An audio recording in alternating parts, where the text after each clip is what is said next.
known as Revival of Wisdom, the author of the Book of Wisdom series from revivalofwisdom.com. In this lecture, you will learn how to decode Freemasonic symbolism, gain a deeper understanding of yourself, expand your awareness of consciousness and reality, and receive guidance to navigate life with greater clarity.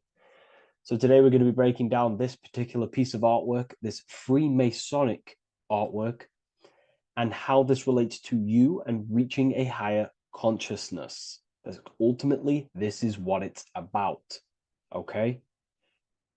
Freemasonry is considered a craft, and this craft is crafting a better brain and heart, crafting a higher consciousness, crafting a better self. Why? So we can operate in the world at a higher degree, operate in the world more efficiently, live a better experience in the world, and getting to know thyself. Okay? So we're going to start from bottom to top because this is important. Every placement of this symbolism is on purpose, has meaning, especially the placements of the symbols. Okay? So we're going to start from the very bottom of the artwork, which represents lower down. When we're looking at symbolism, especially occult symbolism, that's what the word occult means. The word occult means hidden, hidden from the eyes. It has its roots in the word oculus. I'm pretty sure that's Latin, which means eye. So the word occult comes from oculus, which means eye.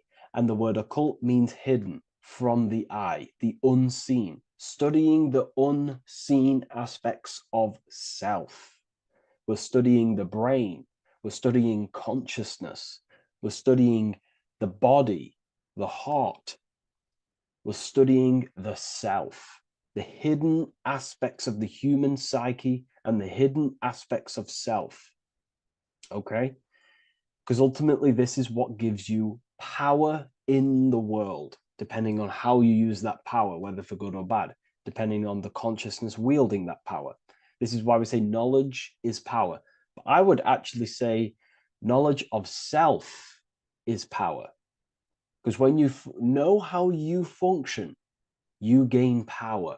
You gain personal power. You gain mastery. Ultimately, this is what Masonry is about. Self-mastery. Crafting a higher consciousness. So at the very bottom of this artwork, we have a checkered board with a coffin. The coffin is the beginning of the artwork, the very base. This is the foundation of consciousness. The coffin symbolizes unconsciousness, the state that myself was in, maybe yourself, before we woke up and before we came conscious of our spirit, before we came conscious of ourselves. That ignorant state of acting without purpose, acting unconsciously, experiencing the world and not actively living in the world, simply reacting to external circumstances. This is an unconscious state where one is ignorant. 80% of the world is in this unconscious state. And this is symbolized as the darkness, the tomb. Look at how the tomb is fully blacked out, representing dull, no emotion, it's dark. This represents the darkness of self. The spirit is buried. The spirit is in the tomb. They're not even aware that they possess consciousness. They think they're the material body flying on a ball millions of miles per hour through space, and the sun is, they think they're a monkey evoluted. They've never questioned themselves. They stay in ignorance. They're in the spiritual darkness, okay? And they're furthest away from the light. Look at the top. This is the light sources. They're in the darkness, okay? They're in spiritual darkness. They're in ignorance. And they're in division. Their mind has no power. Their thoughts contradict themselves. They say they're going to do something, but then their mind tells them, oh, I'm going to fail. Or I want to do this, but my mind says this, and I believe this about myself. They want to, I don't know, they want to write a book, but their actions are scrolling on TikTok, and their emotions about, feeling about their past person in their life. That's division between the self. That's divided consciousness. They also have a divided brain hemisphere. They do not see reality through a true lens, because the brain acts as like a lens on how we perceive things. And if the brain hemispheres are not aligned, then we cannot see reality the way it actually is and truly presents itself, neutral. If we're left hemisphere dominated, we see everything as divided. Nothing's interconnected, nothing's a whole. But if they're, right hemisphere dominated, they see everything as a whole.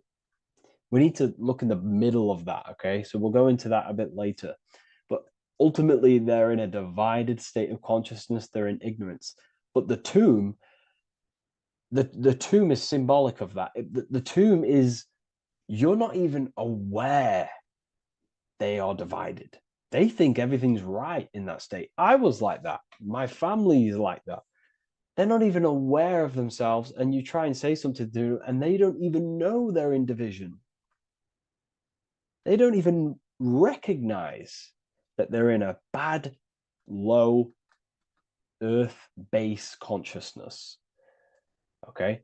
So when we get out of the tomb, which is representing by a spiritual awakening, we get out of the tomb, we realize, wow, I possess consciousness. I've woken up. You're waking up to the things in the world, and you wake up and start to see the world for what it truly is. When you become aware and you rise out the tomb, you're born again. You start looking within. You start to become conscious of your thoughts. You start to become conscious of your actions. You start to become conscious of the evil in the world. You start to become conscious of the things. You rise out the tomb. You start to become conscious of your intuition.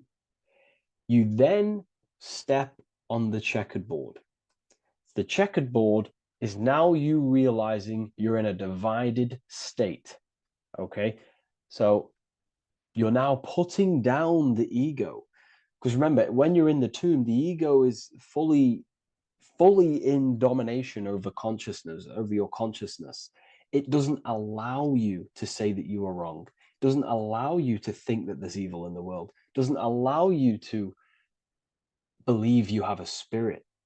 It doesn't allow you to see that there is maniacs running the world and trying to control you. The ego is so stuck.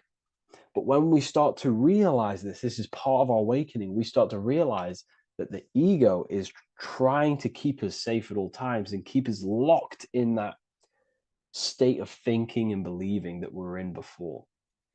It's always seeking safety. Okay? So when we come out the tomb, we start to put down the ego and start to, how do I say this? We start to acknowledge that we were wrong about the world. And that is a lot about awakening. You have to acknowledge that you do not know everything.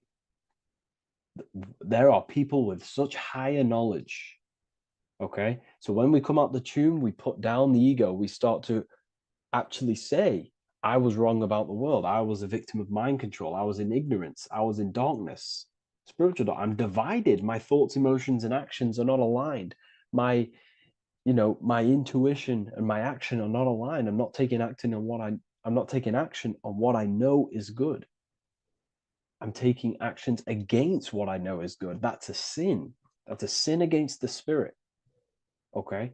So when you acknowledge this, you acknowledge you're in division, you then take the first 3 steps, which is the Freemasonic Blue Lodge degrees. These 3 steps. Okay? Ultimately, this checkerboard represents illusions as well. You're in an illusion.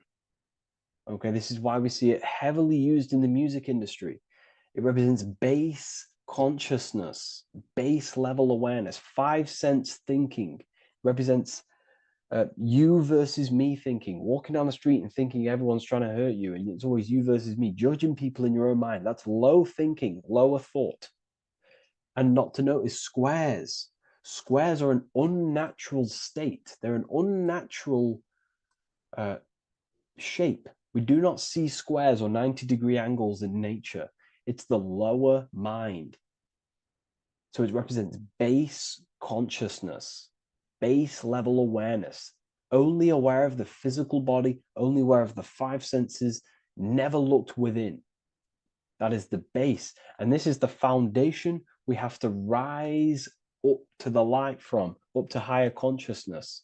So this gives us a strong foundation when we realize this about ourselves, that we were in division. Our thoughts, emotions, actions were not aligned. Our brain hemisphere was not aligned. I'm not thinking with love of the heart. Okay? So that is the state we're in. Now, hopefully that's cleared things up about the chessboard. Before we move on, please leave a like, maybe a comment if you wish for me to discuss anything in the further lectures. Please smash the like button, and it would really help me out. And share this with a friend who is interested in the occult. Okay, so the steps are the first steps of the Freemasonic degree, the 3 Blue Lodge degrees. Now, this can be represented as the number 3, a very powerful number, a very symbolic number. Number 3 is the 3 expressions of consciousness. How do we express consciousness? How does consciousness express itself? Well, there are 3 ways. We think, consciousness thinks, consciousness feels, and consciousness acts.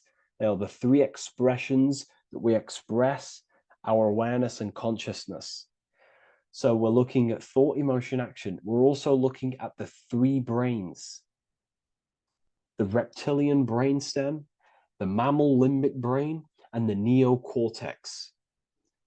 The reptilian brain governs basic functions of the human body: breathing, surviving, scanning the environment for threats, automatic responses, eating, scanning for food, base consciousness. That's the reptilian brain.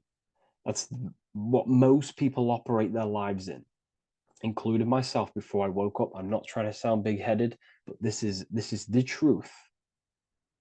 Ignore my tone of voice, ignore my voice, focus on the words I'm saying. You know, if you're judging, that means you have divided thinking. It's always you versus me. So we need to get out of that thinking of you versus me all the time. That's lower consciousness. That's animal thinking. That's earth thinking. We're unified. We need to reach a higher consciousness and do not waste our mind's potential on low-level earth divided thinking. Okay? So we're looking at the reptilian brain, the mammal brain, and the neocortex. Now, the neocortex is ultimately what makes us human. It allows consciousness to operate on a higher degree, okay? This is what makes you human, the neocortex. The neocortex.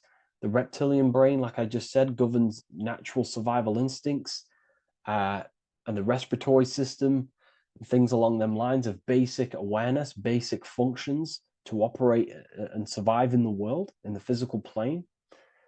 And the neocortex is what allows us to critically think. Okay, it's what allows us to be human, be aware of ourselves. Okay, not. I don't think animals have neocortexes. Don't quote on me on that, but this is the part of the brain that makes us human.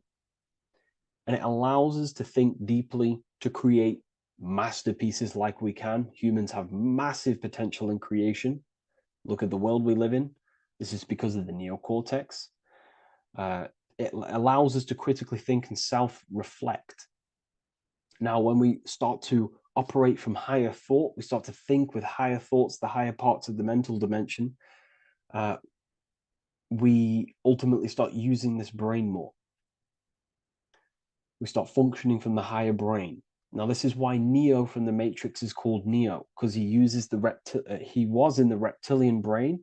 If you watch the film The Matrix, if you notice, he gets plugged out of the Matrix and he's plugged in on the back of his neck into the brainstem. And when he's plugged out, his name's Neo, which is neocortex, using the higher brain. It's what awakens the self. It allows consciousness to function on a higher degree compared to animals. Okay, so we're looking at thought, emotion, action. We're becoming conscious of thought, emotion, action. Becoming conscious. What am I thinking? What am I feeling? And what am I acting in the world? And what can I do to master these? To operate more efficiently in the world? How can I use these towards higher consciousness and use these actions, these thoughts, emotions, actions to reach a higher state of awareness of self? So when you go through the first 3 degrees, you enter the doorway. Now, this is symbolic of a doorway. Now, looking at this with a right hemisphere dominated view, you would see a doorway, right? The right hemisphere sees this as a holistic doorway, right? You see a door, you're going to, you enter the stairs, you go through the door, right? But at the left hemisphere is now going to dissect and analyze each individual little part of this, right? So the right hemisphere sees the trees, the left hemisphere sees the woods. So to dissect this down on a right hemisphere, going back to the right hemisphere, we're entering the door. The door is symbolic of entering the unknown. You're entering a higher consciousness. You're entering the door. You're going beyond. See, this is the earth here in the background. This is the darkness. The darkness represents the abyss, the unknown. You're entering in the self. Okay? This door represents entering in the self, questioning internally. Most of us think externally. We have to, obviously, to operate in the world, but we never give time to think and question and reflect internally. What do I mean? Closing the eyes and questioning the self. Who am I? Where am I from? What's the voice in my head? If the voice in my head stopped using the language that I speak, what is it then? It's about going within, into the darkness, what you cannot see, and finding the light. Okay? It's about entering within the self. This is a doorway to higher knowledge, higher consciousness, higher self, and really digging deep for what you truly are beyond your human form. Okay? So we have, most importantly, I'm not going to go over every single one of these symbols here. I'm going to go over this on a basic, well, not a basic level, a very detailed level, but it's not going to go over every single symbol. We have a left pillar and a right pillar. The left pillar has the sun next to it. The sun is more electrical energy. It's very dominant. It's a very powerful masculine force. This represents the masculine quality of consciousness. The masculine qualities. We have many masculine qualities, such as actions, physical actions with the body. We have thinking. Thinking is a very masculine force. We have the left brain, analyzing brain, the brain that's very logical, that's trying to figure things out. That's the masculine pillar. Okay. So this is the masculine qualities of consciousness. It also represents what we can see, the sun. The sun allows us to see, to visually see in the world. So the sun represents the external world, the world outside the self.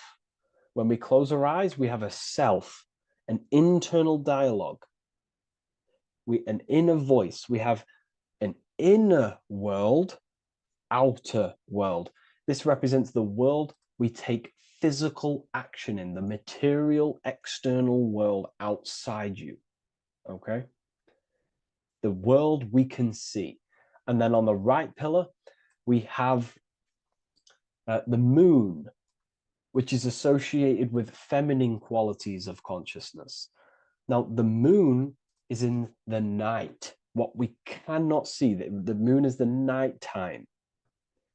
The darkness symbolizes what we can't see. So it's representing the internal world, the world of the self, the immortal world. Okay? The self in the mind is immortal. When you close your mind, you go in the mind, that self inside you is immortal. In the mind, you are immortal. Outside the mind, you are mortal. You will die. This body will die. Okay? So this is representing the internal world on a holistic understanding. It's also representing the right brain, the feminine brain. It's also representing intuition, emotion. They're linked. Intuition and emotion. They're a feminine force. Also, we're looking at the heart, the right pillar. So everything that is feminine falls under this right pillar. Now, don't get confused. I know a lot of people can get confused about what I've just said. So this represents the inner world, the outer world. It also represents everything masculine and feminine.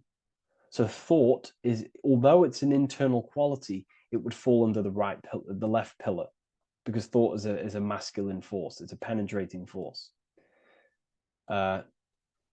So try not to get misunderstood with that. On a holistic scale, it's also represented inner world, outer world, and how they are reflections of each other. Now, these pillars, they're the same height, they're the same structure, but just different in sun and moon, which represents their reflections of each other. Their reflections, the inner world reflects in my outer world. My external world, what I see outside of me, is a reflection of my thoughts and my internal world. So the inner reflects the outer. The inner reflects the outer.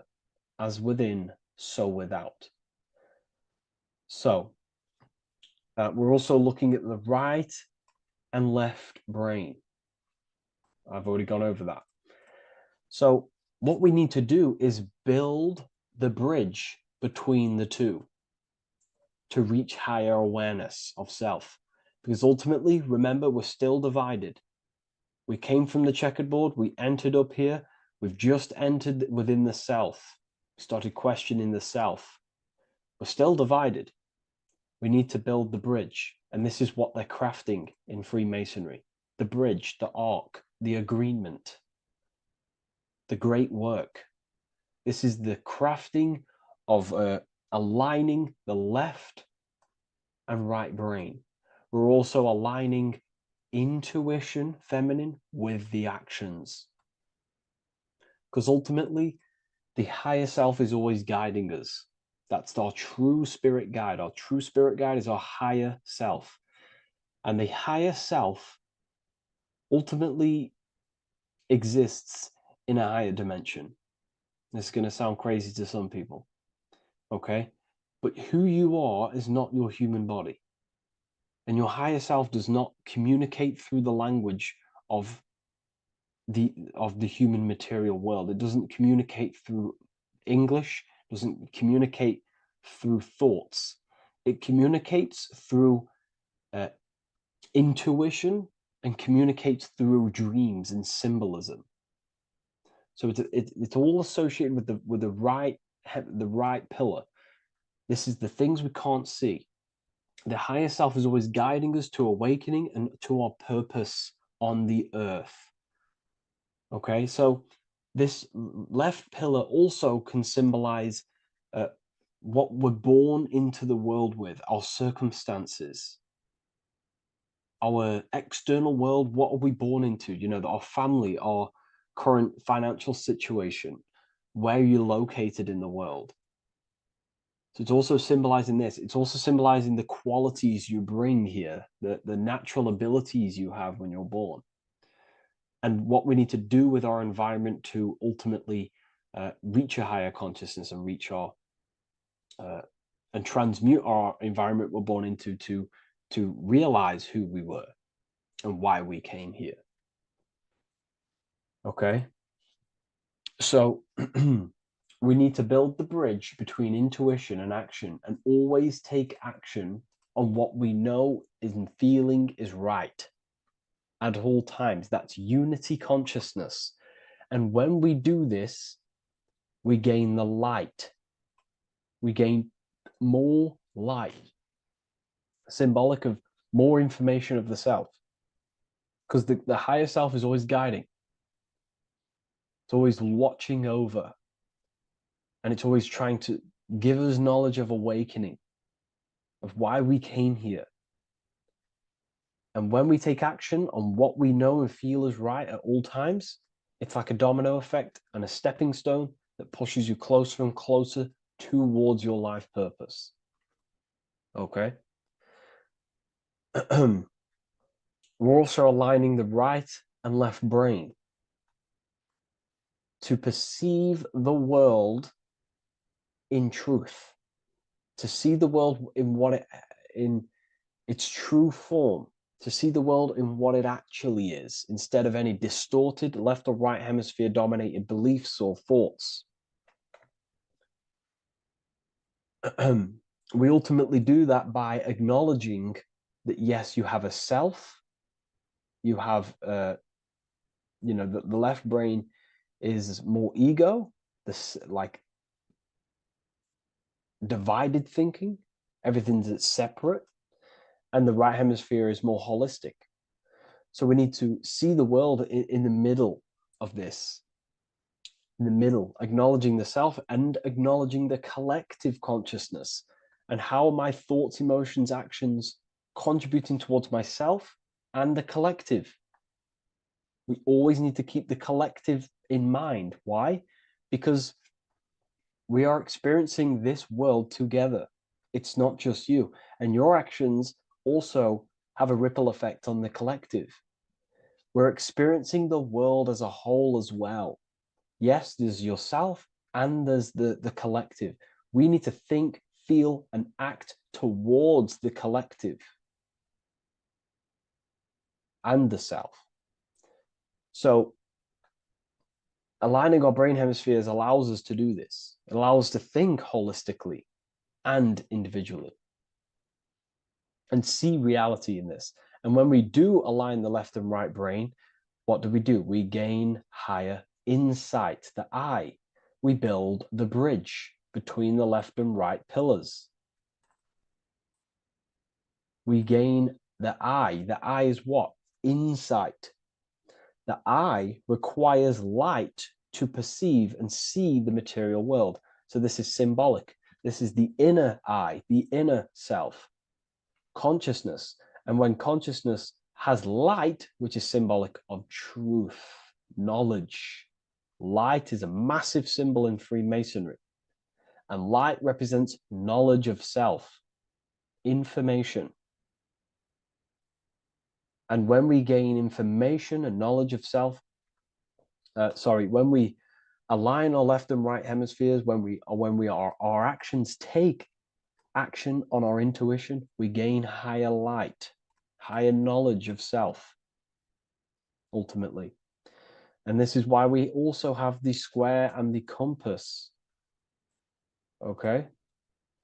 We have a square and compass here. The square and the bottom, base consciousness, also representing masculine qualities. This is the masculine qualities because squares are masculine. And the compass creates circles. So we have the circle on top of a square. Circles are divine. This is oneness. The circle is one line. The square is 4 lines. It's divided. So we need oneness over division. We need to unify the masculine and feminine qualities. Masculine, feminine qualities, okay? This is in the middle. because the compass would fall on the right pillar and the square would fall on the left pillar, and it's unifying. It's representing unification of these two pillars of masculine and feminine qualities of self to ultimately rise towards this light, out of the darkness and into the light. Okay. Let's go back. The G. This is very important. This is one of the most important teachings I could possibly give you about the G. The G is the generative principle, is what generates things. And the force within you that generates things is care and the heart energy. The heart ultimately expresses our actions. We think, if we care, we act. Everything in your external world is in front of you because your heart cares. You care about the video and gaining knowledge. You're now here watching this video. That's the care energy expressing actions. So in order for us to truly get out of this divided consciousness, we have to go through the G. We have to go from base consciousness, the square, divided, we go through the G, because we have to care. And if we care, we'll reach the higher mind and gain higher self-knowledge and master the self. You cannot do this if you do not care. And if you do care, you will take action towards it. If you're watching this and you don't actually truly deeply care, you won't take the action. You'll just gain the knowledge, which is ultimately useless. You have to take action on this knowledge. And if you do not, there's no point watching the video. It's difficult. It's difficult. It's not easy. And things, throw us off our path sometimes. I understand. I'm not saying I'm perfect, but we ultimately have to give care towards reaching higher knowledge. Seek and you shall find. If you have the care about reaching higher knowledge of self, you will seek it and you will take actions towards it. Okay. We see this everywhere, and I mean everywhere. The Temple of Solomon has the two pillars, Jachin and Boaz pillars, feminine and masculine qualities. Sol, O, Mon. Sol is sun, Mon is moon. It's building the temple, which is the temple is the inner self, ultimately. It's symbolic.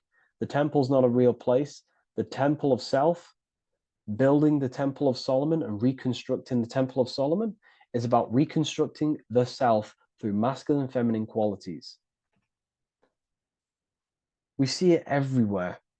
And this is very symbolic, like very symbolic. We have the two pillars, we have building the bridge, and we have a stairway that goes to what you can't see, because it's going to the unknown. You have to have faith. Okay? What I'm about to say is very important. You don't know what higher consciousness is, okay, until you get a little bit higher. This is hard to explain, but I didn't know what everyone talks about, what higher consciousness is. I can't give you my higher consciousness. It doesn't work like that. You have to enter in and go within and have faith, going into the unknown, because you're ultimately going into something you do not understand. Higher consciousness, I cannot give it you. You have to enter the door and take action and think, feel, and act towards it, and you will go to the place, and then you will understand what higher consciousness is. Ultimately, what higher consciousness is higher knowledge and understanding of self, what you actually are. Okay, that is what's being symbolized here. It's again in the Masonic art. We have the darkness. We have to have faith to leap into the darkness, into the unknown. We see this everywhere. Like, you'll see when I say this everywhere, and I mean everywhere you'll see this. Every doorway has this symbolism in the ancient world, because ultimately this is what it's about, people. The door represents going within into a new light, a new room, a new level of understanding of self. Okay. Here we have astral world. Now this is obviously a darker aspect of this, but again, we have the two pillars. See you on the other side. That's the doorway. The other side. And I'm not going to break down, this ritual, but you can guess what I'm on about here. That's for the university, of course. I can't break that down on YouTube. It's way too deep. But there's knowledge out there that is so deep you couldn't even comprehend it with the current mind, even for myself. And this is the power of symbolism. The more you learn about yourself, the more these symbols reveal to you. It is a journey of self. And I can't give you these understandings. You have to go within and question and meditate on these symbols yourself, and have thinking exercises of meditating on a symbol and seeing what your mind does with the symbol, what it lets you think about that symbol, and you'll unlock deeper meanings. I'm going to go over one more symbol before we end this. This is the hourglass, which represents time, a very overlooked thing in today's world. We do not have unlimited time in this body. You have limited time. You will die. You will die. You have limited time in the external world. This is why it's on the left pillar, located on the left side, the external world. You are limited. The scythe represents you will be harvested. Your body will die. It'll be harvested. You will die, and you need to fulfill your mission here. You came with a purpose. You have to find that purpose by going within the self and questioning and taking action on what you know and feel is right. Unity consciousness, aligning thought, emotion, action. So if you wish to learn deeper insights, gain exclusive lectures, astral projection, self-mastery, I've just started a new section on mind control methods and how people are using this in society and becoming conscious of it. I've now opened 5 spots at a limited special price for Ethereal University. Use the code MIND, all capital letters, MIND, all capital letters at the checkout. And there's only 5 of these codes. Whoever uses them gets them. It's ultimately going to give you 20% off the university for as long as you're subscribed to the university. We go so much deeper in the university. Remember, social media is just the tip of the iceberg. Tip of the iceberg information. There are certain things I can't talk about, but I'll see you inside, and I hope you enjoyed this video. Please leave a like, comment, and a subscribe.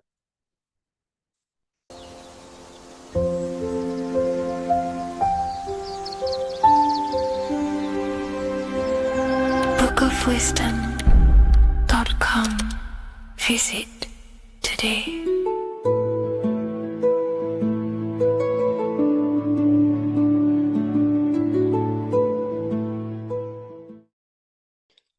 What if I told you don't have one body? You in fact have 4. There's a secret hidden right in front of you, and most of you overlook it.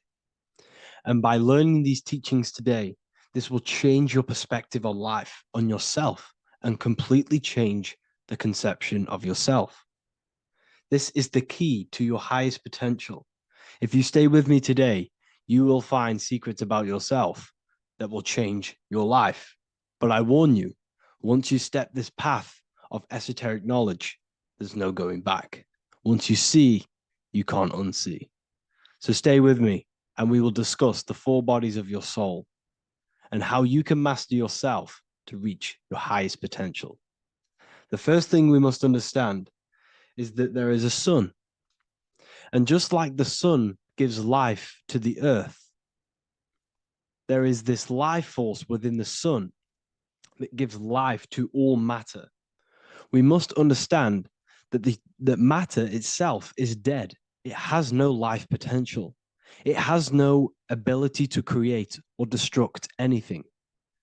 All of the life comes from above, from the sun, from the life-giving power of this infinite energy source we call the sun. No matter what model you believe, the sun still gives power to this physical realm, giving life to all of the crops, giving life to animals, giving life and growth to all things that the rays come in contact with.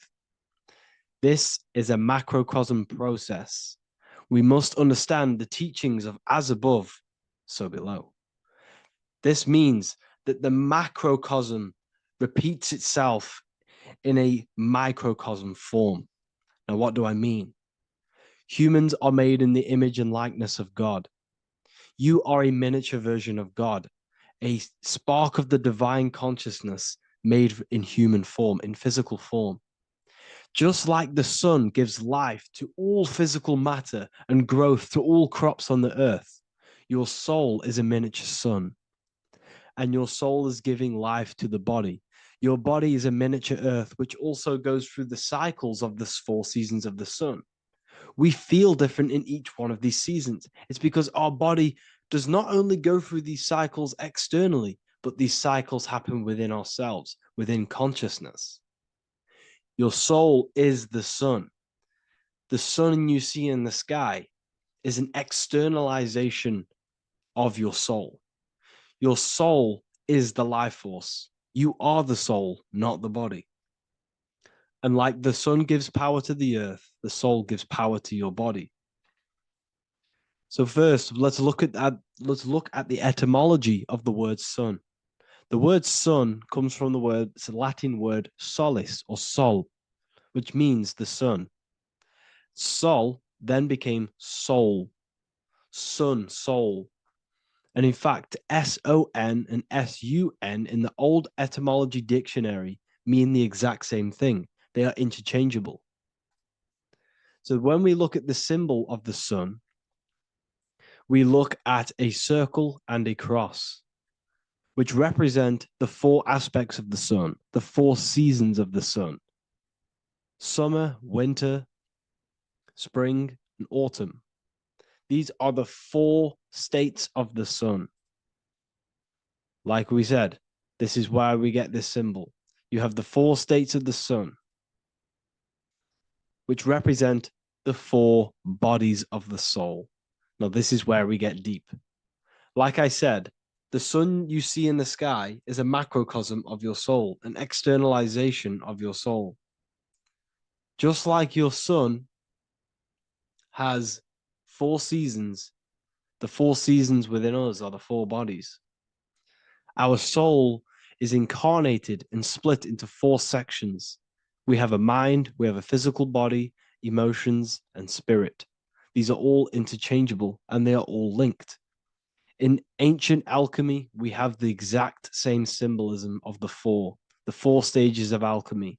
But in this case, they're symbolized as the 4 elements: earth, water, air, fire.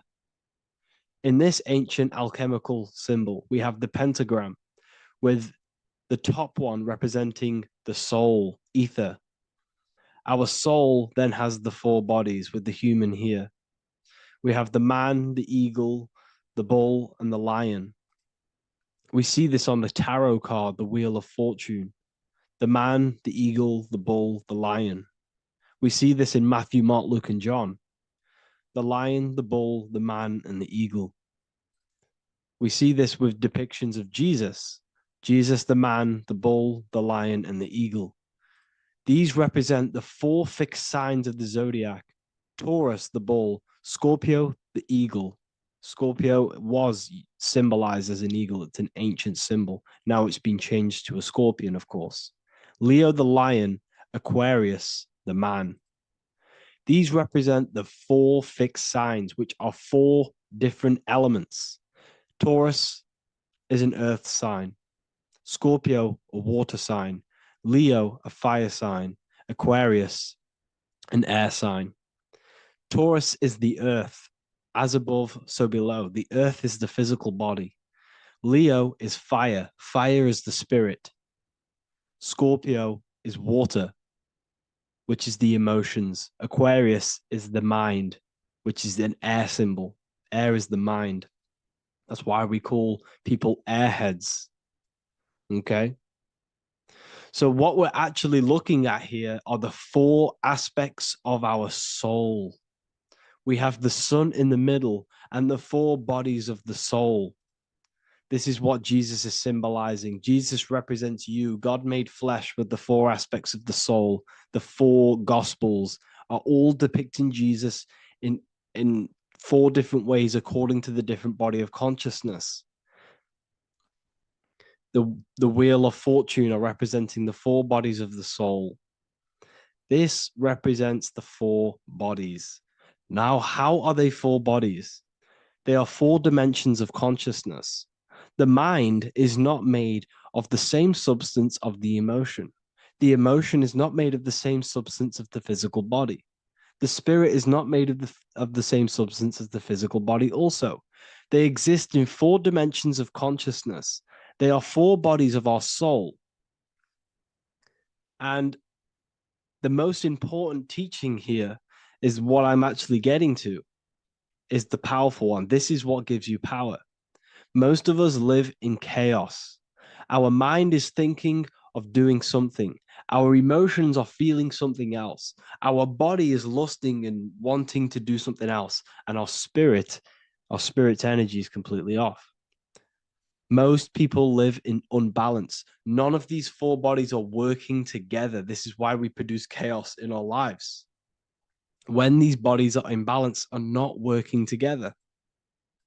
So in alchemy, they symbolize the four elements, which are the four bodies of consciousness. These are the furnaces with the fire. They represent transmutation of each body. We have to sync these bodies. We have to sync the mind with our emotions, and our emotions with our actions, the physical body, and with our spirit. These four key bodies need to be in line in order for us to create consciously in our life. Because each one of us is a creator, a miniature version of God, creating our own earth, creating our own material reality. And in order for us to create consciously and with effect and power, we must have these bodies unified so that we can create consciously and not create chaos. So this is very, very important. And this is a secret teaching found in all ancient societies. But this is what the hidden symbolism of astrology actually is. The sun is our soul, and the 12 zodiacs are 12 aspects of our soul. And we have the four aspects of the four main bodies. This is what we're looking at. We're not looking at the sky. We're actually looking at aspects of ourselves, aspects of our soul that we must master and transmute in order to become our highest potential. So I hope this makes sense. And it may take a while for you to fully understand this, but the key knowledge in order for you to understand any of these teachings that I've gone through today is the major, major teaching of as above, so below. What is above is below. What is within is without. Your inner reality projects the outer reality. What is inside of you is outside of you in some form or way. Whatever trees, whatever roots that go down will always shoot up. When you throw a bouncing ball, you shoot it down, it will go up. As above, so below. As within, so without. God did not make a creation separate from himself. We are all extensions of the divine made in physical form. And we are incarnated into four sections. Our soul is separated into four sections. These are the four corners of reality.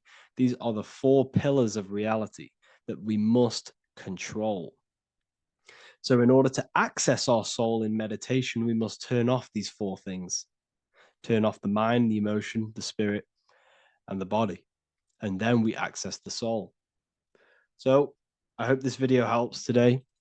And you can learn all about this in the Book of Wisdom, Volume 2.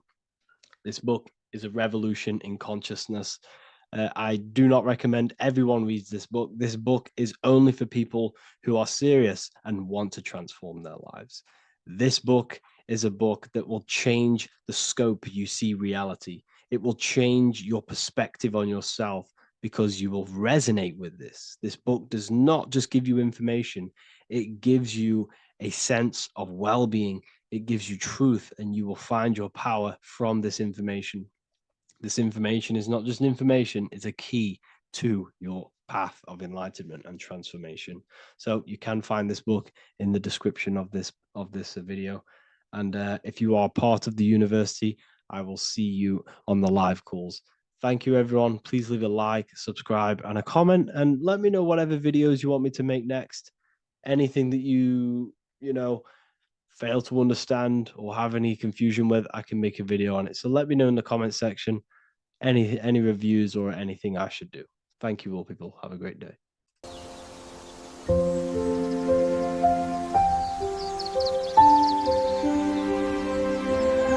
bookofwisdom.com. Visit today.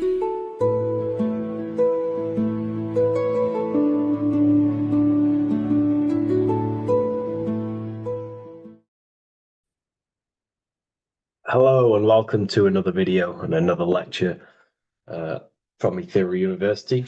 Today we're going to be breaking down in detail the Freemasonic 33rd degree symbol. Now, of course, this is a complex symbol, and it's composed of many symbols put together to create a greater meaning.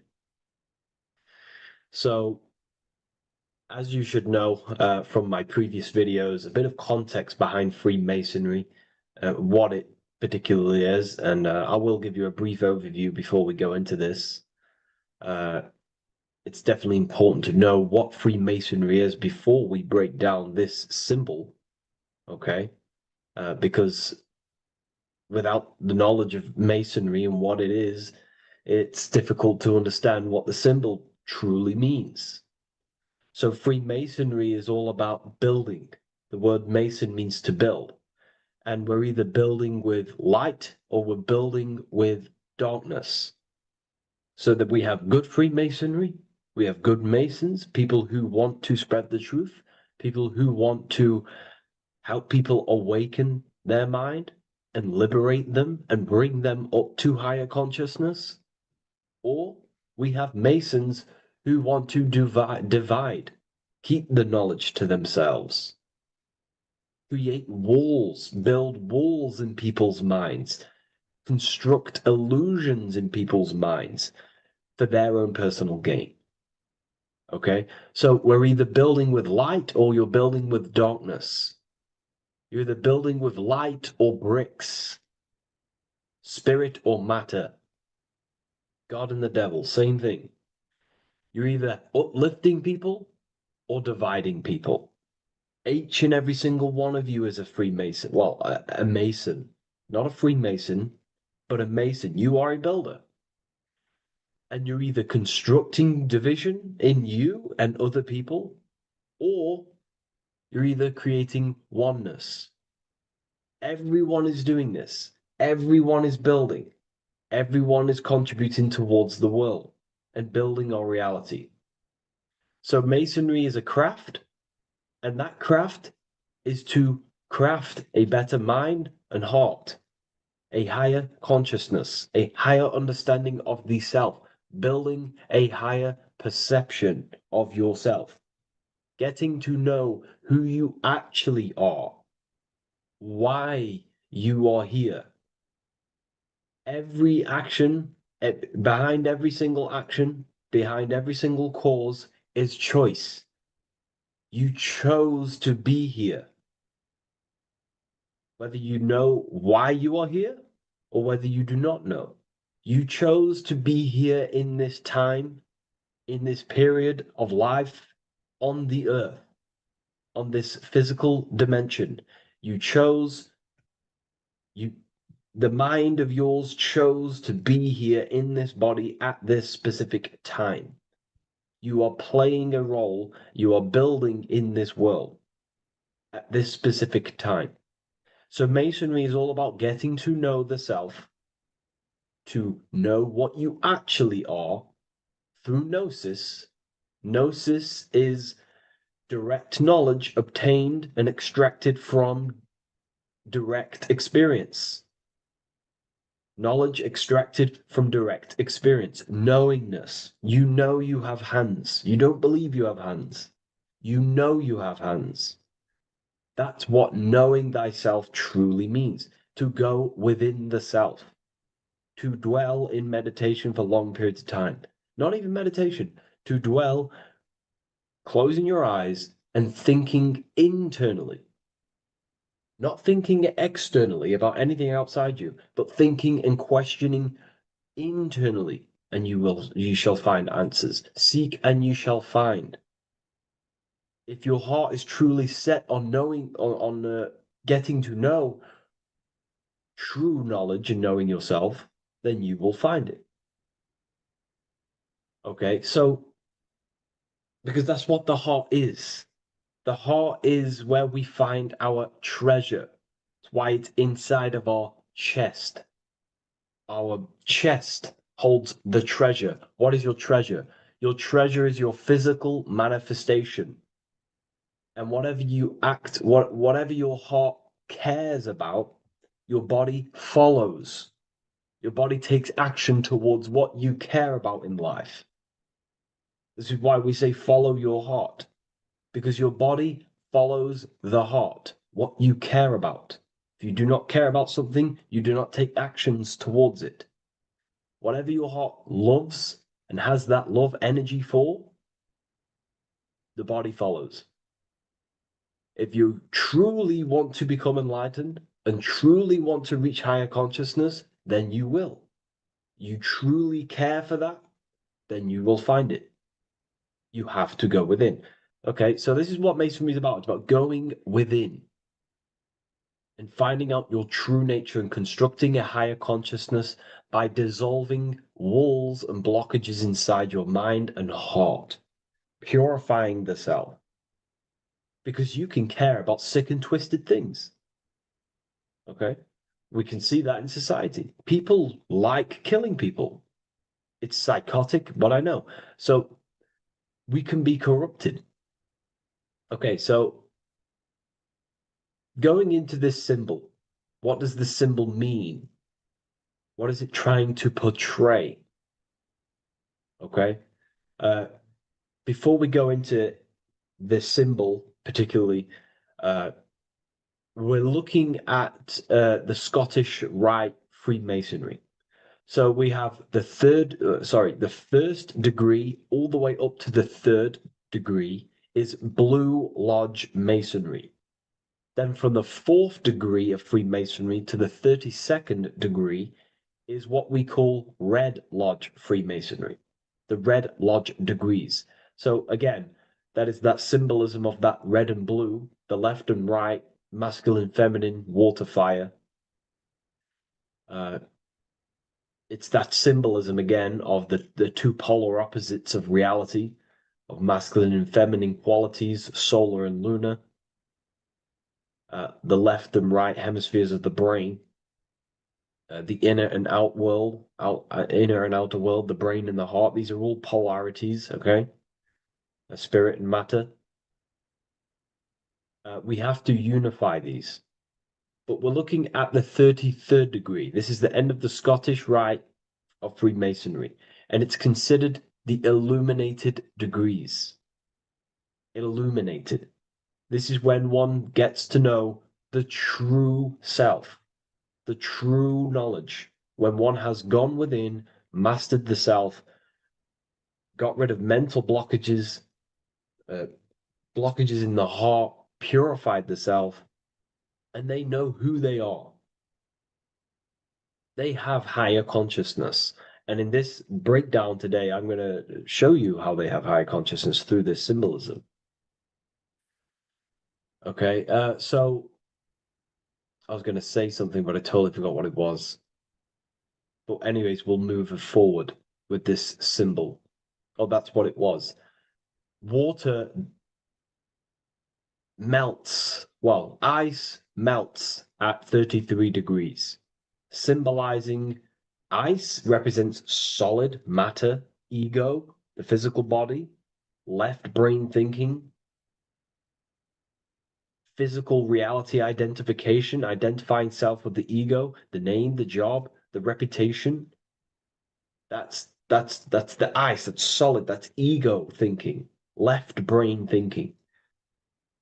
When we identify ourselves with the body, our ego, our name, our job, our reputation, our family, that is ego. That is pure earthly survival base level consciousness. This is the degree, this is the level of state of mind that we need to rise out from and figure out what we are, what you actually are inside you. When you turn off your thoughts, what are you then? If you do not think, you are not your name, your job, your reputation, your family, your beliefs. Because when the mind is turned off, there is still something left. That is you. And that is the substance that we have to get to know through gnosis, through going within and thinking internally and dwelling within. Okay. So Freemasonry is all about learning about the psyche, the true nature of consciousness, how it functions, the mechanics of consciousness, how we can integrate universal law with consciousness. We're going to be going into that. Natural law, how we can become one with God's law. We can become one with the universe and integrate universal consciousness into yourself. Okay, so the first thing I'm going to say about this symbol, straight away, the first thing you probably notice about the symbol is the eagle. The eagle is a bird. Okay, what do birds do? They are high in the air. They are above the earth, which represents rising, rising consciousness, rising the mind out of the lower mind, earth-based survival, impulsive, reactive, egotistical mind. And we're pulling us up, we're rising from that. The earth represents that lower base survival consciousness, ego-driven thoughts. And we're rising up. The bird is free. It's free from the earth. Okay? It's free. It's elevated. It looks down upon the earth. So the eagle is a bird which represents higher view of self, a higher understanding of the self. It's elevated. We have a higher view of myself when I reach the 33rd degree. That is what it's showing you. That is what it's symbolizing. Okay? It's above the earth. It is free. It looks down. When you have higher consciousness, you become enlightened. It's impossible not to look down. You do look down on people, but not in a bad way. Not in a bad way. That sounds bad. I understand if that sounds bad, but that's not a bad way. I don't mean that in a bad way or a bad-hearted way. I mean that as when you have higher consciousness, you can see people who are living and dwelling in zombie mode, low level earth based consciousness. They think they're the body, they think they're their name, their job, their reputation, their family. So it represents looking down because I have higher awareness of myself. I know what I truly am. The water is flowing at the 33rd degree. The water melts at the 33rd degree, representing the flowing of consciousness, the flowing of the mind, flowing of light energy entering the body. Because when we reach higher consciousness, when you raise your consciousness, which is just an easier way of saying mastering thoughts, mastering yourself. We no longer give attention to negative thoughts because we understand what thoughts are and why would you let your own mind take away your own power? So again, Freemasonry is about gaining personal power, not in a bad way. Well, it can be used for bad. Gaining mental power, a strong mind. Most people have very, very, very weak minds in this world. Very weak minds. This world is a mental world. We have to gain strength in the mind. It's a mental universe. The stronger the mind, the better your reality. The less affected you are by external things. Nothing external should ever bother you. Okay?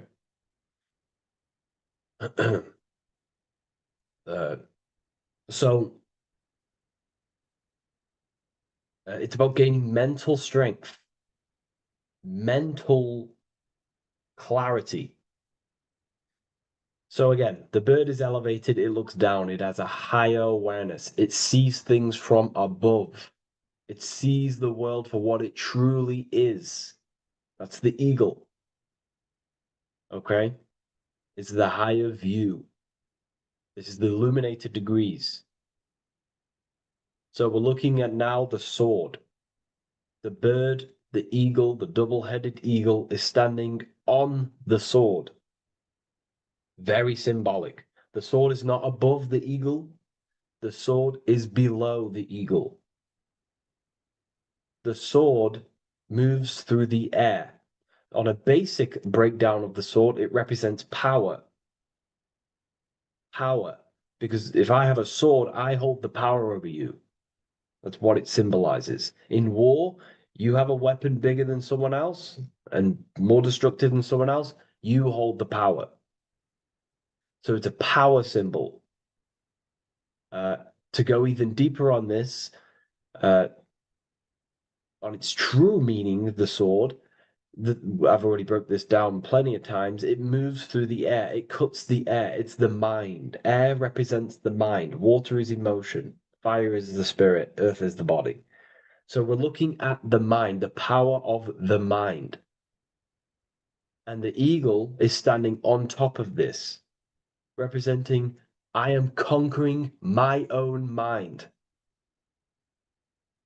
I am conquering my mind. My mind does not conquer me.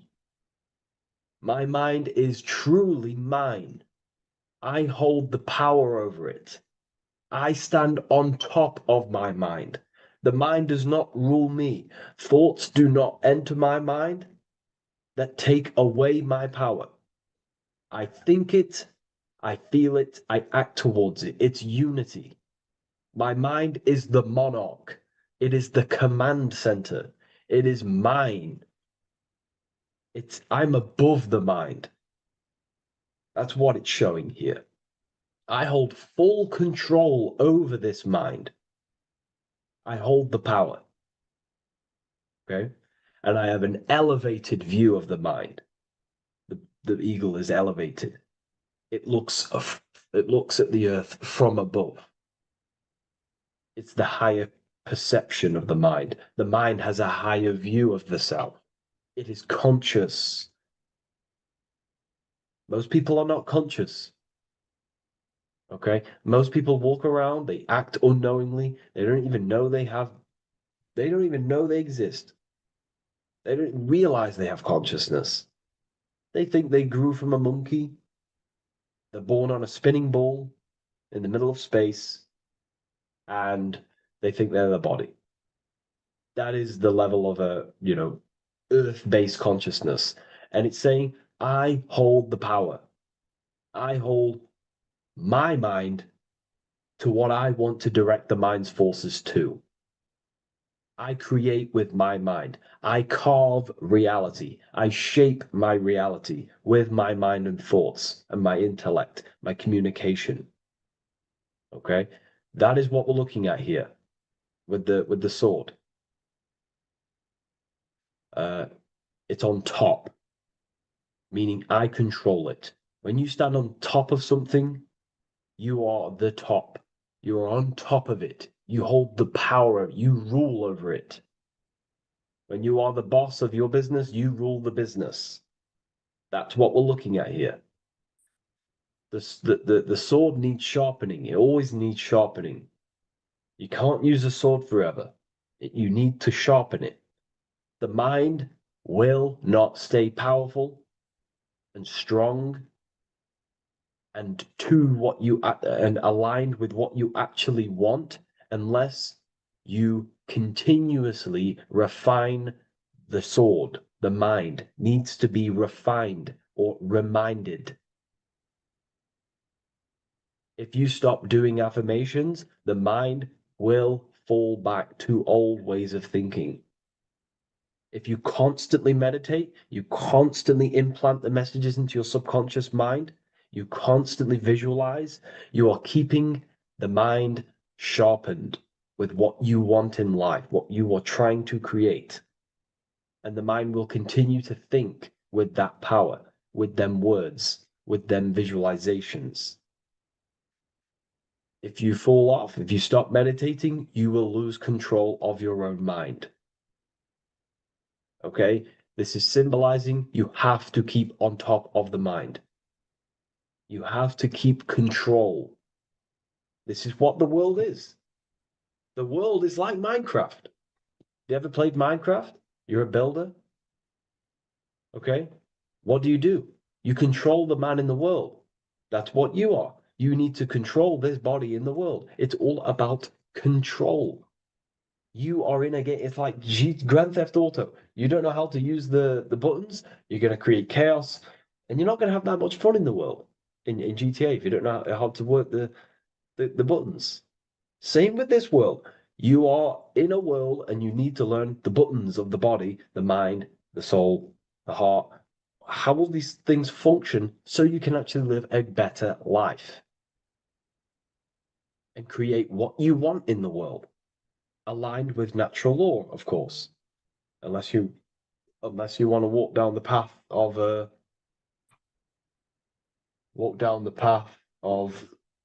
Satanism. So this is what we're looking at with the sword. Now, moving on, we're looking at this little banner here. This says "God and my right" in Latin. God and my right. What is your right? Natural law is your right.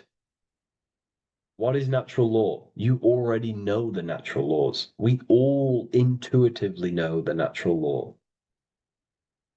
What is natural law? Do good. We all subconsciously, on a soul level, we know to do good. We know to do right. It is wrong to hurt people. It is wrong to control people. What is your natural law? What are the forces that you hold power over, that you have full control over? You have full control over what you think, what you feel, what you act. Thought, emotion, action. If you start to try and control things outside of them three forces, that is now you breaking natural law. If I try to control and manipulate someone else, that is now breaking natural law. I'm going against my inner law. My soul tells me what is right and wrong through emotion. So it's about aligning the self, my actions, my thoughts with my emotion, my intuition, my natural law. These are your rights. Your rights is to think, feel, and act with the law, with good, with God, with love, with care for one another. Am I building with light to bring good things to the collective? You see, most people are stuck in their left brain, and the left brain only sees me, ego-driven thinking. That's why they trap us in our left brain. They train us to be left brain. They tell us to write with our right hand to strengthen the left brain. They call it writing. Everything in this matrix is to activate your your left brain. Why? They need you in ego consciousness so you can be controlled and manipulated. So you do not recognize patterns. That's the right brain. The right brain recognizes patterns, symbolism, metaphors. They don't want you reading between the lines. They want you logical. They want you divided because the right brain sees the whole. The right brain sees the woods. The left brain sees the trees. And that tree is your ego. And the woods is the collective consciousness. They want you only thinking about you. Because that way you are divided from the collective consciousness. And we're all one consciousness family. We're all God. We're all God experiencing himself. And we are all building this world. So it's about aligning the self with my right, with God, with natural law. It's what Freemasonry is about. True Freemasonry, light Freemasonry, not dark Masonry or evil Freemasonry, whatever you want to call it. The crown, royalty. Royalty wear crowns. And what do the royalty have? Again, this is another power symbol. They hold control. Yes, royalty hold control. And that's why this crown is at the top of the image, not at the bottom of the image. It's at the top, representing I control the left, I control the right.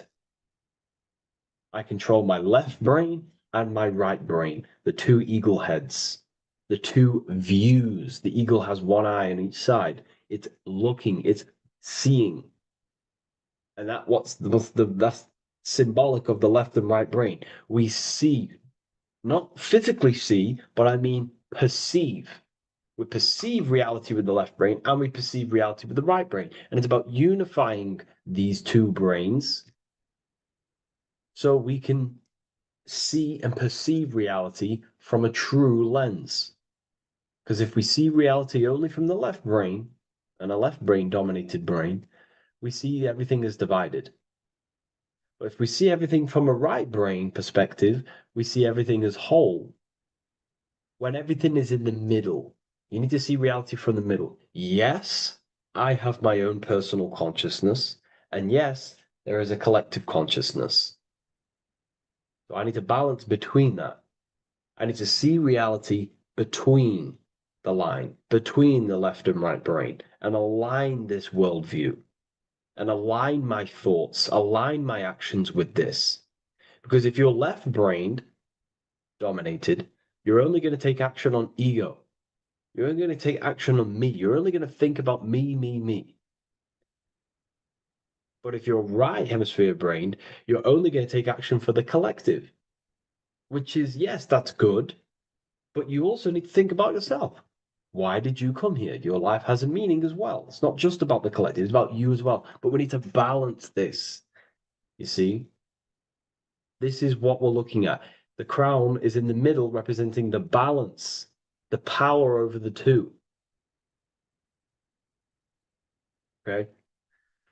It's the balance, it's mastery, it's control. Royalty hold control over society, royal families. So it's about controlling the self. It's control over the eagle, control over the sword, over the mind. It's about personal power we're looking at here, self-control. Now we're looking at a upright triangle, which represents the element of fire, which is masculine. Masculine is all to do with action, action, the physical body. We're looking at fire, which represents spirit or transformation. Fire is a very transformative element. It transforms things. Okay, so we're looking at self-transformation through action. This is what we're looking at here. Fire is a very, very masculine force, a very penetrating and transformative force. So we're looking at transforming the self, not through knowledge, but through action. We have transformed the self. 33rd degree. I've reached the 33rd degree and I have now fully transformed. Now, there are higher degrees than 33rd degree, but we're just breaking down the symbol. That's a whole of a lecture. But this represents full transformation. 3, another, if you watch my video on numerology, you know 3 is all about what? Transformation. Thoughts, emotions, actions. These are the transformative forces that turn and create reality. Jesus dies and dies and resurrects after 3 days. Transformation from dead to the awakened. Brahma, Vishnu, Shiva. God is threefold. 3, 3, 3, 3, 3, 3. Electricity, magnetism, dielectricity. The 3 forces that pretty much create physical matter. Transformation is 3. So we're looking at transformation through action. Action is a very transformative force. There's no point learning this knowledge if you're not going to act upon the knowledge. A lot of people join the university, they learn a lot, but they leave because they don't want to take the action. They don't want to do the hard part. They don't want to act towards higher consciousness. They want to dwell in their lower mind. That's fine. That's your path. That's their path. But if you truly want to raise your consciousness, you have to act upon it. You have to actively not take the action. It's about what you do and do not do, because not doing something is also an action. If you are not participating in the low-level pleasures like sex, casual sex, masturbation, going out and getting blind drunk. These are low-level pleasures. It's going to keep you on a low-level frequency and a low-level consciousness. That is also an action, not doing that. It's about what you not do as well, which is very important. You have to act upon it to reach this degree. You will not reach this degree if you have not taken a lot of action towards reaching higher consciousness, reaching self-mastery over the mind, controlling the mind. This is what, again, it's about taking action on actually controlling the mind, controlling the self, gaining your power. Okay? Okay. This is another fascinating part about the eagle head and wings. It also represents the past, present, and future. The crown is, again, symbolic of the crown chakra. This is all to do with knowledge. So we're looking at knowledge of the past, the eagle on the left looking behind, and the eagle on the right looking forward. So we're looking at the crown, knowledge of the past and the future. Looking at your past is very powerful. What has led you to this very point in your life? What actions have taken you to this point? And not only you, remember, there is a collective. Remember, you always have to keep that in mind. Every action you take, you have to always align it with the collective consciousness. It's not just you in the world. We have a collective. So how did you and how did the collective get to this point in life, in this present? How did we get here? How did we get into this mess? Humanity is in a mess. A straight up chaotic mess. And if you think everything is perfect and everything's divine and everything's just, there's some people out there in the spiritual community saying, everything's divine, everything's meant for this purpose. No, there are people actively manipulating and using mind control methods to control this reality. How have we got into this mess?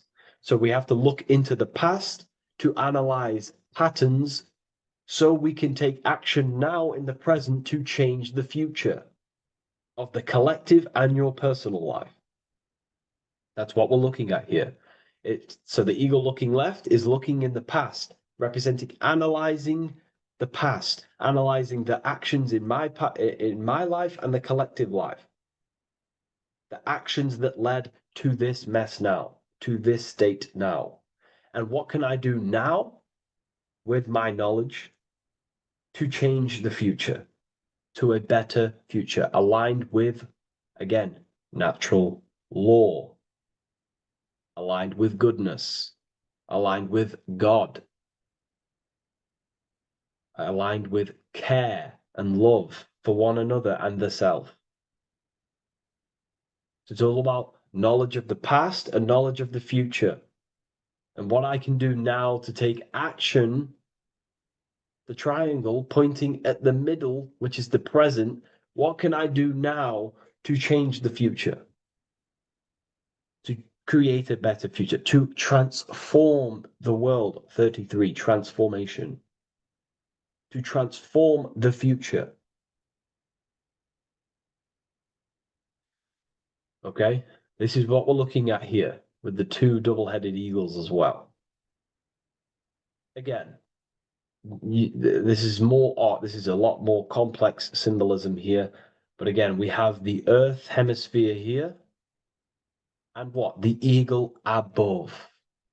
It is raised above the earth, above material pleasures, above the material thinking self, above the ego.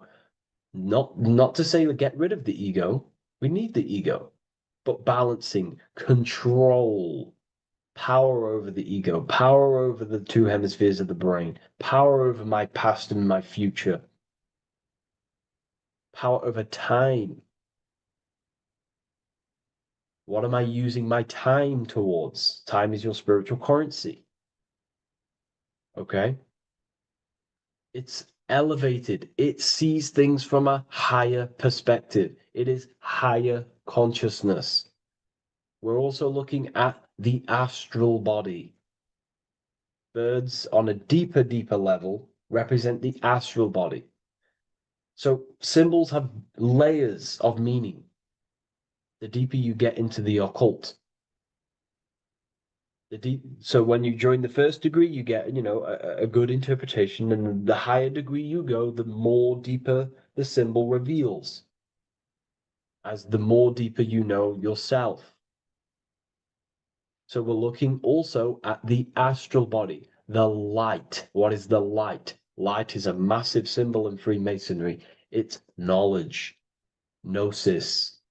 When you're very intelligent, you call someone, they're a bright child. They have enlightenment, light in the mind. Looking at light, a lot of knowledge, a lot of self-knowledge of the self, of the psyche, how I function, what I am, knowledge of the astral body, rising above the earth, astral projection, exploring your true nature, exploring consciousness. This is what we're looking at here. And in order to explore your astral body and explore the astral realm, you have to control the sword, the mind. And you can then explore. You are free like a bird to fly. This is all symbolic of rising consciousness. All symbolic. So I hope this video has gained a bit more clarity on this symbol and giving you some insights. And I will see you in the next one. Thank you for tuning in today.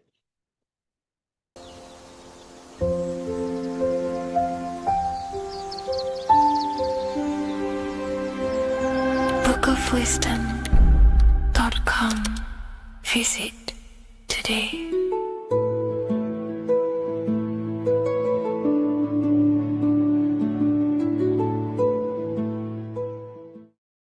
Hey people, how are you all doing? It's Revival of Wisdom, and today we're going to be talking about your birth certificates and how we are slaves to a system and how they have trapped us into this system.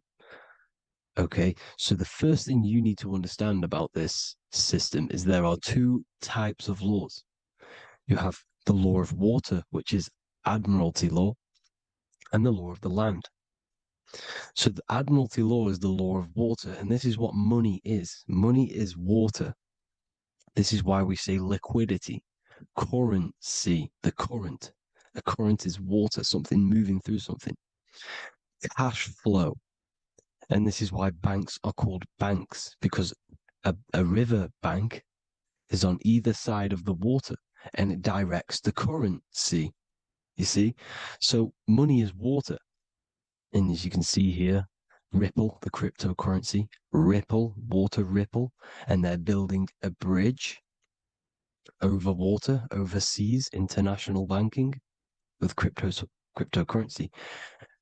So money is water, and this has specific laws about water, but water is the same everywhere. You see, what the difference is with the law of the land is that you can have different laws in different lands. I can't do certain things in the UK that people can do in America, for example. You see, that's the law of the land, but the law of water is the same because water is everywhere. Now, this is very important to understand when it comes to, these birth certificates. So, Pope Gregory, this is where we're going to start off. Pope Gregory in 1582 took the Orthodox Eastern sunrise calendar and changed it to his own Gregorian timeline, not a calendar, a timeline. This timeline was copyrighted by Pope Gregory under the name of the Vatican. So the Vatican owns the timeline that we are using today, 2023. They own it. They own the title of this Gregorian calendar. Okay. Therefore, anyone who is born under this copyrighted timeline, not calendar, they are subjected to Rome because Rome owns the timeline. They have a patent, a copyright for that timeline. What is on our birth certificates? That timeline. We are born underneath, we are subjected to the Vatican. This is why all birth certificates go to the Vatican. They own every single birth certificate. Okay? So when we use this timeline, we are subjecting ourselves to this timeline. Okay? Which the Vatican has a claim over. This calendar or timeline is set to sunset, not the sunrise, which is associated with death, darkness, and the moon, lunatics. You see, so this is a sunset calendar timeline. Okay, this is now, they've changed a couple things, right? They say that the new year is January the 1st. Okay, when we know this is in winter. January is winter, which is associated with darkness, death, the death of nature. So this is a death cult, people. These people are evil. They're so evil. The Vatican. And this is why we use April Fool's Day, because April is in Aries, and Aries is always the start of the zodiac. This is why Aries rules the head region. 12 zodiacs, 12 systems of the body. Each zodiac is associated with each part of the body, and this is why Aries is the head, cerebrum. But we're not going to talk about it in this video. But yes, that is what April Fool's Day is. They're putting it in your face.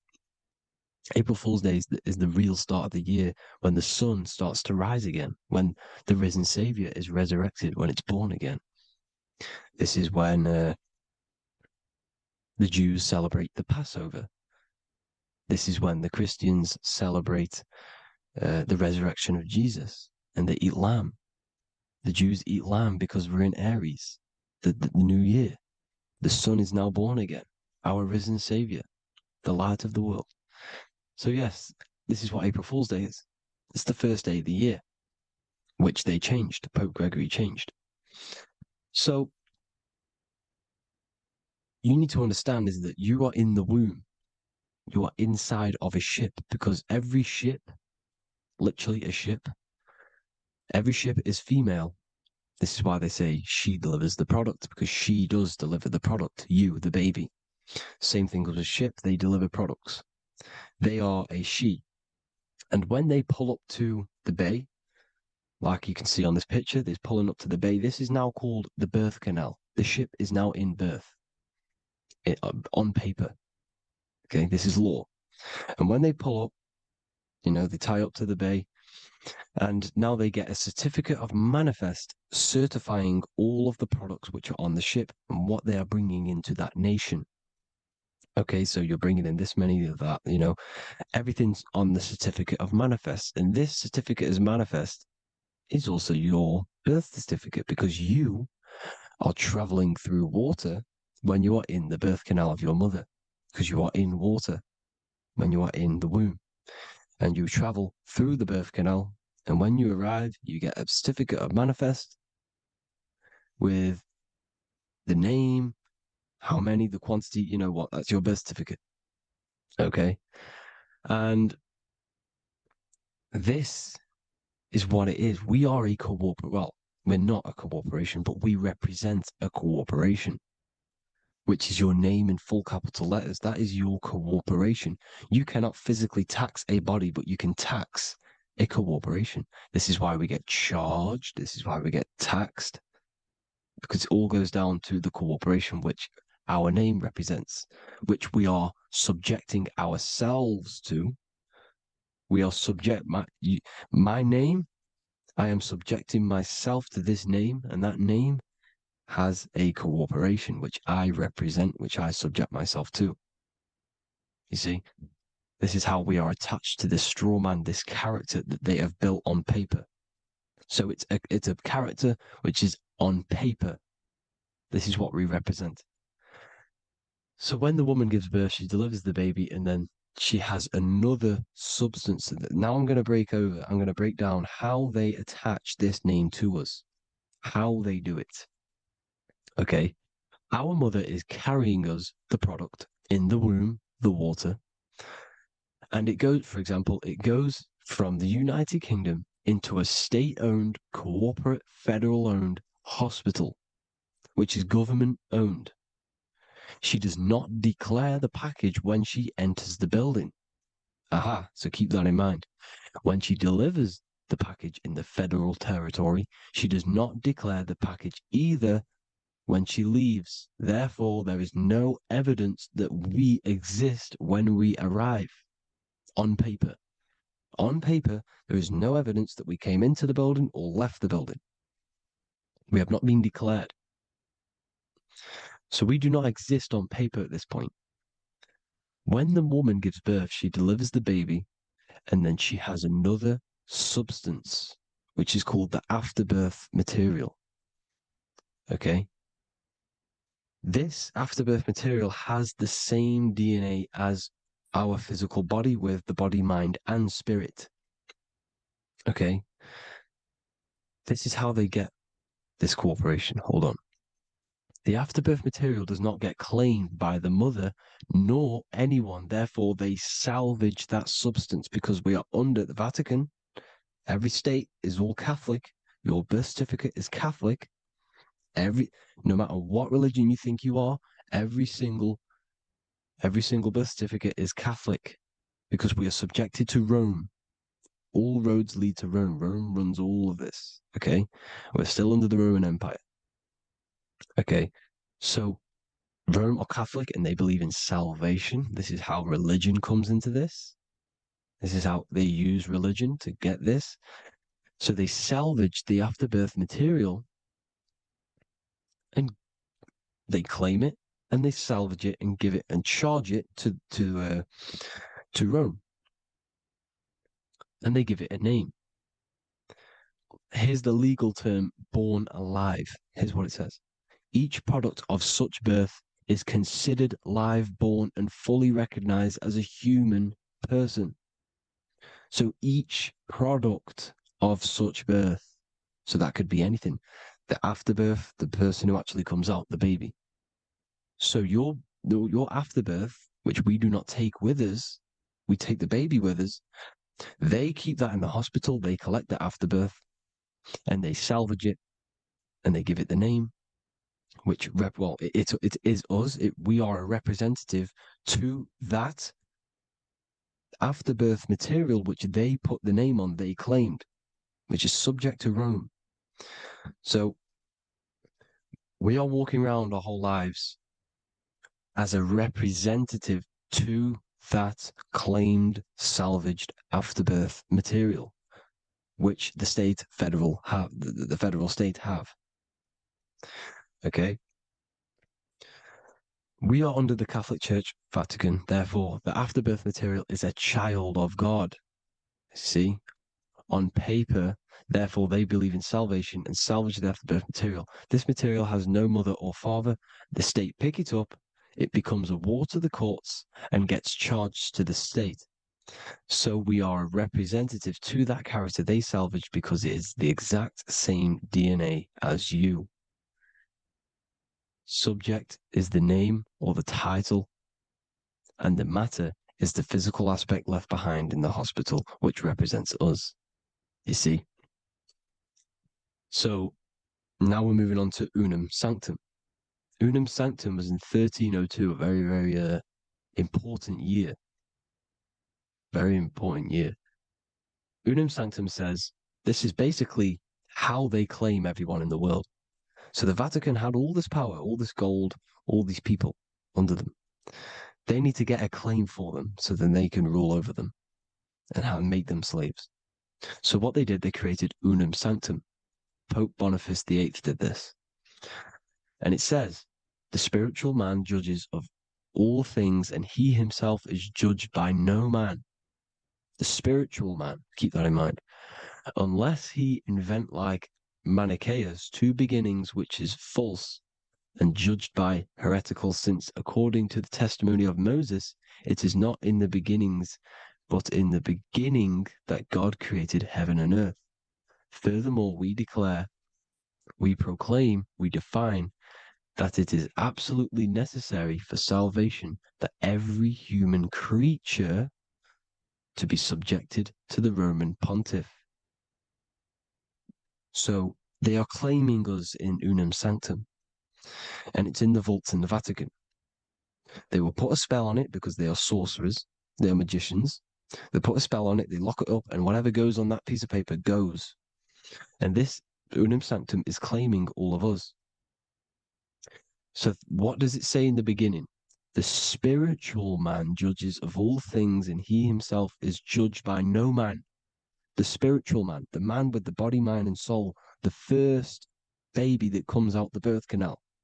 That's you, your body, body, mind, and soul. You have the Christ, which is I am, which is grace. Grace means here now, in the present. You have the Christ, which means I am. Therefore, you have a soul. If you can say I am, you have the Christ. You have a soul. But a creature can be anything with no soul. You see, so no man can judge the man with the soul. However, as it says in the second part, we proclaim, we define that it's absolutely necessary for salvation that every human creature to be subject to the Roman pontiff. So they are subjecting the afterbirth, not the man with the body, mind, and soul, but the afterbirth to the Roman pontiff, to the Roman Catholic Church. We are the ones who are claiming to be the afterbirth material, which is our birth certificate, which is our representative. We represent that because it is our DNA. This is how we are stuck. We are stuck because we represent this DNA, which is on paper, recorded. You see? So we, being taught, uneducated in these subjects, we are subjecting ourselves to this system, to this slavery, because we just want to live. We just want to live happily, just peaceful. Think about it. Where's all this coming from? Where's all this war, all this killing, deaths coming from? We just want to live. It's coming from the Catholic Church, these evil death cult, which has subjected us, which has used us as slaves, and we are still slaves, and it's just going to get worse and worse and worse. So this is how we have subjected ourselves to be the slaves to this system. It's a lot to take in, and there's a lot more deeper stuff which goes into this. I'm just going over the surface. I'm going quite deep, but there is little details that I still need to learn myself. But this is the general how that we've been stuck to this slave system. So we are batteries, okay? This is why we get charged. When you go in a court, you get charged, okay? Because you're a biological battery. This is why cities look like motherboards, because we are feeding energy to this matrix. Okay, when we look outside of ourselves, when we give power to so-called Jesus Christ, worshipping idols outside of ourselves, where attention goes, energy flows. We are feeding the matrix with energy. By looking within, placing your attention within yourself, you are taking back your power. Because the I am is Christ. The you, the soul, is Christ. It's God. The awareness is God.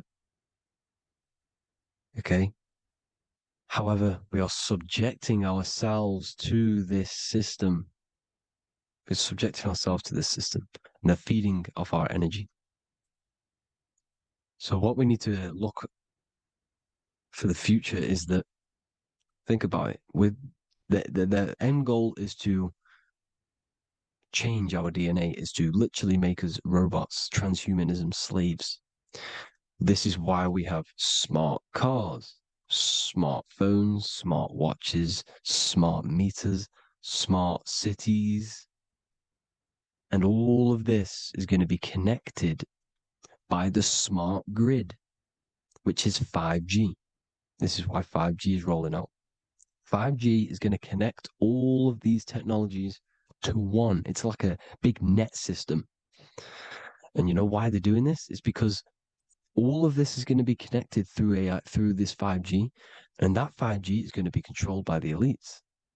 So you say anything wrong, you do something wrong, you say the wrong thing online, they'll turn off your car, they'll turn off your phone, they'll turn off your smartwatch, they'll turn off your TV, because it's all going to be connected and controlled by the smart grid.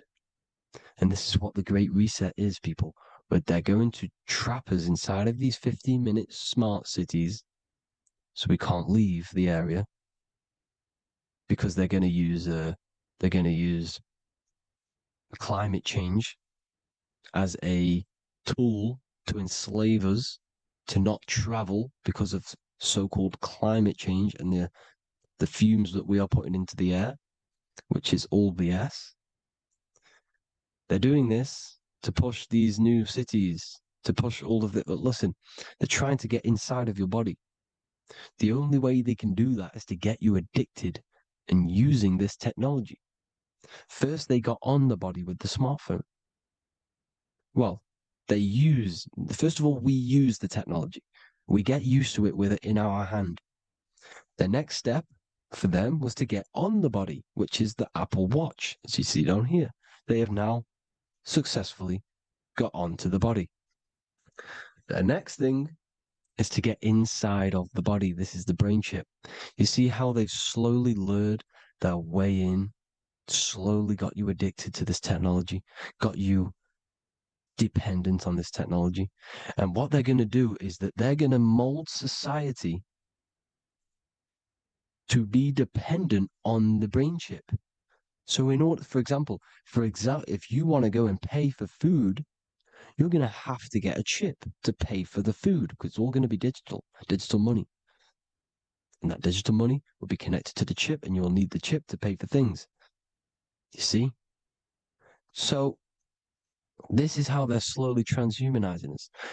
These phones, these apps, these things which are all we are which are all using was created by Freemasons. Mason means traveler because they travel the depths of the mind. They understand human consciousness. They understand the brain. They understand the mind. By the deepest root cause, they understand it. This is what Masonry is. It's the occult. So these technologies is designed by these people. This is why they're so addictive, because they understand how it works. They understand how to get people addicted because they understand human consciousness, the brain, the body, and the mind.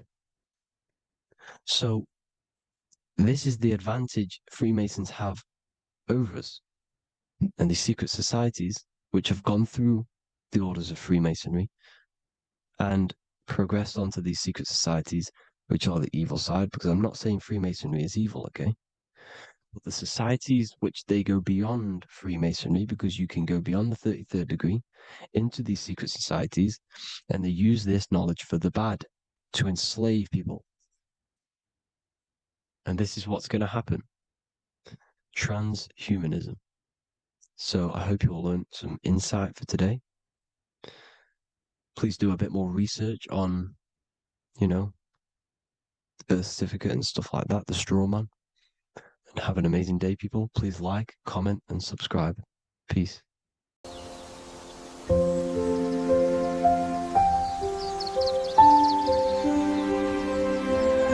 bookofwisdom.com. Visit today.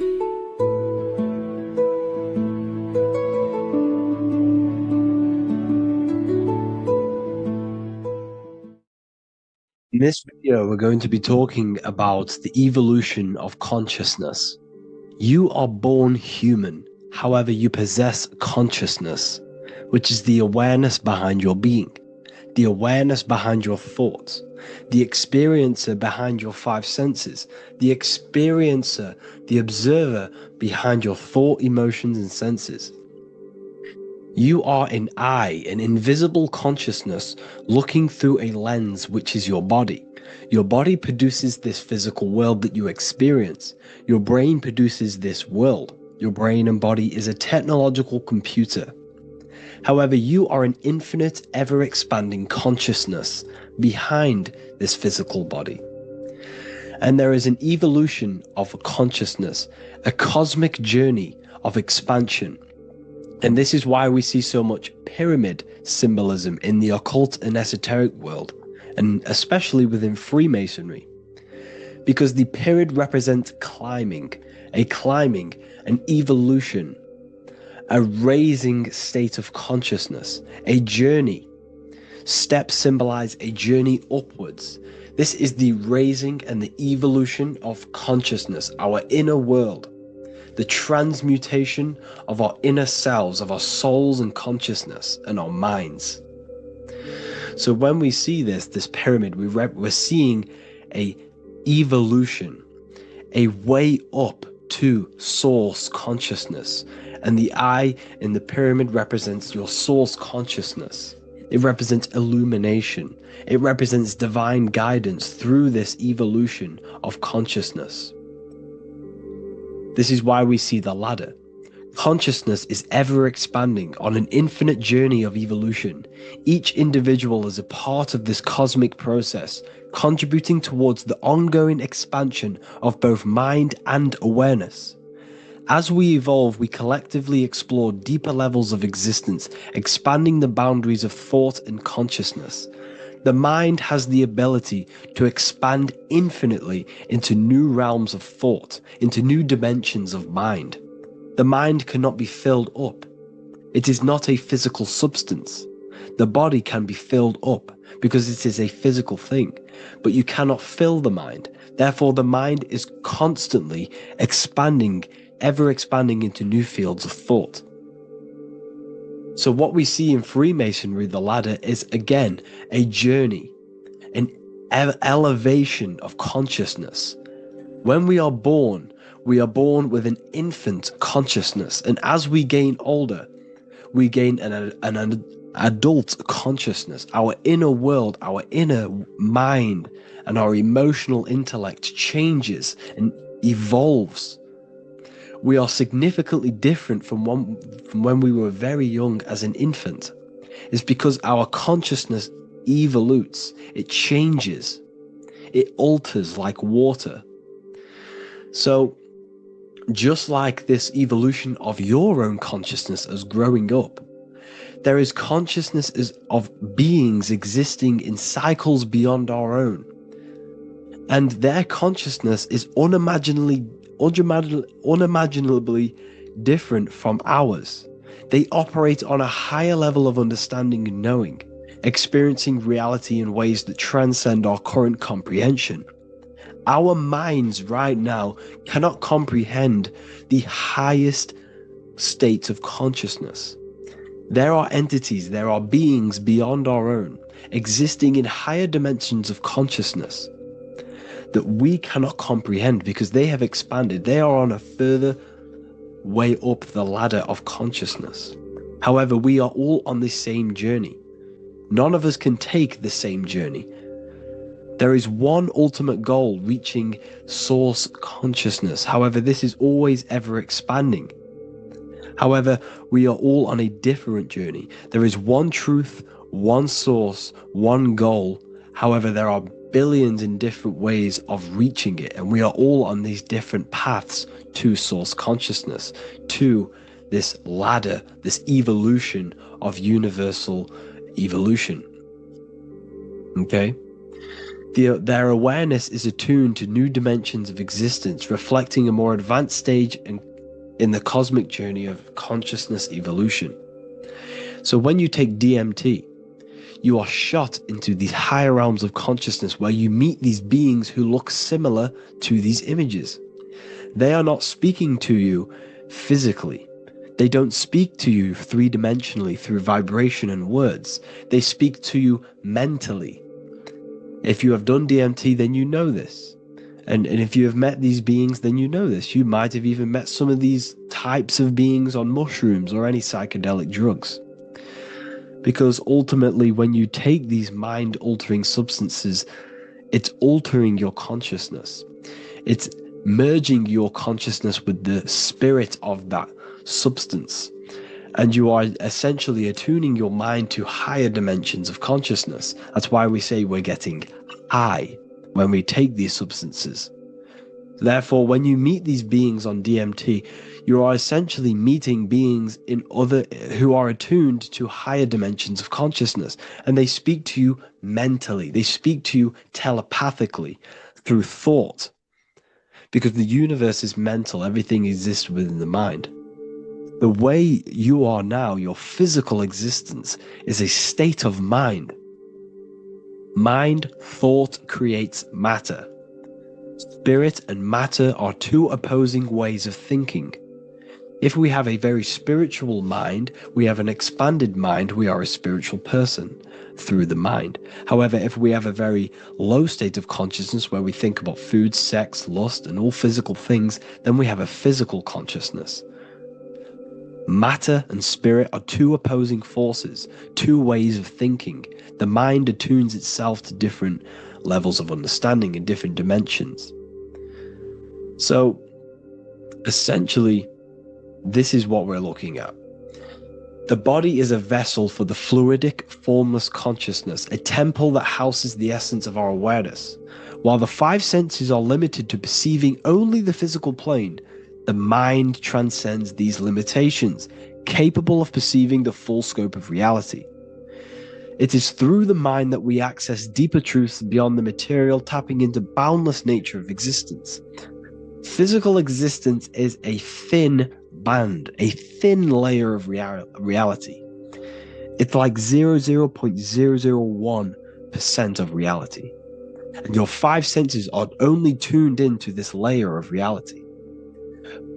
But the five senses are, by design, only only allowed to perceive physicality.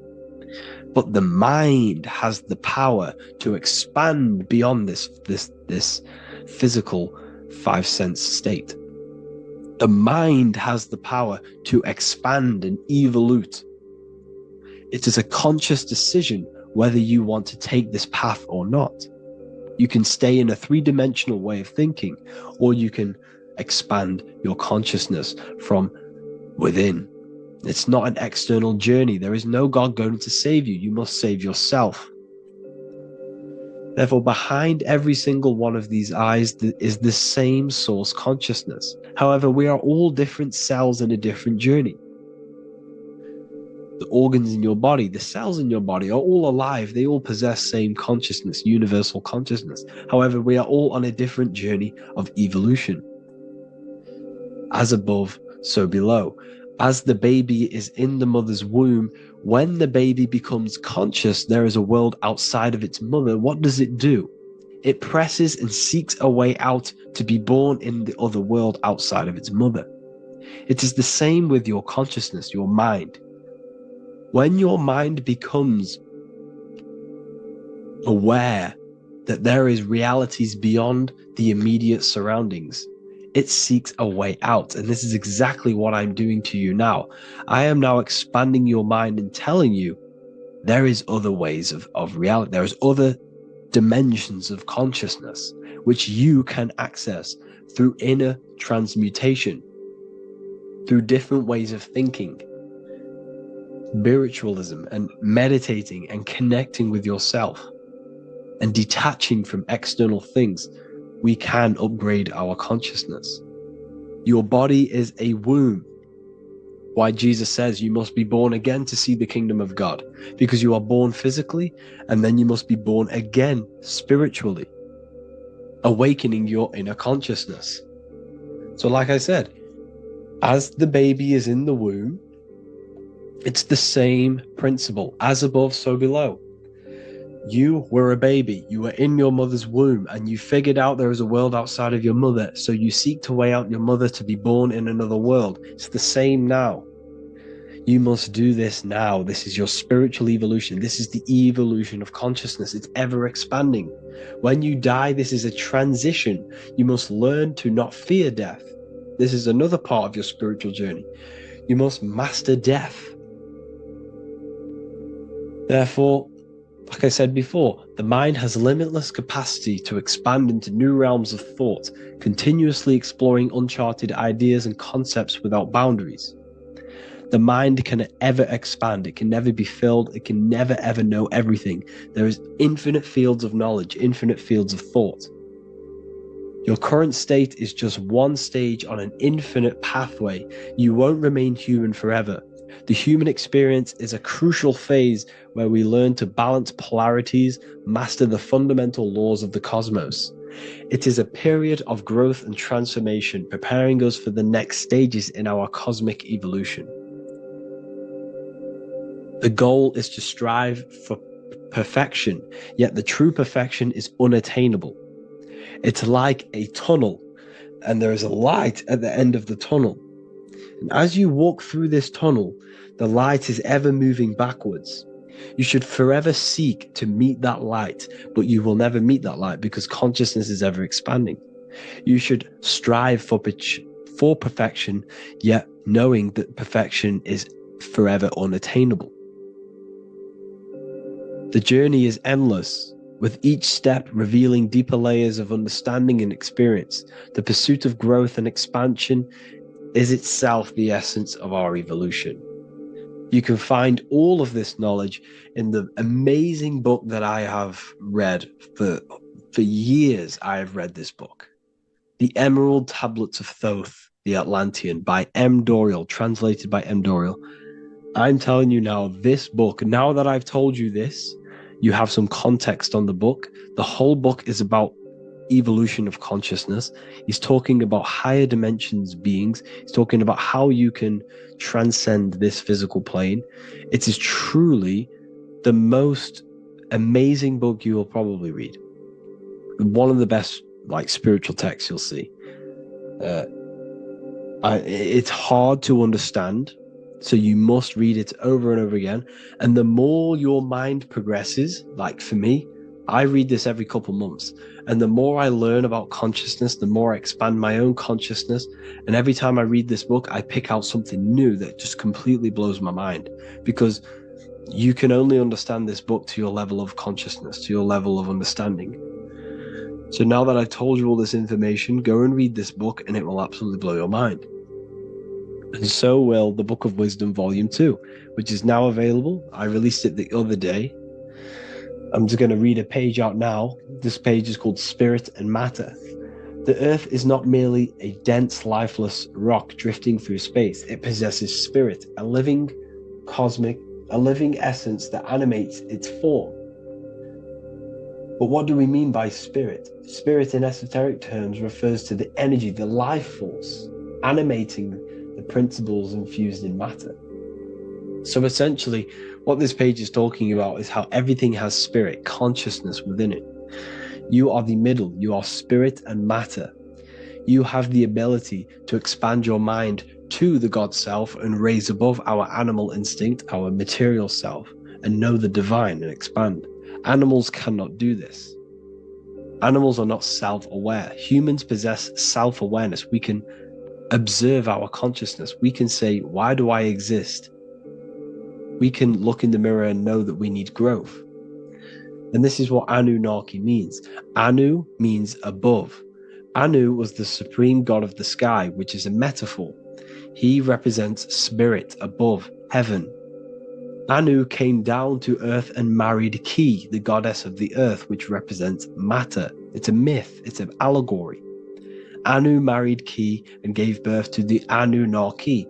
Spirit came down and infused with matter and gave birth to the human, which is you. You are spirit infused in matter, Anu and Ki, Anunnaki. You are the Anunnaki. And this is just one of the teachings in my book. Honestly, this book is absolutely amazing.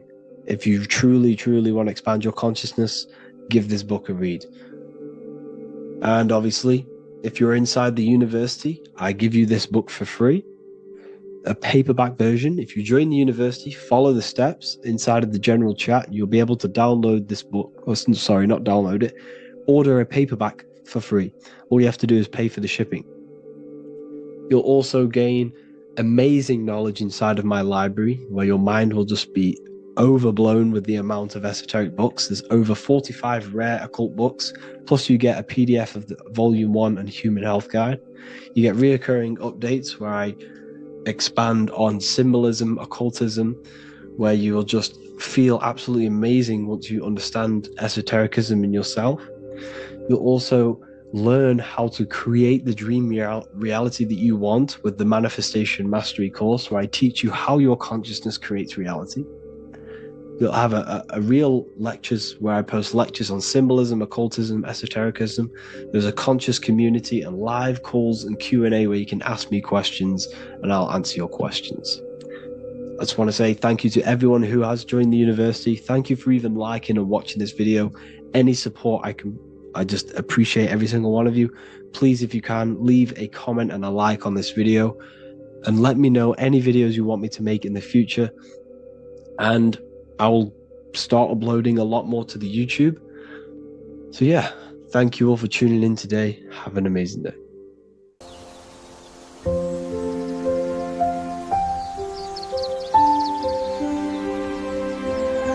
bookofwisdom.com. Visit today.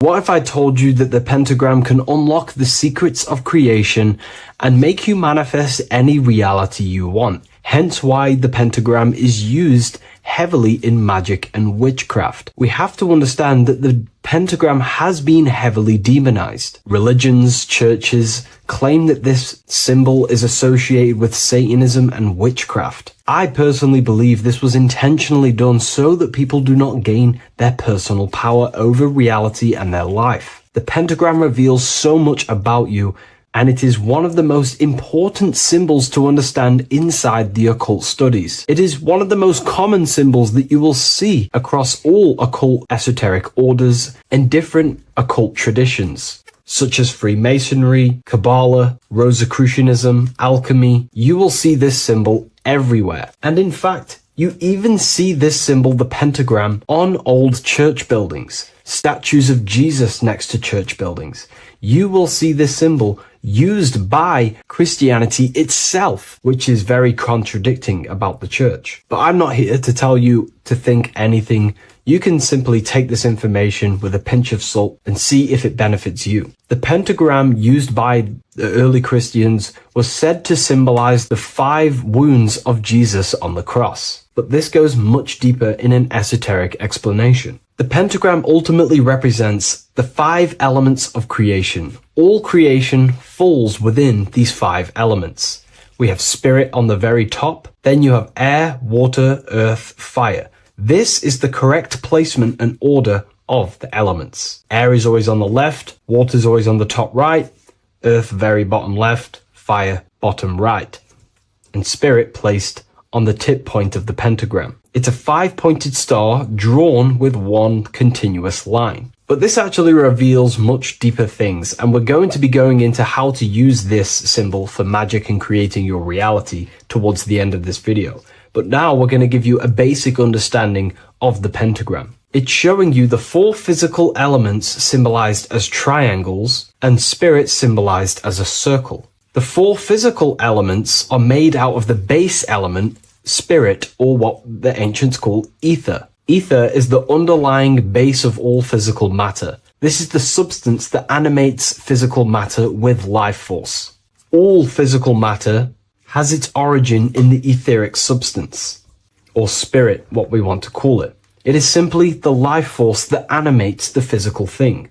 However, if we go deeper onto this symbol, it also represents something personal to the individual who wears this symbol. If you wear this symbol, you're basically saying you're putting your divine nature over your material nature. Your divine self is in control of your material self. You put your spiritual needs before your physical desires and needs. Hence why the spirit is on top, looking down over the 4 physical elements. The circle is continuous, one line, eternal, no beginning, no end. The triangle has beginning and end and points. You can see the beginning and the end when you draw it. On a deeper level, this is pretty much showing the process that symbolizes the structure of the macrocosm, the universe itself, showing how the invisible spiritual planes condense and crystallize into the visible physical world, spirit turning into physical reality. But if you wear this symbol, you're basically saying, I put my divine nature over my material nature, showing that your spiritual nature rules over your earthly existence. You put your spiritual needs first. If you see this inverted, it is now the opposite, placing spirit on the bottom, basically saying, I desire the physical things over the spiritual. But what exactly is your spiritual nature? Well, your spiritual nature is simply your internal self.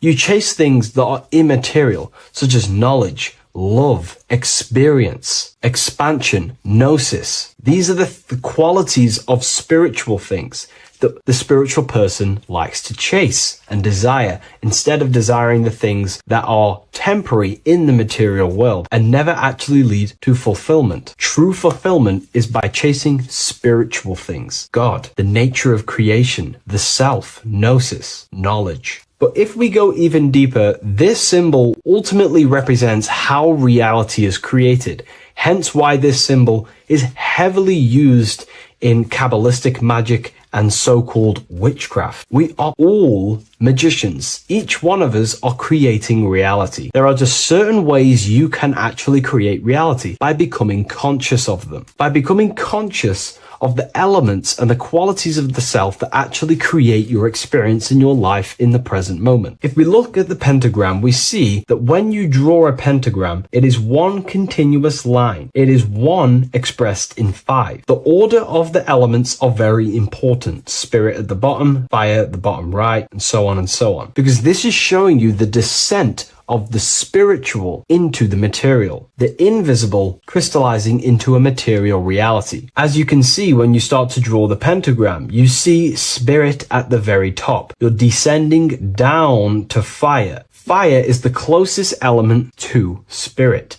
Hence why in magic and witchcraft, people like to use candles. So you're descending first into fire, then into air, then into water, then into earth, then back into spirit. Because of course, the cycle of creation unfolds itself. When you die, you return back to spirit, and then you reincarnate yourself back into physical reality if you wish and desire to. Everything is under this process of matter spiritual. In the daytime you wake up, you're in your material body. When you go to sleep, you enter your astral spiritual body. Everything's in this continual process, renewing itself in spiritual, then material. But the reason why this is associated with magic so heavily is because each one of these elements corresponds to a different body of consciousness, a different vehicle of consciousness. Consciousness has many different vehicles it uses to create the tangible self, the physical reality. For example, consciousness has a spiritual nature. The spirit element in this case symbolizes the emanation, the descent of the one power, the one force that we are all using. Each one of us is using this one power, the power of the source consciousness,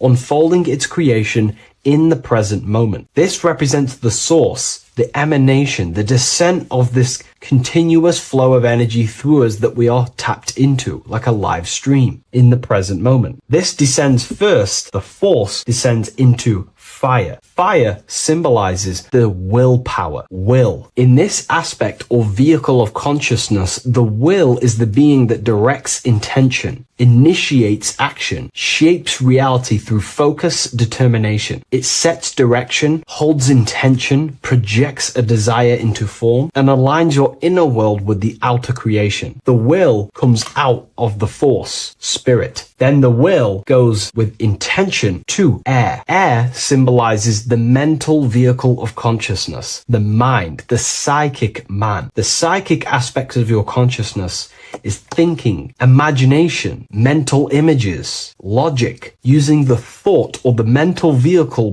body of consciousness. Then that thought has an emotion, which is then water. So it goes from the force to the will to the intellect to the water, the emotional body of consciousness. The emotional vehicle of consciousness amplifies the thought into an emotional desire that you want to take action on. No one takes random actions, and if we do, we say we're very bored and we don't care. The water is the energy, the emotion you have to fulfill something. And that emotion then descends into earth, which is the physical body to take the physical action in the present moment, to fulfill that desire, to fulfill that will, that thought, that desire. And that is how reality is created all the time. Now, there is much more that you can go into with the pentagram, because true magic is about changing consciousness at will, not casting random spells. It's the ability to change the direction of consciousness using the power of the will to direct these forces to create change in the internal world so it can project outwardly in the external world. Because consciousness creates the external reality. What happens within us, we see change outside of us. So true magic is about manipulating the forces and the vehicles of consciousness that exist within our own mind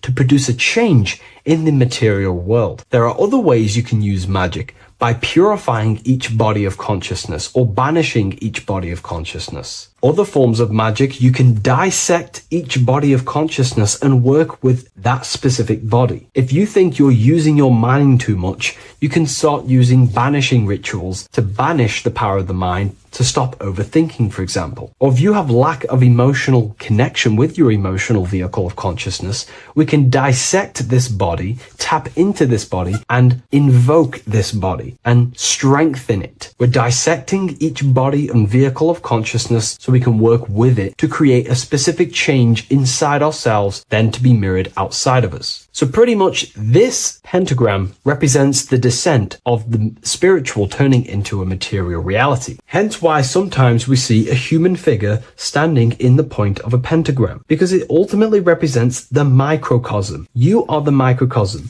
You represent the entire process of spirit into matter, the invisible into the visible, the formless into form. The pentagram, drawn in one unbroken motion, captures this divine act of creation, showing how consciousness flows downward through the elements or the vehicles of consciousness to bring forth the material reality. The Book of Symbolism will teach you all about this. It was released November 17th. A lot of people have taken advantage of this. You also gain a free ebook with this copy. Every order comes with a free ebook. And if you wish to get your copy of the brand new Book of Symbolism, you can find it in the description or revivalofwisdom.com. Thank you, everyone. I'll see you in the next video.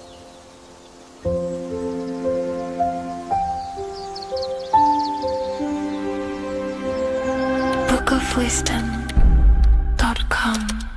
Visit today.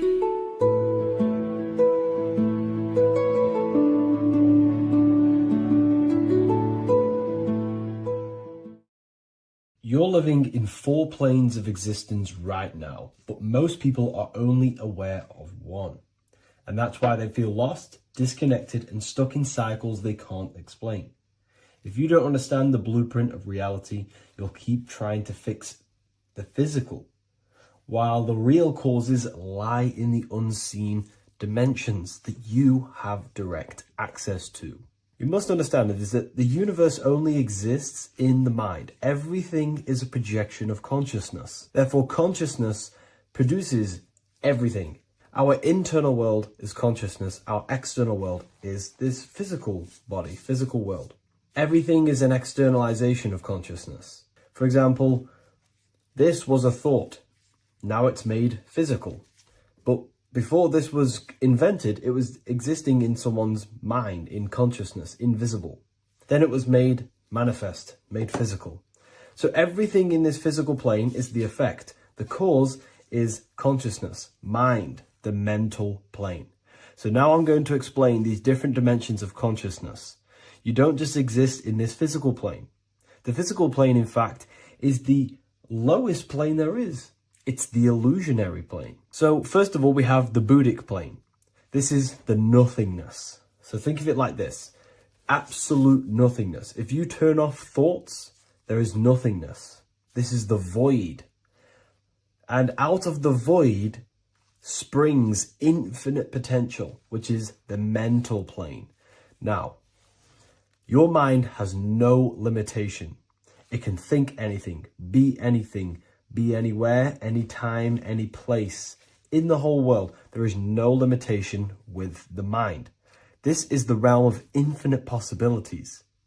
This is the realm of thought. Thought is a dimension, information and thought. To go a little bit deeper on this, there are pockets of thoughts, what we call in the occult fields of thoughts. Your mind does not think thoughts, it receives them. Your mind is like a radio. Whatever the mind is tuning into, setting its mindset, setting your frequency or setting your mind, you will receive thoughts based on that set, whatever you set your mind to. So there are pockets of thoughts that we penetrate in the mental plane.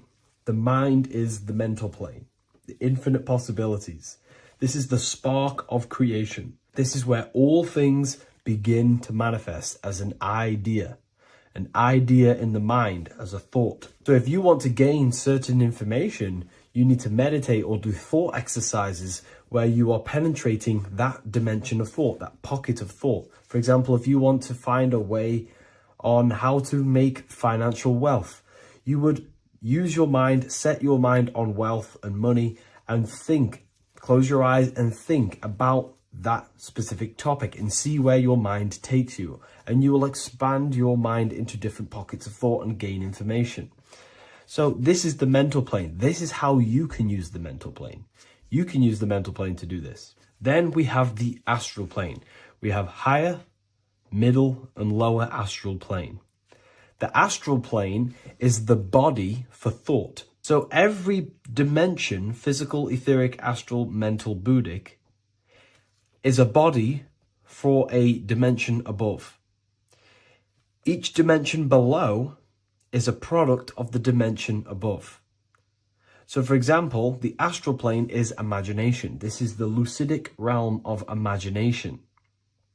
This is where thoughts begin to manifest into some sort of form. It's not a physical form because this is physical, but imagination is a lucidic form. It's not really physical, but it's there. It's a projection of light. It's astral matter condensed by the willpower of the mind. So depending on the vibration of that thought will depend whether it manifests in the higher astral plane, middle astral plane, and lower astral plane. If you think about more material things and visualize material things, this will manifest on the lower astral plane because material matter is low vibration. Now, that does not mean it's evil. That does not mean it's bad. Okay? It just means low vibration just means more material. But if you think and imagine more spiritual things, this manifests on the higher astral plane. So the astral plane is the screen in your mind that allows you to vision an apple, that allows you to vision anything. It's that mental projection that's inside of your mind. Now, this is what we call the third eye. It's an eye because the eye is the mind, and the mind can see into the astral plane. It perceives this spiritual world, this lucidic realm that we have access to. This is where also infinite potential takes place. This is the realm of spirits, demons, jinns, whatever you want to call them. Spiritual entities exist in this because this is where thought forms manifest into form. This is where thoughts create bodies. Think of it like this. The mental plane is a thought of a chair. The astral plane is the imagination of that chair and all of the different possible chairs that could possibly be. The etheric plane is the energy double of that chair. And the physical plane is the physical chair. So as you can see, the higher we go up, the more formless and lucidic it is. The lower we go down planes, the more dense it becomes. This is formless and this is form. Everything manifests through this process. This highlighter is down here in the physical plane, but the idea began in the mental plane. Everything begins in consciousness before it creates a physical body.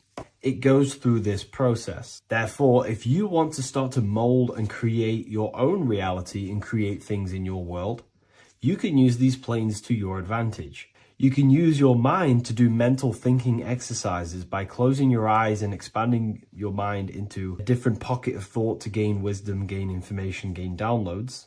The way you do that is simply get into a meditative state, close your eyes, pick a topic that you want to think about and see where your mind takes you, but always remain centered on that topic. And you can do this for maybe an hour or two or half an hour, and your mind will take you places where you will unlock information. You can even use this to make decisions in your life. Think of the topic and see where your mind takes you. You'll gain information. This is how you use the mental plane for ideas. The astral plane is imagination. You have to reconnect with your imagination very vividly. Your imagination, your consciousness is infinite. It's not a three-dimensional plane. It's an infinite plane. You can think and make form anything in your consciousness, in your imagination. You can think anything and you can imagine anything in the most vast details. You just have to reconnect with your imagination. I have a free book on my website. I'll leave the link in the description. It's an ebook. It's called Activating the Inner Eye. This is going to help you reconnect with your imagination. It's a practical guide on how to imagine. So once you know how to use the mental plane and astral plane, thought and imagination, you pretty much need to use the physical plane to take physical action with this physical body that you have and start to manifest these desires you have in the higher planes. Now, it's very important that we master the mind because the mind is the very fabric of reality. We become what we think about. Your life is a product of every thought you thought in the past. It is the mind that directs the flow of consciousness. And wherever this consciousness is flowing is what you will create in your life. Consciousness is the most potent force in the universe, and the mind is pretty much the universe in a microcosm form. It is infinite potential, and your mind will continue to expand into new realms of thought forever and ever and ever. You are eternal. You are not this physical body down here. You are consciousness, literally dreaming that you are in this physical body. So everything begins with the mind. We need to be conscious of the thoughts that enter our mental field of consciousness. There is a level of self-awareness that you can reach where you can become conscious of pretty much every single thought that enters your mental field. Now, we have over 7,000 thoughts a day. You can gain such mastery over your mind where you can become conscious of every thought you think. And that is when you gain superior power. Because when the mind is fully under control of self, you can direct the mind's potent force into a specific goal. Most people's minds are dualistic. They want something, but their mind is thinking something else. They have limiting belief systems. They have the little voice that comes in and says, you can't do this, you're a failure. That is a fractaled mind. The mind needs to be singular. It needs to be on your team and not an enemy. Do not let your own mind take away your power.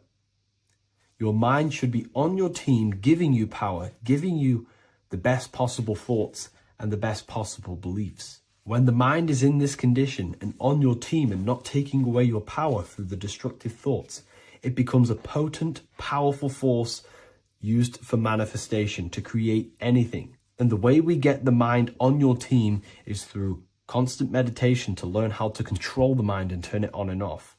Subconscious reprogramming through visualization, affirmations, cultivating emotions associated with your goal.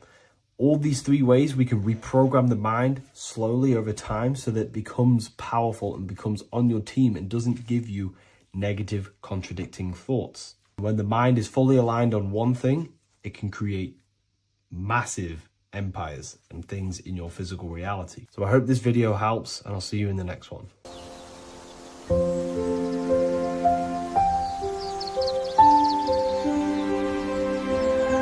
bookofwisdom.com.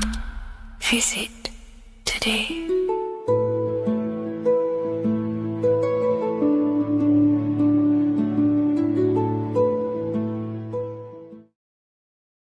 How are we doing, people? It's Revival of Wisdom. We're back today talking about sun worship. Okay? And please enjoy. Sit back and enjoy the video. First thing we need to understand is that the sun is the risen savior. It's the light of the world. Without the sun, we have nothing. Now, the sun is the Son of God. We didn't make the sun.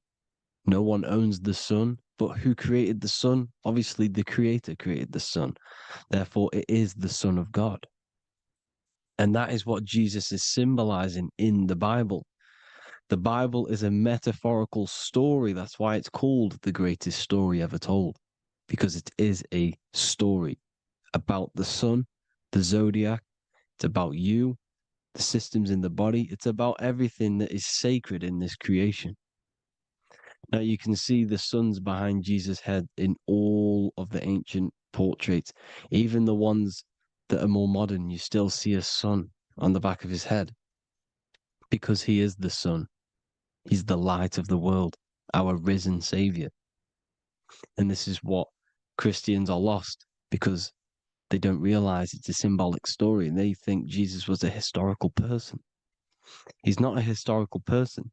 Okay, this is what we need to get out of our mind.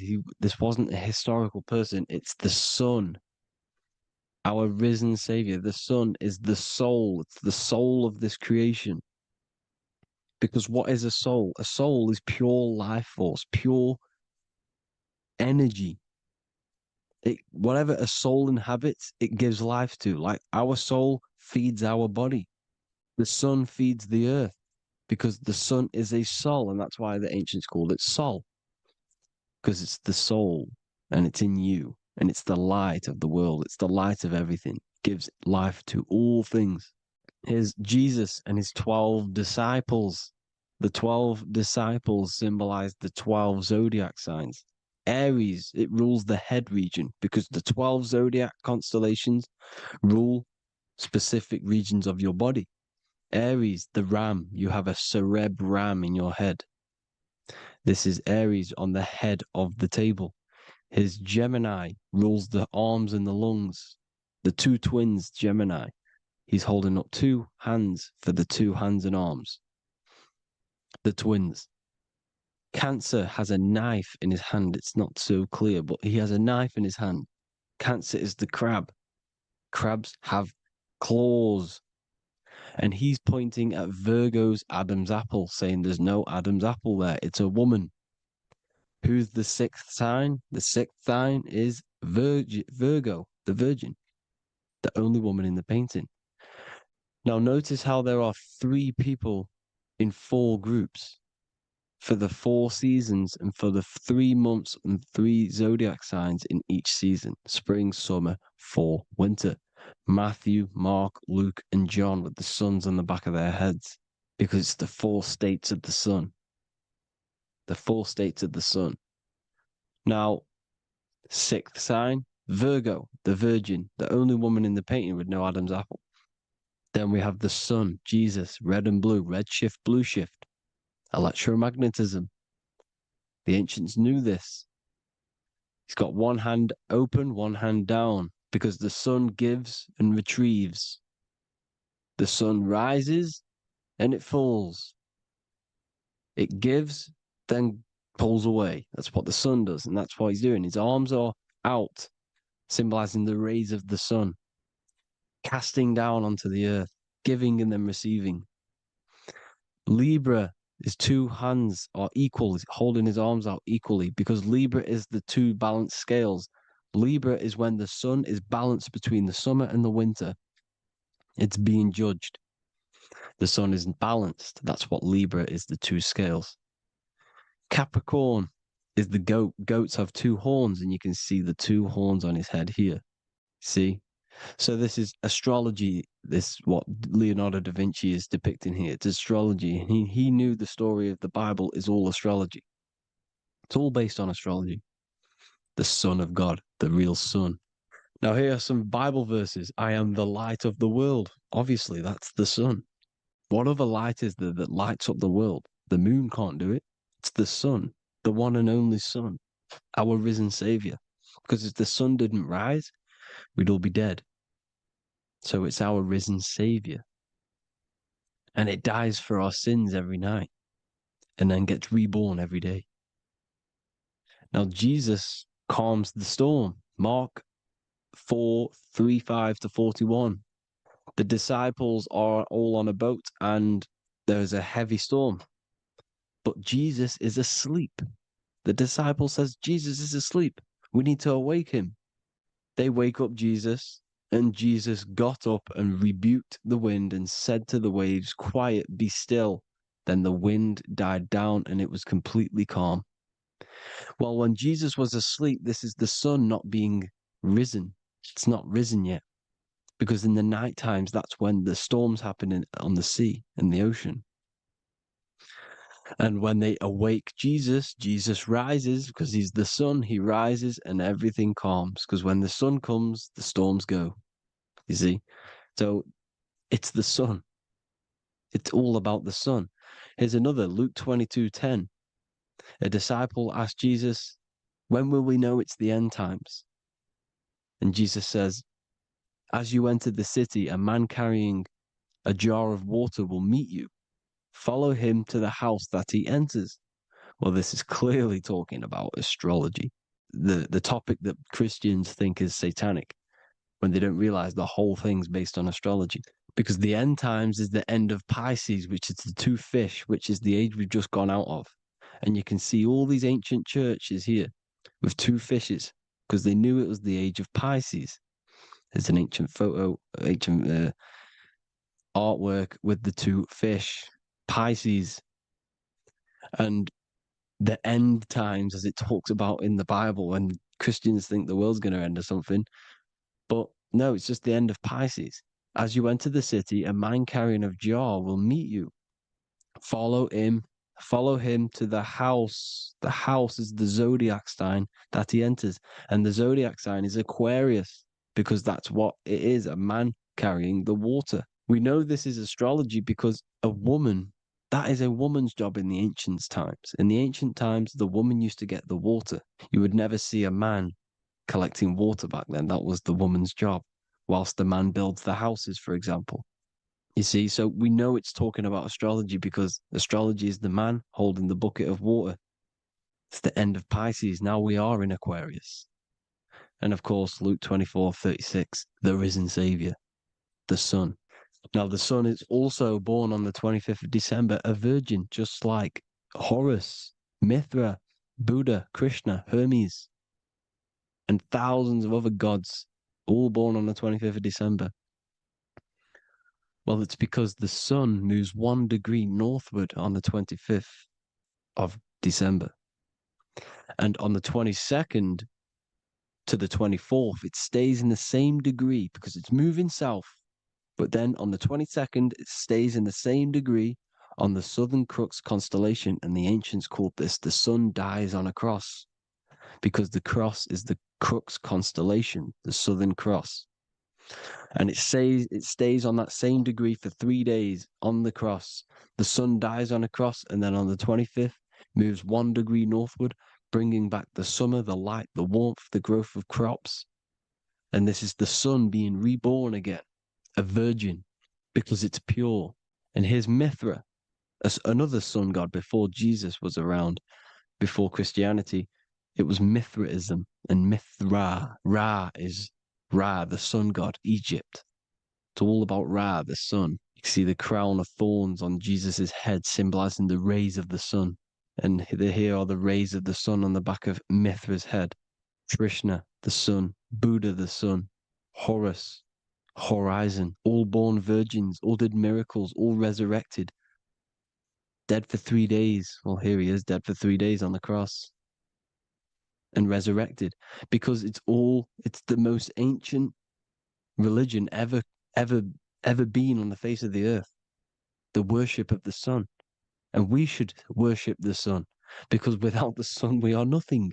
The sun feeds us, feeds the earth, feeds everything. Without the sun we are nothing. It's been reversed, and now we're worshipping man. When we're worshipping a man called Jesus, was never real.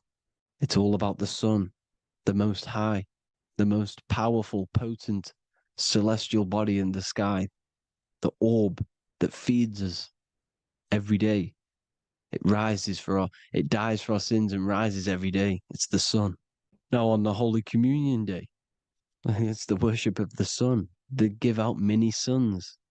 Here's Jesus holding a sun. And they raise the sun on Sunday, because they go to worship their sun god on Sunday. Not Saturn Day, not Moon Day, Monday, but on Sunday when the sun is exalting. And they hold suns up above their heads because the sun rises. They're symbolizing the sun rising above their heads as Savior. It's the sun. It's the Holy Communion Day. And here's Jesus giving a piece of himself to the children. It's the sun, the light. Judas was known as a backbiter, a backstabber, because he stabbed Jesus in the back. He betrayed Jesus. Well, this is just another astrological story about the constellation Scorpio, because the Scorpio is the J, looks like a J. J for Judas, the scorpion, the backbiter. Scorpions backbite. They bite with their back. And what does Judas do? He betrays Jesus by kissing him to let the warriors know who they need to get. So he kisses Jesus, and Jesus gets stabbed in the back. Well, when you get stung or bit by a scorpion, they leave like a kiss. So Judas kisses him and gets betrayed. Well, this is because the sun, when it hits Libra, it's balanced. The sun is balanced because it comes through summer. Now the sun's starting to die. The sun's starting to die. It hits Libra. And then as soon as it hits the Scorpio, it gets betrayed because now the sun has to fall to winter And Saturn is there waiting to take over the darkness of the winter. So he gets stabbed in the back by Scorpio, Judas, the scorpion, the backstabber. You see, it's an astrological story. Here's Mary. Mary means marry, which means pure. The sun is pure. No one gave birth to the sun but the God. And it's born every day. It's born every day on every year. It's born pure. There was no controversy. There was no, activity for the sun to be born. It's pure. Now, the 7 metals come from the 7 planets. The sun gives you gold, and this is why the sun is golden. It looks gold. And this is why the banks are backed by gold, because gold is the most valuable metal, because it's the sun, the most valuable celestial orb in the sky, in the heavens. Well, here's Jesus, another ancient symbol of him being crucified on the cross with the big sun, the Southern Cross constellation. The sun dies on the cross constellation. And if you go to the old etymology dictionaries, you will see sun and son is the same word. They come from the same etymology roots. You can use them for no matter what, but they've been confused today. But if you go back to the old dictionaries of etymology, they are interchangeable. You can use them. Son, sun, sol, it's all the same thing. The 12 disciples, 12 brothers of Joseph, 12 tribes of Israel, 12 breastplates on the stones, because it's all the 12 astrological signs. They could have used any other number, but there's 12. Because 12 is the mind, which is God. 7 is the number of matter, which is man. 7 energy centers in the body. 12 cranial nerves in the brain, because it's the mind. 12 is the 12ness. The zodiac is literally the mind of God, the signs of God. Now here we see here, Job 38, 31 to 33. Can you lead forth a constellation in the season? He's asking you, can you read the sky? Can you read the heavens? Canst thou bring forth the Mazzaroth in its season? Mazzaroth means 12 signs, the zodiac. Why did they translated every single Hebrew word in the Bible into English, but they decided to leave out Mazzaroth? Why? It's because if that said zodiac, Christians would have a different view on the Bible, but they leave that out. But Mazzaroth actually means the 12 signs, the zodiac, and the stars means sign. The word stars means sign because the stars are signs, things to come, which is off in Hebrew, which means sign, things to come. You see a sign on the road, it's something coming. But God is saying, no, what does he say? To qualify as a director, a judge of man's life on earth, one must be able to govern the heavenly bodies that rule the earth. It's telling you to read the heavens. We need to read the heavens. Astrology, the 12 zodiac signs, the mind of God. It's telling you, read the Mazzaroth, read the zodiac, because they are things to come in your life. They are signs. It's not satanic, it's made by God. God said, let there be lights in the firmament of the heavens to divide the day from the night, and let them be for signs. Signs are things to come. The 12 zodiac signs. It's all about astrology. Here's Mary holding the sun. His son, her son. It's the sun in the sky. The one and only, the most high. The soul, the solo because it's on its own. The most powerful, Ra, radiance. Here's the Pope holding the sun. All 3 popes holding the sun because they're sun worshippers and they know the true meaning and origins behind Christianity. Sun worship. Here's the Vatican is a sundial. Yes, this is literally a clock. Your watch is a sundial. It's got 12 sections on it for the 12 zodiac signs. 12 hours, 12 Horuses. Now here you see Jesus walking on water. Well, it's the sun. And here's the beard of the sun. Here's the pyramid of the sun, the illuminated one, the all-seeing eye, the sun. Here's the Ankh. The sun creates these symbols. The ancients knew this.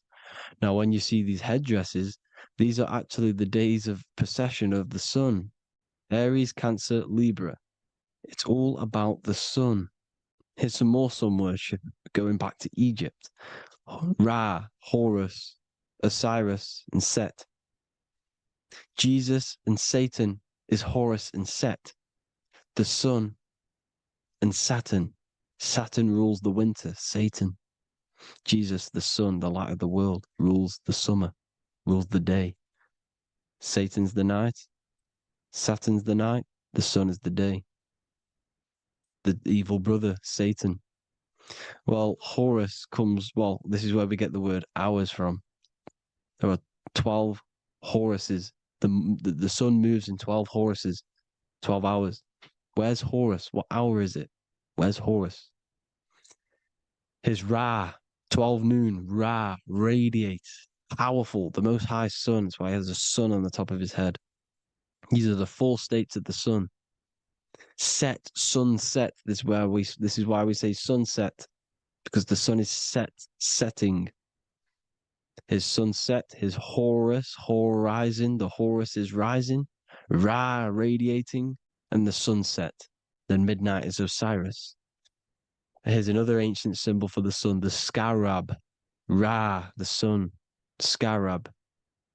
It's got the word Ra in it because it's the sun. And here's the sun on top of the scarab with the wings.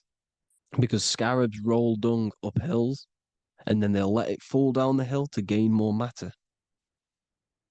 To gain more bigger, like a snowball effect. And this is, the ancients saw this as a process of the sun, because the sun climbs up the hill and then it falls. So they used the scarab to symbolize the process of the sun. The sun climbs and falls. Here's an ancient Egyptian cat cutting off the head of the serpent. Well, the cat is cutting off the head of the serpent, symbolizes the sun cutting off the nighttime.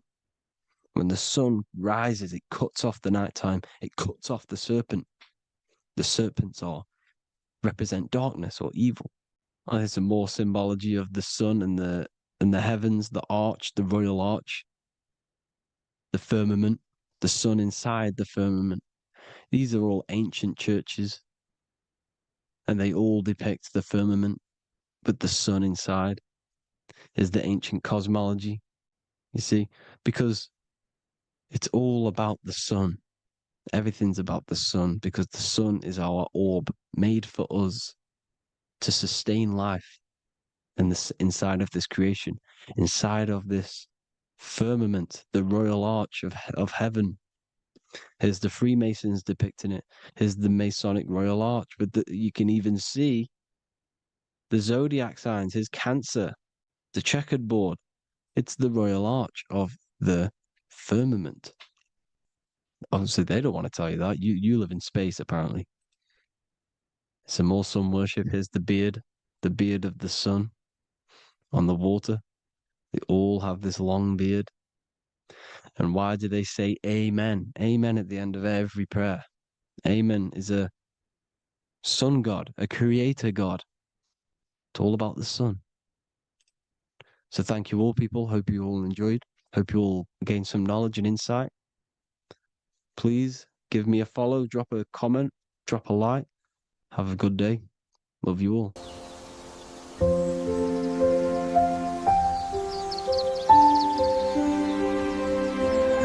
bookofwisdom.com. Visit today.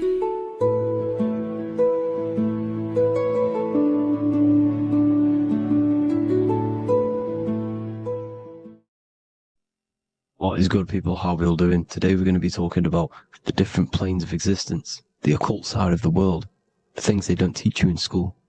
And of course, you can only find that on this channel, so welcome. So you need to understand is that your consciousness moves through these different planes of existence, these different states of consciousness, which make up all of you. Okay? They are all interlocked planes. They are all interpenetrated into each other. They are all one. They melt into the plane above and below. You see, each plane is a product of each plane. As above, so below. Now, the higher you go, the more fluid, the more dreamy, the less dense it becomes. The lower you go, the more denser it becomes, the more solid it becomes. The lowest plane is the physical plane, which you are obviously aware of. You are inside of the physical plane now. But while you are in this inside of this physical plane, you are indeed inside of all these other bodies which you have not awakened yet. You have to awaken these different bodies. You have these bodies. Okay? It's like a ripple effect. And the center is the most dense, the most solid. This is earth, heart, the heart of the ripple. And the lower you, the further you go out from the center, the more dreamy, the less fluid, the more fluid, the more less dense it gets until you're one with the all. You see? And this is what it's like. This is what this system is. It's like a ripple effect. Now, let's jump straight into the planes. First, you have the physical plane, made out of 4 elements. Five elements. The ether is the mother of the elements. It's the womb of the elements. It's the 5th element. And it gives birth to the 4 other elements. 4 is stability. Tables have 4 legs, and this is why the ether gives birth to 4, because it's the foundation of the physical world. Fire, earth, water, air. They are not pure. Each one of the elements melts into the other one. For example, earth and water both share cold. Water and air both share wet. You see, they compose of each other. They melt, they mold into each other based off the vibrational state of the ether. That's what it is. The 4 elements are the vibrational states of the ether. Okay? So you have the 4 physical elements making this, physical world. It's the lowest world. It's the world of effect. This world, whatever you see, whatever you experience, it's the effect. You can't change anything by manipulating this world. You got to manipulate the higher worlds to affect this world, you see? As above, so below. This is the lowest plane. It has 3-dimensional. It's the 3rd dimension. Space, height, and thickness. That's all it is. Front, backwards, upwards. You see, it's 3-dimensional. We cannot perceive the hidden side, which is the interior of this existence. We cannot perceive the interior from our exterior view. We are looking into this world. Okay? This is the exterior view. We can't see what's inside of that. That's the 4th dimension, which is the next one. It's the most gross and dense plane. 4 states of matter, the most slowest vibrational molecules exist in this plane. Above this plane, you have the ether. Okay? The word ether and either are the same thing, because either connects 2 scenarios in languages. I either support Manchester United or Liverpool.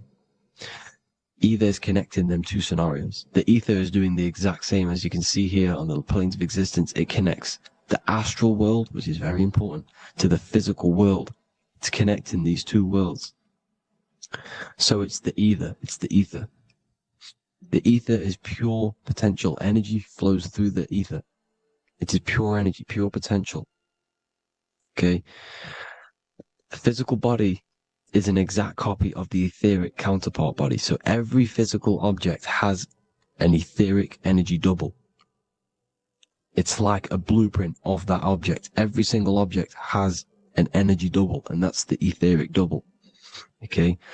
The etheric body determines the shape of our physical body through its lines of force. All through life, it rebuilds and restores the physical body. Physical problems show up first in the etheric body, because as above, so below. You manipulate the higher planes, it will manipulate this plane. And this is why sorcery works. Contact with astral plane entities. We'll get into that a bit later. So the reason why we can't see this plane, this energy world, which is all around us, which we are inside of right now as we speak, is that the molecules that compose it are further apart than those of the physical plane, making it invisible to the 2 eyes. That we can't perceive it. Our eyes cannot physically suck in that sort of information, and our brain cannot decode it. This is why, they brainwash us with all these programs to keep us asleep, to keep these other bodies we have asleep, so we don't find out about these other bodies, and is to make you believe that everything's just a material. Only the material world exists. They don't want you to know is that everything that you see is a result of something you cannot see. As above, so below. There are realities within this reality. This is what I'm breaking down now, these different planes, on how this reality works. So your etheric double is your energy body. You can see here the physical, etheric, astral. Astral is your spirit. The ether is a part of the physical plane. It's like just above the physical plane, but it's still part. But then the astral plane is completely separate. It's another plane, but they're all interlocked. Don't think they're apart. They're all interlocked. They're all one. They all melt into each other. The chakras that we have are inside of our etheric body. They are our sense of organs which tune us to the fourth dimension. These 7 chakras connect us to the astral world, the fourth dimension. Okay? They are points for the flow of energy from the universe / 7 planets, because the 7 chakras are your 7 planets, and the 7 planets are connected to the astral world. They are feeding these 7 centers in our body. They connect us to the universe, to our etheric counterpart, and then to us, supplying the physical body. Because the energy comes from above. As above, so below. These 7 centers, these 7 etheric chakras, are being supplied with energy from the universe, the 7 planets, the solar system. Then it supplies the physical body. You see? So, the ether is very important. And this is, that the ancients understood the science of the ether, and they could harness free electricity from it, because it's all around us. The ether is all around us. And this is what they were doing. They were harnessing free energy using the ether. The astral plane, the fourth dimension, very important plane. Very, very important. We've all been there. Every single one of you has been there. Okay? The fourth dimension is unseen of what we see. It's the interior of the exterior that we see. We see the third dimension, but we cannot see beyond what's making this third dimension. This is the fourth dimension. Okay, it's the dream world. This is where you go when you dream. Okay, this is where you go when you dream. It's the place of disembodied spirits or ghosts, entities, whatever you want to call them. When you hear ringing in your ears, that is not tinnitus. That is an entity around you. Okay? That is an entity around you. The fourth dimension is where thought forms exist. Mental images. Thought forms as in what you see in your mind when you think of an image. Because the mind is the highest plane of existence. Mind is the highest plane of existence.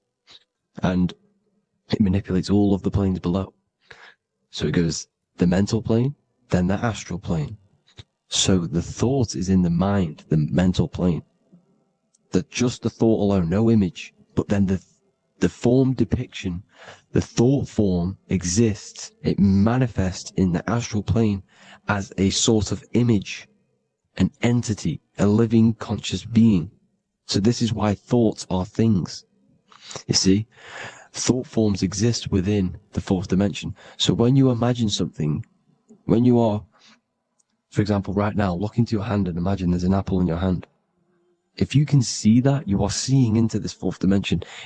You can only see into this fourth dimension using the mind's eye, not the 2 eyes, the mind's eye. When you shut off the 2 eyes into darkness, the third eye opens. The mind's eye is open, and you can see, this is astral travel. You got to work on astral travel, and you will see this astral plane, this fourth dimension. And there are 3 different sections to this astral plane: higher, middle, or lower. So yes, there is a kind of a heaven and hell, and a middle, mid-God. Heaven being the higher vibrational entities manifesting higher vibrational thought forms existing there, the lower vibrational thought forms existing in the astral plane. But these thought forms are beings. You can create these beings. They're called elementals. Okay? If you entertain specific thoughts for long enough, this will plant a seed and it will grow. If you keep, so for example, you have a bad feeling or whatever, what's a good example? unforgiving someone, you keep that energy inside of you for long enough, it will manifest in the fourth dimension. You entertain that thought long enough, it will manifest. And it will create an etheric body, and it will be an entity which will harm you. It will feed off you this low vibrational energy. Your mind is so powerful. It creates thought forms, and these thought forms can take consciousness, can take bodies, etheric bodies. Now, that's why it's very important that you master your mind, master your thought patterns. So this fourth dimension is the astral world. So when you have a nightmare, this is the lower astral plane. You're in the lower astral plane. Whilst this physical body rests at night, your consciousness, you awaken this other body, your consciousness goes inside of this other body, whilst the physical body lays asleep. You see? So it's all inside of you. This is what you need to understand. You just haven't awakened these bodies yet. You can awaken them. You just got to awaken them. Okay? The next is the mental plane. This is the mind, the source, pure cause, pure motion, the most less dense, the most fluid. No form. There's no form to the mind. Astral plane is the first plane where a form takes existence, pretty much. The mental world has no form. It's pure mind, pure intelligence. Thoughts alone exist here without any images or manifestation. The most fluid, the most dreamy, the most causal plane. All of the rest take the effects of this plane. That's why it's mind over matter. Your thoughts they create vibrations. Each vibration is vibrating on a specific frequency, which creates mental images, creates effects down here on this physical plane. This is why it's so important to master your mind. Master what you think. Master your mind. It's the hardest thing to master. You could conquer the world, but it's probably harder to conquer your own mind than to conquer the whole world. I can promise you that, because the mind can play tricks on you. You got to listen to that inner guide within you that will constantly manifest the good things. So anyways, people, hope you learned a lot from this. Please work on trying to activate these other bodies. I will maybe do another video on trying to activate these bodies if you wish. Please comment down below if you would like to see that. And have an amazing day. Please like, subscribe, comment down below any video ideas you want me to do, any information you want me to spit. Thank you all. Have an amazing day.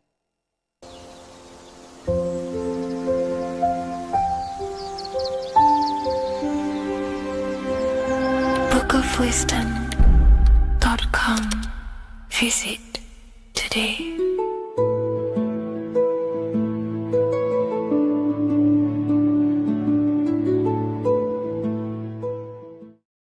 You're living in 4 planes of existence right now, but most people are only aware of one.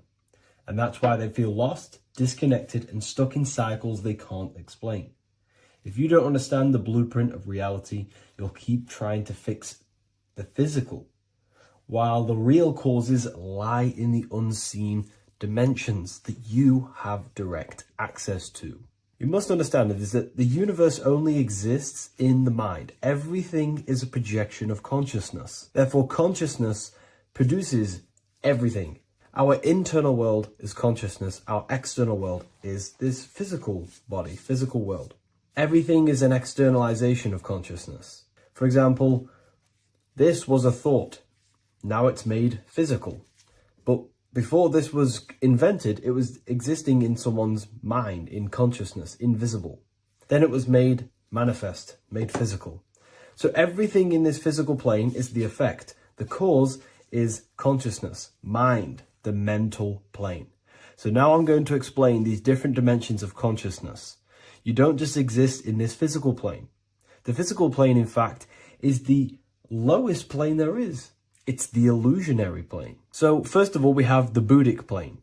This is the nothingness. So think of it like this. Absolute nothingness. If you turn off thoughts, there is nothingness. This is the void. And out of the void springs infinite potential, which is the mental plane. Now, your mind has no limitation. It can think anything, be anywhere, anytime, any place. In the whole world, there is no limitation with the mind. This is the realm of infinite possibilities. This is the realm of thought. Thought is a dimension, information and thought. To go a little bit deeper on this, there are pockets of thoughts, what we call in the occult fields of thoughts. Your mind does not think thoughts, it receives them. Your mind is like a radio. Whatever the mind is tuning into, setting its mindset, setting your frequency or setting your mind, you will receive thoughts based on that set, whatever you set your mind to. So there are pockets of thoughts that we penetrate in the mental plane. The mind is the mental plane, the infinite possibilities. This is the spark of creation. This is where all things begin to manifest as an idea in the mind as a thought. So if you want to gain certain information, you need to meditate or do thought exercises where you are penetrating that dimension of thought, that pocket of thought. For example, if you want to find a way on how to make financial wealth, you would use your mind, set your mind on wealth and money and think, close your eyes and think about that specific topic and see where your mind takes you. And you will expand your mind into different pockets of thought and gain information. So this is the mental plane. This is how you can use the mental plane. You can use the mental plane to do this. Then we have the astral plane. We have higher, middle, and lower astral plane. The astral plane is the body for thought. So every dimension, physical, etheric, astral, mental, Buddhic, is a body for a dimension above. Each dimension below is a product of the dimension above. So for example, the astral plane is imagination. This is the lucidic realm of imagination. This is where thoughts begin to manifest into some sort of form. It's not a physical form because this is physical, but imagination is a lucidic form. It's not really physical, but it's there. It's a projection of light. It's astral matter condensed by the willpower of the mind. So depending on the vibration of that thought will depend whether it manifests in the higher astral plane, middle astral plane, and lower astral plane. If you think about more material things and visualize material things, this will manifest on the lower astral plane because material matter is low vibration. Now, that does not mean it's evil. That does not mean it's bad. Okay?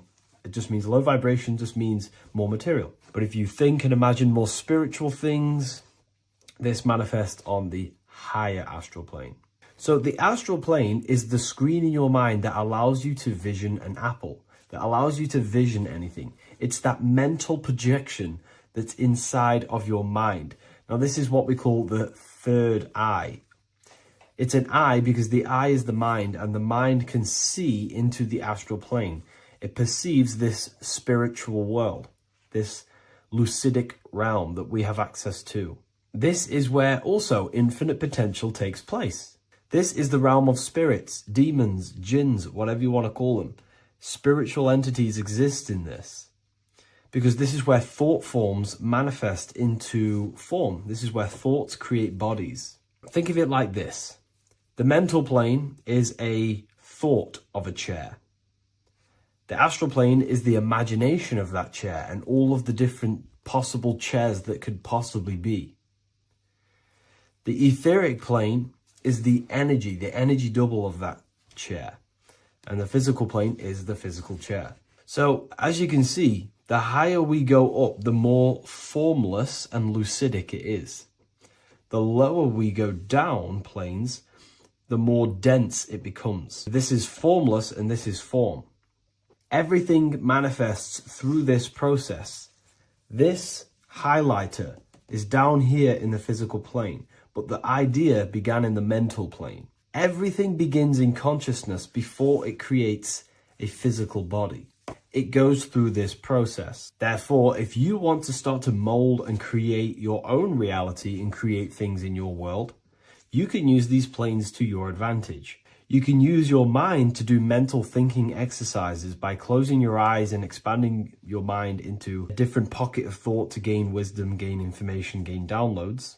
The way you do that is simply get into a meditative state, close your eyes, pick a topic that you want to think about, and see where your mind takes you, but always remain centered on that topic. And you can do this for maybe an hour or two or half an hour, and your mind will take you places where you will unlock information. You can even use this to make decisions in your life. Think of the topic and see where your mind takes you. You'll gain information. This is how you use the mental plane for ideas. The astral plane is imagination. You have to reconnect with your imagination very vividly. Your imagination, your consciousness is infinite. It's not a three-dimensional plane. It's an infinite plane. You can think and make form anything in your consciousness, in your imagination. You can think anything and you can imagine anything in the most vast details. You just have to reconnect with your imagination. I have a free book on my website. I'll leave the link in the description. It's an ebook. It's called Activating the Inner Eye. This is going to help you reconnect with your imagination. It's a practical guide on how to imagine. So once you know how to use the mental plane and astral plane, thought and imagination, you pretty much need to use the physical plane to take physical action with this physical body that you have and start to manifest these desires you have in the higher planes. Now, it's very important that we master the mind, because the mind is the very fabric of reality. We become what we think about. Your life is a product of every thought you thought in the past. It is the mind that directs the flow of consciousness. And wherever this consciousness is flowing is what you will create in your life. Consciousness is the most potent force in the universe, and the mind is pretty much the universe in a microcosm form. It is infinite potential, and your mind will continue to expand into new realms of thought forever and ever and ever. You are eternal. You are not this physical body down here. You are consciousness, literally dreaming that you are in this physical body. So everything begins with the mind. We need to be conscious of the thoughts that enter our mental field of consciousness. There is a level of self-awareness that you can reach where you can become conscious of pretty much every single thought that enters your mental field. Now, we have over 7,000 thoughts a day. You can gain such mastery over your mind where you can become conscious of every thought you think. And that is when you gain superior power. Because when the mind is fully under control of self, you can direct the mind's potent force into a specific goal. Most people's minds are dualistic. They want something, but their mind is thinking something else. They have limiting belief systems. They have the little voice that comes in and says, you can't do this, you're a failure. That is a fractaled mind. The mind needs to be singular. It needs to be on your team and not an enemy. Do not let your own mind take away your power. Your mind should be on your team, giving you power, giving you the best possible thoughts and the best possible beliefs. When the mind is in this condition and on your team and not taking away your power through the destructive thoughts, it becomes a potent, powerful force used for manifestation to create anything. And the way we get the mind on your team is through constant meditation to learn how to control the mind and turn it on and off. Subconscious reprogramming through visualization, affirmations, cultivating emotions associated with your goal. All these three ways we can reprogram the mind slowly over time so that it becomes powerful and becomes on your team and doesn't give you negative contradicting thoughts. When the mind is fully aligned on one thing, it can create massive empires and things in your physical reality. So I hope this video helps, and I'll see you in the next one. So this is known as the bag of the gods. This symbolism is widely known, but no one knows what it truly symbolizes. We see this in ancient Sumerian artwork. We see this in the Mayans' artwork. We always see this bag with the gods. What does this actually represent? Okay, so the bag itself represents carrying.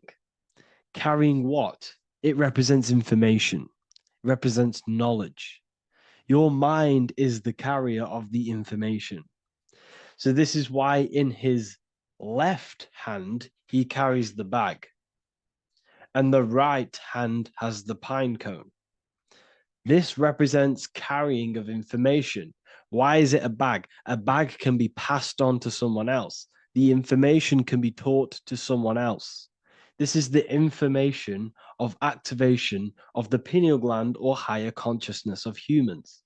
Because as humans, we all possess an animal nature, the nature that tells us to eat, to steal, to gain material wealth, to survive, to hate. This is our animal self. This is our animal behavior. But we also have a divine nature of consciousness, which we have access to, the higher planes of consciousness, the planes that manipulate this material world and create all things in this material world. The human mind has access to. The animal does not. The animal has no idea he exists. The animal has no inner dialogue, but humans have the inner dialogue. Humans can create infinitely. We can expand our minds infinitely into new realms of thought. So we have this higher divine nature and a lower nature. This bag of the gods is basically just representing the knowledge they possess of higher consciousness, of the higher aspect of life. Okay? Which is the activation of the pineal. The pine cone. The pine cone is in his right hand. The right represents wisdom. The left represents intellect, knowledge. Knowledge and wisdom are two separate things. Wisdom is applied knowledge. It's a feminine aspect. Knowledge is just gained information that you know, which is masculine. So in his right hand, he holds the pine cone. The pine cone can be opened and shut. The shut pine cone represents the asleep human being, the human being that exists in his lower nature, that just basically survives, lives on eating, consumption, material lust, living in chaos with his emotions, living in a place of hell. This is the animal nature. Then we have the awakened human, the one who has consciousness of himself, the one who looks within himself, the one who knows there is more to him when he looks in the mirror. He is far more than just the physical body. He is a divine spiritual being, a divine being who has limitless potential of creation into the material plane. So this represents the awakened. This represents the asleep. This is why he carries the pine cone in his right hand. It represents applied knowledge. This is the information. This is the intellect he possesses. And this is the applied knowledge of the awakening, of activation of the pineal gland. Because remember, the pineal gland is not your consciousness. The pineals, the same root word. Pine cones were always symbolizing the state of consciousness one was living in, whether he was asleep or awake. We see this at the Vatican. We see the pine cone over the two pillars. This is the two pillars of Freemasonry, and the dome. This is the Royal Arch of Freemasonry. This represents your head. This is the two pillars, the two hemispheres, and the pine cone in the middle, which is the pineal gland. What is the pineal gland? The pineal gland is not your consciousness. It is not the third eye, and it is not the mind. It's not the mind's eye. The pineal gland is a radio receiver. This is your body. Your body is an antenna. Most people think they are this body. This body is nothing but a receiver and a downloader of consciousness. Your brain does not produce consciousness. You are not this brain in your head. This brain is a downloader of consciousness. Consciousness comes from a way higher divine plane, which is what this image is showing here with the clouds. The mind is light. Consciousness is light. And this light is coming down into the material plane, and your body is basically a crystal antenna which is receiving and downloading this consciousness. So you can experience a three-dimensional reality. So God can experience himself in a divided, separate state. This is what this represents. Now, the pineal gland can be activated, okay, and stimulated, because the pineal gland has physioluminescent crystalline jagged shaped cells on it. And obviously these are crystals. Crystals are on your pineal gland. And what do crystals do? Radios use crystals. Your phone uses crystals. They tell you that crystals are woo-woo and pseudoscience because they don't want you to know the power of crystals. Your body is basically a giant crystal. Your pineal gland is a radio receiver for your consciousness. So if they can ruin your pineal gland and damage it, this will damage your connection to the divine, to your true self, to consciousness, to God, whatever you want to call it, the source. There is all one source consciousness, and we're all collectively connected to it. And this is our connection. This is our antenna. So what a radio does, a radio has an antenna, and the frequencies are all around us because all the radios are playing in your ear right now. But what the antenna of a radio does is tune into a specific frequency to pick up that frequency and play that frequency. It's the same with your consciousness. You're all a fraction of God's consciousness. So that is essentially what we are looking at here. We're seeing knowledge, intellect in the left hand, and applied knowledge, activation of waking up to higher consciousness, to the higher human form. Because we can reach beyond our physical form. We can turn our animal self into a divine being, into one of these so-called gods. These gods are nothing but human beings. The Anunnaki were not gods. They didn't come from the sky. These are normal, regular human beings who activated their higher consciousness. This is what we have here. This represents spirit. Birds represent spirit. So do we have any questions? I'll take some questions now. That was just a short lecture on what that symbol truly means. Okay, so if we have any questions, feel free to go ahead and ask some questions. Anything that you don't understand, anything that you want to know. Okay.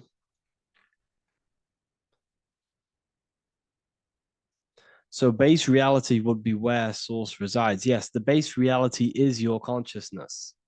Are these lectures available in the university? There's a whole section, basically inside the university, there's a whole section with like over 30 long form lectures like this. So the base reality is where the source resides. Yes, the base reality is your inner world, your consciousness. That is the only thing that exists. Your outer world is just an effect of your consciousness. Your consciousness, everything that has gone on within the mind and emotion is pushed outwards into your reality. You have thought and felt your way into your external circumstances. Your life is a direct correlation of every thought you thought in the past. Therefore, your inner world of consciousness is creating and molding your outer world.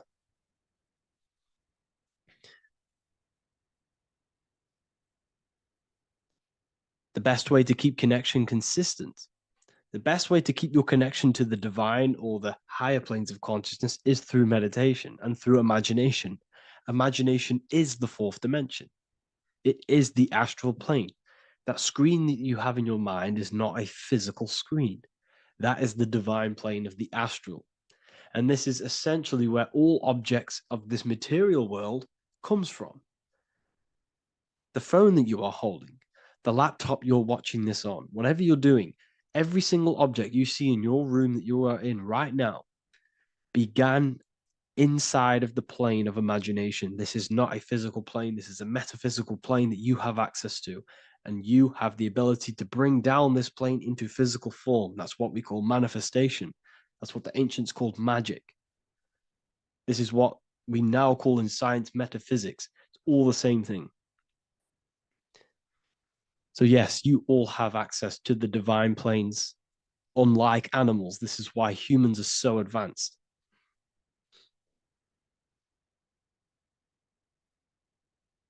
Okay.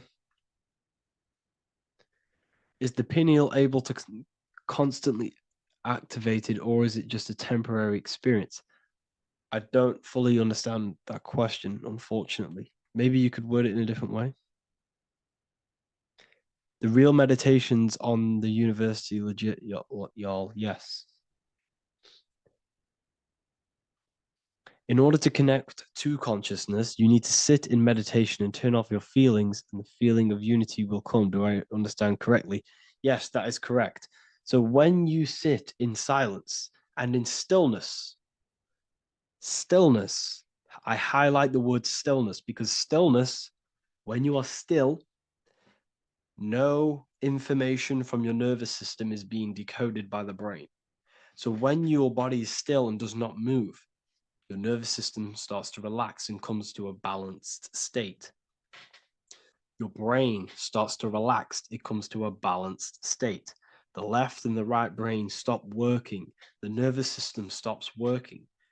Then, once the body, the material body is shut down, you then have access to consciousness. You can't access consciousness if the body's in such a busy state. If electricity is being fired every 2 seconds, your whole body's electrical. When you move your foot, that's electricity being fired from the brain to the foot instantly through the nervous system. The brain, your whole body is a technological machine. So you must shut down the technological machine to access the divine that exists beyond the technological machine. Do you understand that? Did we create ourselves from the higher plane? When you say yes, you created yourself, you manifested yourself in this material form for a reason in this specific time and place. Wisdom books, are these available inside the university? Yes, they are. So anyone who joins the university, they all gain 50% off the store. So you can get anything off, anything you want inside the store for 50% off.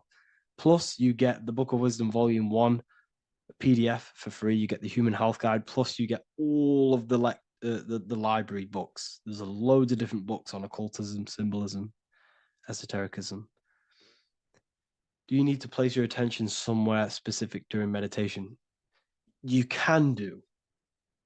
Okay, you can do. So if you struggle, when you first start to meditate and you struggle to turn off the thoughts, think of the back of the brain, the back of your head. Don't think of it, place your attention on it. Okay, so when you place your attention on the back of the brain, this now shuts off thought because the back of the brain doesn't have any activation to do with thought. The front brain does, the neocortex. That's all to do with activation of thinking. So place your attention on either the back of the brain or your breath. What's more important, creating yourself or finding yourself? It's a balance of both.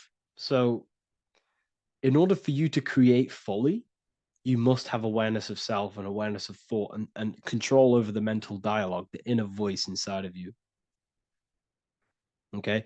When you control that inner voice, that is when you gain power. That inner voice is what brings commands into physical reality. Before you kick a football, there is a change in consciousness. There's a decision made in consciousness before the body takes the action. Therefore, every physical manifestation is a change of inner consciousness before it's a physical reality. You can have the reality you want through consciousness before physically having it. That's the secret to creating. But you must believe it like you know the sun is going to rise in the morning. That's how much you should know that you have that reality in consciousness through feeling and thought and imagination. And that's how you can truly create in your reality. Shrooms help with consciousness or ego. I can't really talk about that because I'm maybe uploading this to YouTube, unfortunately. But we need to clean our pineal gland first from calcification. Yes, definitely. You should go on a detox the body, because you can't really connect with consciousness if your body is in such a dirty state. Because the brain is, your nervous system is in a state of fight or flight, trying to fight off all these toxins. So when you meditate, you're probably going to be having thoughts all the time because your brain's firing, your nervous system's being attacked through toxins. So you must detox to have a true connection with the divine. Your diet plays a big role in your spirituality and mentality. What is the most optimal food for pure consciousness? Fruits and vegetables. They possess consciousness. So when you place them inside of you, they're syncing with your consciousness. How to check the cleanliness of your body, your skin, your teeth, your tongue, your mouth. If your skin has spots, different colors on it, you're not clean, because your skin is a reflection of your inner organs. Coffee's not the best for you. Coffee gives you fake energy, okay? So what coffee does, that buzz you get off coffee, is actually the toxic effect of the chemicals reacting with your body. If I'm inside the university and wanted to buy your book, you said it would be 50% off because we are your student. Is that automatic, or we need to have a code? You will have a code. Yes, I'm going to releasing a code for all the students after this. Caffeine equals neurotoxin. Yes, it fries your brain. It fries your nervous system. It fries your dopamine receptors. Will the Q&A last week about money symbolism be posted? Oh, I didn't post that. That's my bad. I totally forgot. I will post that after this. Thank you for reminding me. How to detox the body. The best way to detox the body is going through a week cleanse of fruit. So only consume fruit, sea moss, and cayenne pepper, and lots of freshly pressed juice. Do that for a week or 2 weeks, depending on how you feel, and then start to fast. You will lose weight, but you're not losing weight, you're losing impurities. It's good to do this every couple months, to just go on a raw fruit diet, cleanse the body, push everything out, and then start to fast while, consuming sea moss and having lots of freshly squeezed juices. What is an alternative for coffee? Something with high energy levels. Okay. We're not taught the most simplest thing about the human body. It is an electromagnetic machine. It's electrical. It runs off electricity. The only energy you need is electricity, and that is found in fruits, vegetables. If you want energy, drink pure, fresh, pressed juice. That will give you more energy, more electricity than coffee. Can we cleanse ourselves through oil pulling? Do you recommend it? I do oil pulling every day with coconut oil in my mouth. Celery juice is a good one, very good one. Yeah, celery juice.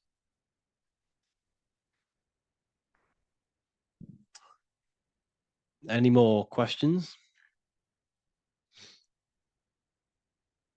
What kind of music do you listen to when lifting? For me, rap, hip hop push me work harder, but I know it's terrible for my subconscious. Yes, very. At least you're aware of it. You should be definitely try and stay away from the hip hop music. Try and stay away from anything that's talking about anything negative, because it's all programming your subconscious. And your belief system is your reality, people. Your belief system is your reality. Okay? So look after your subconscious. That's what's controlling your actions. 90% of your actions on a daily basis are controlled through your subconscious beliefs. Okay? I listen to a lot of Pastel Ghost. I listen to a lot of. Let me get my playlist up. It's all like background music for TikTok. Do you know what I mean? Like Pastel Ghost. That's mainly what I listen to. That sort of music. I don't know what it's kind of called. I don't know what that genre is called. Does anyone know what that genre is actually called? Because there's not much words in it. The reason I listen to it is because there's not much words in it. And, you know, it helps the subconscious. And I just love that music.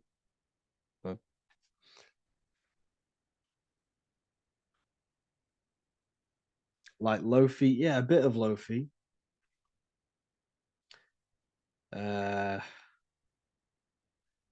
Most people won't even know this type of music.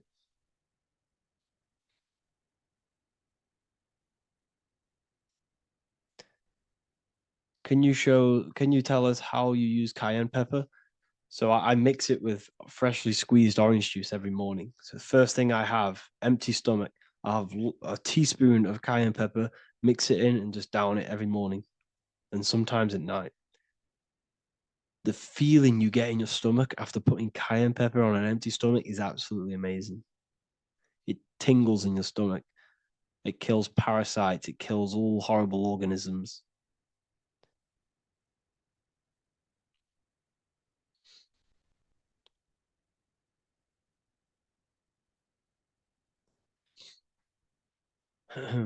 Mix it with hot water. Yes, hot water and key lime water. That I bet that's powerful. If you mixed warm water with key lime with cayenne pepper in first thing in the morning, I can imagine how powerful that is. I've never done that, but I'm going to try that.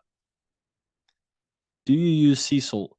I don't know what to think about sea salt, to be honest. I try and stay away from it.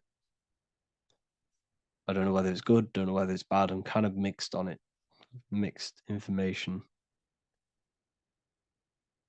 You know, I've heard people have benefits. I've heard other people say stay away from it. So I don't know. I just stay away from it. Just I'm not too sure on it.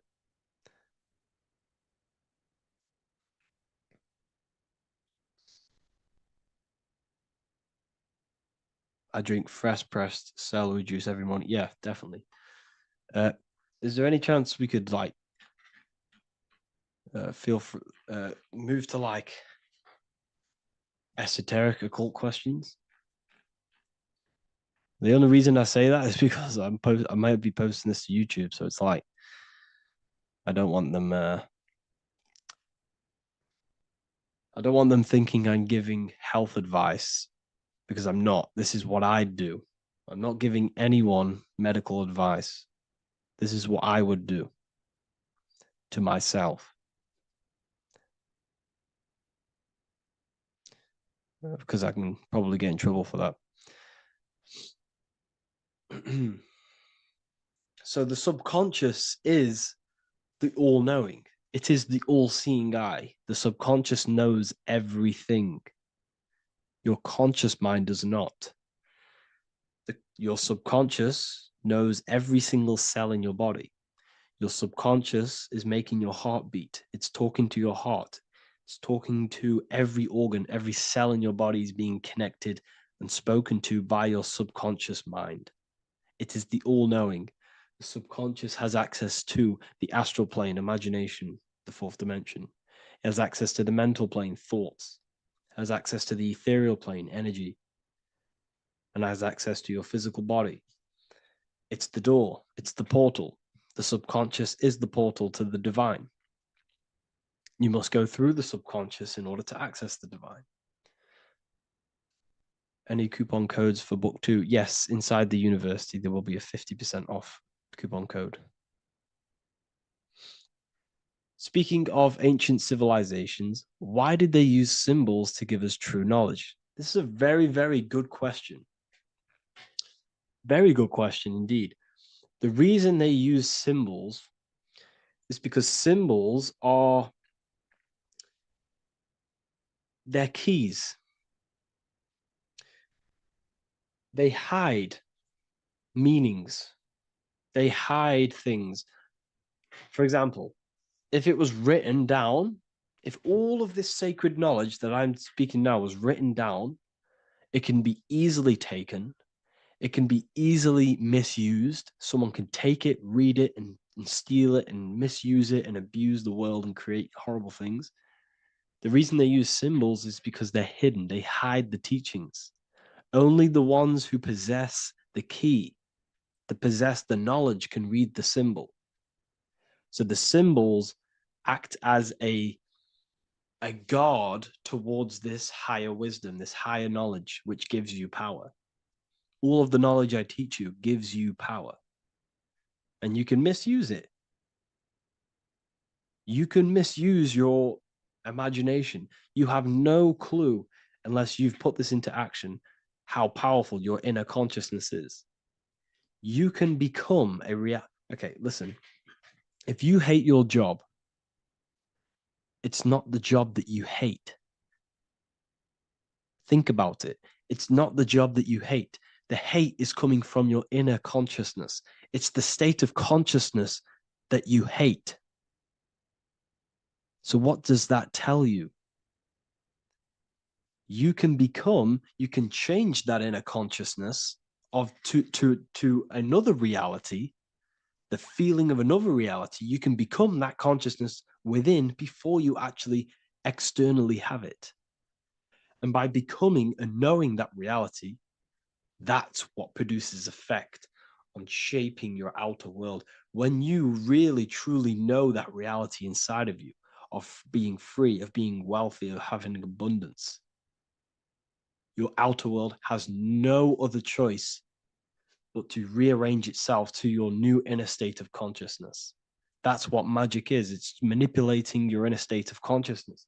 It's convincing yourself that you already have it, not believing it, knowing it. Okay?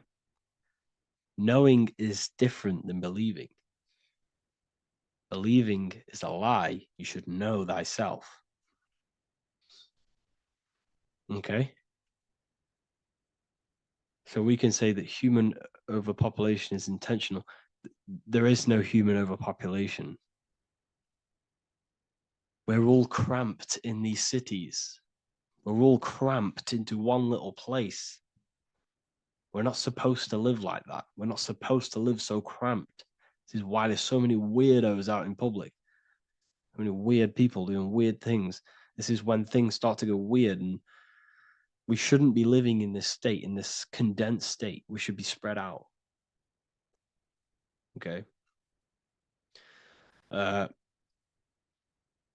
There is no overpopulation. It's just an illusion, because we all lived in such. Have you ever been on a plane? Have you seen how much land there is? It's crazy.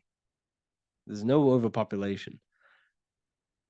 And how many people do they say there's in the world? There's not that many people in the world that they say. I think it's like 8 billion. I think they say there's 8 billion people. There's not 8 billion people. There's probably more like 2 billion. And the reason I say that is because I have a friend who only has like 300K followers. So that's a lot of followers, okay? And he gets recognized everywhere he goes. And he's into all this stuff. And he says, listen, the population is definitely not 8 billion or whatever they say. I think it's like a couple billion. It's probably more like 1 billion. How to properly manifest intentions. Thought, emotion, and imagination are the key. You must know that you have that reality. Don't believe it. Become that reality within your consciousness. All day long, as much as possible. Feel it. Imagine it. Say it. And have zero doubt. How to have zero doubt. You can't, well, okay, so the doubt, that little voice that will seep into your mind saying, you can't do that. You can't do this. That's your old voice of your subconscious program. Listen, the reason why most people fail in life is because they have trained their subconscious that they will fail. They have told and believed that they will fail. The reason I will succeed for the rest of my life is because I have trained my subconscious to say, I will win, I will succeed, I will solve any problem. That's my belief system. And if my belief system is that, then my external reality, my conscious mind will seek a way to fulfill that belief. It will seek to control and create that belief in my external world. It will seek to solve any problem. I've trained my subconscious mind to know that I already have the reality, to know that I'm abundant, to know that I have everything that I already need. Therefore, if any problem comes, I can sort it straight away. But most people have a different belief. It's not your fault. We've been kind of manipulated and told this, that they will fail, that they can't do anything, that it's too hard. And that basically casts a spell on the conscious mind, where your conscious mind is just like, no, I can't do that, because of this subconscious belief that you hold. So you must reprogram your subconscious that you can do it, that you will solve any problem, and that you are abundant. That's the reason why successful people succeed. It's because they have a complete different mind state, a complete different belief system in their subconscious.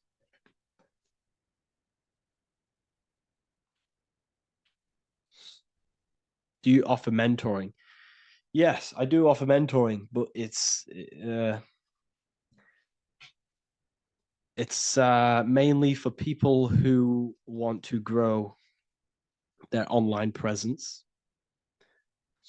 and for the amount of value and transformation that I can place into your life, and the time that, well, the price of my time, it will be a higher price tag, but your life will completely change if you join my mentoring, because I will transmute your life. I will transmute your mind, and I will transmute your whole reality,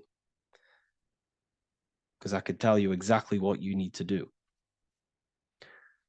How to have super genius power pulling information from the source. Okay, so you can do this. I talked about this in Book of Wisdom, Volume 2, if you've read it. This is a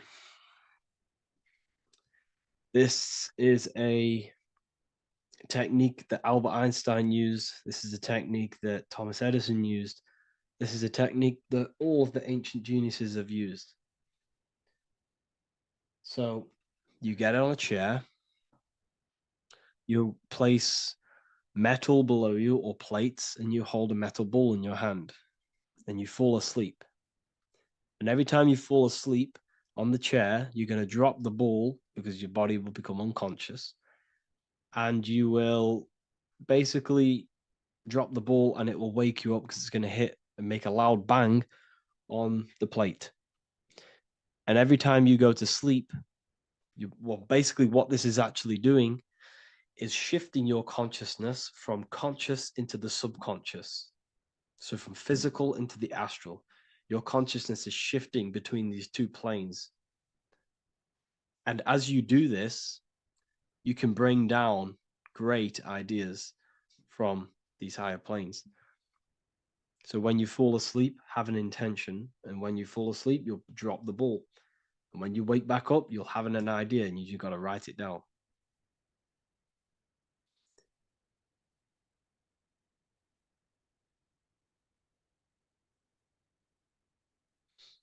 How to balance chakras. Don't focus on balancing your chakras. Focus on the mind. The mind is the cause of the chakras being blocked. If you have a blocked throat chakra, this is a problem in your mind, not the chakra. You see, the chakras are a result of the mind. You transmute the mind, you can transmute the chakras and cleanse them.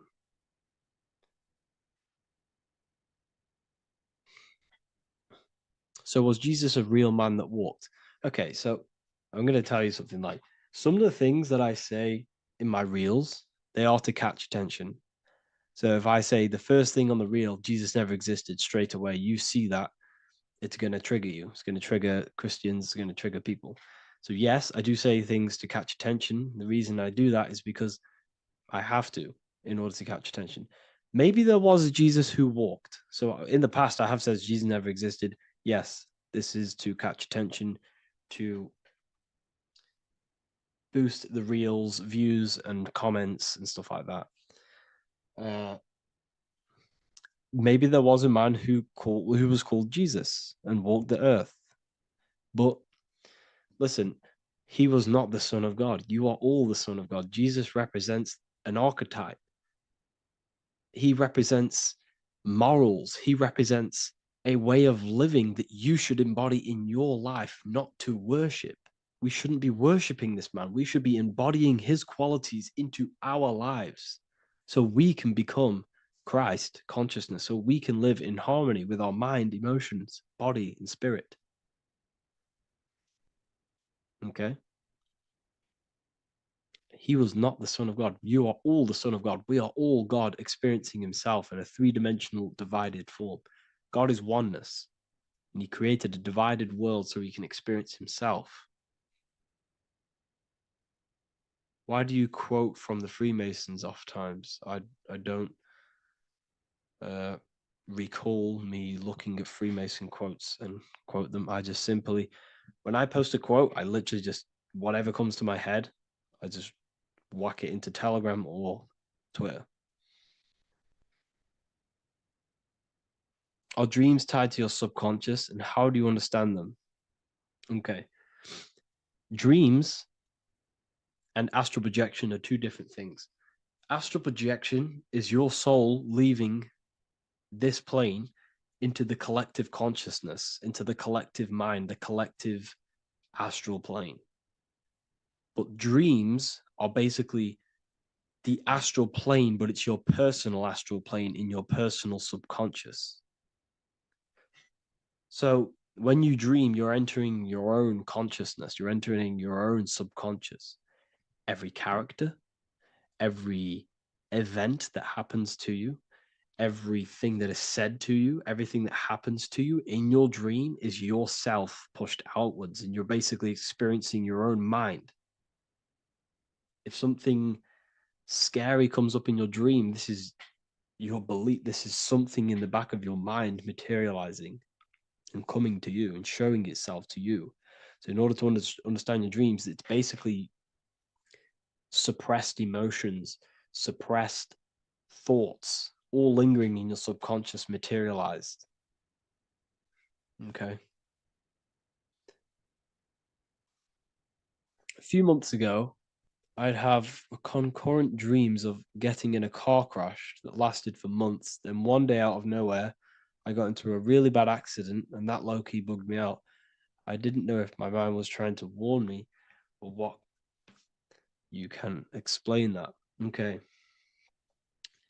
If you are having dreams about having a car crash, this is a belief. Okay, so let me tell you something. Let's say you're a drug dealer, okay? And you live in fear every single day of the police coming to you. This dealer every day is worried, he's scared, and he lives in fear of the police getting him. He was believing it. This fear, this emotion he was feeling on a regular basis, repetition, and the emotion is basically impressing your subconscious. It's impressed his subconscious that deeply that he now believes it. It's now become a belief. So one day the dealer gets caught and he goes to prison. Let me tell you something. He placed himself there because he created a program, a belief in his subconscious of the police. And his external reality is now in a prison cell. But that prison cell is just an external manifestation of the prison cell of fear he installed in his subconscious mind. The four walls he's now trapped in is just basically an externalization of his own belief system that he created through consciousness, through the subconscious. If you embedded your belief that you will be in a car crash, you will be in a car crash. He placed himself there. He materialized that reality through the thought, through the emotion, through the belief. He put himself there. You see? So if you were having dreams, this was maybe, it could have been anything. You could have watched a program when you were a child about a car crash, and that maybe scared you. Or you saw a car crash when you were very young, and that scared you, and that impressed your subconscious. Then you had a dream about it. Then you started to believe it. And then one day, bang, it happens. That's the power of the subconscious mind. It holds control over you. It holds control over every aspect of your reality, of your being. So, I hope you all enjoyed this live. I'll see you all inside Ethereal University. I'll be posting another lecture this week. And yeah, let me hold on.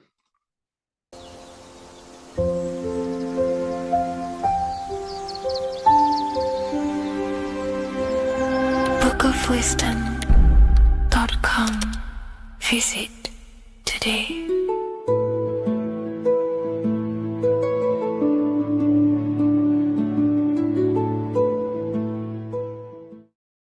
There is a secret meaning behind the number 666. 666 is 3 sixes. The number 3 in occult and esoteric numerology represents the 3 aspects of human consciousness. We see this symbolism in the all-seeing eye with the light and the triangle. The triangle is the number 3. The eye represents consciousness, observation, and the light represents the light of consciousness, because consciousness is pure light. The 3 aspects of our consciousness is thoughts, emotions, and actions. Every thought creates a feeling, and the feeling creates the action. All physical manifestation is driven from these 3 aspects of our consciousness. All physical manifestation comes from thought.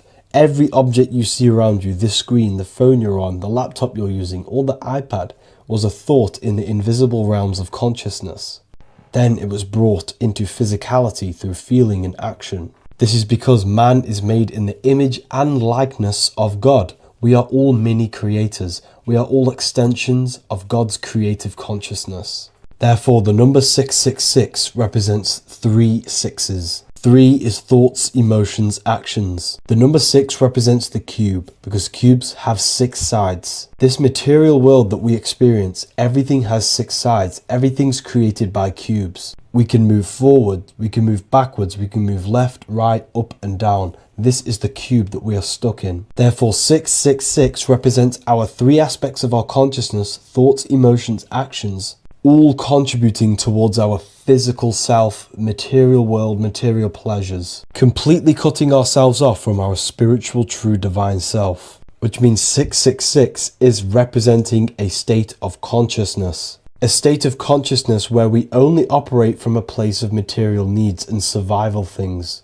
As humans, we possess a physical material body in the physical material external world, but we also possess an invisible inner world, which is what we call spirit. When we disconnect ourselves from our inner worlds, we become lost in this materialistic way of thinking and acting, which can lead to no life purpose, a feeling of emptiness and voidness in our hearts.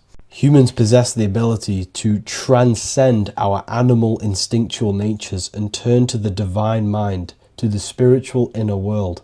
It is our inner world that is projecting our outer world. The outer world is just an effect of our inner state of consciousness.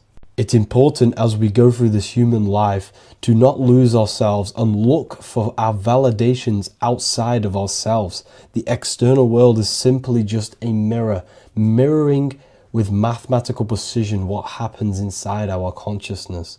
When we change our inner world, we produce effect in the outer world. To get back on track about this number, this represents when we are lost in our material self and we are completely cut off from our true divine self. The devil is always having goat horns, which represents a ground animal. This is the lower animal self of man. He's always red. The frequency of red is the lowest vibrational color, and it also represents the root chakra. This is all to do with survival mode and our physical needs and physical self. Red represents chaotic and intense emotions like hatred and anger. This is why the devil is always red, because it represents anger and an uncontrolled state of emotion and consciousness. You see, we've been taught in the church and all through religion indoctrinations that the devil is an external deity which influences humans. And in fact, this is nothing but a metaphorical story.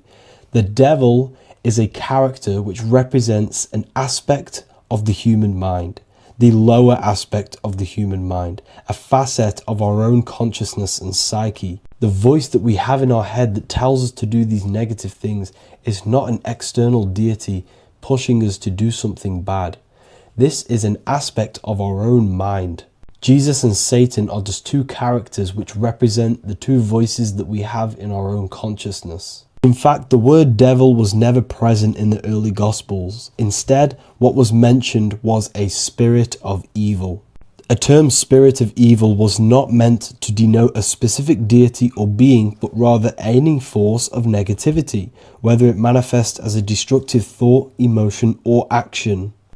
The spirit of evil represents the darker sides of our mind, the part that leads us astray and brings forth negativity in our lives. The reason why they want you to believe in a devil is because they don't want you taking responsibility for your creations. They don't want you to realize that the external world is truly a mirror of your inner state of consciousness.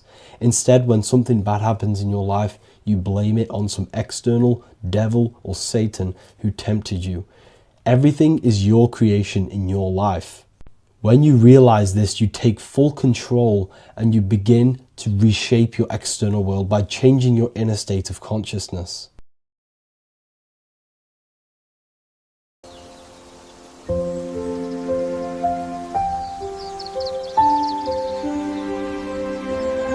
bookofwisdom.com.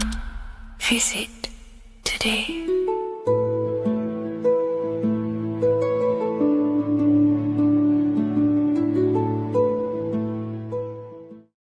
What if I told you the devil is closer than you think, and it's not actually a real person, force, or spiritual entity outside of you, but a being and an aspect of your own mind and psyche? In this video, you will learn exactly what the devil is and the true esoteric meaning of the devil. The first thing we need to understand is that the universe is a mental universe. Look around you. Every action, every building, everything you see around you was begun first as thought in the mind, then manifested. We use the mind to build and shape our reality. The universe, the world, only exists inside of our mind. Therefore, God and the devil exist inside of our own psyche. So first of all, the devil is not a literal being, but a symbol of the lower self. It represents the unmastered, ego-driven part of the human mind, a symbol of destructive thoughts, emotions, behaviors, lives in realms of chaos, fear, hatred, lust, and ignorance. This is why we see the devil as red, because red is the lowest vibrational color on the color spectrum. It also corresponds with the root chakra, which is all to do with survival instincts. Red represents chaotic and intense emotions like hatred and anger. When we are angry, our face turns red. The devil represents our animalistic fundamental needs, our instinctual needs, our survival state of consciousness. We have a survival state of consciousness and a godly state of consciousness. Our godly state of consciousness is creating, not just experiencing in the animal state, but consciously creating reality. This is why we see the devil with a goat head, an animalistic head, and the head is where the brain is. The animal head represents living off instinct, the part of our mind that lives on urges, impulses, and instincts, eating, sex, power, ego-driven actions, and ego-driven thoughts. Animals are only aware of themselves. Animals live on instinct. They have no ability to consciously create like humans. This is our lower desires for the material world. That's not to say the material world is evil. However, when our consciousness is only seeking material things, this leads us down a path of self-destruction, because nothing material can ever satisfy our soul. Everything material is temporary. Therefore, the devil represents the part of us that seeks only material desires, only material fulfillment, the ways of thinking where we only think about ourselves and ego-driven thoughts. It also represents the unchecked, unconscious self, where we have no mastery over our thoughts, over our emotional impulses, and no mastery over our actions. We are living in instinct and impulsive states, which causes chaos, selflessness, destruction, and keeps us bound to our lower material 3D state of consciousness. It's important to recognize that the word devil was never present in the earliest Gospels. Instead, what was mentioned was a spirit of evil. This distinction is crucial because it underscores that the idea of the devil, as popularly conceived, does not actually exist as an independent entity. Rather, it is a personification of the lower aspects of the human mind, a facet of our own consciousness. The term spirit of evil was not meant to denote a specific deity or being, but rather any force of negativity, whether it manifests as a destructive thought, emotion, or action. A spirit is a force, an energy, and we have three forces that create our reality: thoughts, emotions, and actions. We have full control over these three aspects which transform and mold reality. A destructive thought, a destructive emotion, a destructive action is a spirit of evil, and it originates from the darker aspects of the human psyche. So now, because we're on the topic of the devil, we have to look at the pentagram, which is obviously connected to the devil heavily. The upright pentagram represents spirit, air, water, earth, fire. Upright, which represents spirit, the most important element on top of the earthly elements, showing spiritual principles over material principles. As spiritual beings as we are, we have to put our spirit first, our higher self first, and material things second. Why? Because material things never satisfy us long term. Seeking material fulfillment will leave us feeling unfulfilled in the long run and very unhappy, and we can lose ourselves in illusions. We have to put our spiritual principles first. Seeking wisdom, knowledge, connection to the divine, and connection to our higher self is what gives us true fulfillment in our hearts and souls. But when we see this pentagram inverted, we now have spirit on the very bottom, which now represents earthly principles on top of the spiritual principles. We're putting our earthly elements on top of our spiritual element, which this inverted pentagram represents no longer caring about spirit, no longer caring about our invisible internal world, and only caring about this external body, food, sex, material things, cars, money, and all the things outside of us, the world outside of our mind. This is what true Satanism is. Satanism is not worshipping an external deity, but it is worshipping the self, only fulfilling the ego's desires. This is what true Satanism is, and we have all been conditioned to live in this state. Satanists want us to believe that there is an external deity called Satan or the devil, and the reason they do this is because they trick us, making us believe that we are not Satanists, while they are actually conditioning us to be self-seeking, ego-driven people, where we only care about sex, food, material things, and money, which is actually conditioning us to be Satanists. 80% of the population today are unknowingly involving themselves in Satanism, which is ego-driven thoughts, actions, and emotions, dwelling and living in this state where we only care about ourselves. When we are spiritual, we realize we are all one. We are all one consciousness family, and we need to do things that help and contribute towards our collective experience, helping others, instead of seeking to serve only the self. The angel is depicted with wings, which represents elevation, higher self. The devil is represented with an animal horns, which is on the ground. A goat is on the ground, which represents the lower self. This is the elevated mind and the lower material mind. Horus, the bird, higher self. Set, the ground animal, lower self. Jesus and Satan. These are two forces, two characters that exist within the human psyche, not real entities. They are forces of our minds, and there is a battle between our higher self and lower self all the time within our own minds. There's always a part of us that's telling to do one thing and another thing, to do something bad and to do something good. There is this battle inside of our own consciousness. Here we have the human spinal column. The human spinal column is showing you the higher and the lower self. The higher self represents the head. The head is where the mind is. This is the creative essence of the universe. This is where all material things begin as a thought in the mind. We create with the skull, with the brain. This is our higher self, the heavens, connected to the heavens, the sky. And the lower end of the spinal column is where our reproductive organs are, where our gut is. Our reproductive organs and our gut is all to do with survival. The lower end of the spinal column, lower instinctual 3D based consciousness. The lower end of the spinal column is where our lower self dwells. Eating, consumption, power, and sex, lust. These are all emotional forces and instinctual based organs that are not inherently evil, but when we dwell and live off this lower end of the spinal cord, it keeps us in low states of consciousness. Our goal to raise to our higher mind is to balance this, not to overeat, not to abuse power, not to abuse sex and lust, but to master these organs and gain the ability to say no to these organs so that we can raise to our creative side of consciousness. Instead of dwelling in our instinctual nature, we can turn to our creative nature and consciously become a builder and constructor of reality. This is the true way of raising consciousness. This is the stairway to heaven, out of the animal consciousness to the higher consciousness. To wrap all of this up, it's all about gaining control over our instinctual lower nature and allowing our spirit to rule over our body and not our body ruling over our spirit or mind. The moment you let a thought become instantly an action is the moment you are an impulsive person. We are all trained to be this way. It is okay if you are in this state. The moment you let a thought turn straight into an action without questioning, that is the mind controlling you and you not controlling the mind. We need to gain control over the mind, and we do this through many different ways, through meditations,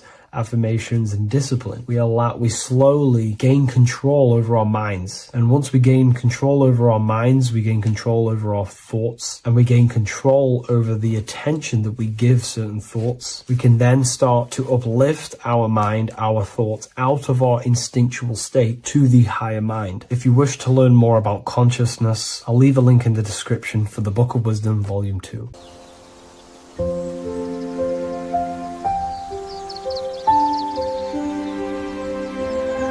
bookofwisdom.com. Visit today.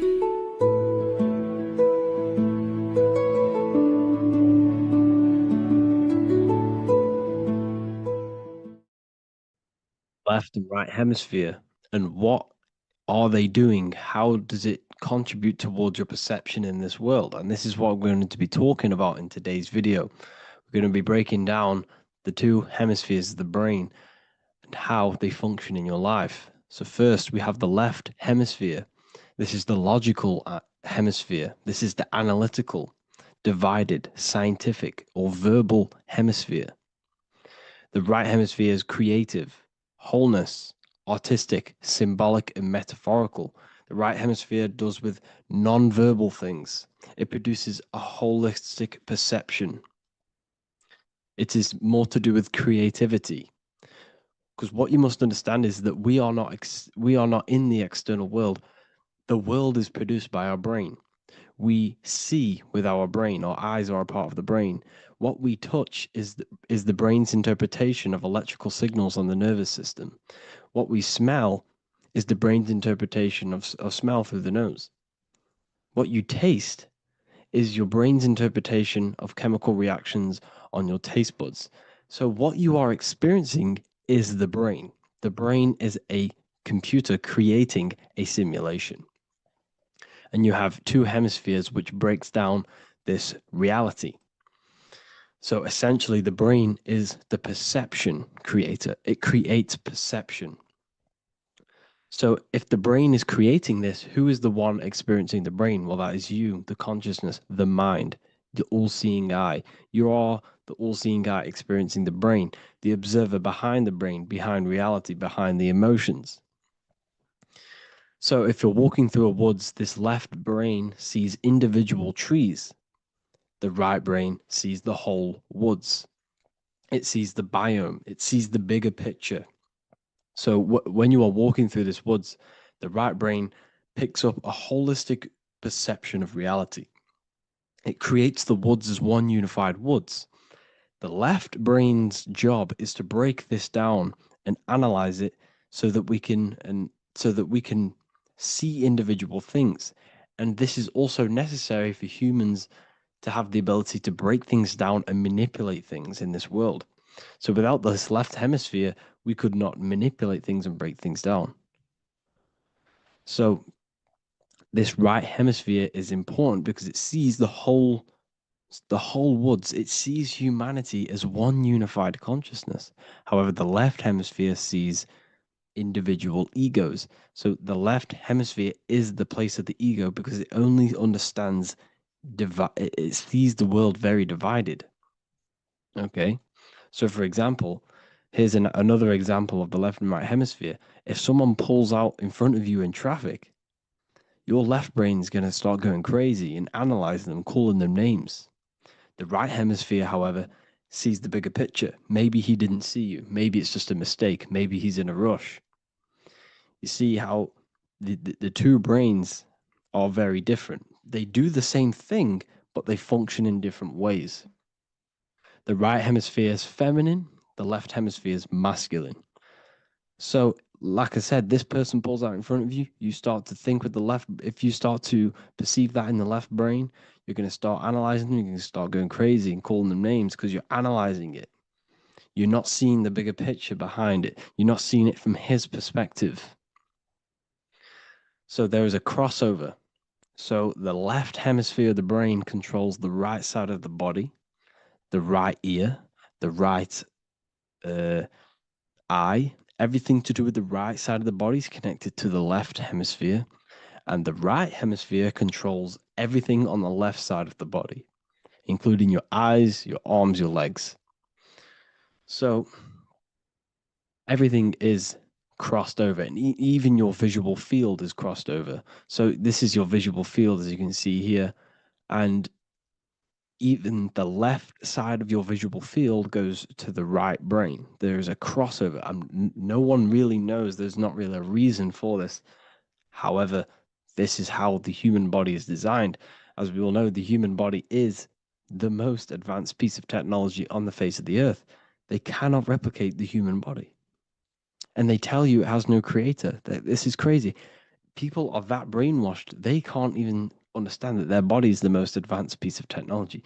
Your body is so advanced, the computers that you use are mimicked of the body. Everything they create is mimicking nature, but they don't show you how intelligent nature is because they don't want you to understand you're in an intelligent design.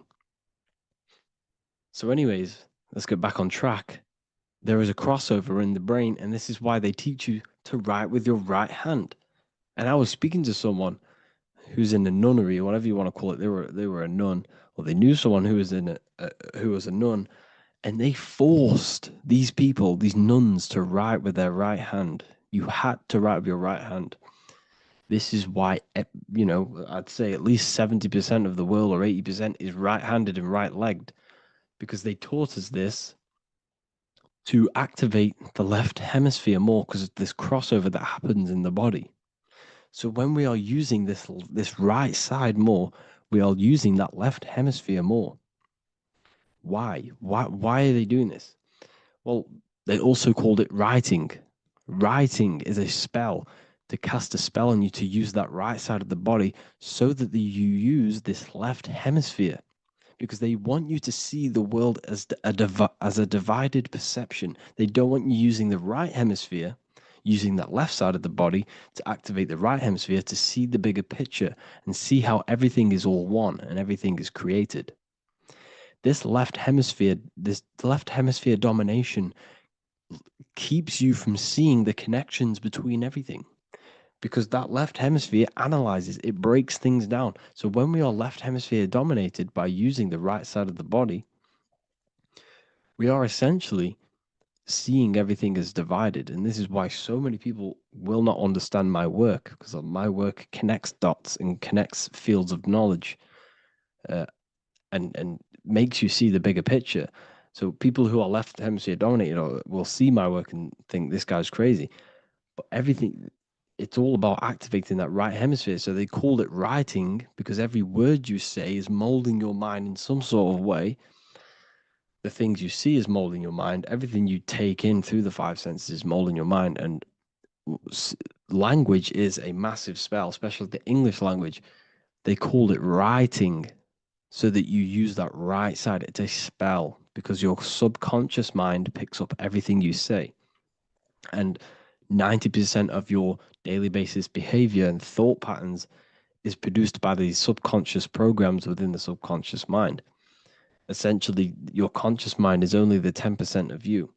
The conscious mind is just what you're aware of, what you're wearing, how you're feeling, what you're thinking. That's your conscious mind. The subconscious mind is controlling every system in your body.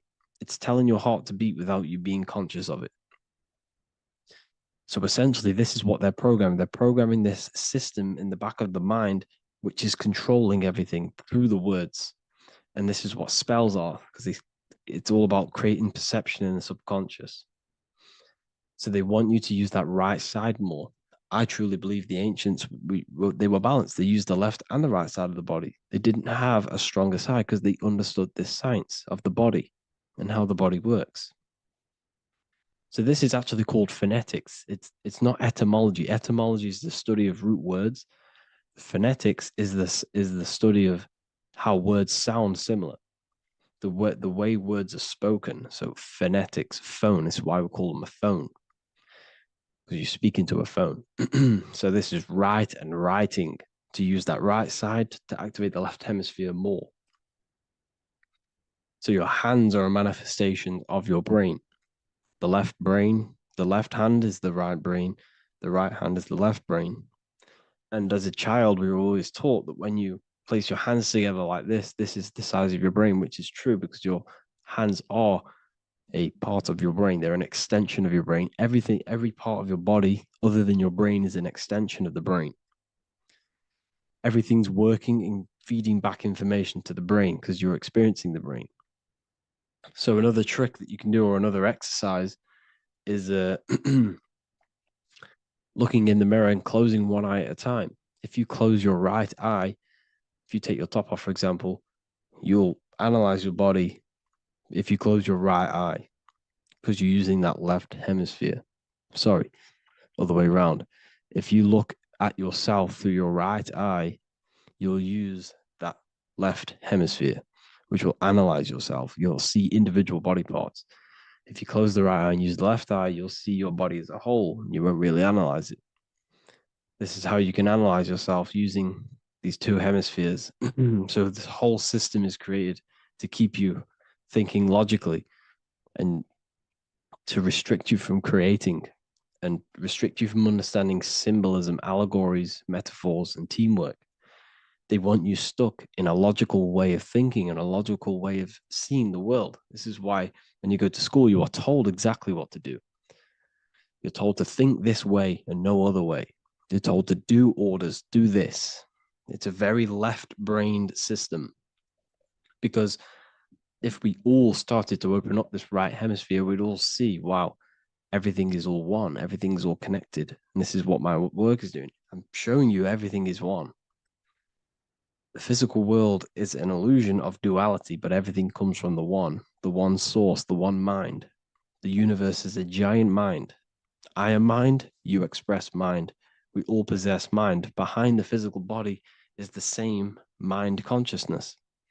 And we are all expressions and fractals of this infinite consciousness called mind. And this is what they don't want us to figure out, is that we are all just one consciousness expressed. It's an infinite consciousness. It's even in the squirrel, it's in the dog. All of these different animals, they're just different bodies, but behind the bodies is the same consciousness, which is mind. That's what the pineal gland is. The pineal gland is not the mind, and it's not the third eye. The third eye is your mind. If you have a closed third eye, it just means you have a closed mind. If you have an open third eye, it just means your mind has expanded from beyond physical things through astral projection and mystical experiences. This is how you gain an open third eye. It's just an open mind. A mind that has astral travel, that has explored the realities within the mind. So everything they do is to keep us in a divided state. Divide and conquer, right? That's their motto. All to keep you thinking how everything is divided. Everything they've done is division. Postcodes, countries, everything is divided. Like football teams and all this stuff.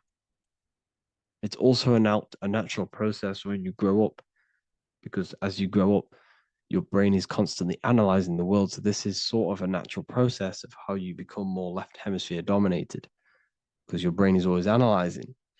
And unless something awakens you, you can awaken that right hemisphere where you can start to see the bigger picture. Even the music, all tuned to 440 hertz, shuts down the right hemisphere of the brain. 440 hertz, Spotify, Apple Music, the radio. Every time you turn on the radio, it's tuned to 440 hertz. This was specifically tuned. It never used to be tuned to this. It was in the 1950s. It was changed. The standard music tuning was changed to 440 hertz because it shuts down that right hemisphere of the brain. They don't want you thinking, seeing the world in this way and perceiving things as one. And I'm going to show you. It tells you this in the Bible. Cast the net onto the right-hand side of the boat and you will find the fish. What was Jesus saying? You see, people read the Bible and they don't understand it. If the Bible is not talking about you, then it has no meaning. The Bible, everything you read in the Bible is about you and how it can better your life. It occurs to you. So if Jesus says, cast the net onto the right-hand side of the boat, this is an allegory. The boat is your body. Cast the net. It's the awareness, the perception onto the right hemisphere of the brain, and you will find the fish. What's fish? What do fish do? They swim deep in the ocean. It represents the knowledge, deep knowledge. Cast the net onto the right-hand side of the boat and you will find fish. You will find the wisdom. You'll gain understanding when you cast that your awareness into that right hemisphere. You will see that I am you and you are me. We are all one consciousness. You will see everything. You'll see that the trees are the same patterns as the nerves in your body. You'll see everything is connected. Everything is a fractal of the one infinite consciousness. And how many fish did they catch? 153. That adds up to 9. This is now numerology. The Bible's filled with numerology. Adds up to 9. What's 9? Human consciousness. It represents consciousness. You're in the womb for 9 months. Feminine. It's all about consciousness. And then Revelation 14. And I looked, and behold, the Lamb standing on Mount Zion. That's the spines, the mountain. With him, 144,000. 144 adds up to 9. It represents consciousness on top of the spine. You see? And he had his name the name of his Father written on the forehead. What's the Father? The higher mind, the higher consciousness within you. Where is that? In the forehead, the pineal gland. The pineal gland is the radio receiver for the higher consciousness. Because every body part of the body has consciousness. Your heart has consciousness. Your gut has consciousness. You are thinking with these different consciousnesses. You think with the gut. You think with your penis. You are thinking with all these consciousness. And it's about raising your consciousness to the higher consciousness, which is the Father, the mind in the head. Don't think with the lower parts of the body, because that is your animal nature. Think with the higher parts of the body. It's all representing consciousness. How to activate the right hemisphere of the brain? Well, it's all to do with non-verbal things. So music will activate the right hemisphere. Make sure it's tuned to the right frequency, though. 432 hertz, 528 hertz. Any frequency that adds up to 3, 6, or 9 is good for you. Meditation, turning off the thoughts, and you raise yourself to the higher brain. Symbolism. Symbolism is all right hemisphere. Reading between lines, metaphors, determining the Bible, it's all right hemisphere. Seeing the bigger picture, it's reading between the lines. So tithing in the Bible. These people in the churches are giving 10% of their money to the church. It's nothing but a scam. What these people have done is they have externalized the Bible. They have taken the Bible and literalized it so that they can make a business out of it. So what they're doing is a tenth of the produce of what it says in the Bible, a tenth of the produce of the land, whether grain or fruit, is the Lord's and is holy. So what's that saying? The tenth of it's basically saying give the 10% to the Lord, to God. What does that mean? Well, what's the land and the fruit? This represents physical things, the physical things that you have. The tenth of the physical things that you have. What's that? That's your ego. All the physical things that you have is all to do with your ego. That's the lower self. The ego, what is the ego? It's the mind's perception of the physical self. You had no ego when you were a child. Okay, when you were a child, you had no ego. As you grew older, you created the ego. But the ego is the full self. It's the echo. Ego, echo. It's the echo of the full self. So it's saying give the ego over. Take away the animal self. In that left hemisphere, that's all to do with the left hemisphere. That left hemisphere sees the ego. It sees individuality. It's divided. So it's saying give that 10%. Give that 10% of you over to the right hemisphere. The 90%. The 90% of you is in that right hemisphere. The higher self. Now, I'm not saying the left hemisphere is bad. Okay, I'm not saying that at all. But it sees where it sees things divided. It's like I said, the left, the hands are manifestations of the brain. So when these Christians are praying, they're putting their hands together. What are they doing? That they're syncing the brain hemisphere is what you're doing, because everything's an extension of your brain. So if you put your hands together, you're putting the two hemispheres together. And what's happening when you place the hands together? All the electricity in the body is now running in a circuit. So once you connect these two hands, the electrical energy is now running in a circuit. And energy can move around the body quicker and more efficiently. So when you pray, when these people are praying, they don't realize that they're engaging in ancient forms of meditation, of balancing the two hemispheres. So now we're talking about balancing the hemispheres, not the right hemisphere. This is what Israel is. Look at the symbol for Israel, the up triangle and the downward triangle. What's that? The up triangle represents male. The downward triangle represents female. Okay? This is talking about the brains. Israel is Ra. Isis, which is female, the Egyptian god. Ra, El. El means God. Electricity. That's the force of the physical world. It's the force that runs this world, electricity. It's the force of God. El, consciousness. It means God. Ra, El. Isis, Ra, and El. It's the two hemispheres of the brain, the holy land of Israel. It's the holy land, it's the brain. Once these two hemispheres are synced, this is how you unlock your consciousness. This is the easiest way of astral projecting. Hemisphering, I forgot the word for it. Hemisphere syncretization, something like that. It's about syncing the hemispheres. This is how you unlock your consciousness. Once the brain is running as one electrical system, this is how you balance the two masculine and male opposing energies. Once these opposing energies are no longer in war with each other, the brain, they come together to work as one. You unlock your consciousness. You are born again. What happens when a male and female have sex? It creates a new child. It becomes one. You are born again. Once the two hemispheres of the brain, you are born again. You can then have an out-of-body experiences. So this is why the symbol of the Holy Land, Israel, is the up and down triangle back combined together, because it represents unification of the male and female, unification of the hemispheres. You're born again. You unlock consciousness. And you can get this for free. It's called the Gateway Tapes on my website. Basically, it's a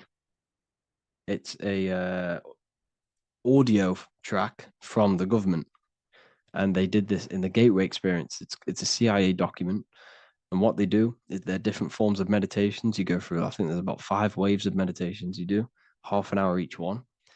And it will teach you, it will sync your hemisphere. Because what does it do? They understood that playing one frequency into one ear and another frequency into the other, they understood that the right ear is connected to the left hemisphere, the left ear is connected to the right hemisphere. So when you play 2 different frequencies into both ears, what happens? The brain picks this up, the 2 hemispheres of the brain picks this up, and it syncs it. It syncs these 2 hemispheres, these 2 frequencies together. So now the brain is working as one to sync this frequency. So this is how you can sync your hemispheres through listening to these frequencies. Okay, you can get them for free and do the meditations yourself. This will definitely help you. This is an easy way to astral project. So it's all about syncing the hemisphere and seeing reality from a unified perception. We should all aim to get out of that left hemisphere. I'm not saying don't use it, but we should now start to we should not start to read between the lines of the Bible, read between the lines of the symbolism they're showing. Study symbolism, study allegories and myths. What are they trying to tell us through these allegories? And, this is how we start seeing things in a better way. Once we understand that we are all microcosms of an infinite consciousness, we can all come to one, because love is the unifying force of this infinite consciousness. We are all divided. We are all disconnected from our hearts. Once we all connect with our hearts and see that everything is one, we can all start to love and come together as one, because love is the unifying force of consciousness. So if you haven't already seen, I now have launched the Ethereal University. I will be doing lectures like this one, but even better, deeper, and even releasing knowledge that I can't talk about online, as they are censored. I'll be doing lectures every single week. I'll be doing live calls every single week. You also gain access to my library, which is filled with over 45 occult books, filled with knowledge. Okay, I'll show you now. Plus, you get my book, The Book of Wisdom, PDF form, and the Human Health Guide, PDF form. You also get all of this stuff, the health section, Q&As, ethereal meditations. We've got some celestial studies, cosmology, and numerology coming soon. You also get the brand new Manifestation Mastery course, plus the library. And there'll be new books, new lectures, new live calls every single week. Or you can get the Book of Wisdom, use the code WISDOM in all capital letters to gain 40% off. This sale will be ending very, very soon. So if you're watching this, be very quick to get yourself a physical version or a PDF of my book. You can get it in all these languages. Hope you enjoyed this video, people. I'll see you inside the Ethereal University, the real university. Have an amazing day.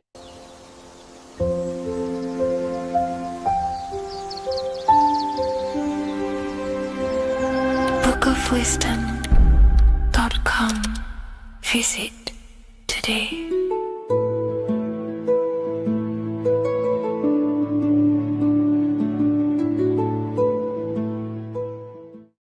Hello, Seeker. Welcome to Revival of Symbolism, a channel devoted to the language of esoteric symbolism, guiding you to discover yourself and expand your consciousness into deeper realms of thought.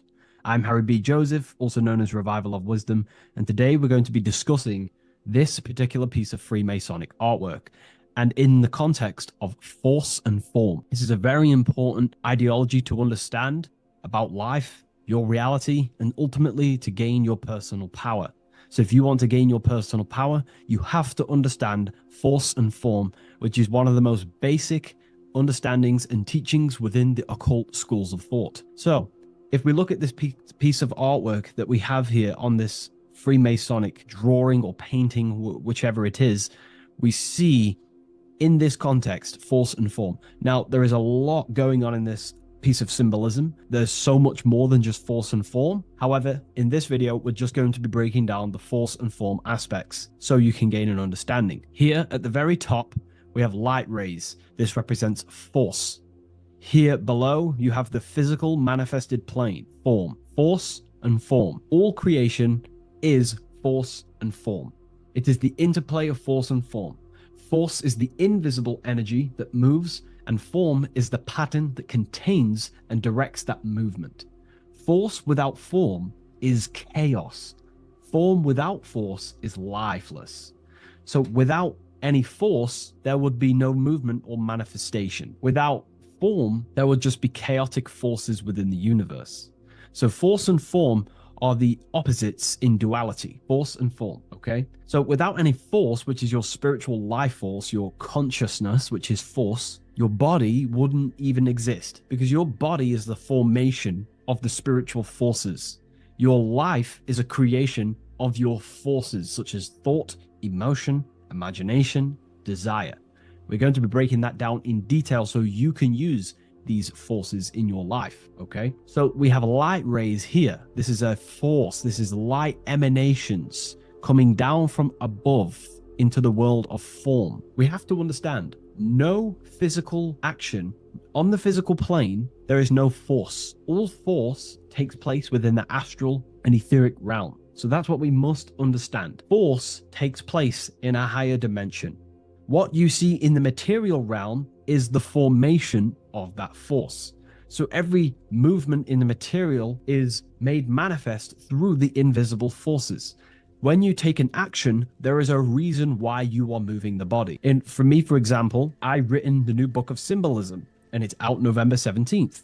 The force that driven me to build that, to take the actions to build that, is a force, and that is an emotion or a desire. So that we all have a desire, which is the force that moves us. And that desire is not a chemical reaction within your nervous system. That desire is, in essence, a spiritual force that takes place within the astral plane. So we have mental, we have the mental plane. Below you have the astral plane. Below that you have the etheric plane. And then below that you have the physical plane.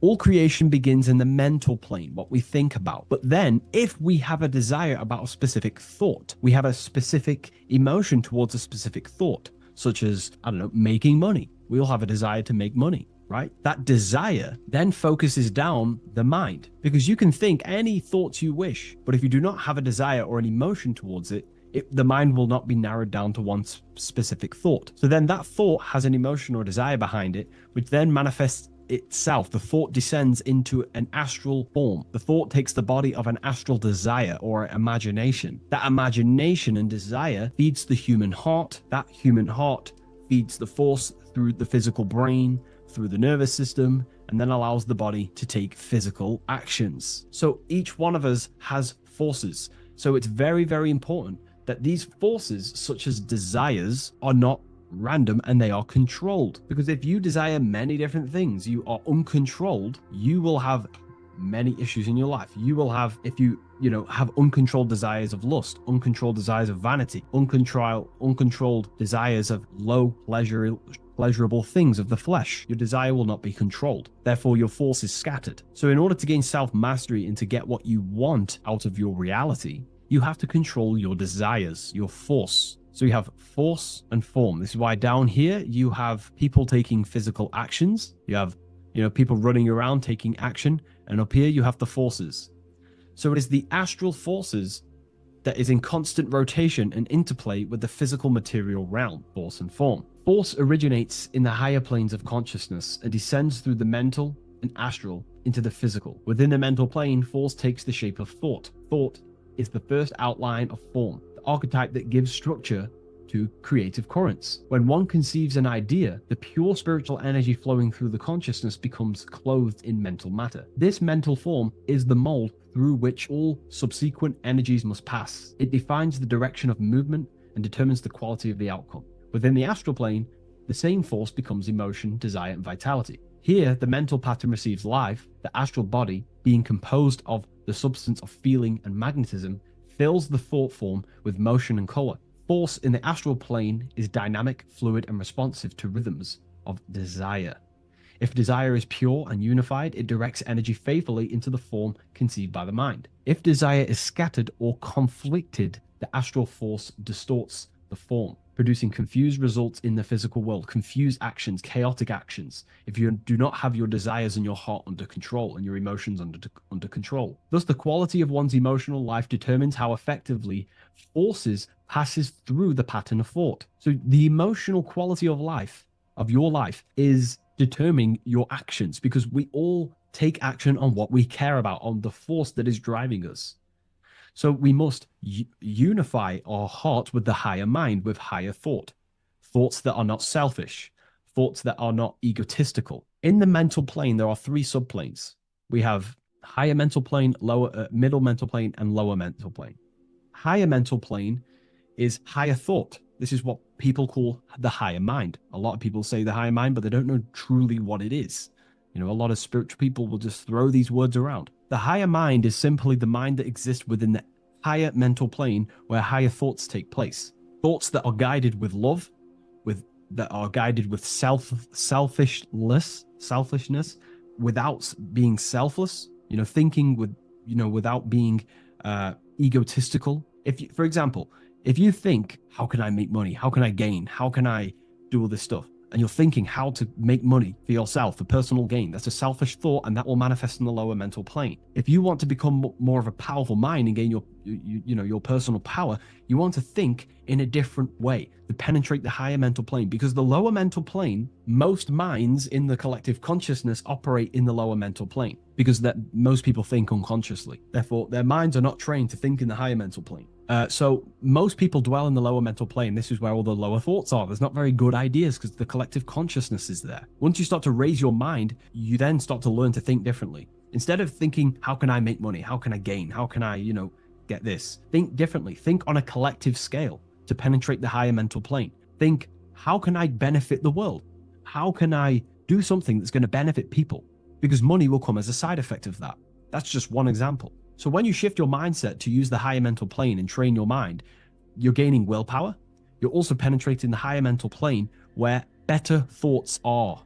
You receive better thoughts, better guidance through thought forms. That's a whole other lecture I can make. Thought forms, which are basically demons and spirit guides, what people call. They're just thought forms. So we truly do live in a mental world, and everything is force and form, symbolized by the light and the material reality.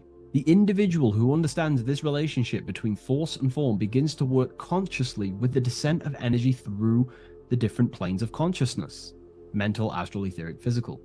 When you hold a clear mental image, you create the form. You fill that image with emotion and desire, you generate the force. When you act upon that energy, you complete the circuit of creation. The process is simple yet exact. Force always seeks form, and form always requires force to live. If the mind is undisciplined and the forms it creates are vague, force dissipates into confusion. Energy without direction creates turmoil in the astral body, manifesting as restlessness, anxiety, or inconsistency. If the emotions are intense but the form is weak, the force becomes misdirected, often leading to chaos in one's actions. Conversely, if the mind creates a strong form but the emotions are dull or lifeless, the form remains unanimated, a structure without vitality. True creation requires the balance and union of a defined mental pattern and vibrant astral current. So it's about aligning your mental and emotional states, symbolized by these two pillars here. Well, they are the extremes. So the moon would be your emotional state, the sun would represent your intellectual, or the masculine and feminine. However, they are the extremes. So this middle pillar represents the balancing of those. So when we balance our mental and emotional state, we become conscious co-creators using force and form. It's a very important lecture, and I know this is a quite complex and advanced lecture, but this is what this channel is about, Revival of Symbolism. It's about more advanced teachings. But hopefully you can get your head around this. There's a few books out there you can definitely read. I can't think off the top of my mind, but you can read this stuff up. It's great information. It will definitely help you in your life. Force and form. And if you haven't already, join the waiting list. I'll leave a link in the description for the Book of Symbolism, November 17th on revivalofwisdom.com. If you wish to be notified, I'll send you an email. I just want to say thank you for your support. Please like, comment, and subscribe, and share to a friend. I'll see you in the next one. Absolutely. Let's refine that into your signature deep and esoteric.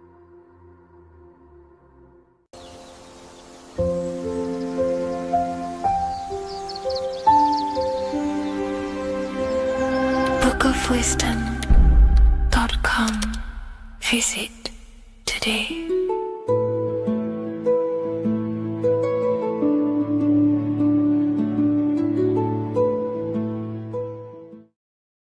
How are we all doing, people? It's Revival of Wisdom from the Wisdom Academy. Today we're going to be breaking down God, consciousness, and the higher and the lower self, and how to overcome the lower self. Now, the first thing you need to understand is that you are the invisible intelligence within the brain, within the body. This invisible intelligence is known as the mind. But you are not the mind. You are the observer of the mind, which is the soul, the invisible entity. The mind is your intellect, your intelligence. Now, the mind is, it's hard to put this in words, but the mind is something that gives you the ability to explore the universe. And this inner self is the I am. It's the quiet, the inner self, the voice you see in you hear in your head. This is why within spells high twin, inside, internal. The I is also the number one, which is one line. Because the one and only, is the inner self, which is the I am. This is why you say, my name is Harry. You are not Harry, you are the I, the inner self, the intelligence. Okay, this is why Jesus in French is I am. You look with the two eyes and you see with the inner eye. I and I, the same thing. Okay, because the I inside is what gives you the perception of what you're looking at. So when someone's trying to explain something and then you catch on saying, I see now, it's because you're seeing with your inner eye, the one that gives you perception, gives you intelligence, gives you the ability to understand things. This is the internal eye, the invisible self, which the physical body is nowhere near as complicated as this inner self. Is in infinite potential. God, G-O-D, generator, operator, destroyer, soul, mind, and body. Brahma, Vishnu, Shiva, the Father, the Holy Spirit, and the Son. They're all, the reason why you see God is always a triad is because it represents yourself. Your invisible intelligence is God. Me and you are the same invisible intelligence. We are the invisible intelligence experiencing the program being ran by the central nervous system and the brain. I always say this in my videos, but I have to, in order for you to understand the things that I'm going to say later on in the video, you need to understand this concept, is that you are the consciousness experiencing the nervous system, the tree of knowledge of good and evil, which is you here. You would be in this invisible intelligence right here in the center of the brain. Now, this is why the ancient Christians show God is in the brain. This is the brain stem. This is the brain. This is also the brain stem and the brain. The brain stem and the brain. It's all depictions of the brain because the brain's the computer, the electromagnetic computer, which decodes the demands created by the invisible intelligence, the I, the inner self, you, your true self. The person moving, if you observe what someone moving, this is going to sound, but if you observe someone walking, it's not the body. The body is moving, but the thing telling it to move is the invisible intelligence. Before you kick a football, is a decision is made within your invisible intelligence, your mind. And this consciousness, this invisible intelligence, is either stuck between the lower self and the higher self. Okay? When the invisible intelligence, meaning the true self, identifies itself with the physical body, it will trap its mind within physicality. This consciousness that we have is either operating in the lower self or the higher self. It's either feeding the material body or it's feeding the spirit. Okay? But because we are physical and spiritual, we need to be even. We don't want to be meditating all day long because we do have a physical body as well whilst we are here. We are playing a game in physical matter. Okay? Now, the reason that you incarnated here is to learn a lesson because the mind can manifest anything it wants within the astral planes, within the world of imagination. It can manifest anything it likes, but it incarnates into matter, into this game, so we can understand labor, because anything in matter, you have to labor to manifest. But in the astral, you can manifest at the click of a finger. You come here to learn the knowledge of good and evil. And your consciousness, I came out a bit off topic there, but your consciousness is experiencing the lower or higher self. The lower self is manifested in the lower parts of the body. Sex, food, and power, the lower three energy centers. These centers are like mini brains. You are literally thinking with these centers. And when your mind is stuck within these lower centers, you'll think, have you ever heard the term of thinking with your penis or thinking with your, you know what, as a man? Even females maybe, but mainly this is a boy saying, you're thinking with your penis. This is a truth, it's truth in plain sight. You think with these energy centers. When you're living off the lower three centers, all you care about is sex, food, and power. Eating, sleeping, and greed. Power's kind of like greed. Now, when we move up to the higher parts of the body, when we live our life within the higher parts of the body, this is considered heaven, love, expression, intuition, and wisdom. This is what we need to be aiming to do, moving out of the lower half of the body and living our life within the higher self, the higher parts of the body, thinking with the higher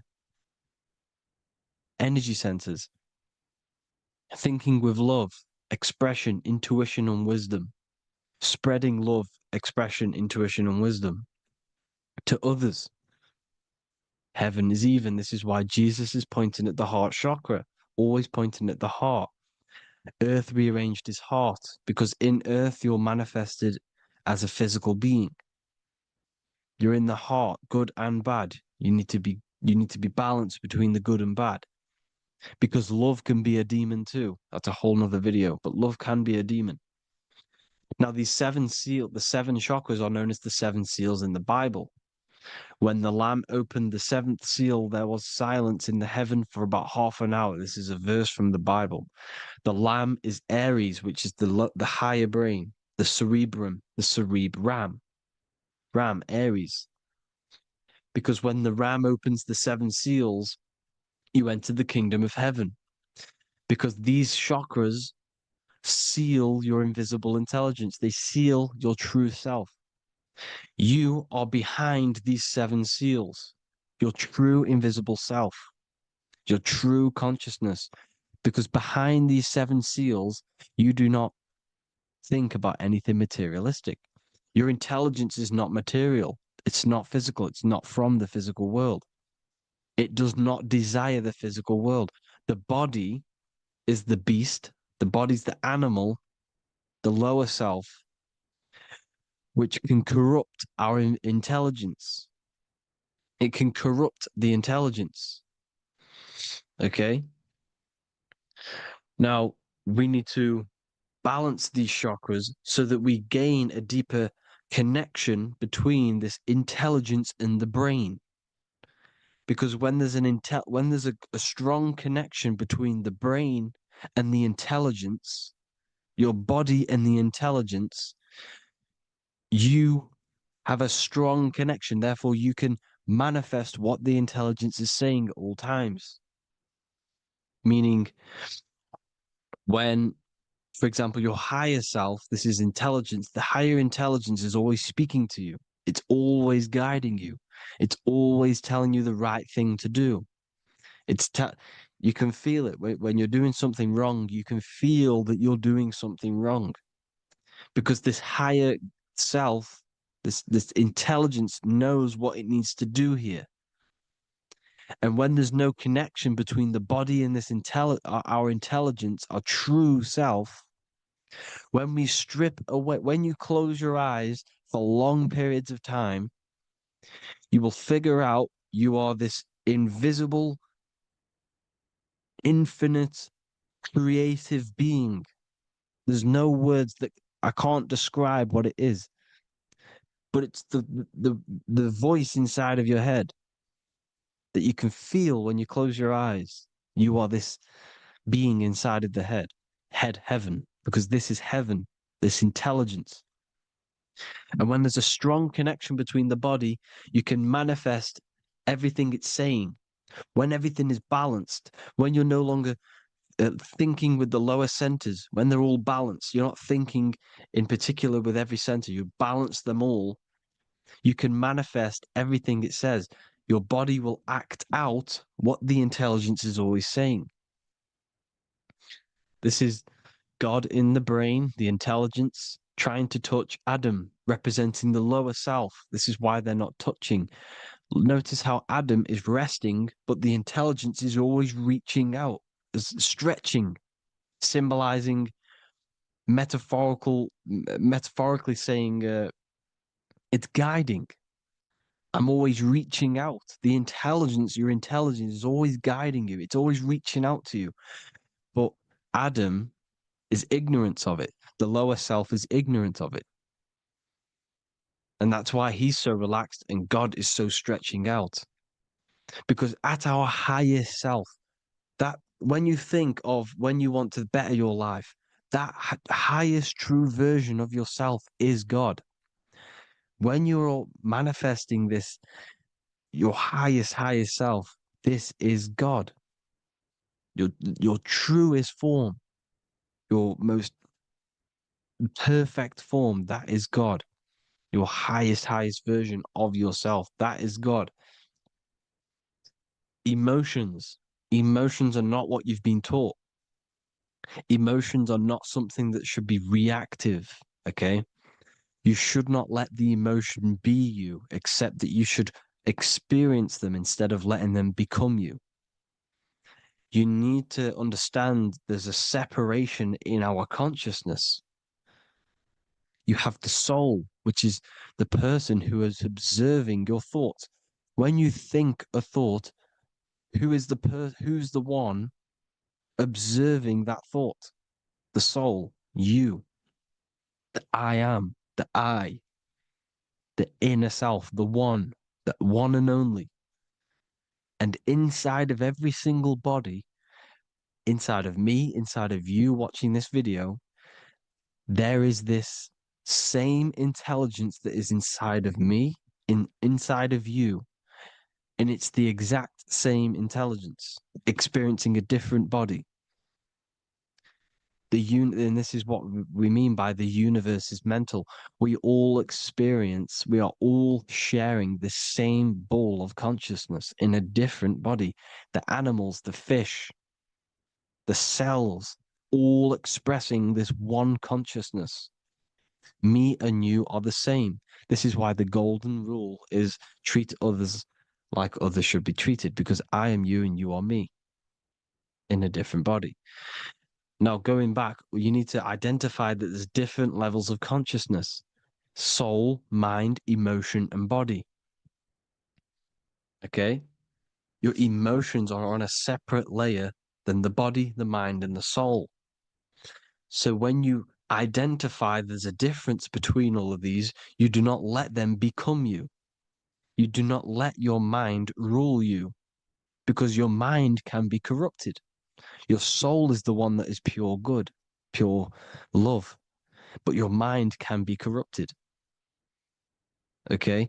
Your emotions can be corrupted. The body can be corrupted, but the soul can never be corrupted, only layered on top.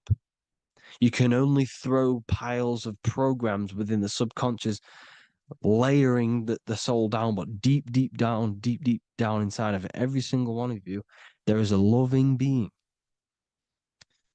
Because love comes from the heart. Love is the universal emotion, expression. Now, your thoughts can become bondage, your emotions can become bondage.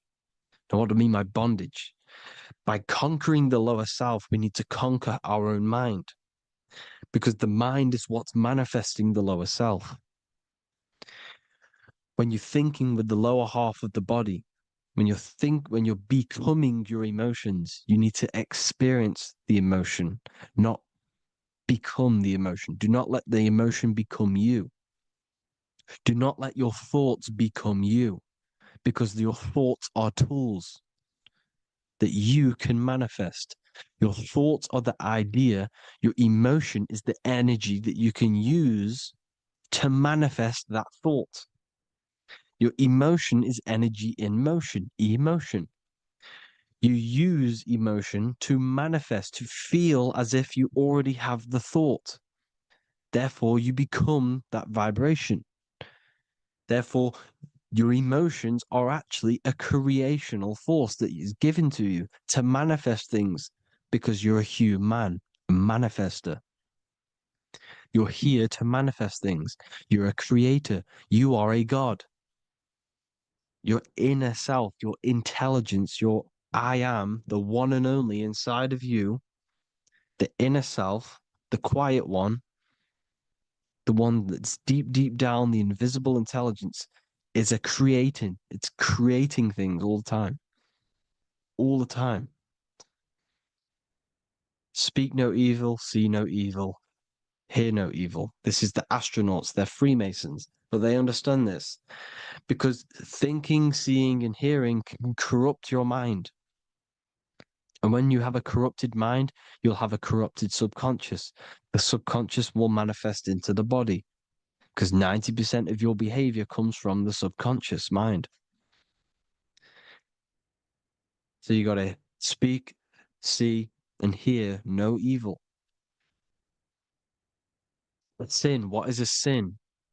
To overcome our lower self, to overcome our lower self, the 7 deadly sins are not something that goes against an external God. A sin is something that goes against your inner guide, your inner conscience, the inner self that's always speaking to you. It's always telling you the right thing to do. A sin is something that goes against this inner guide. And this is why you can feel something where you can feel you're doing something wrong, because the inner guide is speaking constantly. And when you commit these 7 deadly sins, which are 7 internal states which keep your invisible intelligence bound to your physical body. Because evil, right? Evil love bondage. This is why they stay in this realm and they control this realm, because they love the bondage of the body. They like matter. They want to stay in matter for eternal life. They don't want to ascend back into the heavenly realms, where you do not have a physical body. You can explore the universe within the astral planes. They stay bounded to the body, bounded to the 3D construct of the physical world. They have greed, lust, envy, gluttony, wrath, sloth, pride. They want all of this. And if you want that, that's okay. But deep, deep down, you don't want that, because your soul is always telling you the right thing to do. Your soul knows what to do to get out of here. It needs to detach from the external world. Detach from all of these 7 internal states which bound you to your lower self, your lower centers. That's what a sin is. You know, you have a left and right brain. The left brain is always analytic. The right brain is metaphorical. So the right brain is producing a holistic view of reality. Now, what do I mean? And not view, perception. When you see, because your eyes are parts of the brain, so when you look at something and you look, that image is produced in the back of the brain in the visual cortex. And then the right brain produces a perception, a holistic, it breaks down what you're seeing into a holistic image, a holistic perception. So, for example, if you're in a woods, the right brain sees the whole woods as one big woods. The left brain is breaking that perception down into individual trees, branches, and leaves. So the left brain's to do with duality, the right brain's to do with wholeness, unified.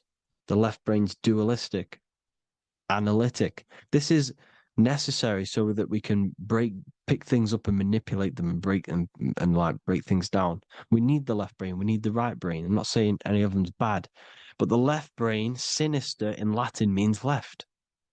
Because when you're left-brained, you see everything in dualistic. You see everything is dual, when everything's actually one. We need to be focusing and strengthening our right hemisphere. I'm not saying sit in the right hemisphere all the time, but we need to be strengthening our right hemisphere. And this is why left is sin and right is right. Because when you focus on the right hemisphere, you see the holistic perception of creation. The right hemisphere sees humanity as one unified consciousness. The left hemisphere sees everyone as individual persons and egos. Because the left hemisphere is dualistic. And this is why the Bible says, cast the net onto the right side of the ship and ye shall find. John 21:6. What does that mean? Cast your energy, cast your perception into the right hemisphere of the brain, and ye shall find unified consciousness. You shall find your higher self, the one and only. If then you have been raised with Christ, seek the things that are above, where Christ is seated at the right hand of God. Wow. Powerful. What does this mean? Seek the things that are above, where the Christ is seated at the right hand of God. God is your consciousness, your invisible intelligence between the two hemispheres. The right hand of God is the right hemisphere. Seek the things that are above the heart. Love, intuition, expression, and wisdom. Seek the things that are above the heart, the higher self, the higher part of the body. Because when you seek the things of love, expression, intuition, and wisdom, you create a strong aura. You attract the same frequency. And this frequency is heaven, God. This is the Sumerian artwork showing the lamb. This is a step symbolizing stepping upwards, raising up. He's stepping over the lamb up to the bird. His hand is going to the bird. The lamb symbolizes the lower self. Okay? The bird with the wings is in the sky. It represents the higher self. This is why angels always have wings, because it represents the higher self in the sky. The lamb is a ground animal, symbolizing the lower self. He's stepping over the lamb to the bird, his higher self, his invisible intelligence. Horus and Set, Jesus and Satan. Look, Horus has an evil brother, Set, just like Jesus and Satan. Horus is a bird, higher self. Set is a ground animal, lower self, which is the devil and the angel on your shoulder. You see? The right and the left hemisphere. The two wings. So, the devil and angels always speaking to you. The higher and the lower self. It's the battle between the higher and the lower self. Between the invisible intelligence in the physical body, because the body's the one that wants the sugar, it wants the pleasure, it wants the sex, it wants the porn, it wants all of the materialistic things, it wants the 7 deadly things. Okay, it wants this. There's a battle between the higher and the lower self, your intelligence and the body. This is why you need to become balanced, so that there's a deep connection between the body and the invisible intelligence that I am. You need to master your mind with discipline, and you gain a connection between the brain, the body and the intelligence. Resurrection, transmuting sexual energy. Okay, this is important. Res is resh, which is Hebrew. The early Hebrew resh symbol is the head. This is the head. Resh, erection. Erection is a sexual stimulation. Resurrection is rise erection. You got to raise your sexual energy up the base from the spine to the head. This is the Christ, the Christos. Because there's a psychophysical germ, psychophysical oil produced in the brain every month. Go and watch my other video on raising the chrism. Okay? And every month there's this fluid produced in the brain, which takes 2 trips, because one's produced by the pituitary, one's produced by the pineal, magnetic female, magnetic and electric charge. And it takes 2 trips down the spine to the solar plexus, the bread of life in the Bible, or Bethlehem in the Bible, because the River Jordan's your spine. Goes down to Bethlehem. It gets born in Bethlehem, just like Jesus. Because when this oil travels to the solar plexus, it creates the seed, the seed of life, and it feeds the body, all the central nervous system, all the cells. It regulates the blood, does all sorts of good things for the body, this oil.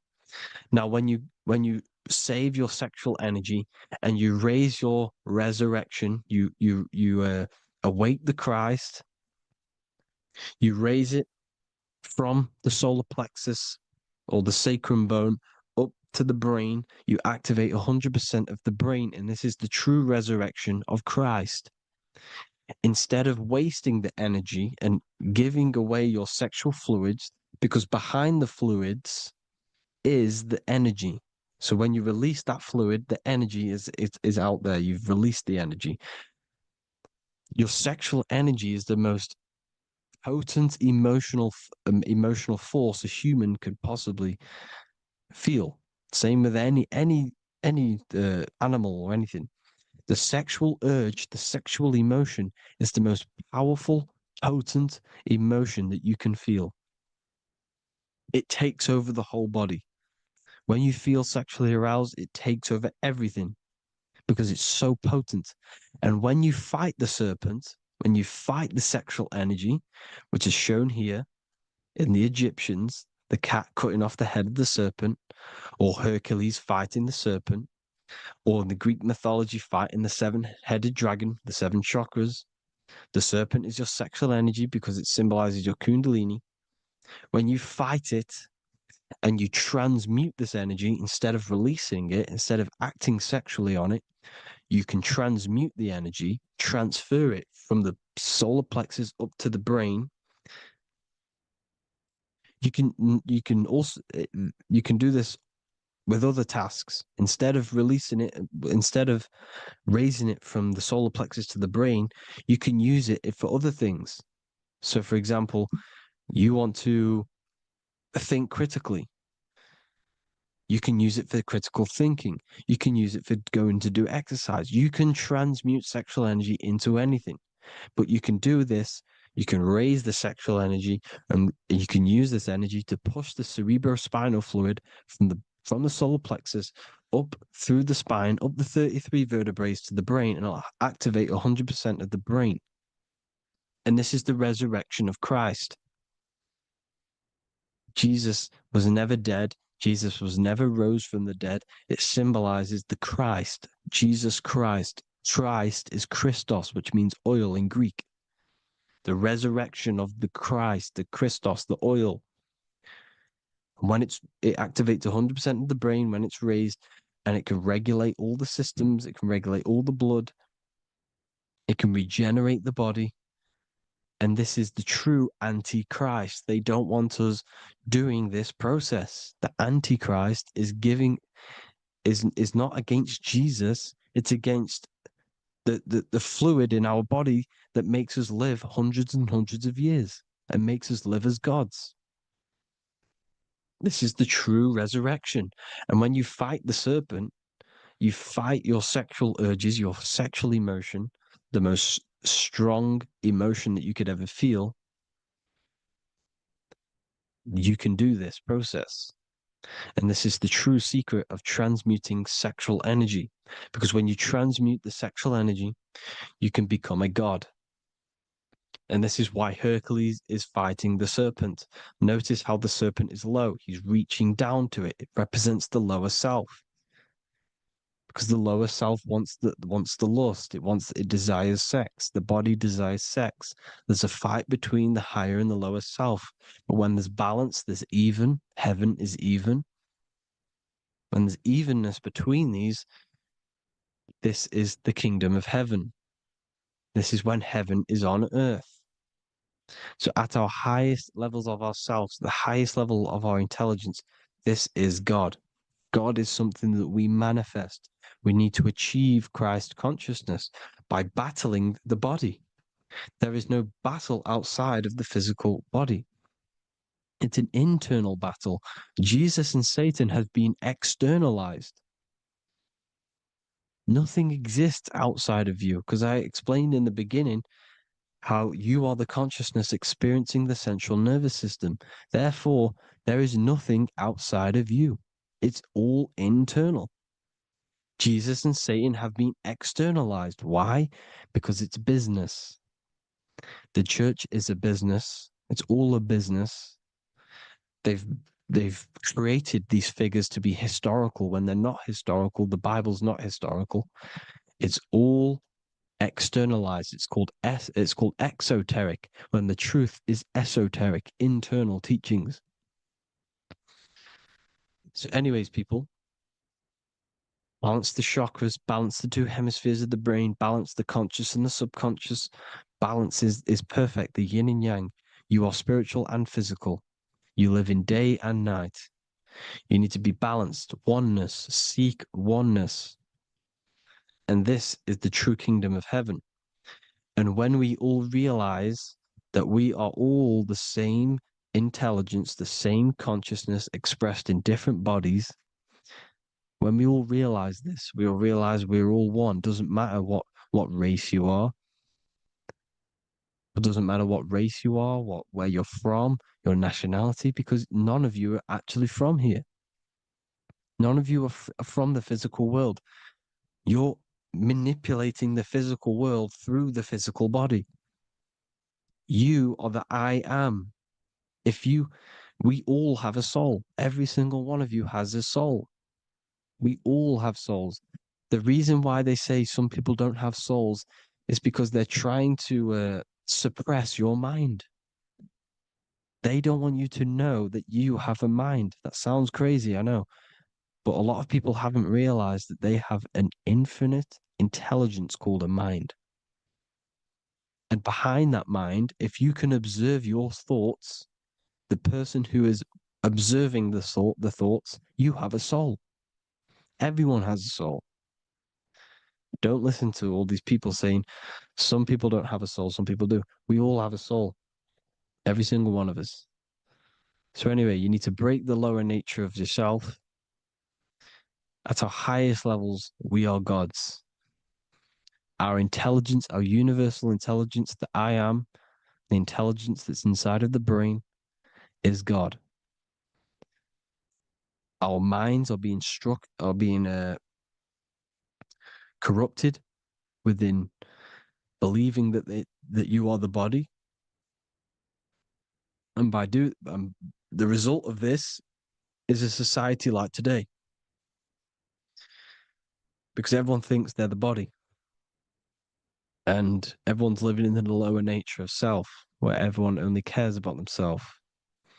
But when we realize we're all one big consciousness ball, we're all the same consciousness expressed in different bodies, there will be peace. So thank you all, people. If you do want to learn more, if you do want to read my book, it's called The Book of Wisdom. I'll put it in the description. It's an amazing book, people. It's going to give you the best understanding possible about creation, yourself, and the world. It's amazing. The Bible, everything. I have just launched a new cymatic library. A friend of mine has just added this to the website. He creates beats, and he creates the purest beats. So they are actually the frequency that it tells you. Most of the stuff on YouTube and Spotify and Apple Music is all, it says it's a certain frequency, but we know these major platforms are all playing with the frequencies of the app. So if you want a real binaural beats, solfeggio scale frequencies to meditate on or listen to throughout the day, join the occult library. You can get a 2-day free trial. I'll put the link in the description. Thank you all, people. Hope you all enjoyed this video. God bless you all.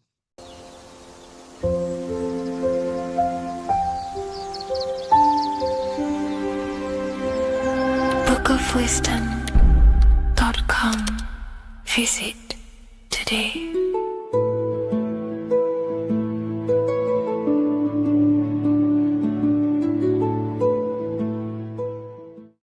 Hello, Seeker. Welcome to Revival of Symbolism, a channel devoted to the language of esoteric symbolism, helping you discover yourself and expand your consciousness into new realms of thought. I'm Harry B. Joseph, also known as Revival of Wisdom, and in this video, we're going to be discussing the symbol of the double-headed eagle, also known as the emblem to represent the 33rd degree Freemason. So let's jump straight into this. We have a piece of Masonic artwork here, which is what we call a complex symbol. A complex symbol is not just one symbol, but many different symbols in one piece of artwork coming together, forming a greater meaning. So we have many different symbols to break down here. And we're going to start off with a little bit of context so we can understand this symbol. This symbol represents the 33rd degree Freemason. Once you reach the 33rd degree of the York Scottish Rite Mason system. So once you reach this level, this symbolism corresponds to that individual. So therefore, this piece of artwork is representing the consciousness, the mindset, the ways of thinking, the ways of viewing the world of the 33rd degree Mason. It represents the consciousness of the 33rd degree Mason. And this is what esoteric symbolism is about. Esoteric symbolism is symbols and emblems representing states of consciousness and teachings within the forces of consciousness. So let's jump straight into this. The first thing that I see when I look at this piece of symbolism is the double-headed eagle, okay? The double-headed eagle. What is this eagle doing? So the thing with symbolism is that symbolism trains the mind to think in a subconscious way. Now, what do I mean? You know, to the person who thinks in linear thought, straight line thought, A to B thought, they see an eagle. They see a piece of artwork. They just see a piece of artwork with no meaning. But to the person who is trained in the occult, these symbols are representing thought vibrations. One example would be in occult symbolism, what we're meant to do. These symbols represent thought forms in the mental plane, within the mind of the individual. Instead of me just giving you the answers, in the occult, they give you symbols. And what you're meant to do is look at these symbols, stare at these symbols, and see what kind of thought arises in your mind, and follow the chain of thought. This is how you unlock deeper levels of symbolism. This is what we call the chain of thought. Now, what do I mean by the chain of thought?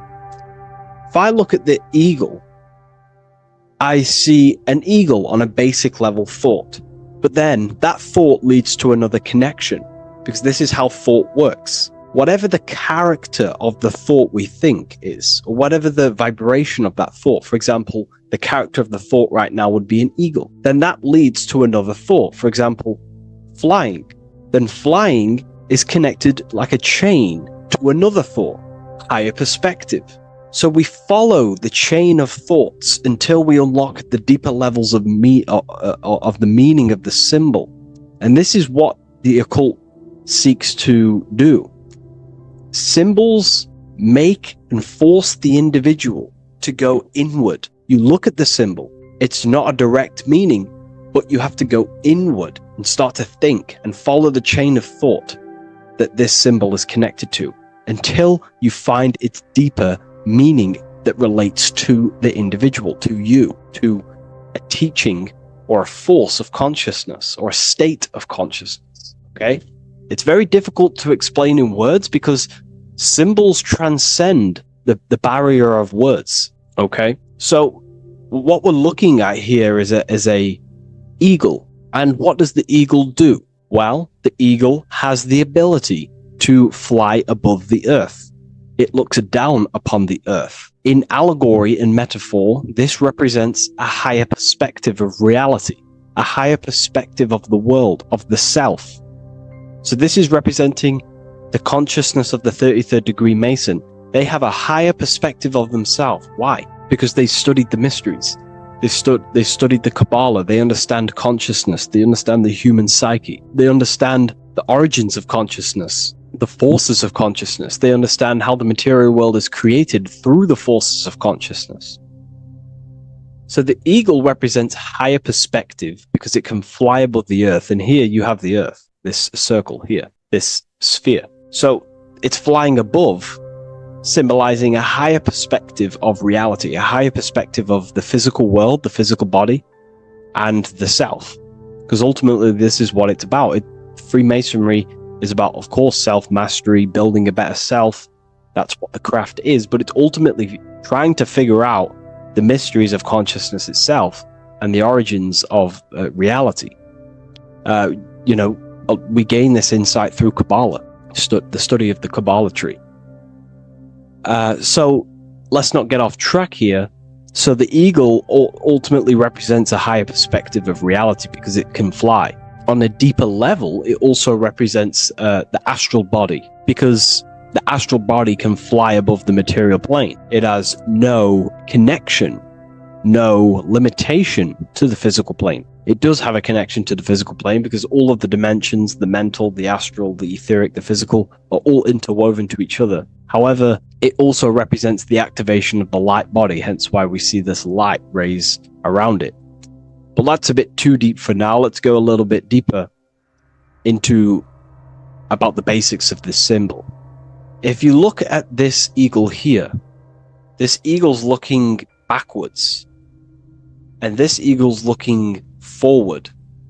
So this is forward and backwards. This is symbolizing time.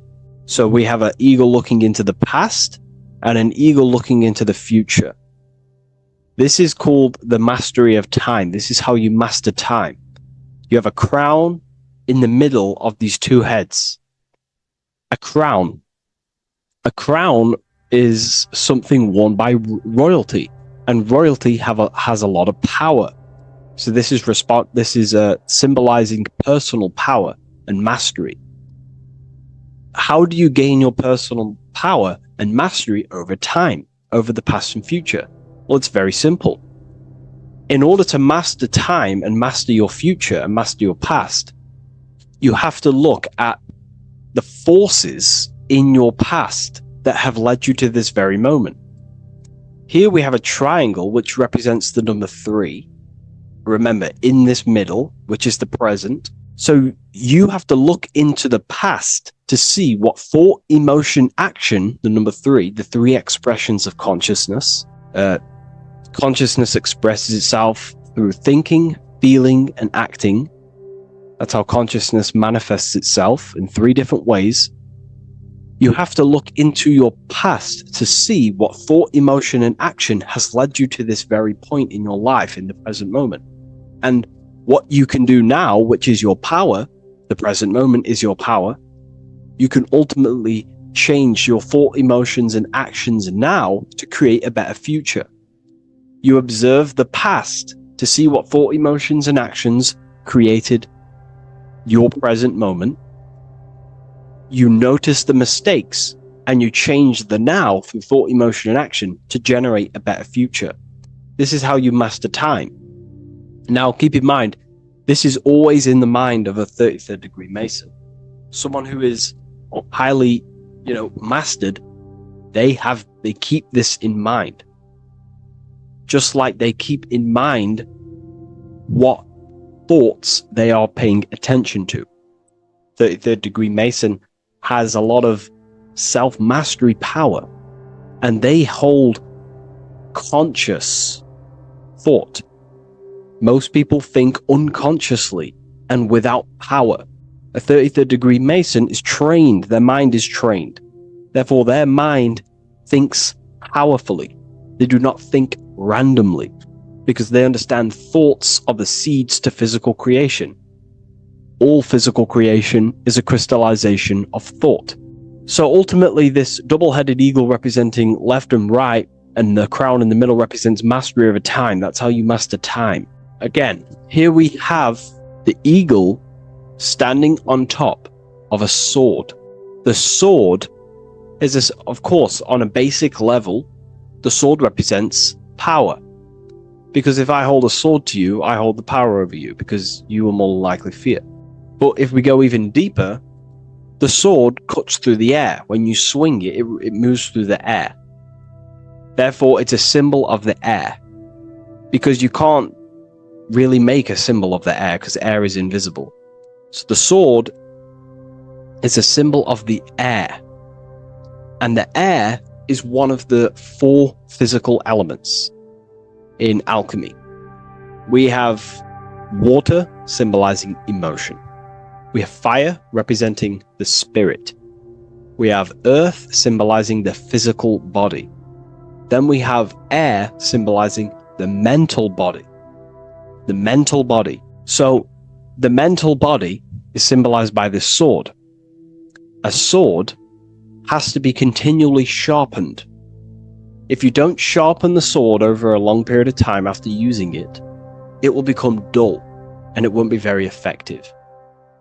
This is an allegory symbolizing the human mind, because the human mind is like a sword.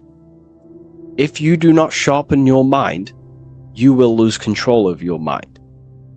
When you stop doing the meditations, when you stop being conscious, when you stop doing the affirmations, the mind falls back into old, unconscious thinking patterns, and we start to lose control of it.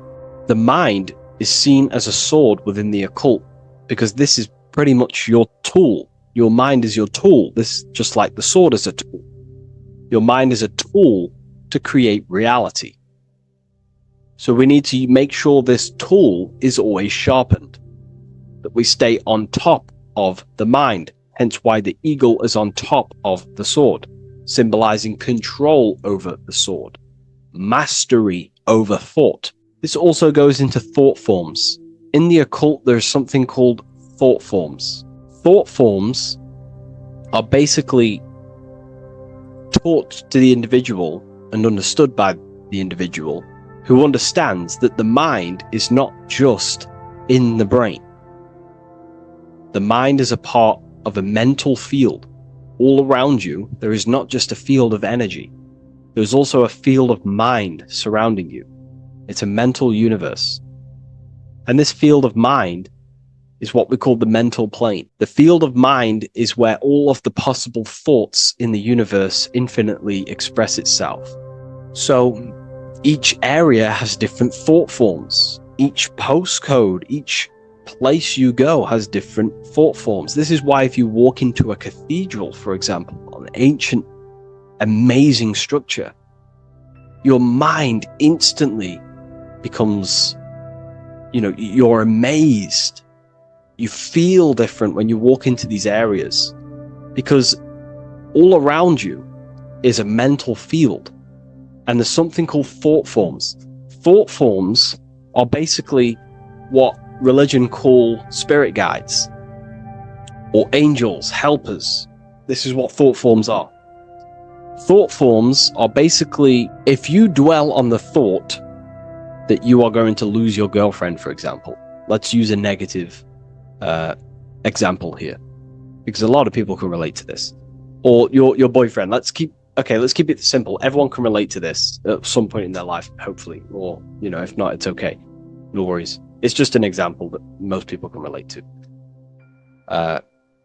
If you constantly dwell on the thought that you are going to lose your partner, what we have to understand is that the mental plane, what we have to understand is that the forces within consciousness, within what we call the universe, is always trying to give you what you want to create. That's your right. The universe or mind or consciousness, whatever you want to call it, is always trying to unfold what you want to create. It doesn't know the difference between something you don't want to create or do want to create. Whatever you think about is ultimately what this power of consciousness or the universe will try and manifest. This is why we have to gain mastery over our thought, because thought are basically the seeds that we impress into the dimensions. So we have a mental dimension, we have a higher, middle, lower subplanes of the mental dimension or the mental plane. Then that's just thought. The mental plane is just thought. Below the mental plane, thought takes the body of imagination, which is what we call the astral plane. And the astral plane also has higher, middle, and lower subplanes. Then we have the etheric plane. The etheric plane is basically an energetic copy of the physical plane. So you have an etheric brain, you have an etheric body. It's just basically an energetic, exact copy of everything that is physical. So if we think something within our mental body and we dwell on that thought, the more attention you give, the more you feel that anxiety about losing your partner, you're literally forcing energy and direction and attention into this thought idea, which manifests itself within your own aura. Your aura is basically, it's not just your electromagnetic field. Your aura has many different levels. It has a physical level, it has an etheric level, an astral level, and a mental level, layer. So it has a layer for each one of these bodies. If you dwell on this thought and you keep giving attention, power, you start to imagine this because you're worrying about it. You literally create a elemental or energetic substance that clouds your aura. And this is what people have been called demons, people call spirit guides, whatever you want to call it. This is what it is. It's a thought form. But this is not something that's come after you. This is something that the individual has created. And wherever they go, this cloud of thought forms that they've manifested literally clouds their aura. You can see it within the astral plane and the mental plane. You can see how it's affecting them. Wherever you go, you start to randomly think about it. You keep thinking about it. It's infecting you. It's like a demon. It's tormenting you. But it's simply just a force, an astral force, and a mental cloud that they've manifested within their aura. Thought forms. The 33rd degree Mason has very powerful thought forms. And this is, if you're a Mason yourself, and you're not aware of this, this is why it's great to be around a 33rd degree Mason within your lodge, because they have very powerful thought forms, and you being in the present of them, you're also taking on his thought forms, and they can assist you. We're all affecting each other through thought transference through the mental field or the mental plane. Okay. Now I'm not going to go too deep into that because, people can use that knowledge for really bad. But ultimately it represents thought forms also, symbolized by these clouds. Clouds are a symbol of thought forms, because they manifest themselves as basically like a cloud form energy within the aura of an individual. So this represents the mastery over the intellectual side of consciousness, of thought, sharpening the mind, gaining mastery. Then we have 33 in a triangle. A triangle in alchemy symbolizes, well, the upwards triangle, the upright facing triangle symbolizes the element of fire. The downright facing triangle represents the element of water. So an upright triangle represents fire. Fire is very transformative. If you place, I don't know, a pencil into fire, the fire will burn it down into its raw material. And this is ultimately what this triangle represents. It represents the consciousness of the 33rd degree Mason who has basically transformed themselves from ego consciousness, only dwelling within the limits of their ego, their old belief systems of thinking they were the body, only reacting to five sense thinking, linear thinking, low base consciousness, not knowing right from wrong.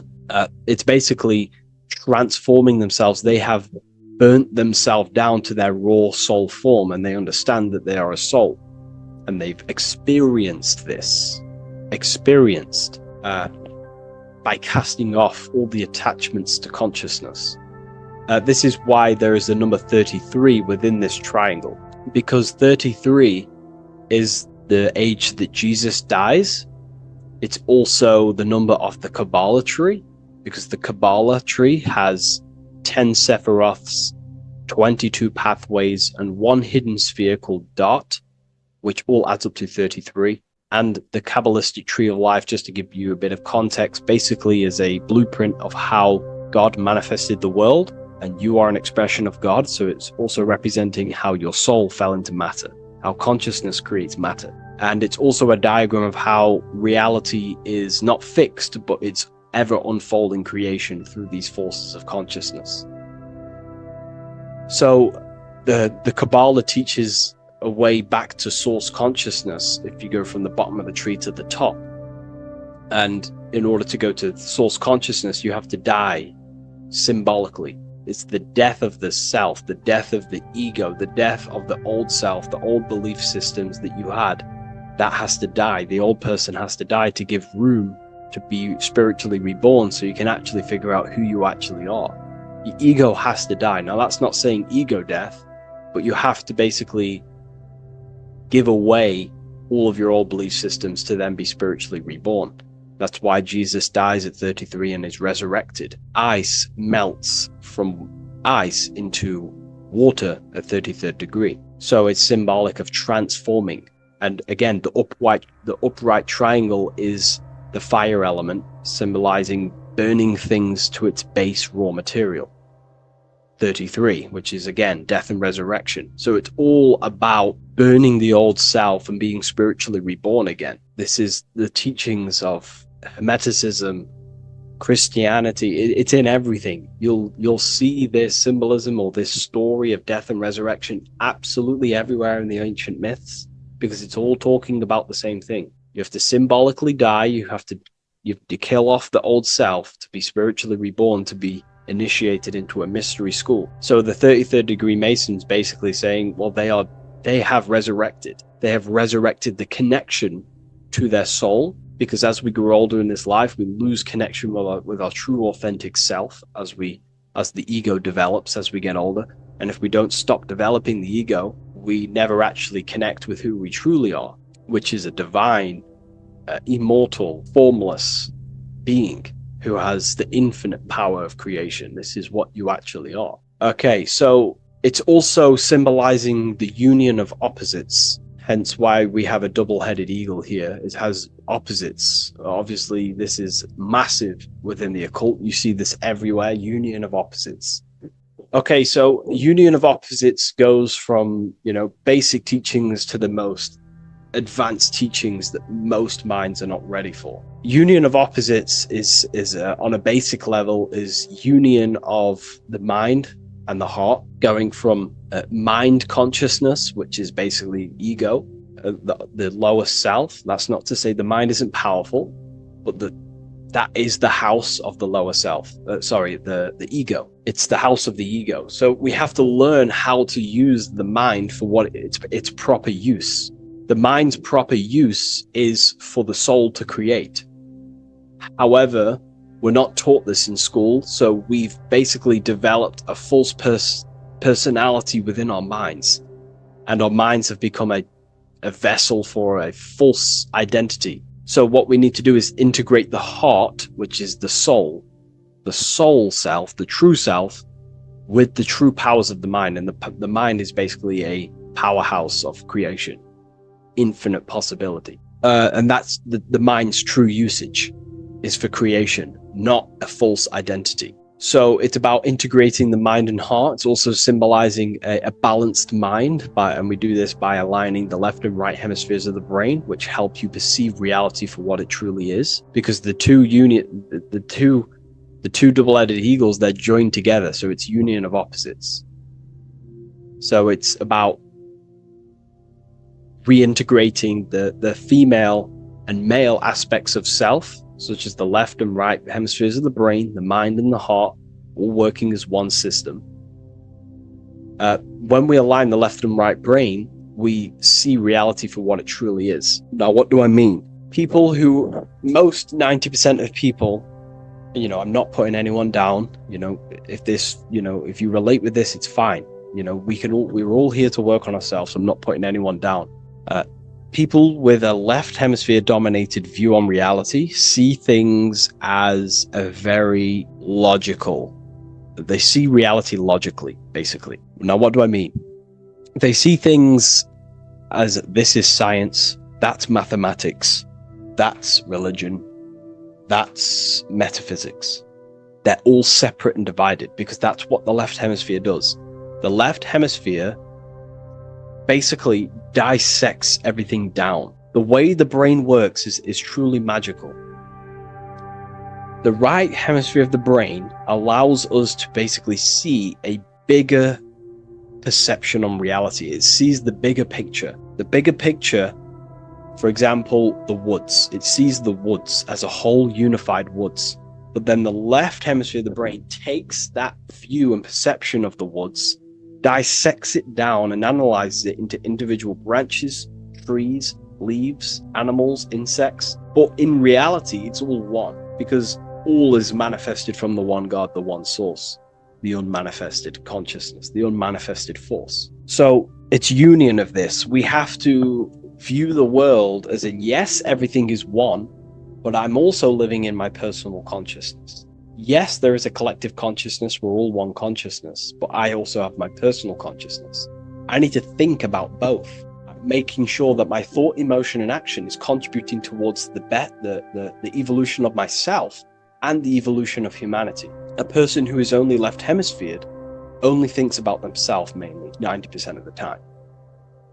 They only, they're trapped in ego, and the individual can't see pattern recognition, really. Pattern recognition is more the right hemisphere because it sees the whole. So it's about aligning the brain hemisphere so we can actually see reality for what it is, so we can, without distortion or illusion, and be neutral. Okay, we have light rays. Light rays are very symbolic within the occult, especially Freemasonry. Light rays are symbolic of force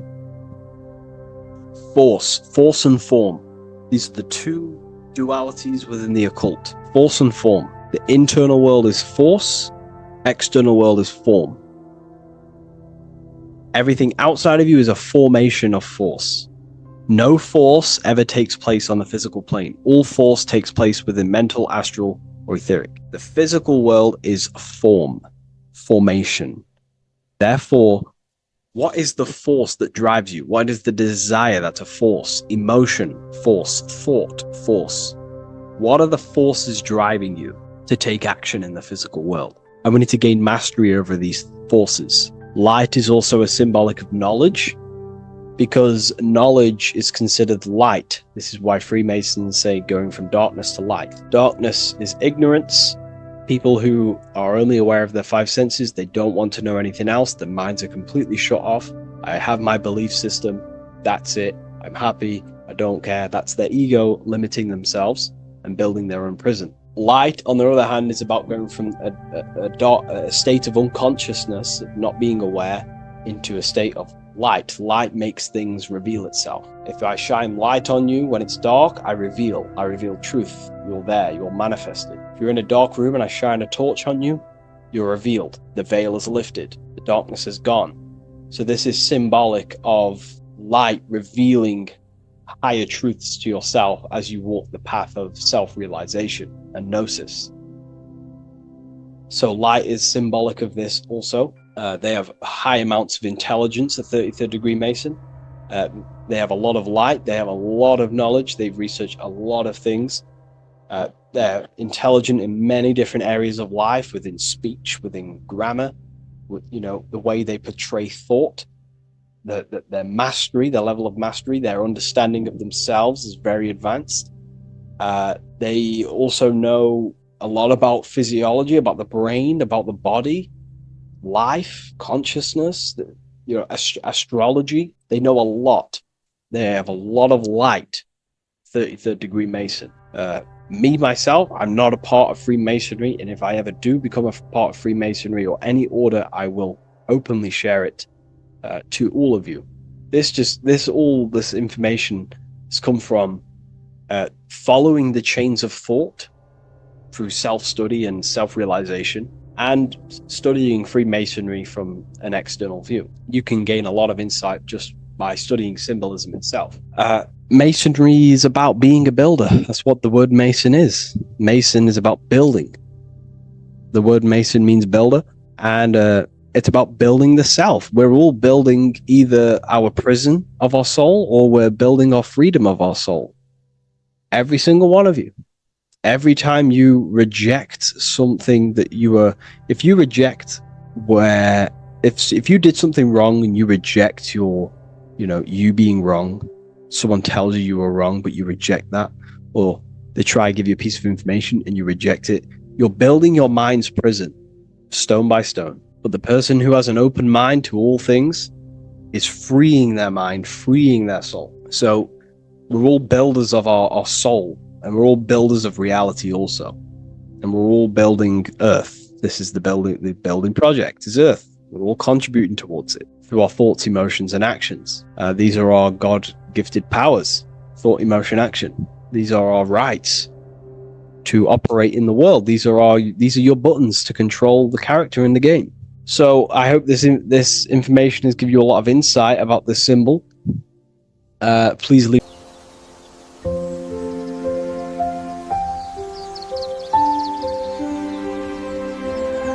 bookofwisdom.com.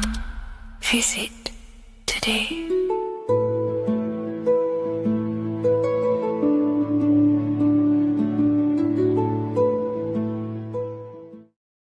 What is good, people? It's Revival of Wisdom. I hope you're all doing well. And this video is how to raise your holy oil or your kundalini. Let's get straight into this. So this is a monthly cycle. Every month, when the moon is in your zodiac sign, this oil is released. Now, the moon is in control of monthly cycles. For women, it's the menstrual cycle, and as well, this holy oil cycle. The moon changes sign every 2.5 days and passes through the zodiac signs in 27 days. So the moon tells the day, the sun tells the time, the stars tell the month. This reality is a massive clock, if you like to say. It's a cycle. Okay. The moon controls the night, emotions, water, fluids, and the mind. Okay. So this oil is produced in the claustrum. It's produced in the claustrum, which is here, right? This is where you get Santa Claus from. Now, the claustrum is at the center of the brain, and it is next to the pineal gland and the pituitary gland. Once it starts in the claustrum, This is the holy present. This is the present that Santa gives to us, Santa Claus. And it goes to the pituitary gland and the pineal gland. And what's connected to the pituitary gland and the pineal gland is the Ida and the Pingala. The Pingala is the pineal gland's nerve, which is the honey, which is the positive charge, electric. And the pituitary is the Ida nerve, which is the magnetic charge. This is the milk, the land flowing with milk and honey. This is the brain, the heaven, heaven, okay? And it travels down the spine using these two nerves, these electromagnetic charge. And this is what the ancients symbolized with the two serpents wrapped around the spinal cord, the Ida and the Pingala. And this travels down to the sacrum or the solar plexus. Okay. So once it's here, okay, the spine is an elongation of the brain. So the spine is pretty much the brain. It's an extension of it. And it's kind of a microcosm of how we descended from heaven to physical reality, to physical matter, which is our consciousness has done. Our consciousness has descended from heaven into physical matter. And this is a microcosm of it. Okay. So once we're in the sacrum bone, this holy oil, like I've just explained, this holy oil starts in the Santa claustrum, goes down the chimney to the sacrum. This is the sacrum, the solar plexus, and drops the present off at the sacrum. Now, once we're at the sacrum, we need to raise our vibration to take this oil back up the spine. Okay. And the River Jordan symbolizes this in the Bible. King Herod wants to kill Jesus in Nazareth, which is here, this is the River Jordan, is Nazareth. He goes to be born in Bethlehem and then goes back up to Nazareth to Joseph and Mary. Joseph and Mary, the pineal gland and the pituitary gland. The Bible is huge symbolism. It's all metaphors for this sacred process which goes on inside of your body. You are the Temple of Solomon. You are the Holy Land. The Holy Land is your brain. Once this oil is at the sacrum, you need to raise your vibration in order to take it back up. Once this oil has gone back up to the pineal gland, it activates the crystals which are wrapped around your pineal gland. Your pineal gland is this tiny little bean here. This is the claustrum. This is the pineal gland. And it's wrapped in crystals. And when this oil travels back up the spine by raising your vibration, back to the upper room where Jesus met the 12 disciples, or the 12 cranial nerves in the brain, and it activates and it turns on this pineal gland. And once it's turned on, it illuminates all the cells and the nerves in your brain and turns them all on and activates the higher God man, the God consciousness, Christ consciousness. And it regenerates the whole body. This is the secret to regeneration. It regenerates all the cells in the body. And this is how the ancients lived for thousands and thousands of years, as talked about in ancient texts. They lived for hundreds and thousands of years because they knew this secret. And this fluid, this brain fluid, the secretion, or the Christos in Greek, which means gold, because this is the alchemical process from turning lead to gold. Your body is the alchemical furnace. Now, the ancients knew about this center of the brain because they symboled it. This is the Eye of Ra, and it's the brain. And this is what's wrapped around our consciousness. Our consciousness isn't wrapped around the brain. The brain is built around the consciousness. We are the consciousness. You don't have a soul, you are the soul. Okay? Now, the head, heaven, hell, heel at the bottom of your foot, that's hell. Head is heaven and hell. Simple. Now the pineal gland produces DMT, which is dimethyltryptamine, which is known as the spirit molecule. So let's move on. Now, when this oil travels up, back, the spine, the chimney,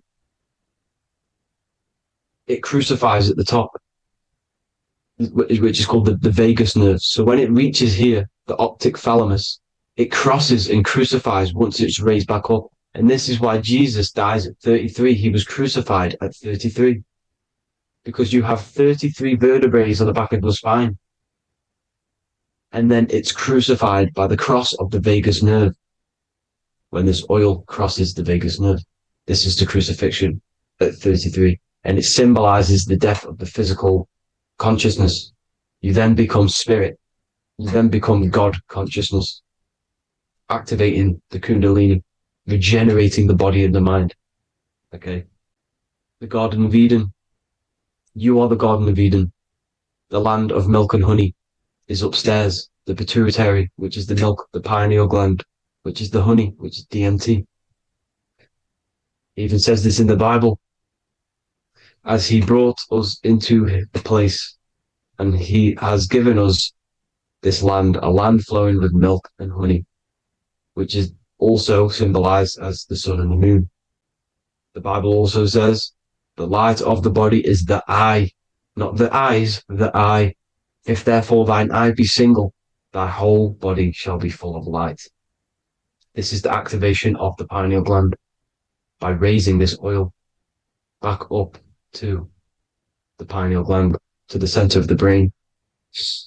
Neither shall they say, see that here, or see there, for behold, the kingdom of God is within you.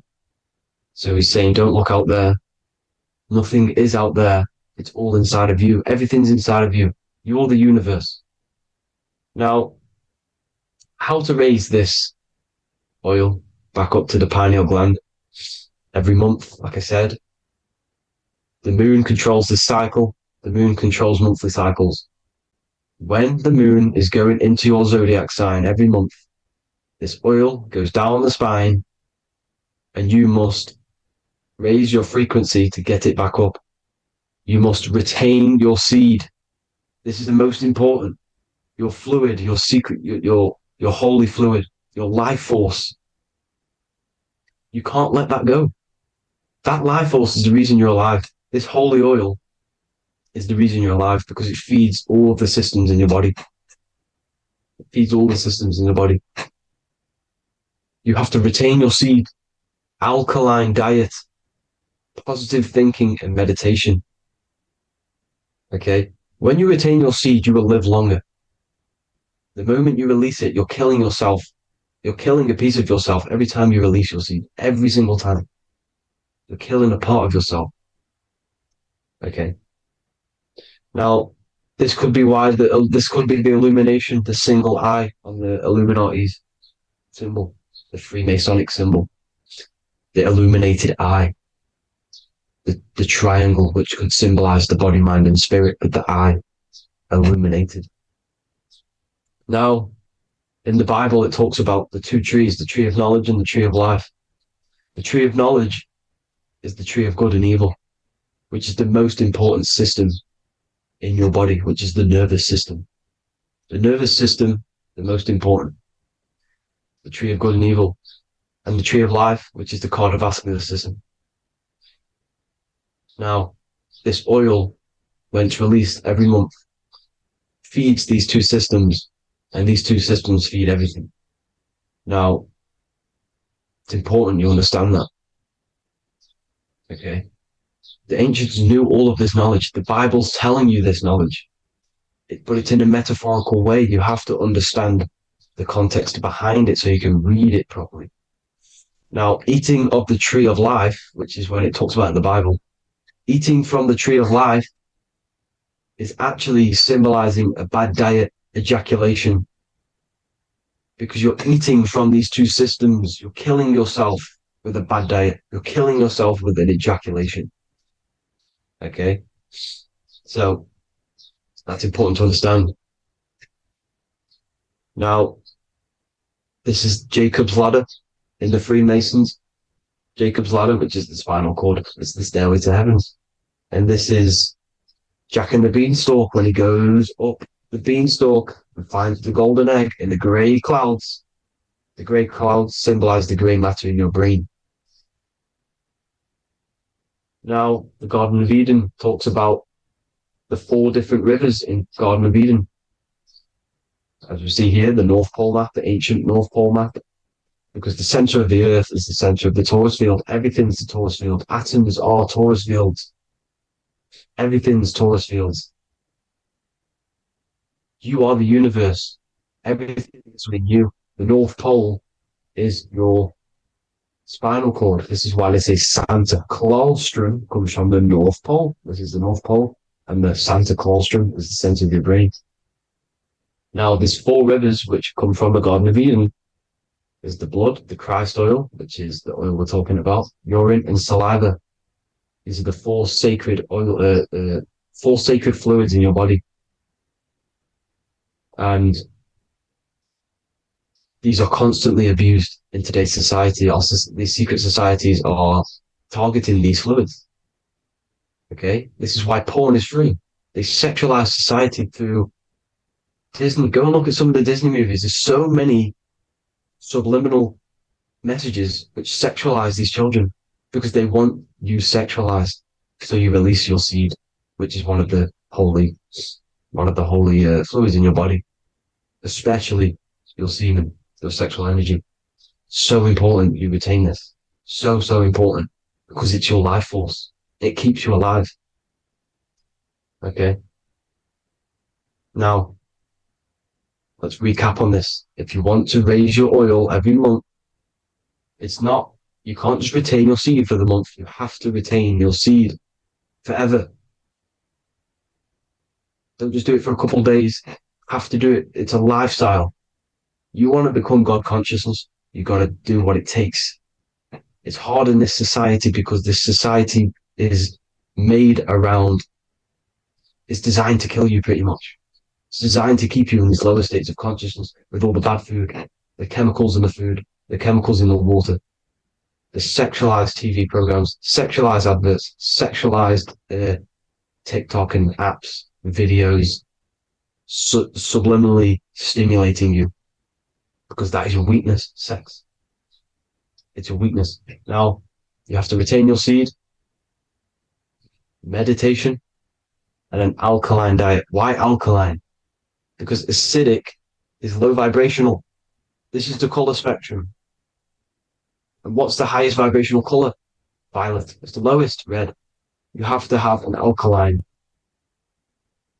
body in order to raise this oil. When you drink, when you have a bad diet, when you drink alcohol, when you smoke, this destroys the oil. It destroys the oil in your sacrum and it can't be raised again, can't be raised up. This is why it's so important. Without that oil, you don't live. That oil makes you live. It feeds everything in your body. It's crazy how we're not taught this. It's insane. But that is how you raise the oil, people. I hope you all gain some knowledge out of this video. And I hope this assists you on your journey, your spiritual journey. And please like and share this video. We need this knowledge out to the public to wake up humanity. Thank you all, people. God bless.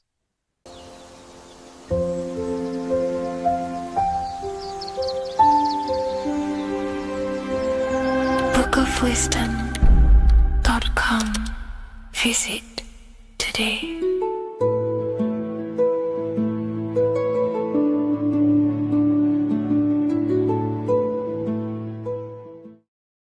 Welcome back everyone to another video. Today we're going to cover everything that you need to know about the mind, starting with the 2 aspects of the mind, the conscious and the subconscious. The male aspect of your mind is the conscious. This is the 10% of your mind. The conscious part of your mind is only aware of everything around you, your vision, your sight, your smell, your taste, your hearing, and your current state of emotion and thought. Every thought that you consciously think about has an emotion directly attached to it. That emotion is then impressed onto the subconscious part of the mind. The subconscious part of the mind is the female aspect of your mind. It is also a whopping 90% of your mind. Subconscious mind is controlling all of the subconscious processes which happen within your body. For example, your subconscious mind is controlling your heartbeat, your digestion of food, and all of the things that you do not have to tell the body to do. It is the hidden part of our mind which is controlling all of the hidden things. The subconscious mind is like a recording supercomputer. Everything that you have experienced in your life is all recorded and stored within the subconscious mind. One of the most important things about your subconscious mind is that it stores your mental programs. Everything in the subconscious mind manifests into behavior and actions within the body. Your daily basis routine and habits are all mental programs within your subconscious mind. These mental programs are created by mainly two ways. 1, repetition, and 2, emotional impact. The repetition is fairly simple to understand. The more you do something, the more it impresses onto your subconscious mind and becomes a program. That program will then manifest into your behavior. However, with the emotional programs, they work a bit different. The stronger that you feel an emotion, the stronger it is impressed onto the subconscious mind. And then that emotion becomes a program. For example, you had a very traumatic moment happen when you were a young child. The emotion that you felt was so strong in that moment that it impressed into your subconscious mind so hard that you can recall that moment like it was yesterday. That traumatic event that happened to you when you were young will still manifest into your daily basis behavior even to this day. However, it manifests subconsciously. For example, if you were in a car crash, you will be wary to enter cars with certain people. All because of that traumatic emotion that you felt and impressed onto your subconscious mind. Another example of the subconscious manifesting into our behavior is posting on Instagram. Most of the time, the reason why you post is because your subconscious mind is seeking gratification. So before you actually do something, question yourself and find out the root cause of why you are doing this. Another thing that you need to understand about the subconscious mind is that it takes everything you say and hear literally. So for example, if you go and say, "You are an idiot" to someone, your subconscious mind will only pick up the word idiot. It only knows yourself. It doesn't know anyone else. You are casting a spell on yourself just by saying that to someone else. This is why the golden rule is to treat others like you'd like to be treated. Now, you can rewrite these programs which are already in your subconscious mind. However, it does take consistency. You have to change these programs which have been running for years. And by changing these programs, you change your behavior, because these programs manifest into your behavior. The best way to do this, personally, is to listen to affirmations first thing when you wake up in the morning, and do this for 10 minutes every single morning. Then at night time, you want to think and feel that you are becoming the reality that you desire.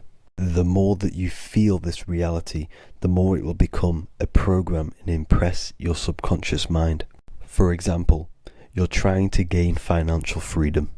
If you trick your subconscious mind into creating a program saying that you are financially free, this will manifest into your behavior. You will start doing more work. You will start looking for ways to make money. Your mind will be set on the frequency of money and financial freedom. Therefore, you will receive thoughts based around this program. If you take enough action, your life will dramatically change because of this program that you created in the mind. This is why we call it a mindset, because your mind is a frequency tuner which sets its frequency onto different thoughts, because thoughts are frequency. If you fill your mind with a specific frequency, you will gain thoughts and ideas based around that frequency. To create a stable mind, you need to master your emotions. You need to change your mindset. Everything that you experience is neutral. Based upon the mindset that you see it, you either give it a positive or negative charge. By understanding this deeply, you will then control your emotions. I hope you gained some wisdom and enjoyed this video. Please, if you can, leave a comment and a like, and subscribe to the channel if you like this content. Love and light to you all.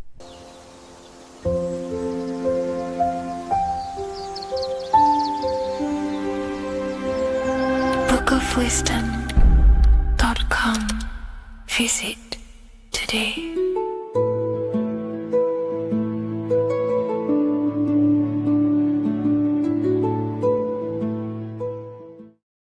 What if I told you that the seasons don't just change the external world, they also change your internal world? They have a psychological and a spiritual effect on your consciousness. If you're new to esotericism, you may not really understand this. But if you have some deep understanding of as above, so below, you already know this. But today we're going to be explaining it in great detail. So tune in, take a pen and paper, maybe make some notes. So we have 4 seasons. The sun is the main source of life on the earth, and it changes the circumstances on the earth in 4 different ways. Of course, we have spring, summer, winter, and autumn. These are the 4 states of the earth due to the sun's cycle. Not only do they take place on the earth, they also take place on you, your body, your mind, your spirit, your consciousness. They change things internally and externally. The first thing we need to understand is that we have a dual nature. We have a mind, and in that mind, we have an internal self. That's what we call the spiritual self.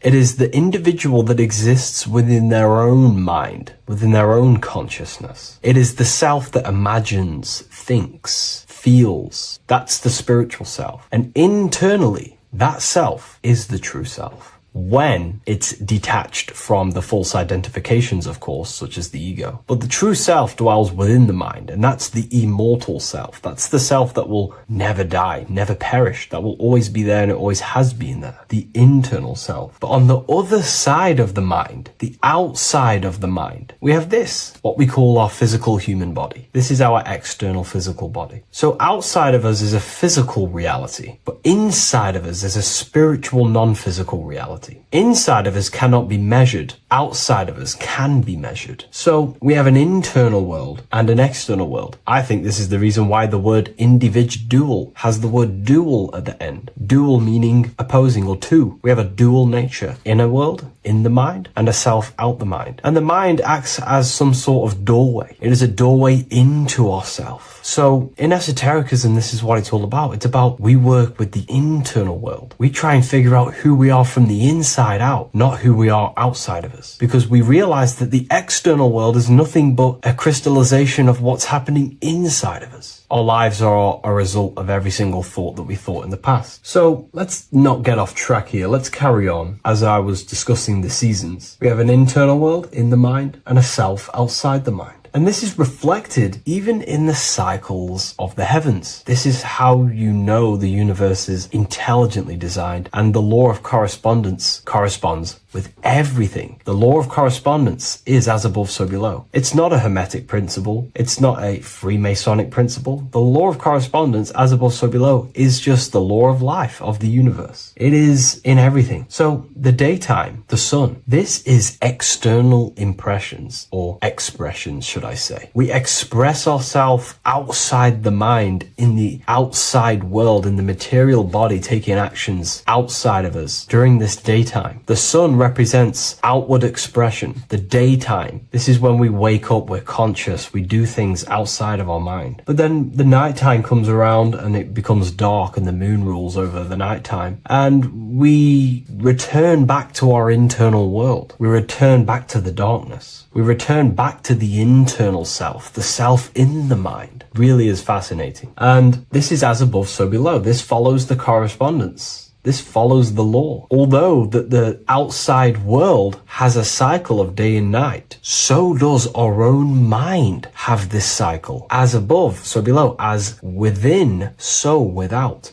What's happening outside of us is also happening inside of us. The mind is also going in a cycle. Because in the daytime, the mind wakes up and we express things externally. But when the sun goes away and the electromagnetic rays of the sun are not very strong, our brainwave decreases, our body activity decreases, it slows down and we return to the internal self. The body switches off and we return to the internal self in the mind. We enter in the doorway of the mind and return to the internal, the spiritual self. And when the body is less active, this is when we are more connected to the internal world, our spiritual true self. So as above, so below corresponds with the day and night, the sun and the moon. The moon represents our internal world, the world inside our mind, the self inside the mind. And the sun represents the external self in the external world. So not only are these cycles happening in nature, the darkness outside of us when the sun goes away is the same darkness that we go within ourselves when we go to sleep. It's the same cycle. Our bodies are in the cycle of the external world also, as above, so below. But then we can even take this even further. This fractals down even further. If we look at the cycle of the yearly cycle of the sun, which is what we call the 12 zodiac signs, we notice that these 4 seasons also take place in every single cycle of the day. So a yearly cycle can be seen as a big version of a daily cycle, or a daily cycle can be seen as a smaller version of a yearly cycle. For example, if we look at Aries, which is spring, this is when the sun springs everything back to life in the spring. This is when the crops start to spring up and start to grow again. But we could see that at 6 a.m. in the morning, when the sun rises and just cracks over the horizon and starts to bring light into our day. Aries is associated with the morning time also as spring. Morning time is a smaller version of spring. Then we look at the summertime. The summertime is midday, when the sun is at the top of the middle of the sky. This is when the sun is most powerful, most radiant in our day. This could be seen as the summertime. Then when the sun starts to set, this is associated with autumn. Autumn time is the sunset. Then the winter time is associated with the nighttime, the midnight, when everything's very dark. So a daily cycle is basically a smaller version of a yearly cycle. And just how I explained how the cycle of the sun outside of us also happens inside of us with our consciousness falling asleep when the sun goes away, is also happening to us on a yearly cycle also. So the daytime is associated with the summer and the nighttime is associated with the winter. The winter is like the inhale. The summer is like the exhale. It's the breath of the universe, just like how we breathe in and out of our lungs. Everything takes this rhythm and polarity, okay? So winter is associated with the self and the world inside of ourselves, inside of our mind, the spiritual self, the internal. Because the winter is when the sun's rays, electromagnetic rays, are not very powerful. And this decreases brainwave activity, making us more connected to our internal world, inside the mind. But the summer's the complete opposite. The summer is when the sun is very, very powerful.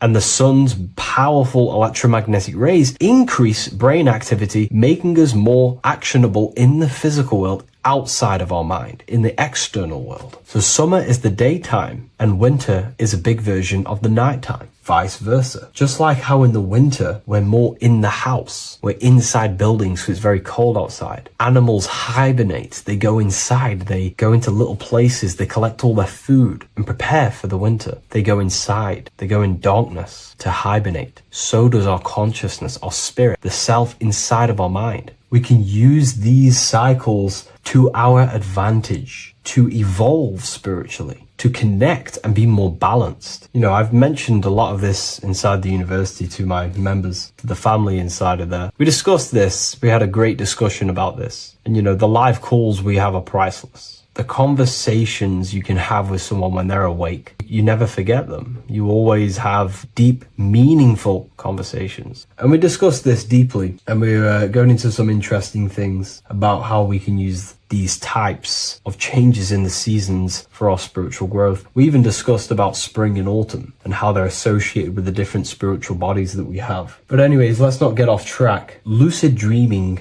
dreaming itself, and astral projections, I find are more easily accessible during the winter and the night times. Like I said, because the brain activity is decreased due to the sun being not powerful, we are more reconnected with the self inside the mind, the spiritual self, the immortal self. Wintertime is a great time to work on yourself, to start to gaining discipline, to meditating, to really working on the subconscious. Because spiritual work is harder than any physical labor. You really got to dig deep within yourself and be honest and true with yourselves. I think this is the reason why, a lot of people convert to spirituality from religion. They come into spirituality and then they go back to religion because they realize spirituality is it's difficult. You have to be honest with yourself. You have to really face the traumas, the negative aspects of yourself, the dark side of yourself, and bring it to light and transform it. And that sort of work is a lot more difficult to do than any physical labor. So the winter time is the time that we go inside ourselves. We reflect a lot more. We need to work on ourselves, on our mind, on our negative habits, on our dark traits, on our things that we have been pushing away and not controlling. The winter time is that time we can really start to connect with the internal self, work on our imagination, work on our mental willpower, work on all of these things like lucid dreaming, astral projections, and purifying ourselves, removing any mental barriers, any negative belief systems that may be subconsciously holding us back. It's easier to access the subconscious in the nighttime and in the winter, especially the winter. That's why I made this video, because we're in autumn now. We're transitioning into the winter. So I thought I'd share this with you all. And it's important to understand that you are a microcosm of God. Like I said, the law of correspondence associates with everything in the universe, people. Everything. And that's the best thing with the law of correspondence. And I've been using this for the past 3 to 4 years, right? The law of correspondence has determined and filtered out so many lies that was given to me, that's given to you, that's given to everyone in the world. The law of correspondence is like a filter. If someone gives you a piece of information, for example, gravity, and it does not apply with the law of correspondence, then you know it's a lie, because it's a universal thing. What happens inside of me also happens outside of me. What happens in my astral world happens in my material world, more than likely. As above, so below corresponds with everything. The same structure in my veins, in my nervous system, is the same structure in the trees, in galaxies, in everything. As above, so below, the universe is a fractal universe. Therefore, the point that I was getting at is that you are a microcosm of God. The same mind that God manifested things through thinking. He thought the stars, the earth, nature, the human body, designed everything with the God mind. He thought everything into existence. And that mind, them powers that God used to manifest everything into physical existence through the power of thought, is the same mind that you possess, but on a smaller scale. God manifested the macrocosm through thought, as the universe is a mental universe. Everything you see around you was thought, then manifested into physical reality. God manifested the macrocosm, the world, through thought, and that same force of thought you use to create the microcosm, to create your own world. You think your life into reality, your world into reality. Your body is a microcosm, a miniature universe. Every thought you think commands 50 trillion cells in your body, and your cells religiously execute on every command that you give it. You're in charge of 50 trillion cells. You're literally commanding a whole civilization inside your body. And this is how you are a reflection of the divine. The God mind created the macrocosm, the world, and you create your own world inside that world using the same power as thought. Very powerful. So everything that happens outside of you is also happening inside of you. The law of correspondence is the most important, the law that you could possibly learn, because it makes everything so clear for you in the universe. Makes life so clear. You see reality for what it truly is. It's a reflection of the higher dimensions. Just like how reality right now is a reflection of what's happening inside of people's minds and consciousness. We can't blame the elites for all the negative things that's happening in reality, because all the negative things that's happening in reality is the negative things that's happening in people's minds. We need to take control of ourselves. So with that being said, thank you all, everyone. If you wish to read more, 90% of you watching this video have already got this book. I want to say thank you for your support. It means the world to me. It makes me research more and write more books. And the book of Symbolism is coming very soon. So thank you, everyone. I'll leave a link in the description for the university, for the live calls, and for the book if you wish to join. Have an amazing day.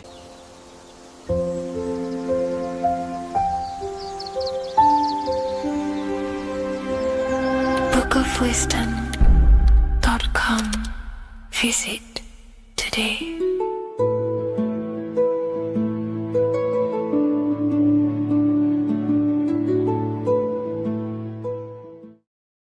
666 is a code, and this code needs to be broken down to fully understand what 666 truly is. In an esoteric view of 666, it represents a state of consciousness, a way consciousness functions within the individual. Now, if we look at the Bible in Revelations, it says that the mark of the beast, 666, is going to be placed on the right hand or on the forehead of an individual. The forehead symbolizes the mind, while the hand represents action or behavior. The forehead represents a belief or a mindset, a way consciousness functions. Therefore, the mark of the beast is not something external. It is actually a way consciousness functions within the individual. But the code reveals the darkest secret about 666. 666 is 3 sixes. The number 6 in esotericism and occultism represents the cube, because the cube has 6 sides. And the physical dimension, everything has 6 sides. Up, down, back, forward, left, right. Everything is 6-sided in this 3-dimensional world. The body is the cube itself. It is the number 6. And the number 6 is the number before 7. 7 is a divine number. It represents divine perfection, as there are 7 functions and cognitions of the mind, 7 energy centers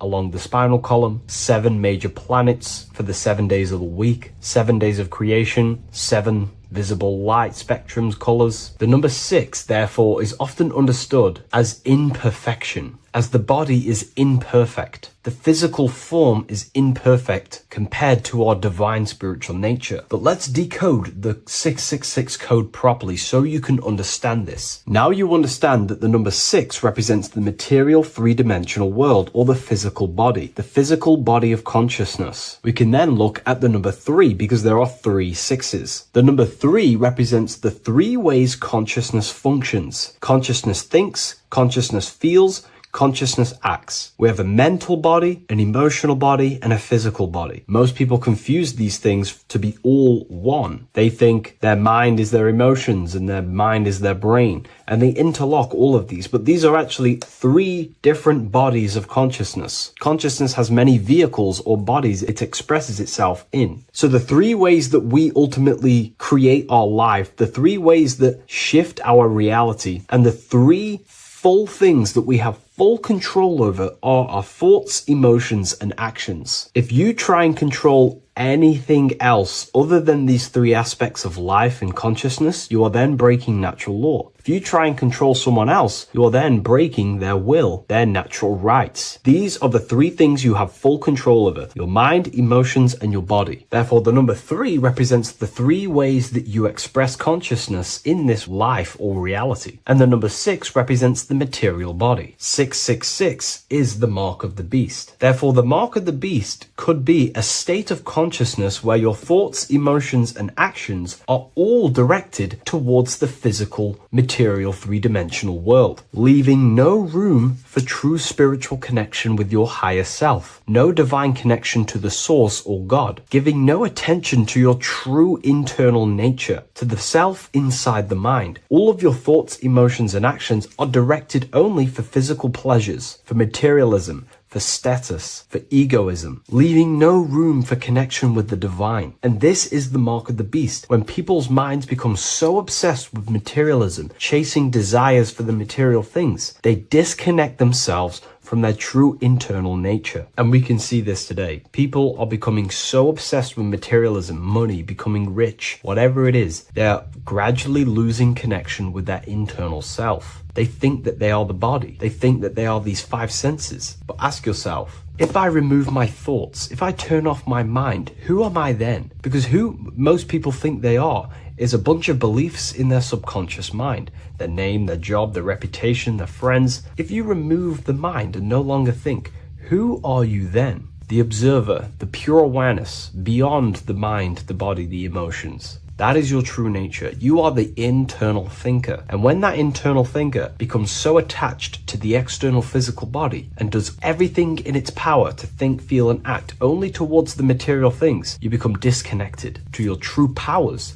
to your divine nature, to literally God. If you don't want to become the mark of the beast, then have balance. Now, I'm not saying materialism is evil. Chasing material things is wrong. Not saying that at all. We all have a different views. But me personally, I like to have balance. Yes, I love reaching goals. Yes, I love living the best life possible for myself, materially. But I also make room for my internal world. I train my mind to have self-mastery of meditations. I try and lucid dream and astral project as much as I can. And I try and perfect my thought processes and my internal world as much as possible. So I live a truly balanced life between my inner self and my outer self, which is what these two pillars, Jachin and Boaz, represent, the inner and outer world. And the middle pillar in the middle represents the unity of the inner and outer world, living in balance. Or you see a person standing in between them, they represent the middle pillar, or a ladder. This is all symbolic of living in balance between the inner world of consciousness and the outer world of consciousness. Yes, this is Freemasonic artwork. You can learn a lot from their artwork and symbolism, but I hope this brings a bit more clarity about the number 666 and the mark of the beast. Please leave a like, comment, and subscribe to the YouTube channel if you want to see more. And one last thing, the Book of Symbolism has finally been accepted on Amazon, so you can now order this on Amazon in pretty much any country.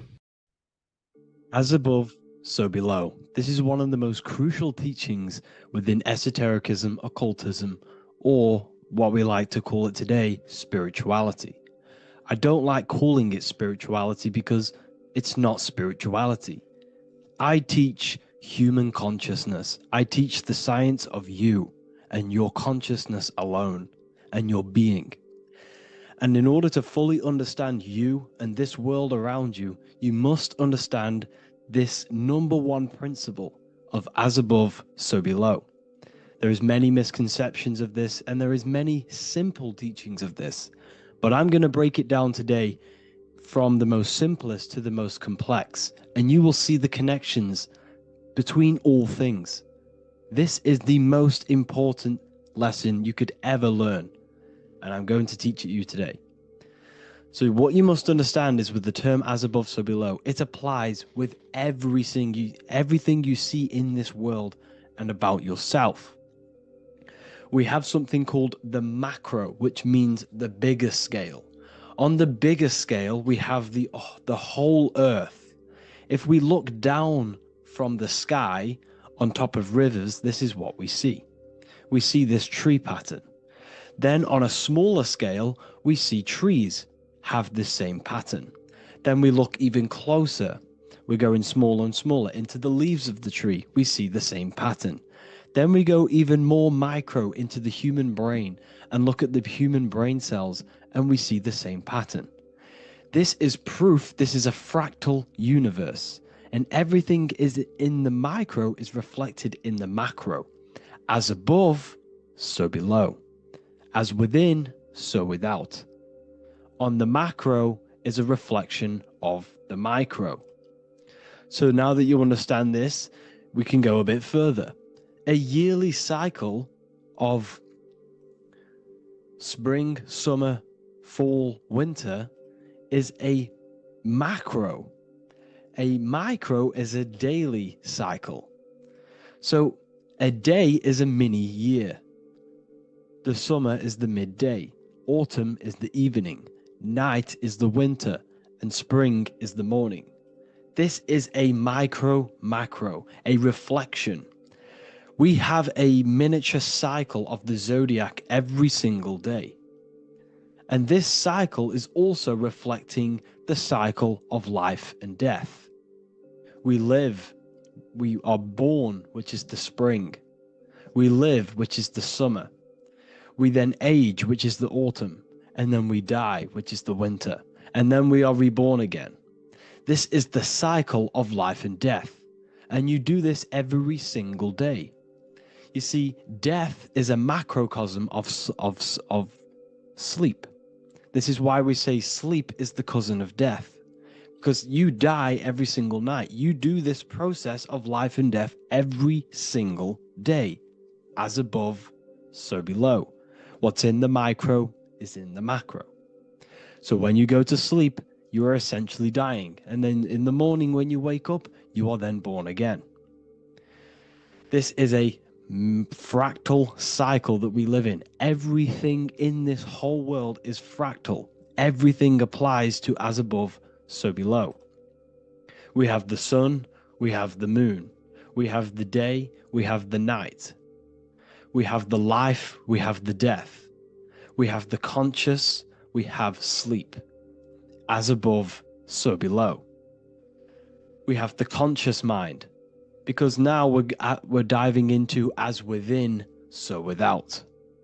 As above, so below more refers to the external world.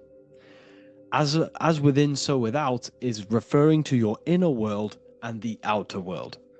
What you must understand is about yourself. You exist in two realms. You're an individual. The dual nature of you. You exist in two realms at once. You have an inner world of your thought, emotion. This is the inner world that no one else can see but yourself. And you have an outer world with a physical body which everyone can see. So you exist in two worlds. You have the inner voice, you have the outer physical voice, which I'm speaking to you with now. But I also have an inner voice, which no one can hear, only but me. So you exist in the light and you exist in the darkness. The sun represents your external self, your physical, conscious mind. The moon represents your shadow self, the inner self, the psyche self, the spirit self. There is an as above, so below. The sun is within you. The moon is within you. Everything is within you. Now that you understand as above, so below, what is your body? Your body is a miniature earth. Let me repeat, your body is an earth. Your body is the earth. Okay? Because like I say many times in all of my videos, you are not in the world. The world is you. You are the universe. Your brain is a computer creating this reality. What you see with your eyes is produced in the back of the brain called the visual cortex. You don't look into the world, the brain produces the world. The body produces the world. When you touch something, you're not actually touching something. This is the electrical nervous system. When you touch something, what you feel is actually electrical signals on your nervous system reporting back to your brain. Therefore, when this body dies, you leave the earth because this body is the earth. Okay? As above, so below. You have the mental plane, the astral plane, the etheric plane, and the physical plane. This is essential for understanding reality and the teaching of as above, so below. Everything in this material plane began in the thinking mind. For example, the microphone I'm speaking into, the phone you're watching this video off, or the laptop or iPad. Where did this begin? It didn't begin in the factory. The first ever place this item begun was in the mind of an individual. The invisible realms of mind is where all physical things and physical items begun. Essentially, this physical plane is the effect of the thinking mind. This world is the world of effect. It's the world of outcomes. When you see something, it is already manifest. It is already being manifested. It is an effect.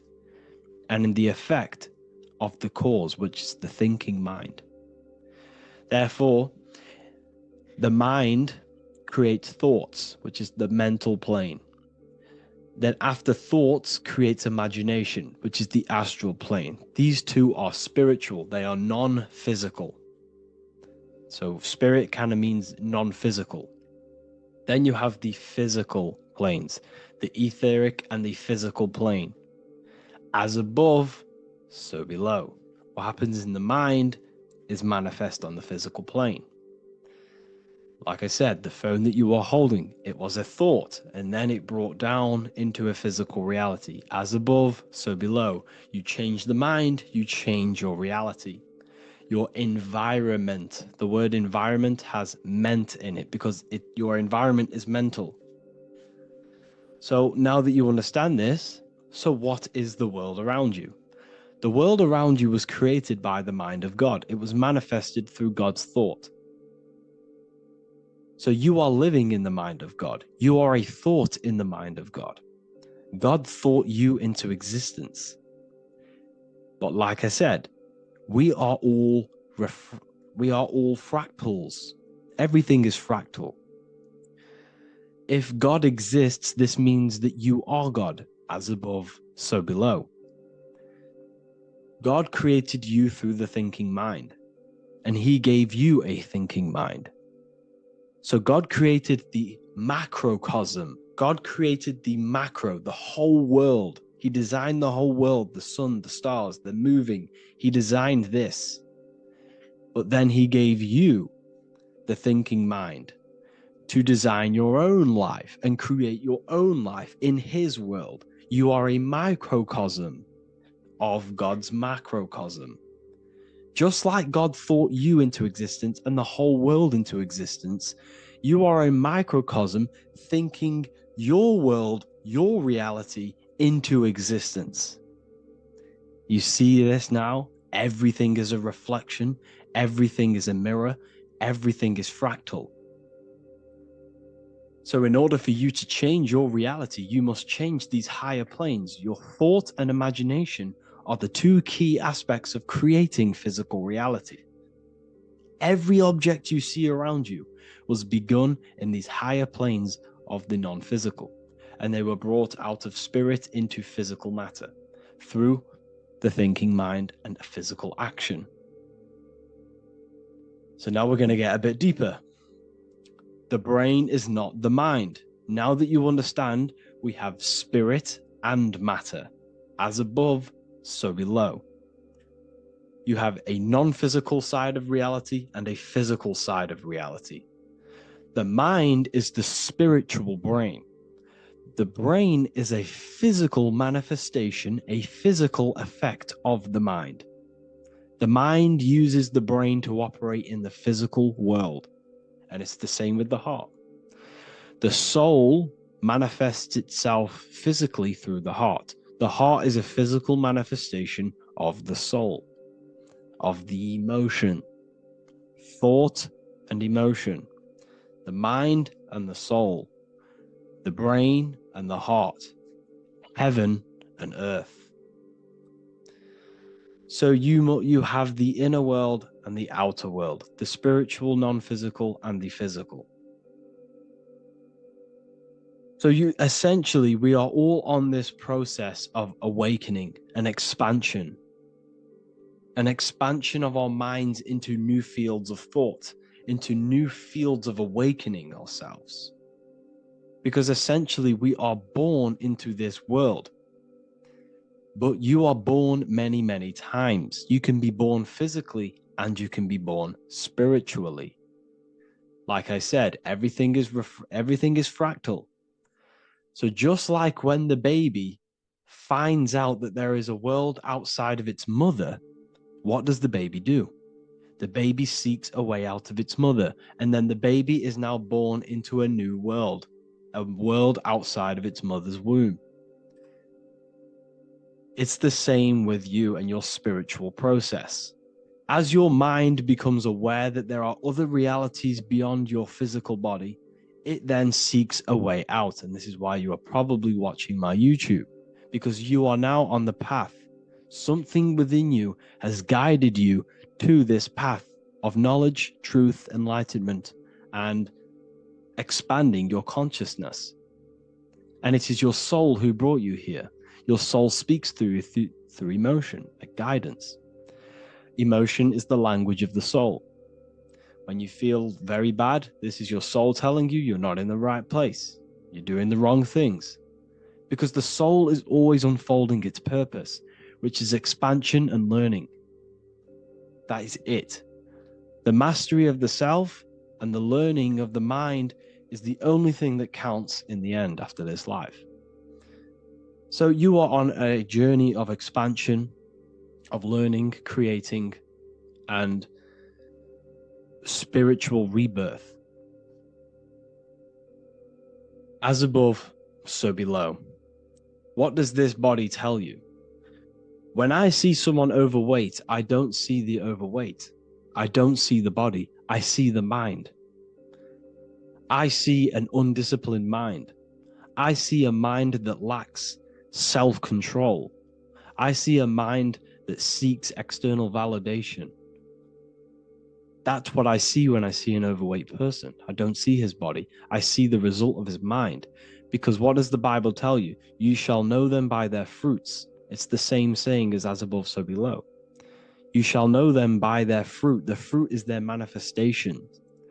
Your body is a direct correlation and manifestation of your mind. Your inner world projects your outer world. As within, so without. As above, so below. Now, what do you see when you see this man's body? I see discipline. I see strength, mental strength, not physical strength. I see mental resilience of pain. Because all of this man's mental energy has been manifested physically within his muscle.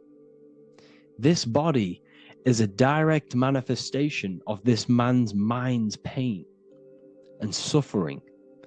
And it shows discipline. This is why people instantly respect you if you are in shape.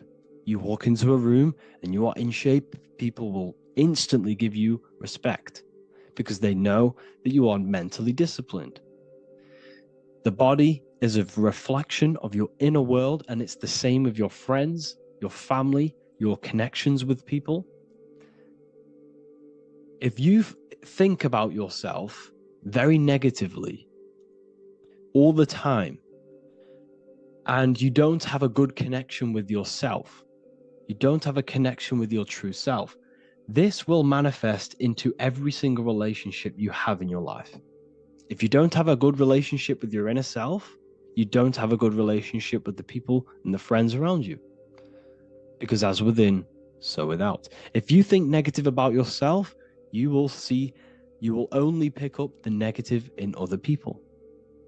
If I think very highly of myself and I think very happy and good things about myself, I will then see the good things in other people. Because it's as above, so below. As the inner world is, so is the outer world. It's the same with your life circumstances. Your life is a direct correlation of every thought you thought in the past. If you possess millions of pounds, millions of dollars, this is because you have thought this into physical reality. You live the life you are deserved. You live the life that you manifest through your thought. If you live a very poor life, this is a reflection of your mind.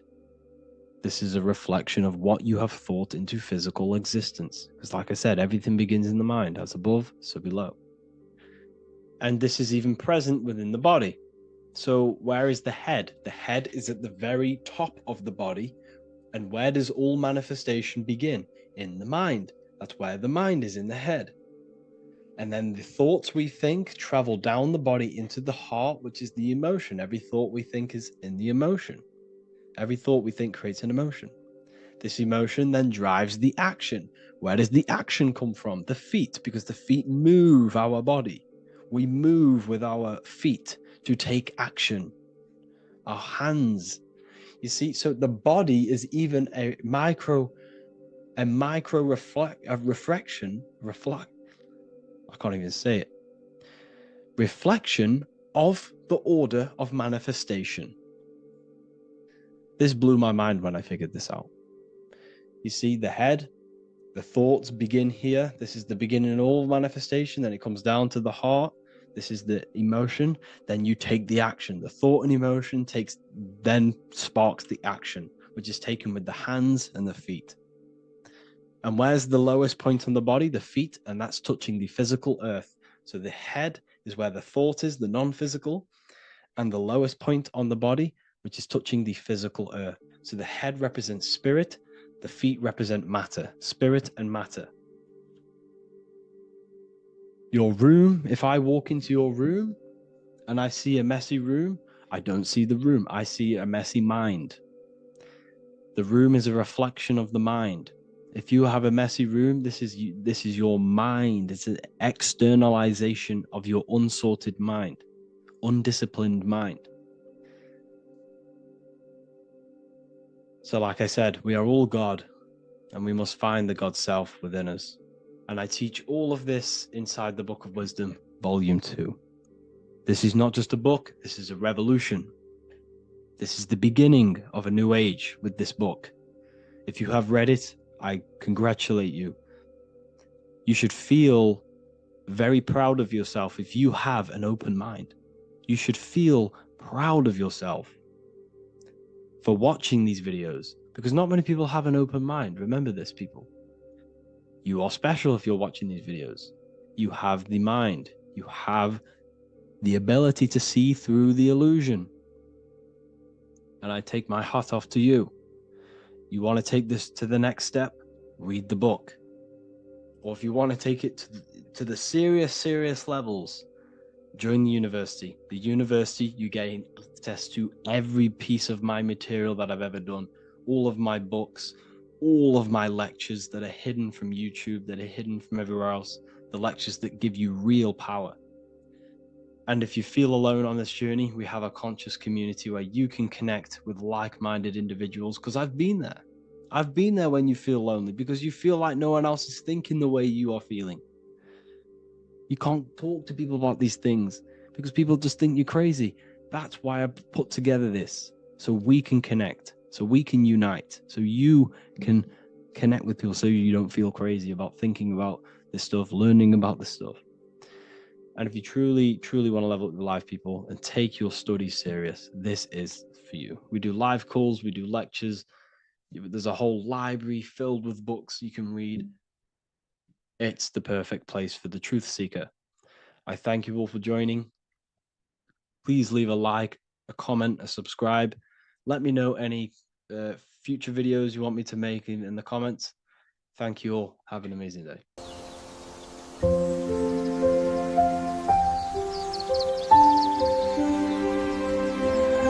bookofwisdom.com.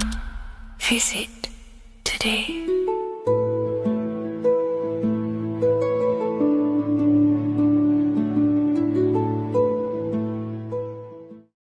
Welcome to Revival of Wisdom. Welcome people, we're back with another video. Please make sure to hit that like button, subscribe, and turn on notifications to never miss a video. The Earth is a giant torus field consisting of a positive and a negative pole. The Sun being the cathode with a positive charge, and the Moon being the anode with a negative charge.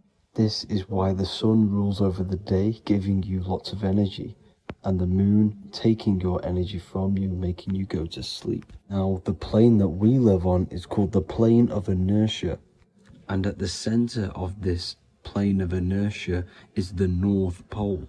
This is where the two electromagnetical energies meet. Now, this is where the most electromagnetic energy is stored. This is why all compasses will point north, because it's the most magnetic place in this reality. So the Sun and the Moon is spinning around this center point, which is stirring the ether of this reality and making everything move in circles, meaning this is a cycle. Everything's recycling itself. It's an organic simulation. The ancients also knew about this sacred land at the center of this reality, known as the North Pole. As you can see on this map from the 1500s of the North Pole, you can see 4 islands around this center black rock. Ancient civilizations like the Mayans, the Buddhists, and ancient Chinese also depict these 4 islands. The endless symbology of these sacred lands at the center has been going on for thousands of years. These sort of secrets are now kept by the elites, but as always they have to show the truth in plain sight, and this is what they are doing with the Windows symbol and also the Wizard of Oz. Now in the Wizard of Oz, as you can see, there's something called Munchkin Land. Munchkins are these unusually short people. Then on the ancient 1500s map it says pygmy, and then the pygmy people in mythology are also these unusually short people. Just like Santa and his elves, they come from the North Pole, and elves are these unusually short people. These stories that we are told about Santa and Munchkins are putting truth in plain sight about this sacred land. This sacred land at the center of the earth is where the aurora borealis comes from and is being emitted from this black hole in the center, also known as the black sun. The aurora borealis is the earth's aura, hence why it has the word aura inside of it. It is the life-giving essence to all life within this realm. As this dualistic reality we live in consists of both physical and spiritual, the black sun is like our sun for the spirit. It's our spiritual umbilical cord, connecting us to the spirit realm. And the rising sun is the opposite. It's our sun for our physical 666 carbon suits, known as our human body, our physical aspect. As it states in the 40,000-year-old emerald tablets, deep in Earth's heart lies the flower, the source of the spirit. The flower of life is as thine own place of spirit, and streams through the earth as thine flows through thy form, giving off life to the earth and its children. So the North Pole is the core of this spiritual reality, and the closer you get to it, the more spiritual and lucid it becomes. So the elites have covered this up in order for us to forget the true nature of this reality. And they did this cover up by introducing the globe model. Nicholas Copernicus was around in the 1400s, and he introduced the globe model. As you can see, he is a Freemason. He depicts himself with a globe and a Masonic compass in all of his paintings and portraits. Galileo was also a Freemason, as you could see in all of his portraits with a globe and a Masonic compass. He was also a massive part of introducing the globe model after Nicholas Copernicus. So yes, the globe model was a spiritual and political move to gain more control over the masses. After the globe model was then introduced, they introduced the theory of evolution by another Freemason, Charles Darwin. See how these two theories go hand in hand? They both degrade humanity, and they make you confused of where we actually came from. By hiding the true form of this divine creation and hiding the true power of each and every one of us, they maintain control over the masses. Now this is order out of chaos, known to be the 33rd degree slogan of Freemasonry. Now this is the Masonic cosmology, and as you can see, you have the checkered board for the duality, the 5-pointed star for the 5 elements, the 4 corners for the 4 pillars, the all-seeing eye, which is Polaris, the sun, the moon, and the 7 stars. So even Freemasons are taught the flat earth cosmology and the true form of this reality. Now the true nature of the sun, the moon, and the earth is shown and reflected through the Masonic compass. The Masonic compass is the sun, the moon, Polaris at the top, and the black sun at the bottom. It makes sense why all the scientists who introduced the globe model all used the compass and the globe together, because it's truth in plain sight. As I explained in my other video, all Freemasons have to take the oath, so it goes to show, why are we all learning these theories from Freemasons who can't talk about certain topics that they learn about? Why should we believe their theories when they're holding back the real truth about this reality? Now going on to NASA. NASA means to deceive in Hebrew, and they are also funded by the government. They are not a private company. The old owner of NASA, Werner von Braun, on his grave has the Bible verse Psalms 91. The heavens declare the glory of God, and the firmament showeth his handiwork. Now why would the owner of NASA put this on his grave? Seems a bit suspicious to me, alongside with the NASA astronauts are all Freemasons. And not to mention the countless mistakes they've made on their live videos in space stations, the moon landing, and the CGI footage of the Earth, which is obviously photoshopped. Just by tricking the masses that they live on a spinning ball, the elites gain the perception of the masses. Not only does it hide the divine creation we're inside of, it hides the divine spark within you. It hides the creator, the source. And by believing in space and we live on a spinning ball, it makes people come to the interpretation of that we are a coincidence and we do not have any purpose. And of course this is false. When you come to realization that we are all a divine creation and we can create our own divine life in this reality, life becomes more sacred and you start to enjoy little things. The elites want you to believe everything exists only in the five senses. They want you constantly looking outside of yourself because they know that will keep you on lower states of consciousness. Now this brings me to our next point.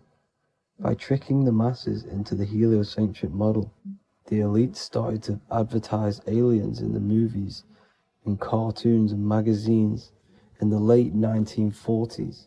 Now this is subconsciously programming us about aliens and extraterrestrial threats, which then they can use to their advantage. And this is something called Project Bluebeam.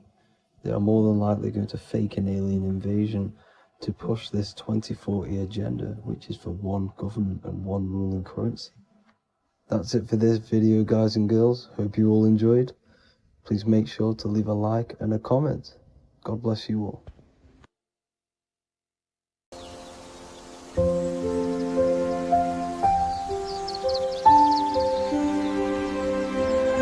bookofwisdom.com. Visit today.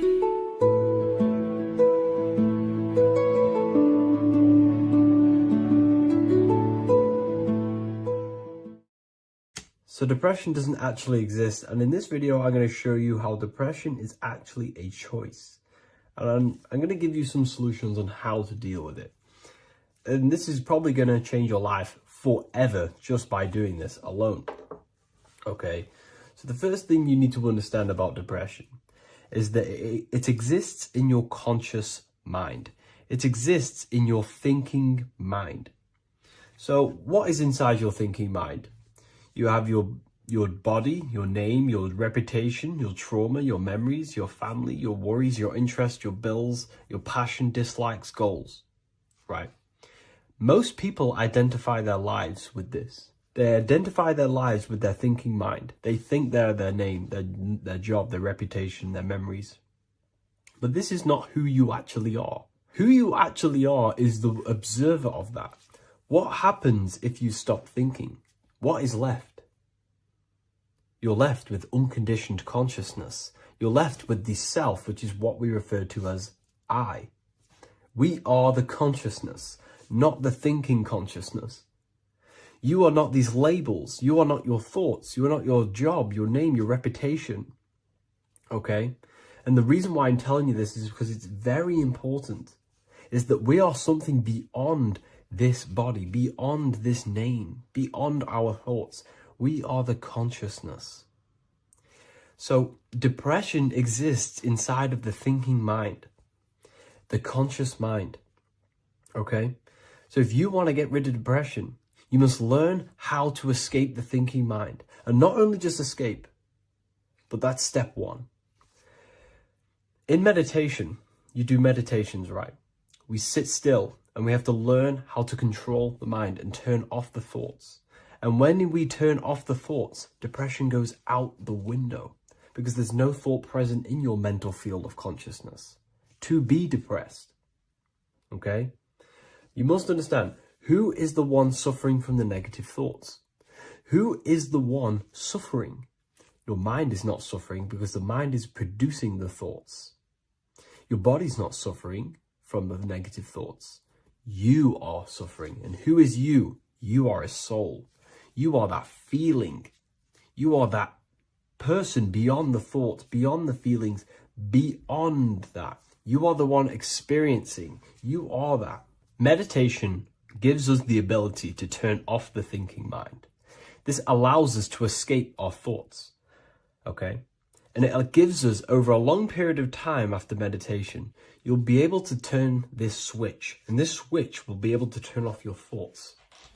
And by doing this, we will be able to control our conscious mind directly by the hand. So when you notice yourself gaining them negative thoughts, we can then turn off the switch of turning off the conscious mind and rising to our authentic self and knowing the thoughts are just illusions. Now, let me tell you something that's very powerful. Most of your thoughts are coming from beliefs. Most of your feelings are coming from beliefs. So if you have a feeling of lack, this is coming from a belief that you don't have much. If you are feeling alone, this is coming from a belief that you are alone. So what we must do is restructure ourselves. We must restructure the subconscious mind, and we do this in many different ways. We can do this with meditation. We can do this with visualization, visualizing our desired reality as if we are living it. We can do this with affirmation. Now, a lot of people think, oh, I'm trying to speak something into existence with affirmation. No, you're not using vibration to try and change reality with what a lot of these new age people will teach you. Vibration, your words will not have much an impact on reality. That's the truth. But what they do have an impact on is reprogramming and recrafting and refining your mind. If you repeat, I am wealthy all day long, your subconscious mind, that word will be lingering inside your subconscious, and you will start to mold that into your conscious. You'll start to be consciously thinking about this. Most of your thoughts are coming from your subconscious. So if you want to get rid of depression, you got to figure out the trigger. What are you depressed about? What are you feeling? What are the beliefs that are making you feeling and thinking this way? And that's what you must restructure. You must restructure your subconscious mind through visualization, meditation, and affirmation. You do these all the time. You do these every single day, and you will slowly, if not surely, restructure your subconscious mind. While by doing the practice of meditation, you'll gain the off switch as well. Sometimes depression comes from not living in your authentic self. You're not doing the things that your soul is telling you to do. We all know what we should be doing at all times. I don't care what you have on. We all know we should be doing something. We all know that we have there's a higher aspect of our mind that tells us, oh, we need to be doing this, but I'm actually sat here on my phone. Oh, I shouldn't be eating this, but I'm doing it anyway. There's always that higher voice. And that is the voice that has to be connected to. And when that voice, when your body's not acting out the voice of the soul, then the soul becomes sadder, and suffers more and more and more. There has to be a connection between the soul, the mind, and the body. They have to work in unison. Okay?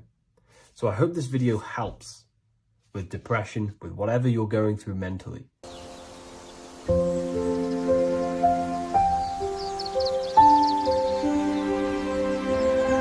bookofwisdom.com.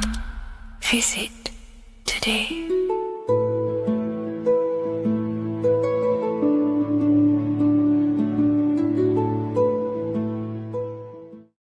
Watching pornography makes you see people as objects. It does a lot of psychological damage to the human mind. And if you truly want to progress in life, your spiritual journey, mastery, whatever it is, mastering your sexual urges is essential to become powerful, successful, and become the best version of yourself. And there are some occult practices that I used to help master this urge. They're not really techniques, they're more mindsets, which will definitely help you overcome your urges. So if you want to quit pornography today, this is the way forward that I used to create this version of myself. Before we go into the tactics, we must understand that whatever we do in darkness comes into light some way or another. If you watch pornography, you know you have a problem. You keep this to yourself. We all naturally do. These things are private, and what we do in our private time molds our subconscious mind, and we keep it away from people. But whatever we do in darkness always comes to light. If you're doing things you don't want others to see, such as watching pornography, it will come out through a subconscious force. It will come out in your eye contact. You won't really be able to make eye contact with the person you're attracted to. It comes out in your energy, your aura, your presence, your confidence. All of this plays a role in molding your consciousness. And especially women can pick this up so easily. Females are more subconscious, males are more conscious. Females speak indirectly, males should speak directly. If a woman is hungry, they will say, "I'm hungry." "Are you hungry?" But a male will say, "Let's go get some food." You have to see the underlying subconscious messages in women because they speak in more of a subconscious language. Men speak in a direct language. And maybe even men will pick this up. If you want to be taken seriously in the business world or your career, whatever it is, this is essential for your body language and your personal power. So you must master your sexual urges. Releasing your sexual energy,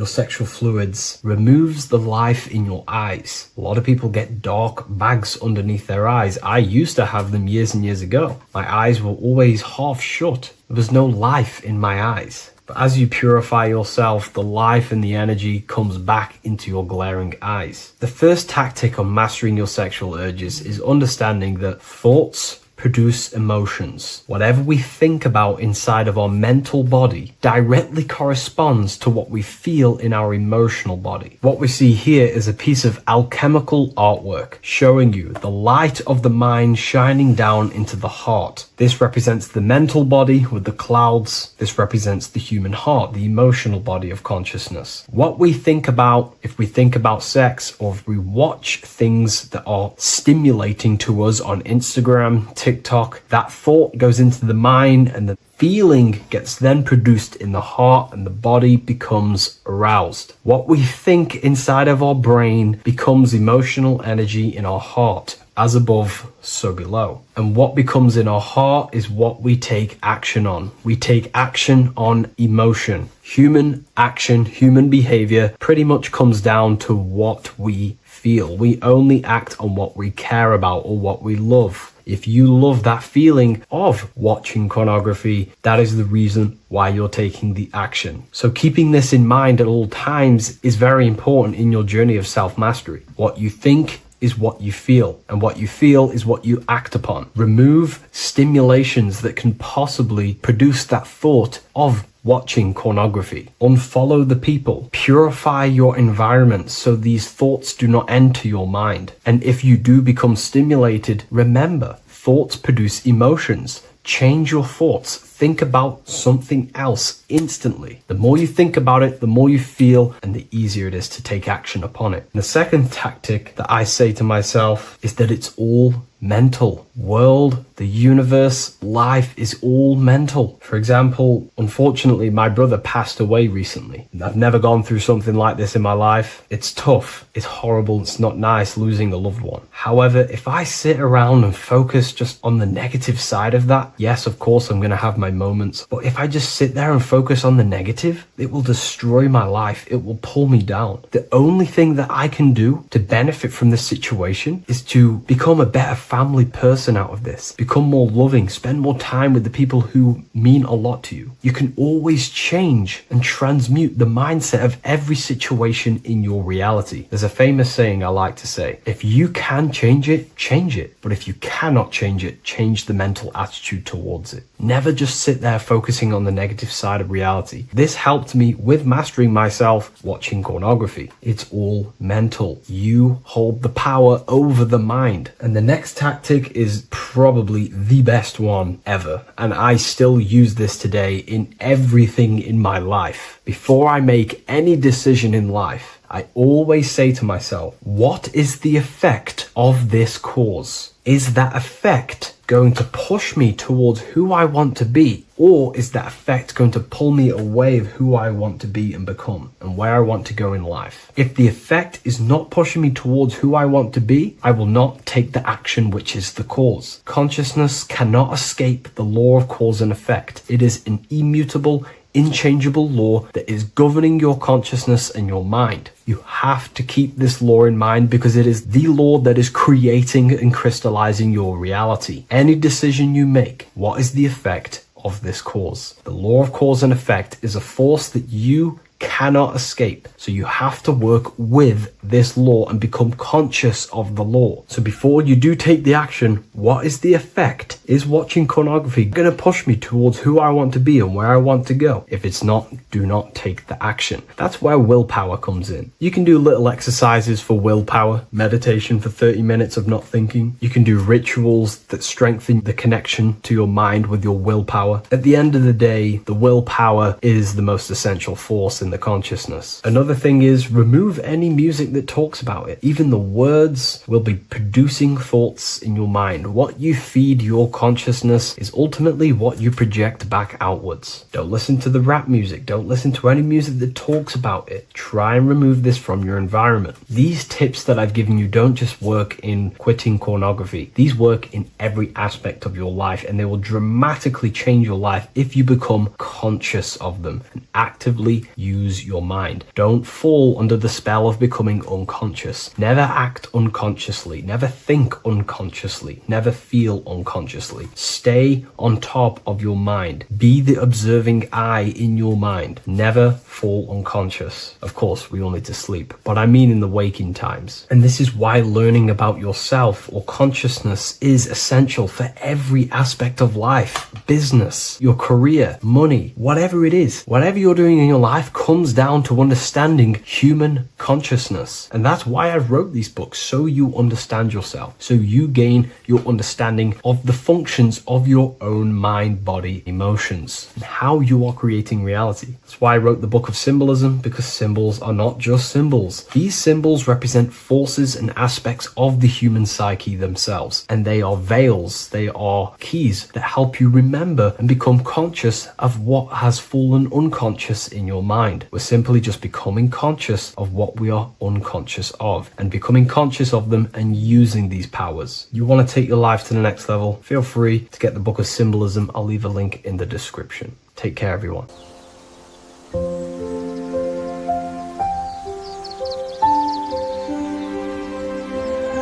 bookofwisdom.com. Visit today.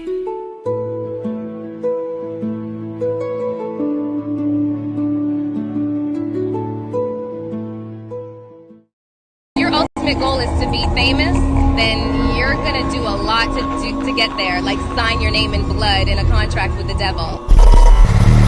That's how I got introduced to the music industry. I swear I wanted to be like the Amy Grant of music. Yeah. But it didn't work out, and so I sold my soul to the devil. Well, needless to say, sold my soul. Alright, y'all. I'm finna sell my soul. I'ma hit y'all when I'm through. I'm gonna be rich as hell, alright?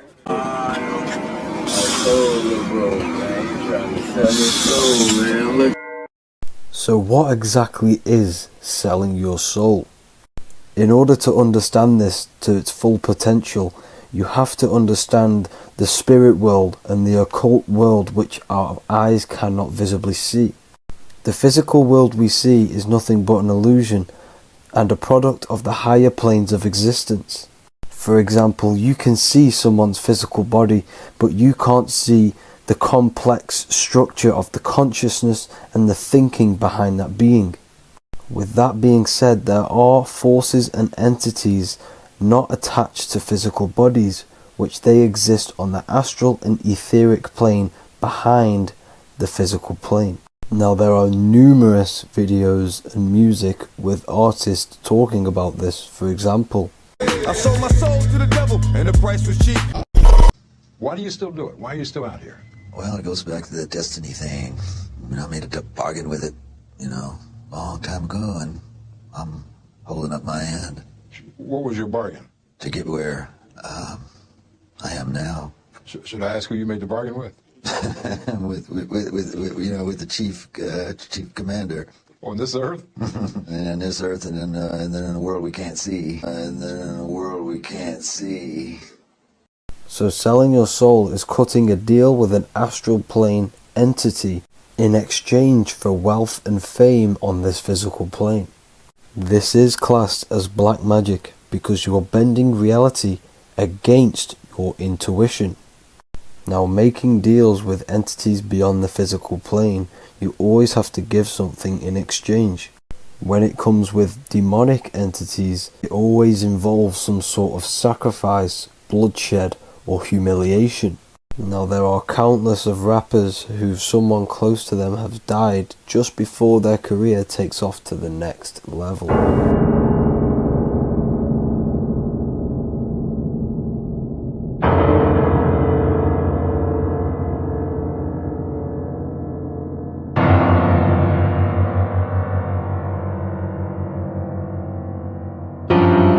My mama was sacrificed.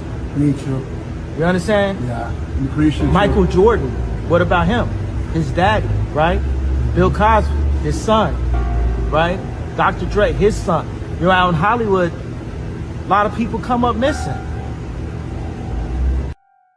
So these rappers and celebrities do have to do sacrifice rituals in order to take their career to the next level. Top flight, I've been growing up, it's a ritual. So the occult side of this reality is heavily connected with the music industry and the elites. This is why they are all connected to Freemasonry.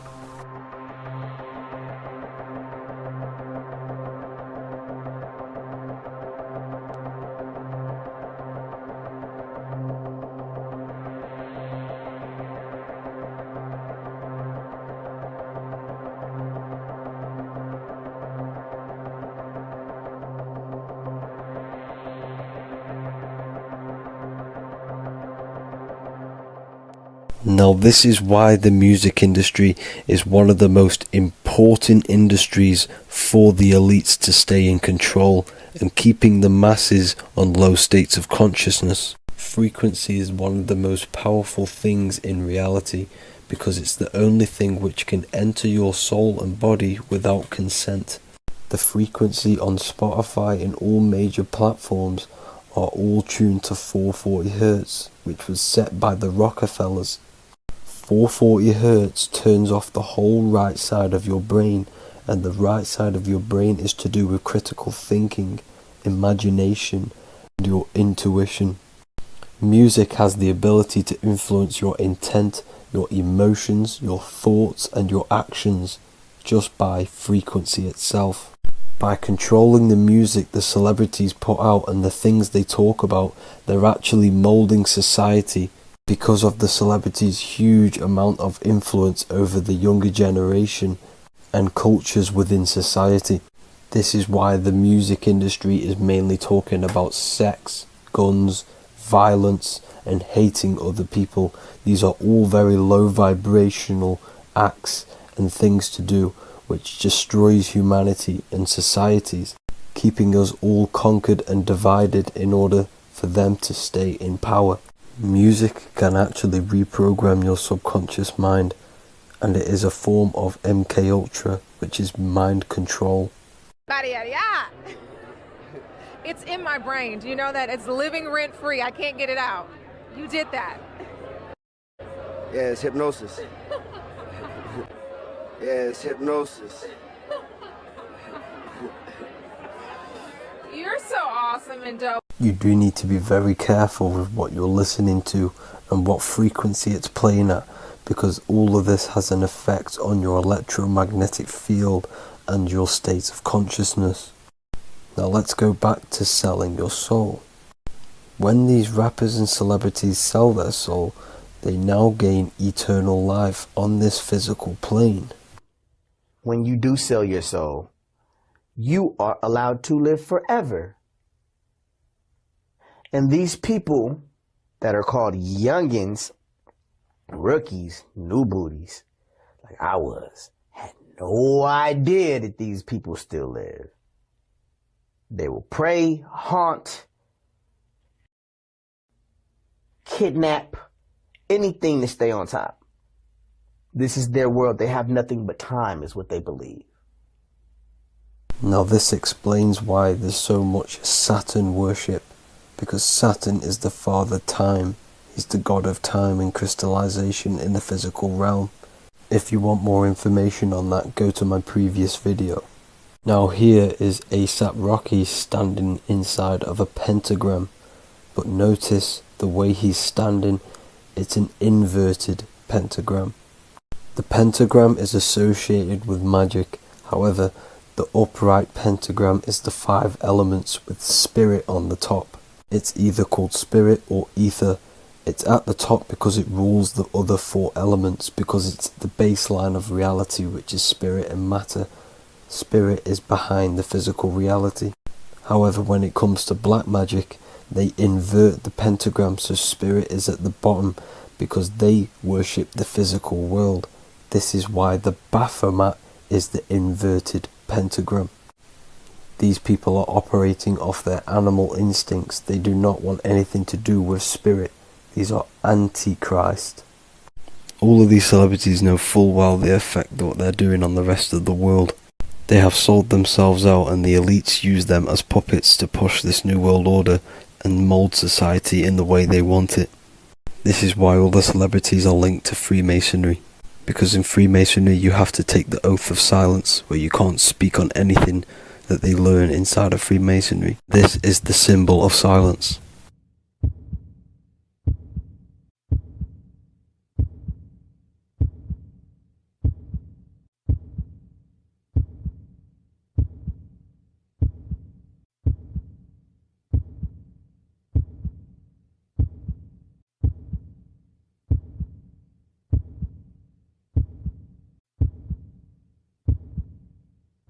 The elites need them under this oath, so they do not talk about certain topics and certain things to the public, because of the amount of influence they have on society.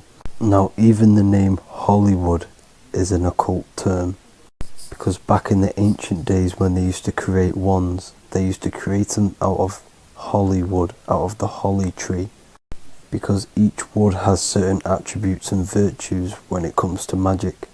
And the holly tree was known as the holy wood, and they used to create the wands out of it to cast spells.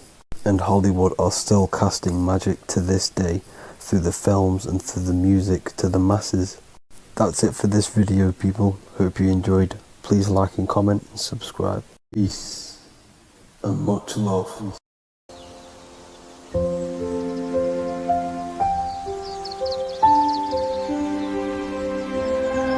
bookofwisdom.com. Visit today.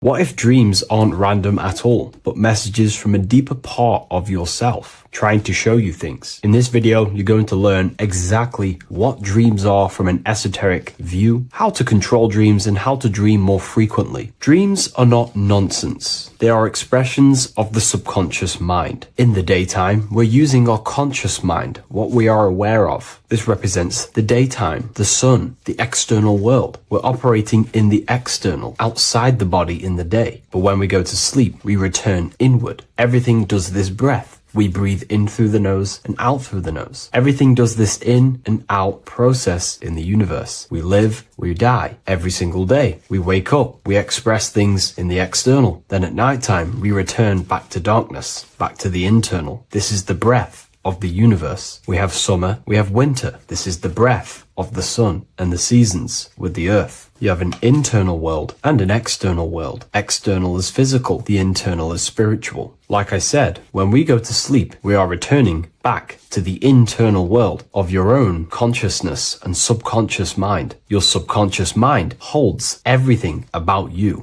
your memories, your traumas, everything you've ever learnt, your language, your name, your job. Everything you identify with is stored within this vast network of the subconscious mind. It is your own personal consciousness. Therefore, when we dream, we return back to the subconscious mind, and we are in fact thinking, but in a subconscious way. The subconscious does not speak the same language as the conscious mind. The conscious mind uses language, thoughts, and all things that are very logical and very easy to understand. The subconscious is the complete opposite. It is very indirect, metaphorical, and symbolic. The subconscious communicates and works in symbols. Ultimately, symbolism is the language of consciousness. This is why in occultism and esotericism, it is filled with occult symbols, because symbols are used to communicate directly with the consciousness within, the subconscious mind, and the subconscious mind is ultimately connected to the collective consciousness. We are all connected and tapping into the mental plane, where we receive thoughts, ideas, depending on what we attune our mind to. That's why we call it a mindset. But getting back on topic, the subconscious mind is your own personal network. It is like a net, an interconnected web of your thoughts, memories, traumas, emotional blockages, and all the things you identify with and have experienced in your life is stored within this network. It can be seen as a web. One example of the subconscious mind using symbolism is this next story I can tell you. Let's say I was in a very traumatic car crash as a young child. I experienced a lot of emotional trauma in that car, and that deeply impressed my subconscious mind with that trauma of emotion that I felt. Therefore, every time I see a car in my external world, that car is now a symbol that represents the state of consciousness I was feeling in that particular time of the traumatic car crash. The car is a symbol for a state of consciousness within my subconscious mind. Just like when you see a word, that word triggers what you believe that word to be in your subconscious mind. Symbols are the language of the subconsciousness. Therefore, when we dream, we are basically seeing symbols of our own personal subconscious mind. Our higher mind, which is basically our subconscious, the higher version of you that exists beyond your human thinking mind, communicates using symbolism. The higher mind does not speak human thoughts, human language. It speaks the language of symbolism. Therefore, when we dream, every event, every person, everything that happens, and everything you see is your own personal subconscious mind materializing within the plane of the astral plane. This is a dimension that sits just above the physical world that everything is pulled out of. For example, look around you. Everything you see around you was thought, then imagined. Imagination is the astral plane, and this astral plane sits above the physical world. As above, so below. These objects were thought, imagined within someone's mind, and then pulled into a physical reality. Therefore, the imagination is what you're experiencing within a dream. It is your subconscious mind thinking and materializing within the imaginative plane.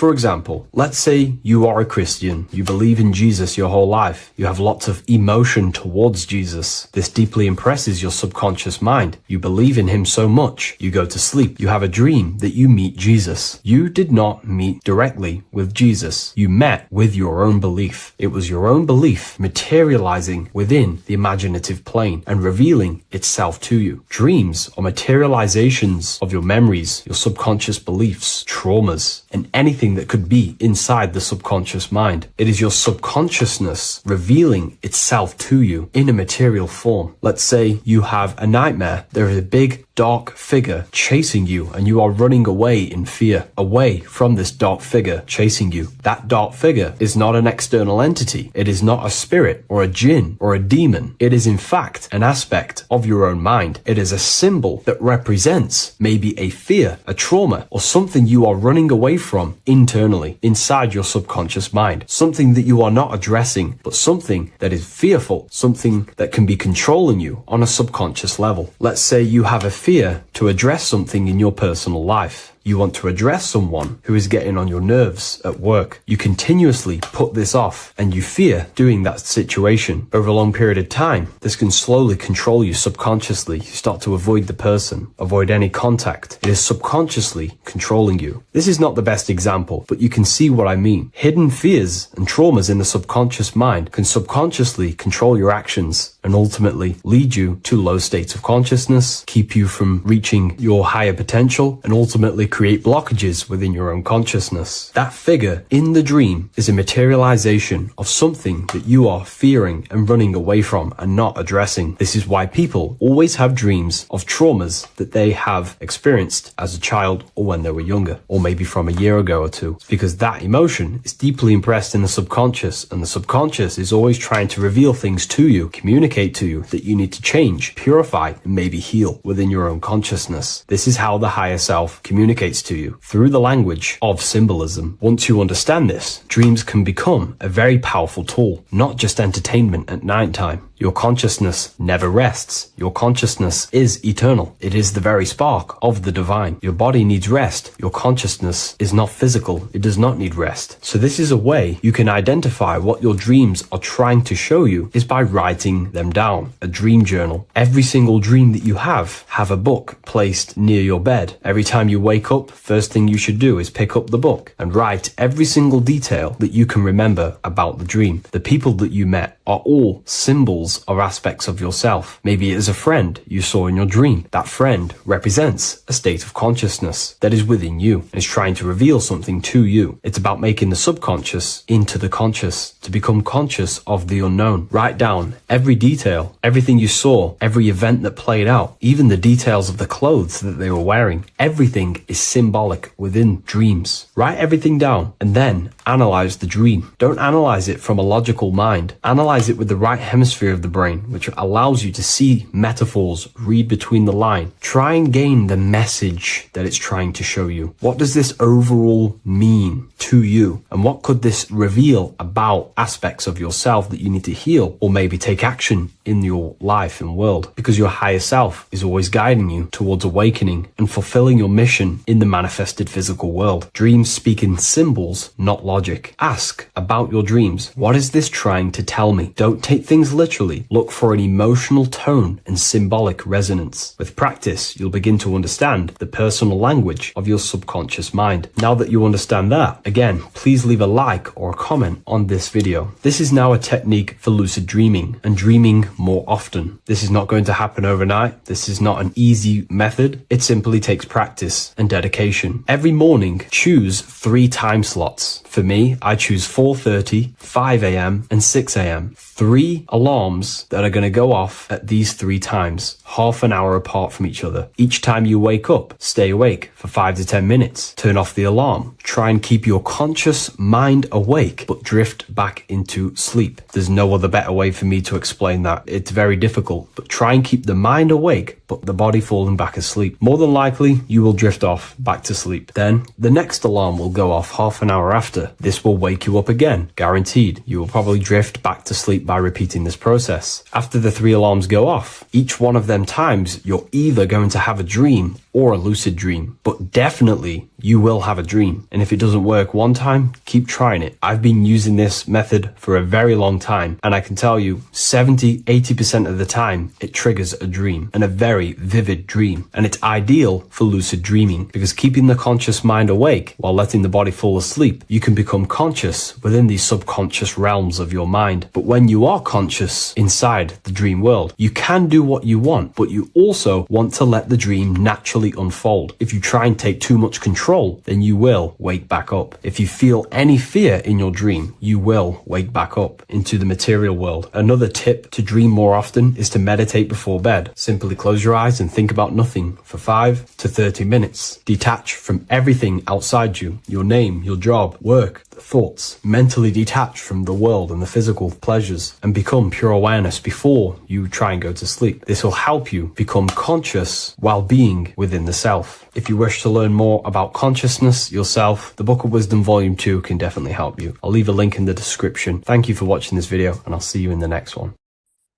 The Pope is supposedly opening 5 portals on Christmas Day. Now, I know this video is a bit late, but I'm going to be commenting on what I think this symbolism and this ritual truly means and what they are trying to do to society with this symbolic ritual. So the first thing we must understand is that everything these people do on a mass scale, all of these major events that they take place on, are all symbolic. They're all ritual. They all have purpose. Okay. So when we look at the locations of these 5 doors that are in Rome, we actually see the sigil of Lucifer when we connect the dots of all of the 5 door locations. This is the sigil of Lucifer. Lucifer is not what you think. Lucifer, sigil of Lucifer, represents the outline of the human brain and our visual perception field. Now, the human perception field is how our brain interacts with the external reality. Our external reality is not physical. The only thing that exists outside of you is pure energy, formless, vibrational energy and light. Your brain is an energy decelerator. Your brain decelerates this light, this energy, into a material reality or perception that you can interact with. You don't look into the external world. The energy, the light enters the eye retinas, goes through the optic nerve, and travels to the back of the brain called the visual cortex. And the visual cortex is what shapes your visual screen. Now, if you are seeing the screen, this means that you are not the body, you are not the brain, you are the perception observing the screen that you are seeing. You are the eye behind that, you are the person behind that. So, what this is actually symbolizing is perception. This is a symbol of perception, of perceiving the material plane, of how spirit interacts with matter. Now, what's Lucifer? Now, the word Lucifer means the light bearer. He's known as the light bearer. The word Lucifer originates in Latin. Luci means light, and fer means to bring. It's the light bringer. The eyes, the visual perception of the light bringer to your reality. You see, everything outside of you is light. You are made of light. The word hue, man, means light. Hue means color, which is a form of light. And man means manifested. We're light manifested into material form. Every single one of us is Lucifer. When we fall for the material world, the external world, is an illusion. It is the false world.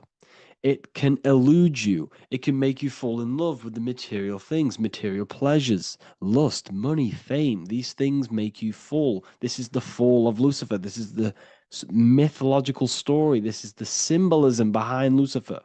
It's you.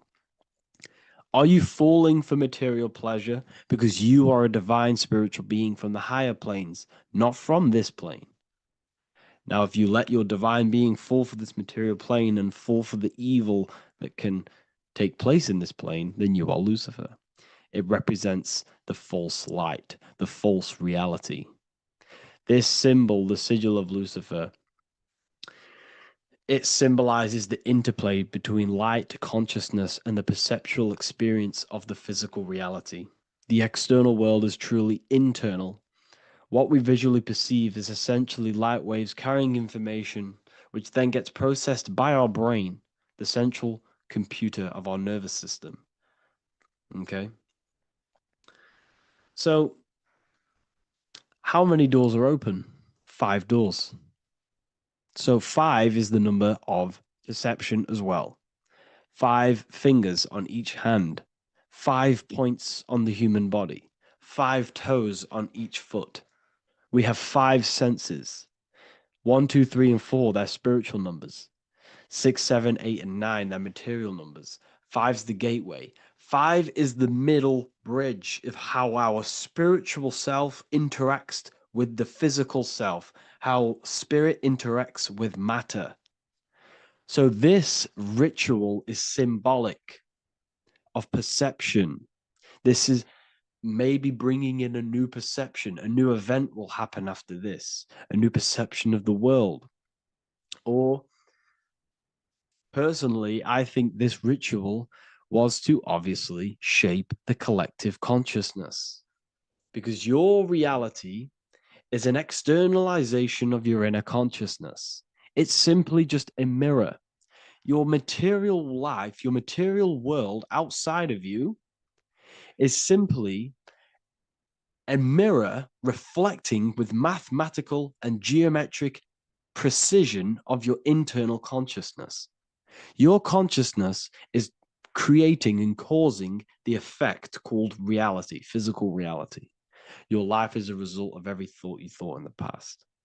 Therefore, with that being said, everyone who perceives this ritual of, oh, the Pope's opening 5 spiritual portals, who's letting in demonic energy into the world, they're going to let demonic energies and demonic spirits all in the world. Well, what if I told you the only portal they're opening is a portal in your own mind for negativity? By you believing in negative forces coming into the world and going to possess everyone, that's opening up your own mind. The collective spiritual community has been brainwashed in thinking there's going to be demonic energy. Therefore, what will happen? There will be demonic energy. Not because the Pope opened up a portal to the demonic energy. It's because everyone opened up their own minds to the demonic energy. Therefore, we as a collective consciousness shape the external world on a macrocosm scale. For example, the microcosm is your personal life. Your personal life. You have created it through consciousness. Your belief system is just externalized in your world. But on a collective scale, we all believe in money, for example. And because we all believe in money, and we believe that this piece of paper holds value in our minds, okay, in the mental plane, this has an effect on the physical plane by shaping the physical plane by being ruled by this belief on a macrocosm scale. Yes, I know that money doesn't exist. It's just a belief in my mind. But that doesn't have an effect because the collective consciousness believes that money has effect, has power. When it doesn't, it's just a piece of paper with a belief behind it. If the collective consciousness stopped believing in money, then the collective consciousness would have broke the spell and we would have no longer had a material plane ruled by money. You see, our beliefs is ruling and shaping our physical plane. This physical world outside of you is truly just an effect of the mind, an effect of our consciousness, our inner world. So I believe this ritual was done to change our perception, to make us think the Pope is bringing this spiritual energy and negative forces into the world. And it's just simply us creating the negativity in the world by believing in this, by thinking this. Remember, they have the power to send messages into millions of people's minds through media. And then messages are then believed, and that belief is shaping our world. What have I told you? That the New World Order is not manifested by the elite, it's manifested by you and us. We're all manifesting the New World Order. They can't manifest it. We can, because we are the ones believing it. We believe it. It is reality. It shapes our own prison. We're all shaping our own prison by believing in the prison, by believing in money. So this ritual was all to do with perception, creating a new perception, creating fear in our minds to, of course, distract us from what's really going on. This is all a ritual to implant messages in your own mind. So I hope you all understand this video, and I hope you all gain some insight, and I'll see you inside the university.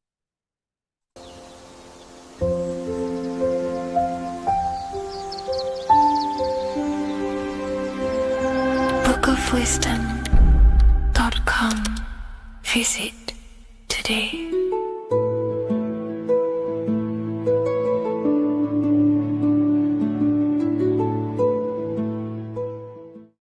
What if I told you that the pentagram can unlock the secrets of creation and make you manifest any reality you want? Hence why the pentagram is used heavily in magic and witchcraft. We have to understand that the pentagram has been heavily demonized. Religions, churches claim that this symbol is associated with Satanism and witchcraft. I personally believe this was intentionally done so that people do not gain their personal power over reality and their life. The pentagram reveals so much about you, and it is one of the most important symbols to understand inside the occult studies. It is one of the most common symbols that you will see across all occult esoteric orders and different occult traditions, such as Freemasonry, Kabbalah, Rosicrucianism, alchemy. You will see this symbol everywhere. And in fact, you even see this symbol, the pentagram, on old church buildings, statues of Jesus next to church buildings. You will see this symbol used by Christianity itself, which is very contradicting about the church. But I'm not here to tell you to think anything. You can simply take this information with a pinch of salt and see if it benefits you. The pentagram used by the early Christians was said to symbolize the 5 wounds of Jesus on the cross. But this goes much deeper in an esoteric explanation. The pentagram ultimately represents the 5 elements of creation. All creation falls within these 5 elements. We have spirit on the very top, then you have air, water, earth, fire. This is the correct placement and order of the elements. Air is always on the left, water is always on the top right, earth very bottom left, fire bottom right, and spirit placed on the tip point of the pentagram. It's a 5-pointed star drawn with one continuous line. But this actually reveals much deeper things, and we're going to be going into how to use this symbol for magic and creating your reality towards the end of this video. But now we're going to give you a basic understanding of the pentagram. It's showing you the 4 physical elements symbolized as triangles and spirit symbolized as a circle. The 4 physical elements are made out of the base element, spirit, or what the ancients call ether. Ether is the underlying base of all physical matter. This is the substance that animates physical matter with life force. All physical matter has its origin in the etheric substance, or spirit, what we want to call it. It is simply the life force that animates the physical thing. However, if we go deeper onto this symbol, it also represents something personal to the individual who wears this symbol. If you wear this symbol, you're basically saying you're putting your divine nature over your material nature. Your divine self is in control of your material self. You put your spiritual needs before your physical desires and needs. Hence why the spirit is on top, looking down over the 4 physical elements. The circle is continuous, one line, eternal, no beginning, no end. The triangle has beginning and end and points. You can see the beginning and the end when you draw it. On a deeper level, this is pretty much showing the process that symbolizes the structure of the macrocosm, the universe itself, showing how the invisible spiritual planes condense and crystallize into the visible physical world, spirit turning into physical reality. But if you wear this symbol, you're basically saying, I put my divine nature over my material nature, showing that your spiritual nature rules over your earthly existence. You put your spiritual needs first. If you see this inverted, it is now the opposite, placing spirit on the bottom, basically saying, I desire the physical things over the spiritual. But what exactly is your spiritual nature? Well, your spiritual nature is simply your internal self. You chase things that are immaterial, such as knowledge, love, experience, expansion, gnosis. These are the qualities of spiritual things that the spiritual person likes to chase and desire, instead of desiring the things that are temporary in the material world and never actually lead to fulfillment. True fulfillment is by chasing spiritual things. God, the nature of creation, the self, gnosis, knowledge. But if we go even deeper, this symbol ultimately represents how reality is created. Hence why this symbol is heavily used in Kabbalistic magic and so-called witchcraft. We are all magicians. Each one of us are creating reality. There are just certain ways you can actually create reality by becoming conscious of them. By becoming conscious of the elements and the qualities of the self that actually create your experience in your life in the present moment. If we look at the pentagram, we see that when you draw a pentagram, it is one continuous line. It is one expressed in 5. The order of the elements are very important. Spirit at the bottom, fire at the bottom right, and so on and so on. Because this is showing you the descent of the spiritual into the material, the invisible crystallizing into a material reality. As you can see when you start to draw the pentagram, you see spirit at the very top. You're descending down to fire. Fire is the closest element to spirit. Hence why in magic and witchcraft, people like to use candles. So you're descending first into fire, then into air, then into water, then into earth, then back into spirit. Because of course, the cycle of creation unfolds itself. When you die, you return back to spirit, and then you reincarnate yourself back into physical reality if you wish and desire to. Everything is under this process of matter spiritual. In the daytime you wake up, you're in your material body. When you go to sleep, you enter your astral spiritual body. Everything's in this continual process, renewing itself in spiritual, then material. But the reason why this is associated with magic so heavily is because each one of these elements corresponds to a different body of consciousness, a different vehicle of consciousness. Consciousness has many different vehicles it uses to create the tangible self, the physical reality. For example, consciousness has a spiritual nature. The spirit element in this case symbolizes the emanation, the descent of the one power, the one force that we are all using. Each one of us is using this one power, the power of the source consciousness, unfolding its creation in the present moment. This represents the source, the emanation, the descent of this continuous flow of energy through us that we are tapped into, like a live stream in the present moment. This descends first, the force descends into fire. Fire symbolizes the willpower, will. In this aspect or vehicle of consciousness, the will is the being that directs intention, initiates action, shapes reality through focus, determination. It sets direction, holds intention, projects a desire into form, and aligns your inner world with the outer creation. The will comes out of the force, spirit. Then the will goes with intention to air. Air symbolizes the mental vehicle of consciousness, the mind, the psychic man. The psychic aspects of your consciousness is thinking, imagination, mental images, logic, using the thought or the mental vehicle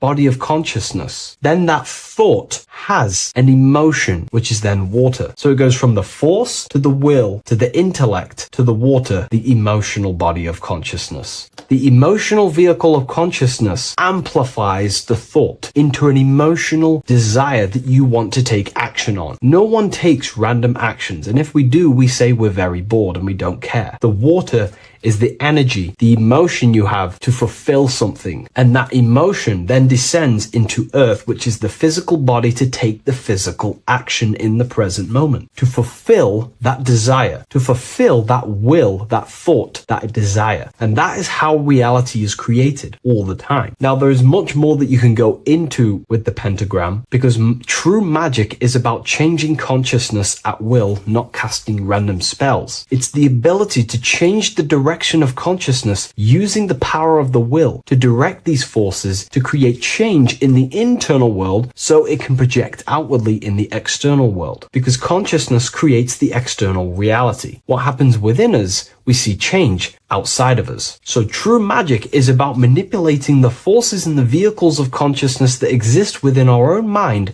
to produce a change in the material world. There are other ways you can use magic, by purifying each body of consciousness or banishing each body of consciousness. Other forms of magic, you can dissect each body of consciousness and work with that specific body. If you think you're using your mind too much, you can start using banishing rituals to banish the power of the mind to stop overthinking, for example. Or if you have lack of emotional connection with your emotional vehicle of consciousness, we can dissect this body, tap into this body, and invoke this body and strengthen it. We're dissecting each body and vehicle of consciousness so we can work with it to create a specific change inside ourselves, then to be mirrored outside of us. So pretty much this pentagram represents the descent of the spiritual turning into a material reality. Hence why sometimes we see a human figure standing in the point of a pentagram, because it ultimately represents the microcosm. You are the microcosm. You represent the entire process of spirit into matter, the invisible into the visible, the formless into form. The pentagram, drawn in one unbroken motion, captures this divine act of creation, showing how consciousness flows downward through the elements or the vehicles of consciousness to bring forth the material reality. The Book of Symbolism will teach you all about this. It was released November 17th. A lot of people have taken advantage of this. You also gain a free ebook with this copy. Every order comes with a free ebook. And if you wish to get your copy of the brand new Book of Symbolism, you can find it in the description or revivalofwisdom.com. Thank you, everyone. I'll see you in the next video. There's an ancient symbol hidden in plain sight, one that holds the key to transformation, power, and unlocking your true potential. It's been used for centuries by mystics, rulers, and even modern science, but almost no one understands its true meaning. Once you do, it will change the way you see yourself and the world forever. Stay with me, because this could be the key to your own awakening. The symbol of the snake or the serpent is a very powerful symbol that refers to something within you, that we all are on this journey. So first of all, we see this symbol in ancient Egypt on the top of the pharaoh's head. We also see this with Buddha, with the snake on top of the Buddha's head and below. We also see this in Rome, with the Roman god Mercury holding the staff with the snake. We see this in Adam and Eve story with the snake tempting Eve. We even see this today on the medical facility. But what does this mean? Why is this symbol being used for thousands and thousands and thousands of years? It has a very deep esoteric meaning. We see this in the caduceus staff, and we even see the snake representing the kundalini. What does the snake actually mean? A lot of people think it represents the kundalini, which it does. However, there's a deeper interpretation of this symbol, and it goes very far beneath the surface of what the snake actually represents. Okay? So first of all, when looking at symbols, we need to observe what the snake does in nature. The serpent sheds its skin. The serpent shedding its skin is a sacred symbol of an inner transformation. It transforms from its old self to a new self. It sheds layers of itself. As the snake discards its old exterior, it mirrors our own journey of realizing outdated beliefs and patterns, paving the way for a renewed, authentic self on the esoteric path of awakening. Essentially, it represents transformation, but not transformation of our physical bodies, transformation of our inner world. Now, this is where things get a little bit tricky and you may become a little bit confused, but I'm going to make this very clear for you. The snake symbol or any symbol can be used for different context. For example, the kundalini. We see the snake representing the kundalini. We all know that energy can't be destroyed, only transferred. Like I said, this is a transferring of energy. It's a changing, a transforming, shedding its skin. It represents transformation. Sexual energy is energy, and we can transform the sexual energy into a kundalini awakening to activate dormant brain cells in our brain and to activate the human light body, which is the spirit. We can cultivate, save, and retain our sexual energy, transmute it up the spine to activate the brain. This is a symbol of transformation, of energy in this context. However, when we go to the emergency services, this does not mean the same thing as the Kundalini. The snake in this context represents transformation of health. When we are picked up by the emergency services, we are looking for a transformation. We are unwell and now we need to transform to well-being. This is why they use this symbol. It represents transformation, especially with the pole and the snake climbing. It's climbing, it's transforming from the bottom to the top, shedding its skin, shedding old layers, transformation.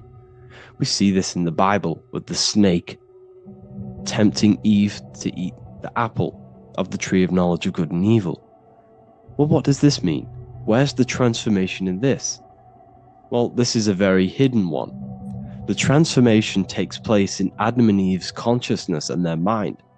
They go from a pure, whole state of consciousness, from being tempted by the snake, and they eat it and they transform into knowing the good and evil, into the dualistic ways of thinking and the dualistic meaning of this world. Let me rephrase that. They understand the dualism of this world, and they now understand the two good and bad ways of thinking. They know the knowledge of good and evil, of duality. They shifted from a whole state of consciousness into their consciousness being split into good and evil. This represents the journey of every single soul that incarnates into this world, including yourself. When you were a child, you were whole. You had no understanding of good and evil. But as you grew older, you eaten the fruit. You grew to understand the knowledge of good and evil. Your consciousness split from a whole into a separate and divided way of thinking and divided understanding of the world. We suppressed aspects of ourselves to fit in with society norms. And we just limited ourselves with limiting belief systems. We knew the knowledge of good and evil. Our consciousness split from a whole state. This is what Adam and Eve is symbolic of. We see this with the Roman god Mercury, with the snake. Mercury represents intellect, communication. He's always flying in the air, which represents the air, the mind, the intellect. He's holding the snake to represent transformation of the mind. This is what we call mental alchemy, turning base metals into gold, turning the unenlightened aspects of our mind into enlightened ones, turning our negativity into power and control.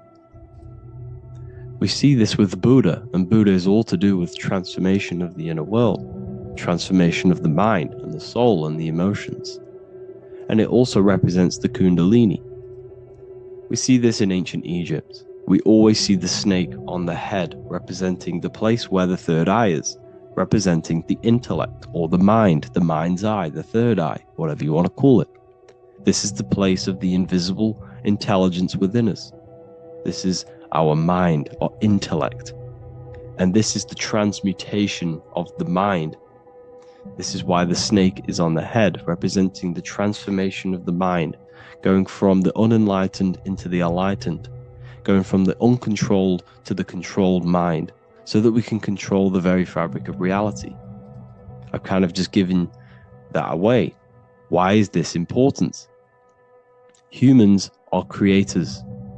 We're the architects of creation, endowed with the divine power to channel the fourth dimension, which is the imagination, into reality. Each thought and intention is a seed. When nurtured with focus and clarity, transforms the unseen into the tangible experience. This creative process bridges the gap between the ethereal and the material. Humans are creators. It's impossible for you not to create. Whether you're doing this consciously or subconsciously, you've been creating your whole life, turning non-physical thought into physical reality. We are creators. However, the mind cannot create in a state of chaos. The mind cannot create with limiting beliefs. The mind cannot create with thoughts that come and destruct our minds. The mind cannot create consciously and effectively if there are impulses within our mind and we have no control over the mind. So this is where self-transformation comes from within. This is where the snake comes in. The snake represents the transmutation of our mind from the uncontrolled to the controlled. In this context of the Egyptians with the snake on their head. It's all to do with mental alchemy.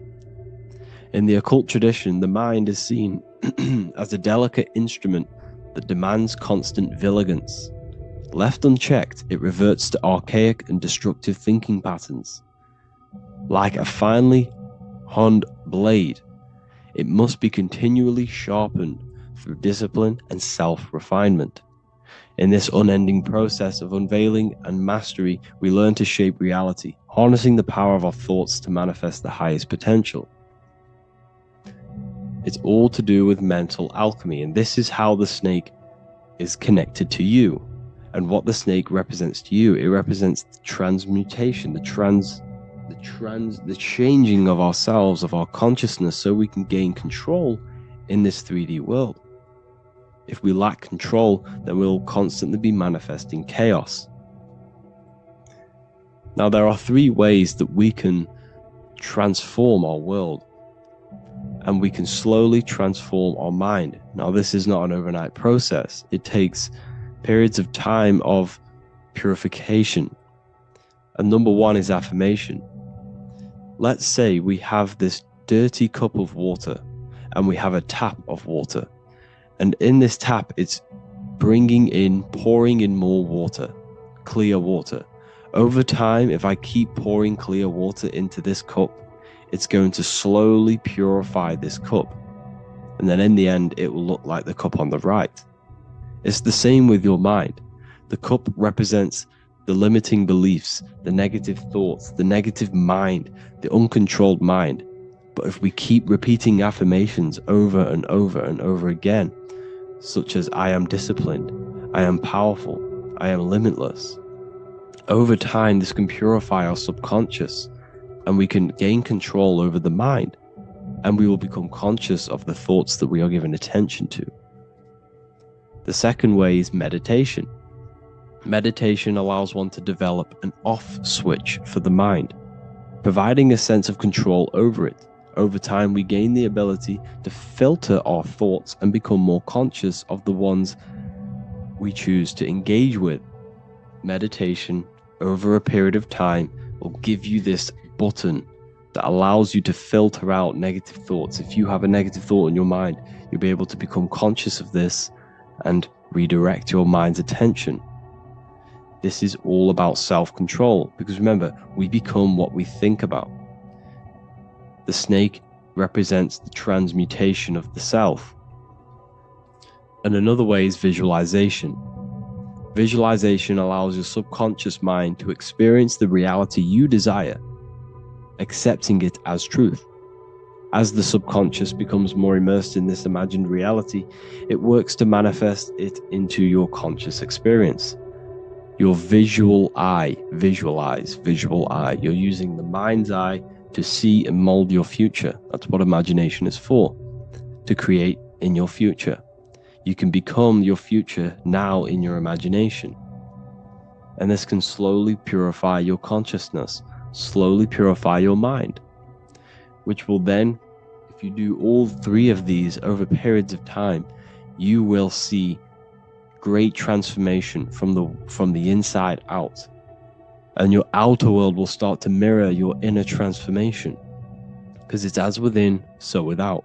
You change your inner world of consciousness, of thought and emotion, you'll change your external reality and your circumstances. So I hope this lesson has gave you a great understanding of what the snake actually represents. And now that you see it, you will see this everywhere. Every time you see a snake, you know it represents the transformation. So please, if you can, leave a like, comment, and subscribe, and turn on the alerts to make sure you never miss a video. And if you have any video suggestions, feel free to make a comment and I can make a lecture on it. I appreciate you all watching this video today, and I'll see you all inside my university if you're inside, and I'll see you all in my Telegram if you join, and I'll see you in the next video, of course. Thank you and take care.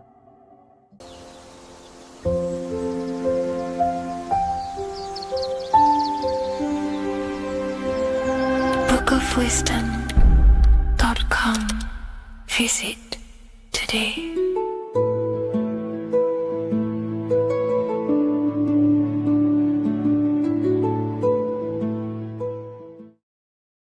What is up, people? How are we all doing? Today, we're talking about the flat earth cosmology. So let's jump straight into this. Please drop a follow and leave a like to help the algorithm. So we live in a torus field. Everything's made out of torus fields. And every torus field has motion. It's what it is. It's the motion of energy. And every torus field has a center, which is the black hole. It's a womb of creation. It's counter space. Now, this is why the North Pole is magnetic, because the center of this torus field is the most magnetic part, the strongest part of the field. So this is why all compasses will point you to the center. And the Earth's magnetic field is spread across the whole of the Earth. And it's spinning, as you can see here. It's like a tornado at the center. And this tornado is the force which is spinning the sun and the moon around us. You got the sun, the moon, Polaris, just like in the Masonic cosmos here. The sun, the moon, Polaris, the all-seeing eye. Now we'll get into Polaris a bit later, but the sun is the magnetic force. Sorry, is the electric force, because every field is electromagnetic. Now, the sun is electric. It's positively charged. It's gonna give you energy. It's feeding energy. The moon is more magnetic energy, which is taking your energy away from you. And this is why you become sleepy when the moon comes out, because it's taking away your energy. So these two forces is the balance. It's the yin and yang. It's the balance. Everything in this creation is balanced, because the torus field is the Earth is the plane of inertia, the 0 point within the field, because physical matter is a result of two opposing forces equalized on the plane of inertia. And that is where matter crystallizes into physical results. And this physical plane is the plane of inertia, planet Earth. And at the center of this plane is the black hole, the womb of creation. And outside of this black hole gives birth to light. So the torus field is constantly rotating, going into counter space, the black hole, and then out of counter space gives birth to the white hole, white light. You see? So it's going around, black hole, birth again, black hole, birth again. And it just keeps going around. It's an infinite cycle of energy. And this is where the infinity sign comes from. This is the motion, this is the force which is creating everything to spin inside of this circle. Okay?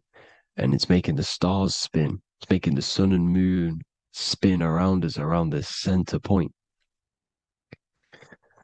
Now here you see Horus and Set putting their feet inside of this dome.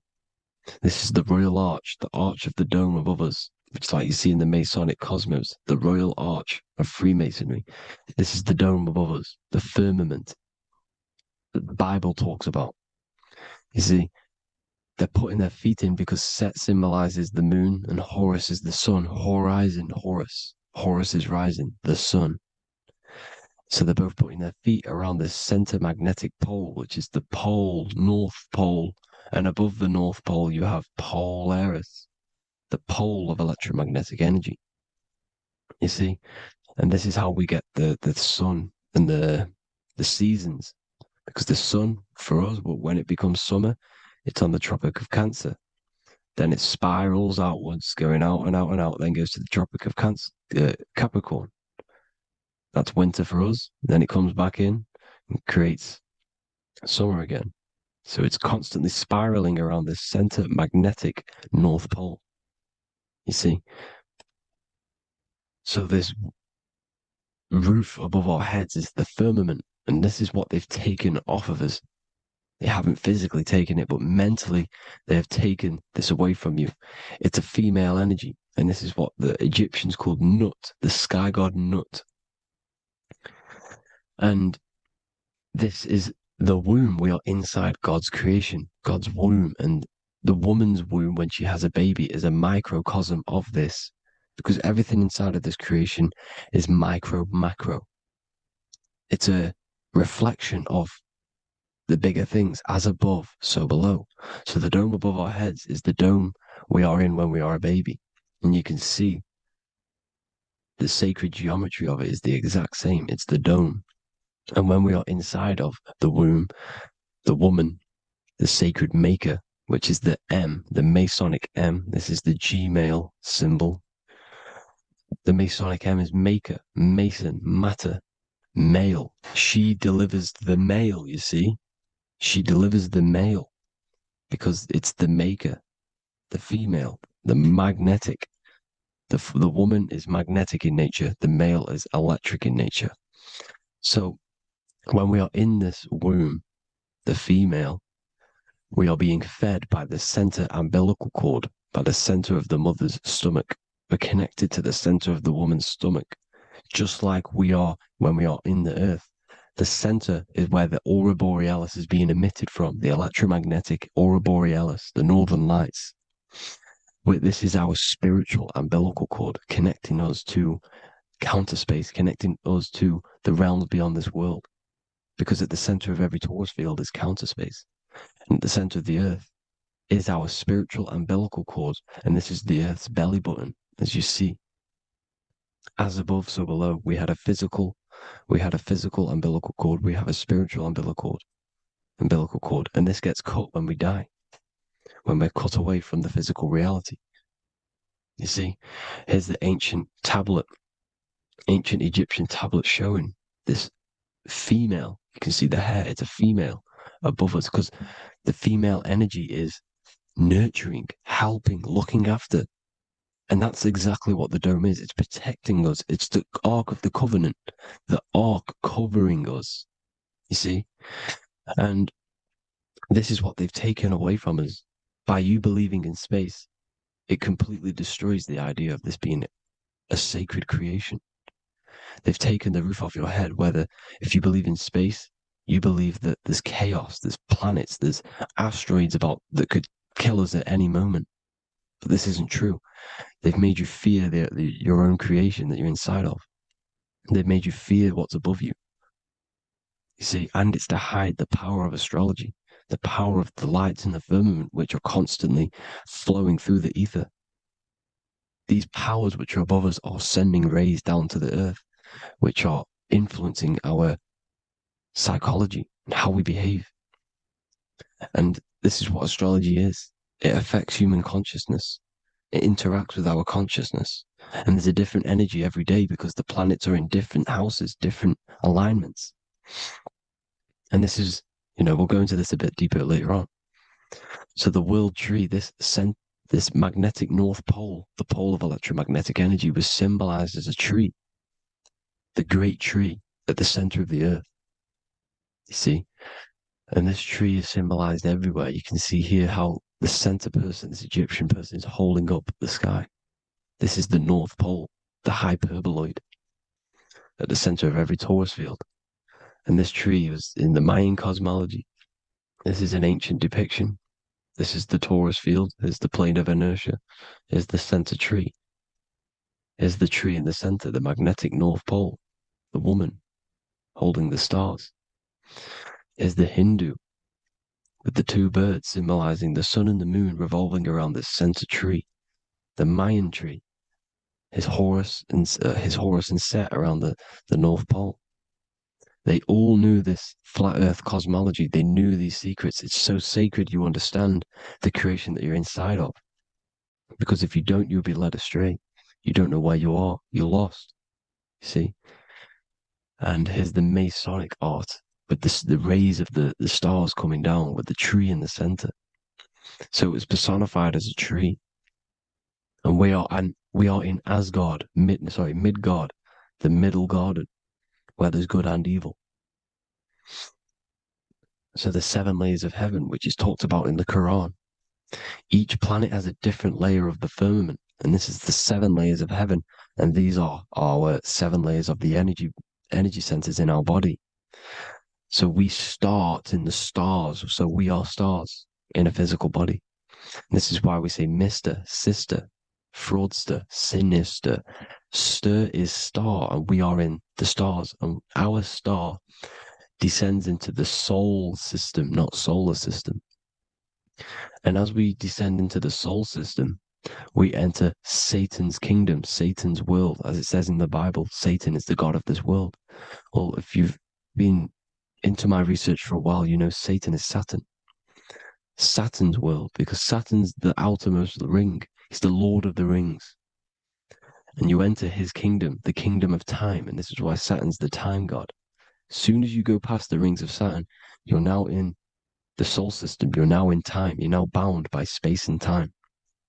And you're bound to the earth plane, the heart. Earth is heart. It's a rearrangement, it's an anagram for heart. And the heart of the electromagnetic color spectrum is green, and that's why the earth is green. And above green is blue, and this is why the sky is blue. In order to go to heaven on the macro scale, you have to go through the blue sky, through the 7 layers of heaven. In order to reach heaven in your body, whilst you're here, you have to go through the blue chakra to your head, which is heaven. It's micro, macro. Everything is micro, macro inside of this creation.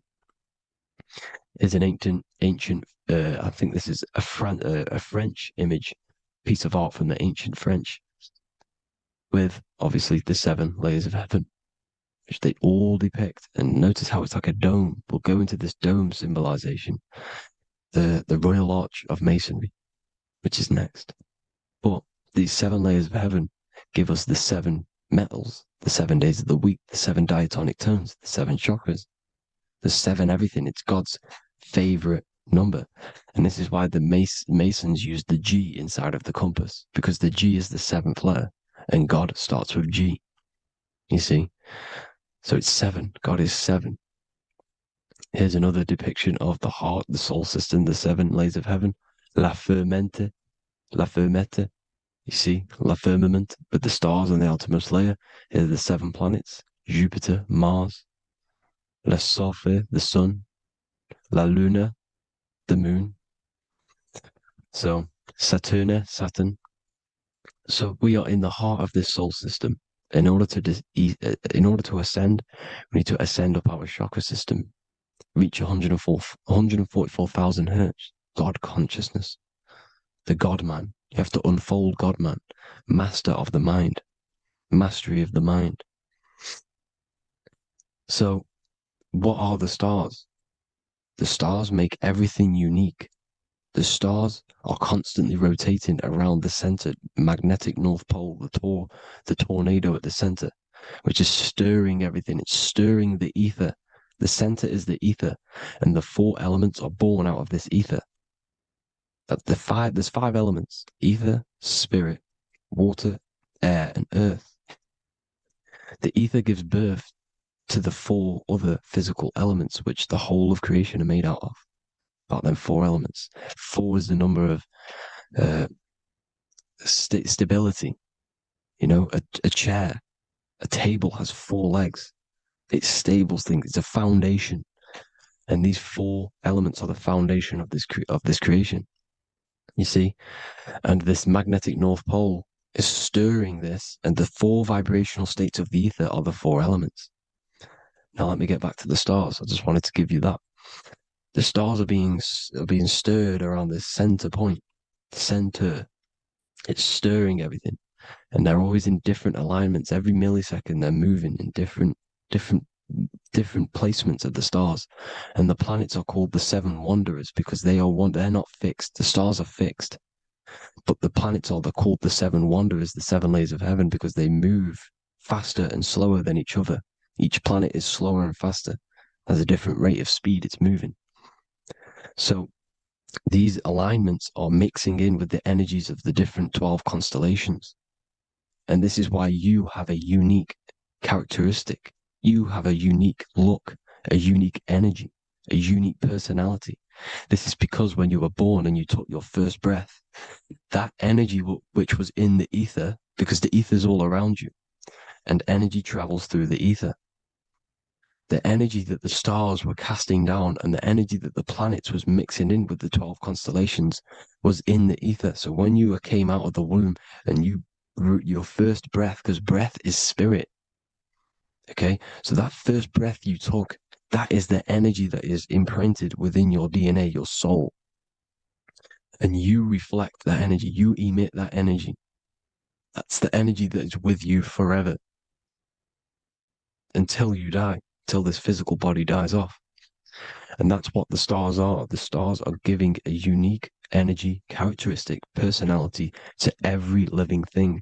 Every dog, every cat, every animal has a unique personality because it was born at a different time and place in the sky. Okay, the stars are your destiny. Now, the stars are constantly changing as well.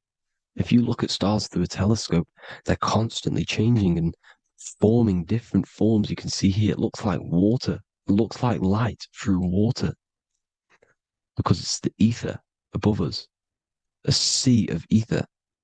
And this light is being emitted through it, and it's just constantly changing, giving different energies, each star.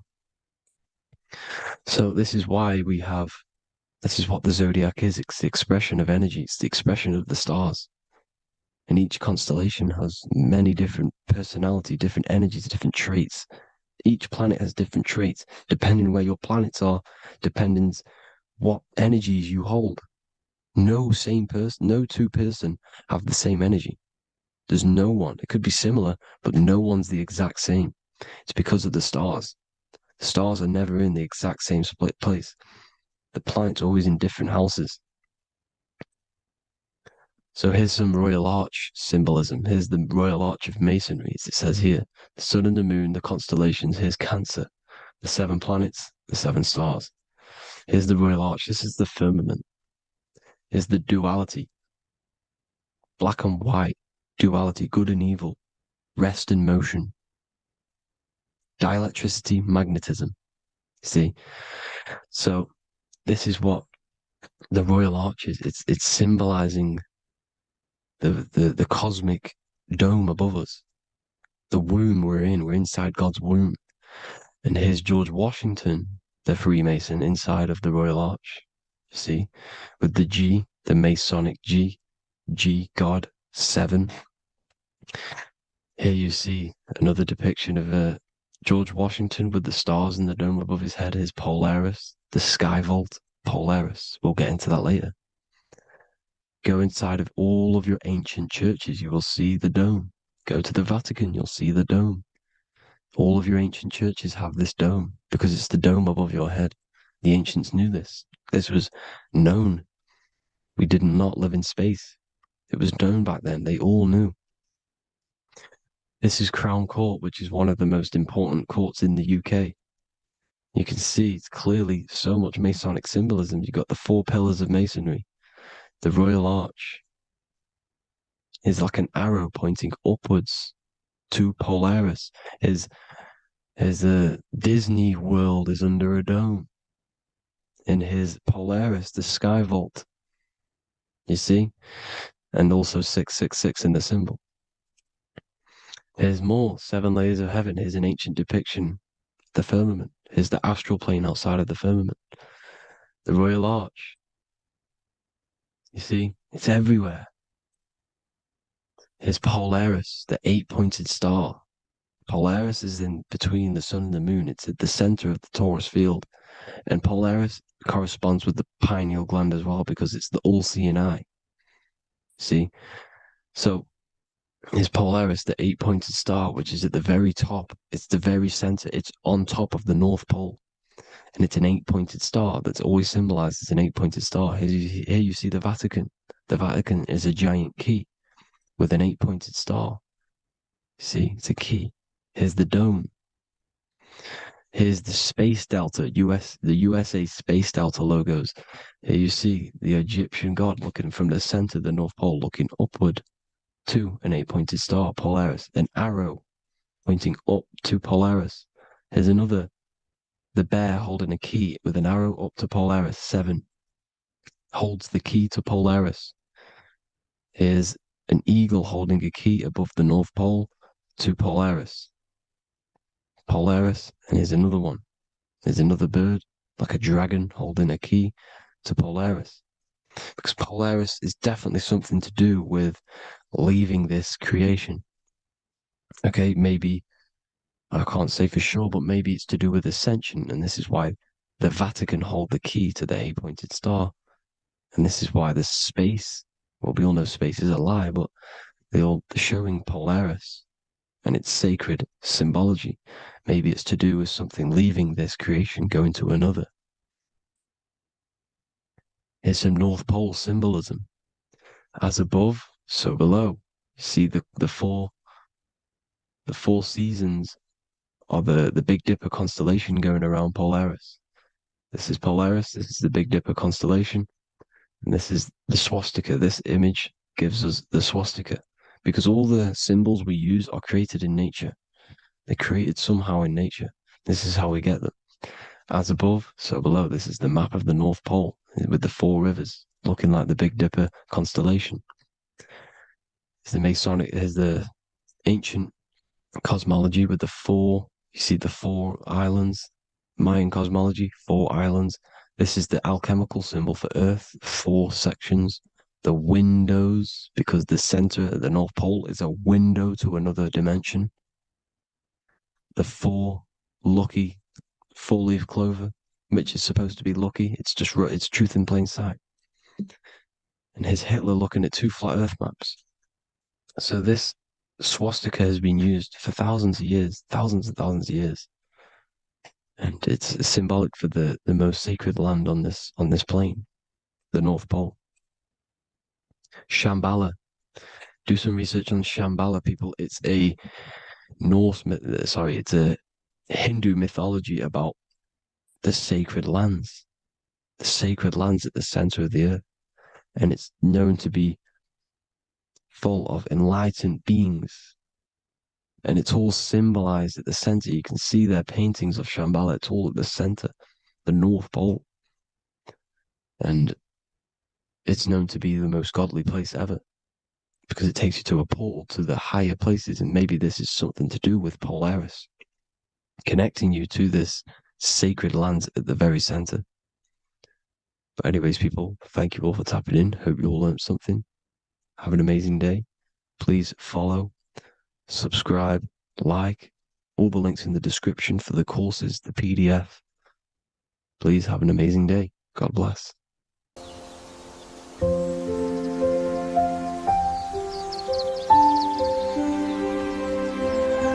bookofwisdom.com. Visit today.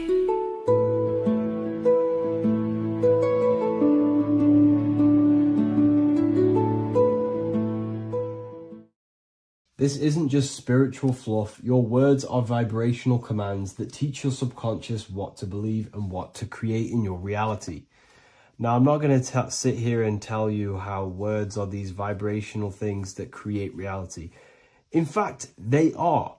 However, the power of words does not hold in the vibration of the word. Yes, it has a little effect on plants. Yes, every word is a vibration that speaks to every cell in your body. However, this is not the main power of words.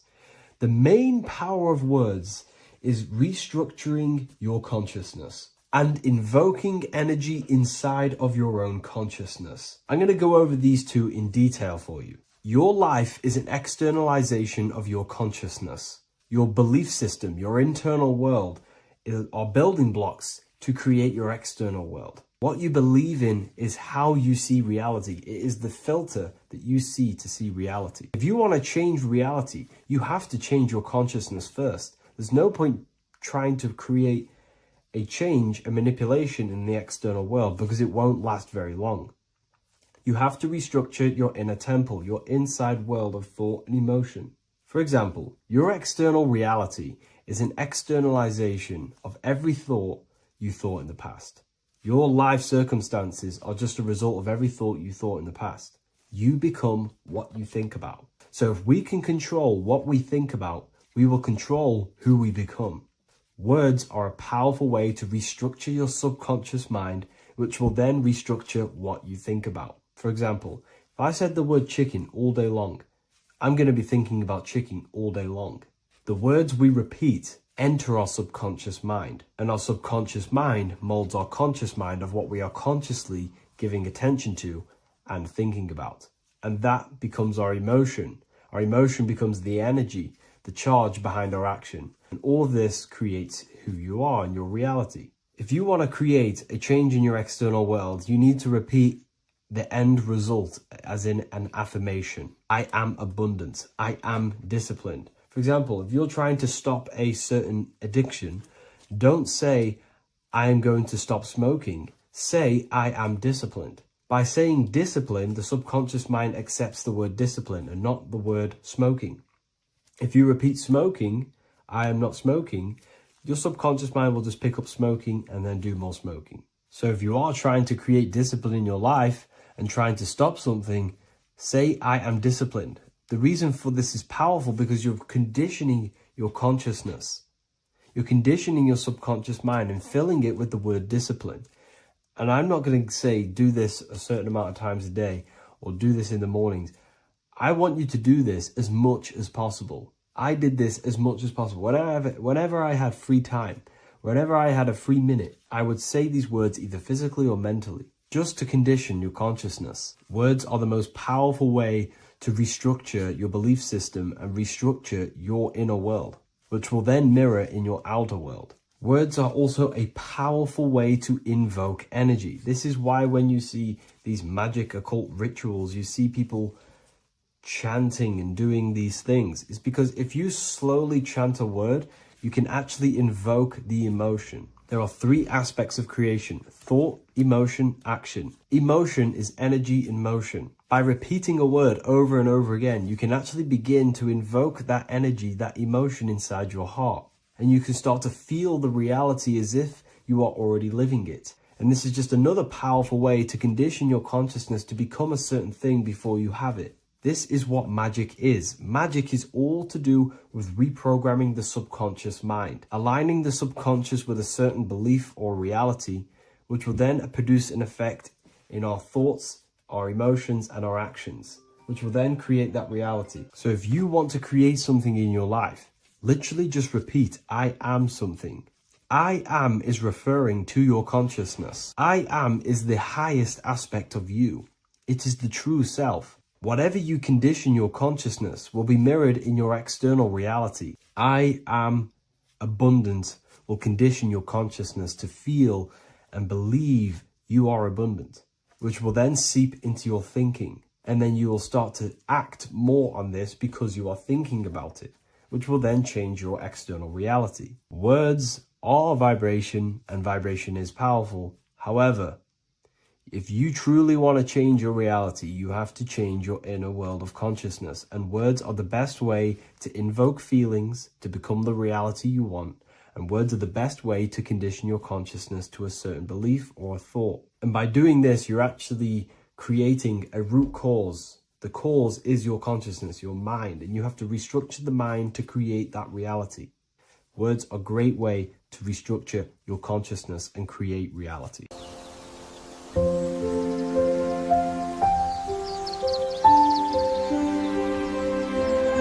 bookofwisdom.com. Visit today.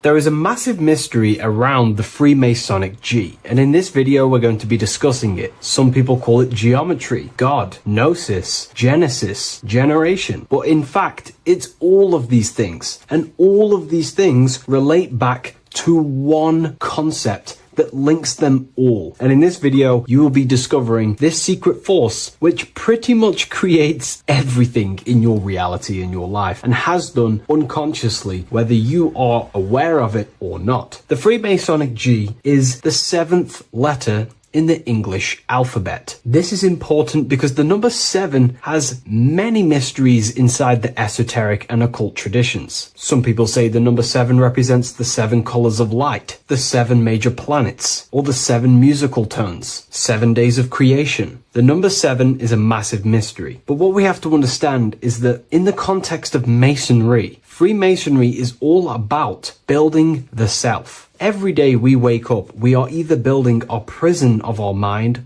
or freedom of our mind. Everything inside of esoteric Freemasonry is about building the self and reconstructing our consciousness, our inner dialogue, the inner voice. We're transforming the mind from low awareness to high awareness. This is why Freemasonry uses the allegory of stonemasonry, stones, chipping away at stones. The stone is in fact you, and we are perfecting the stone, which is your very own mind. Because the universe is a mental construct. Life is happening to us inside our minds. We are all the universal mind expressed and clothed in a different body. Therefore, now we understand that everything is about the internal inside of Masonry. This G relates to something inside of you. Hence why you see the G inside of the square and the compass. It's something internal in you. G is the 7th letter of the English alphabet, and the number 7 symbolizes the 7 cognitions of the mind. In esoteric and initiatory traditions, the 7 psychological cognitions of the mind refer to the 7 distinct modes through which human consciousness perceives, interprets, and transforms reality. Different schools use different names, but across Hermetic, occult, Gnostic, and mystical systems, the same underlying pattern emerges. The mind has 7 functional powers, each representing a layer of awareness and a stage of inner development. Number 1 would be perception. The first cognition is the raw reception of sensory and subtle impressions. It is the gateway where the outer world enters the inner world of our minds. Perception involves learning to see without distortion, to notice the symbolic dimension behind ordinary appearances in an occult interpretation of perception. The second one is interpretation. After perception comes the act of making meaning. The mind organizes impressions into patterns, beliefs, and judgments. Esoterically, this cognition determines whether a person interprets life through the ego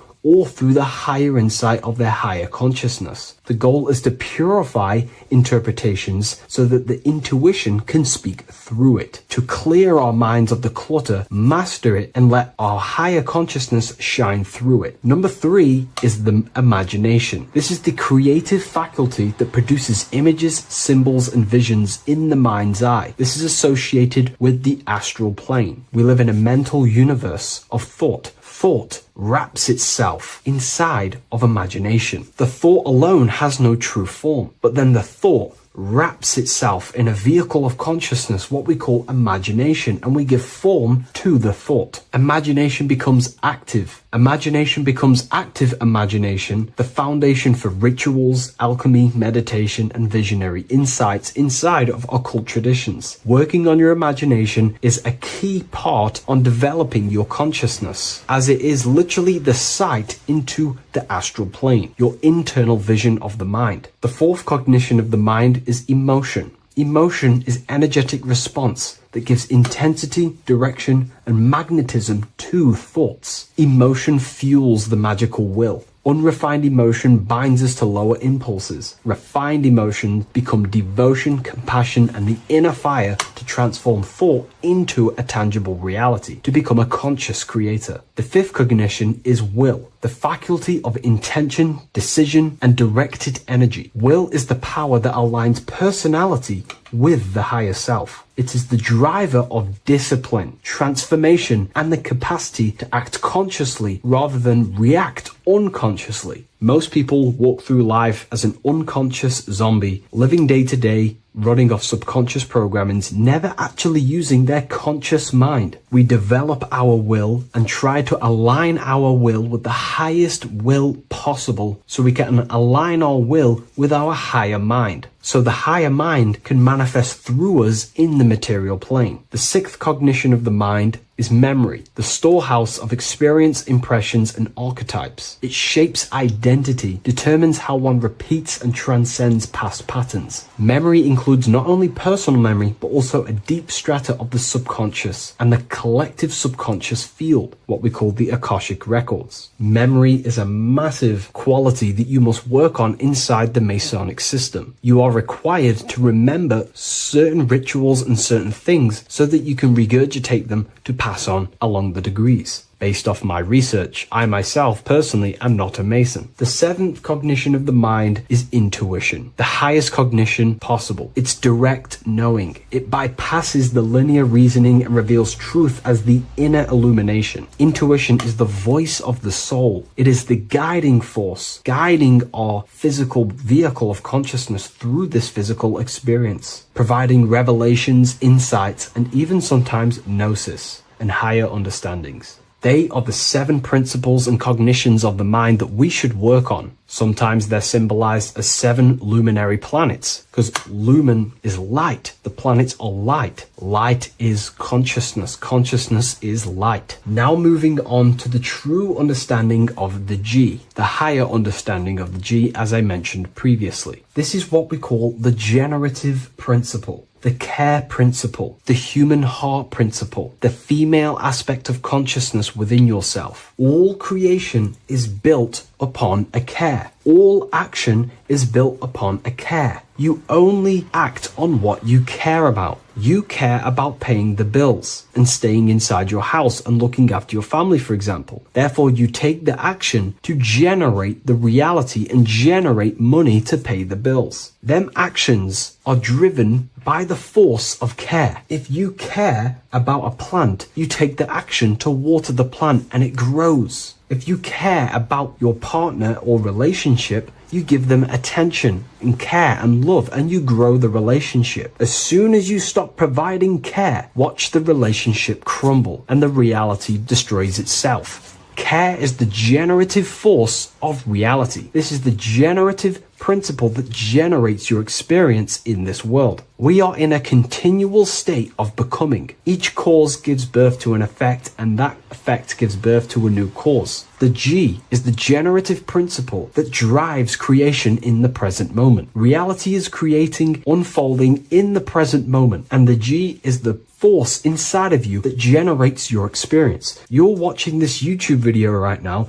because you have a care in your heart for the information I have provided in the past, and you have a care about watching this video. As soon as you don't care, you take action to do something else with your time that you actually care about. The G is the generative force of the heart. It is the love energy. You only take action on what you love or care about. The whole world is built upon this principle. This is why we say money makes the world go round, because the whole world has a G or a care for money, and it's making everyone wake up in the morning, take actions, and make the world go round. It is the G, the care for that principle or money object to generate that reality. It is the force that drives you, hence why the G is sometimes surrounding with light rays, because it represents a force, emanation, something that is invisible but driving the physical body. The G is the internal force that focuses thought into an action. We can think many thoughts, but the thoughts you don't care about, you don't take action on. But the thought you care about, that you have a G for, intensifies that thought, focuses and directs it into an action to generate that experience and reality. The whole world is built upon this principle. The sun is a perfect example of the generative principle. The sun gives all of its life, light, never asking for anything back,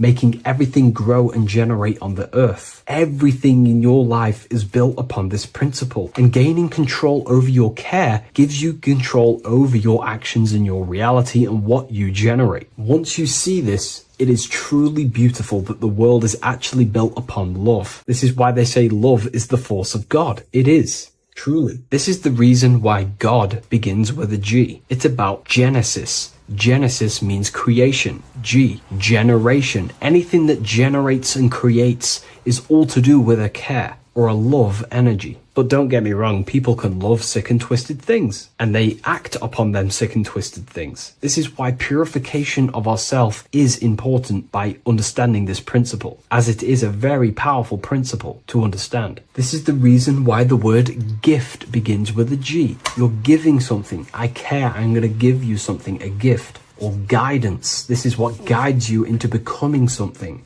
what you love. This is why also gnosis begins with a G. Gnosis is not actually knowledge. Gnosis is knowledge obtained, attained by direct experience or through direct experience. For example, you're not believing you're watching this video right now. You know you're watching this. No, gnosis, same phonetic sound. It's about knowing. Gnosis is about gaining knowledge of the self. Self-knowledge through direct experience. Instead of believing in God, I seek to know God through direct experience by altered states of consciousness, transcendent meditations, understanding human anatomy, understanding the laws that govern my mind, understanding creation. That is direct gnosis, knowing that God exists instead of believing he exists. By going within the self, questioning the self, and gaining a deeper relationship with the inner observer, you start to gain gnosis, self-knowledge through direct experience. And in order to gain gnosis, you have to care, because gnosis requires action. It requires you to meditate and go within yourself. It requires you to study yourself. It requires you to go within yourself. And in order to do that, you have to care. If you don't care about knowing yourself, you won't take the action to generate the gnosis. If we take a look at this piece of Freemasonic artwork, we can see a whole lot going on here. But if we focus down here with the temple with the letter G on, and when you walk through the temple, there is a pathway leading up a hill towards the light. The light reveals things. If something is in darkness, you can't see it, but the light reveals something. It's symbolizing truth, the light of gnosis, knowingness. And in order to walk this path, you have to go through the temple, which means entering in yourself. This is symbolic of the path. The Masonic path is about the self, reconstructing and learning about the self. In order to walk up that hill, it takes a lot of effort. It's not easy walking up a hill. You're going to be tired. It's not easy. It's horrible. Who likes walking up a hill? I know I don't, but you know, people like hiking and stuff. I understand that, but it's symbolizing this is hard work working on yourself, because the labor of working on your mind is the hardest labor you will ever do. It's called the great work or the Masonic work. And in order to climb that mountain, you go through the G. You have to have the care. If you do not have the care, you will not walk up that mountain. You will not generate the gnosis. You will not get close to the light. You have to have the G to walk that path of self-mastery and working on your mind. This is very, very important. If you want to gain the light, you have to have the G inside of you. You have to have the care to generate a higher consciousness. If you want to earn more money, you have to have the care, or else you will not take the action necessary to generate that reality. This is why we have to master ourselves and write down everything you love. It could be even the bad things. It could be lust. It could be anything you're wasting your care energy on. Try and remove them one by one. Master them and become disciplined. And then you will have more G energy, care energy to direct towards something else in your life to generate and grow that experience or reality. Again, the word grow, G. It is a growing force. What you place your love and care into grows and expands. What you have a G for is what you spend your time and attention on, your two spiritual currencies. So this is the Masonic G, and I hope you gain a deeper understanding of this. So that is pretty much everything about the Masonic G that you need to know, and hopefully this has helped you. If you wish to learn more and gain guidance through your life and understand yourself on a deeper level, the book I've used today is called The Book of Symbolism. I'll leave a link in the description. This one secret that is hidden and guarded within secret societies grants you profound power, which can fully transform your life and perspective on reality. Today, I'm going to reveal this one secret, which you probably already know, but never realized how deep it truly is.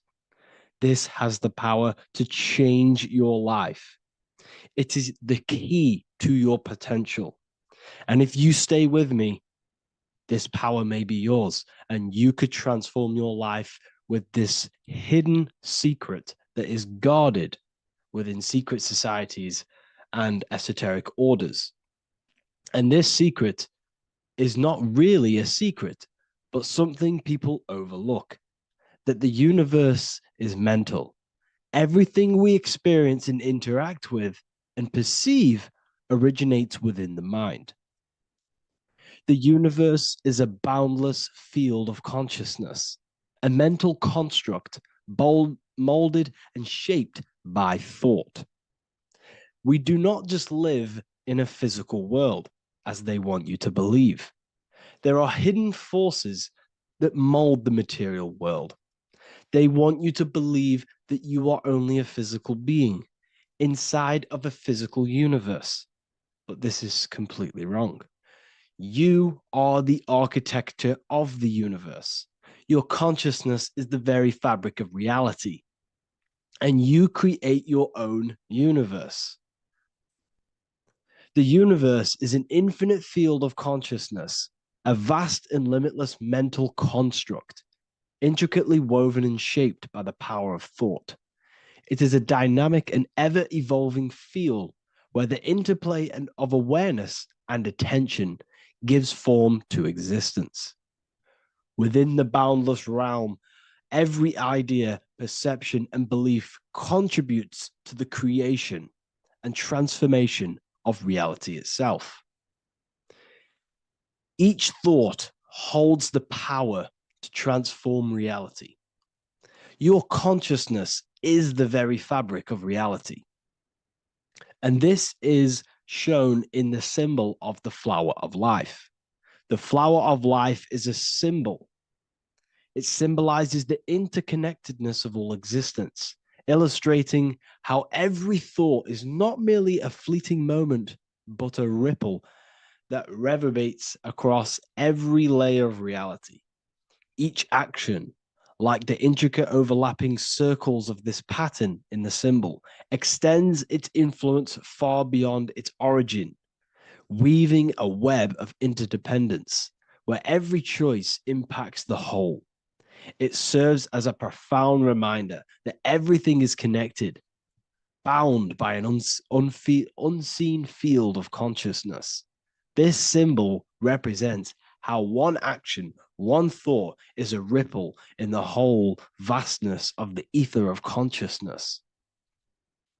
To master your mind is to master the universe, because your mind is a miniature universe. The mind is the very fabric of reality. So if we gain the hook, if we gain the power and the mastery over our minds, we have now gained the power to create reality to your will and intent. You see, most people live in a cycle, and this cycle is the outer world manipulating how they feel on the inner world. People's external circumstances are creating their thoughts and emotion in the inner world of consciousness, which is producing a constant cycle of negative manifestation. For example, let's say something negative happens to me in my external world. Then I start to think negative and feel negative. What that is actually doing is manifesting and projecting more negativity, because our thoughts hold the power to control and weave our own life. Your life is a direct correlation of every thought you thought in the past. What we need to do is stop and not let the mind control you in your reality. You need to control the mind so you can control reality. So what does this actually mean? Reality is an externalization of consciousness. Consciousness and matter are one. They're not separate. They are inseparable and interconnected. Everything we see, experience, and observe is a manifestation of thought, beliefs, and consciousness, shaping the world around us. Now, this ties in with the secret fifth element that they have hid from you. They've hid from you this sacred and very important symbol and pillar to reality. And this pillar, this sacred thing they've missed, is called the ether. And they've held this from you for a reason, a specific reason. This is the true fifth element. Why do they hide the ether? Because the ether has the power to shape and manifest whatever we imprint upon it. Every thought is a vibration interacting with the ether and actively shaping our reality.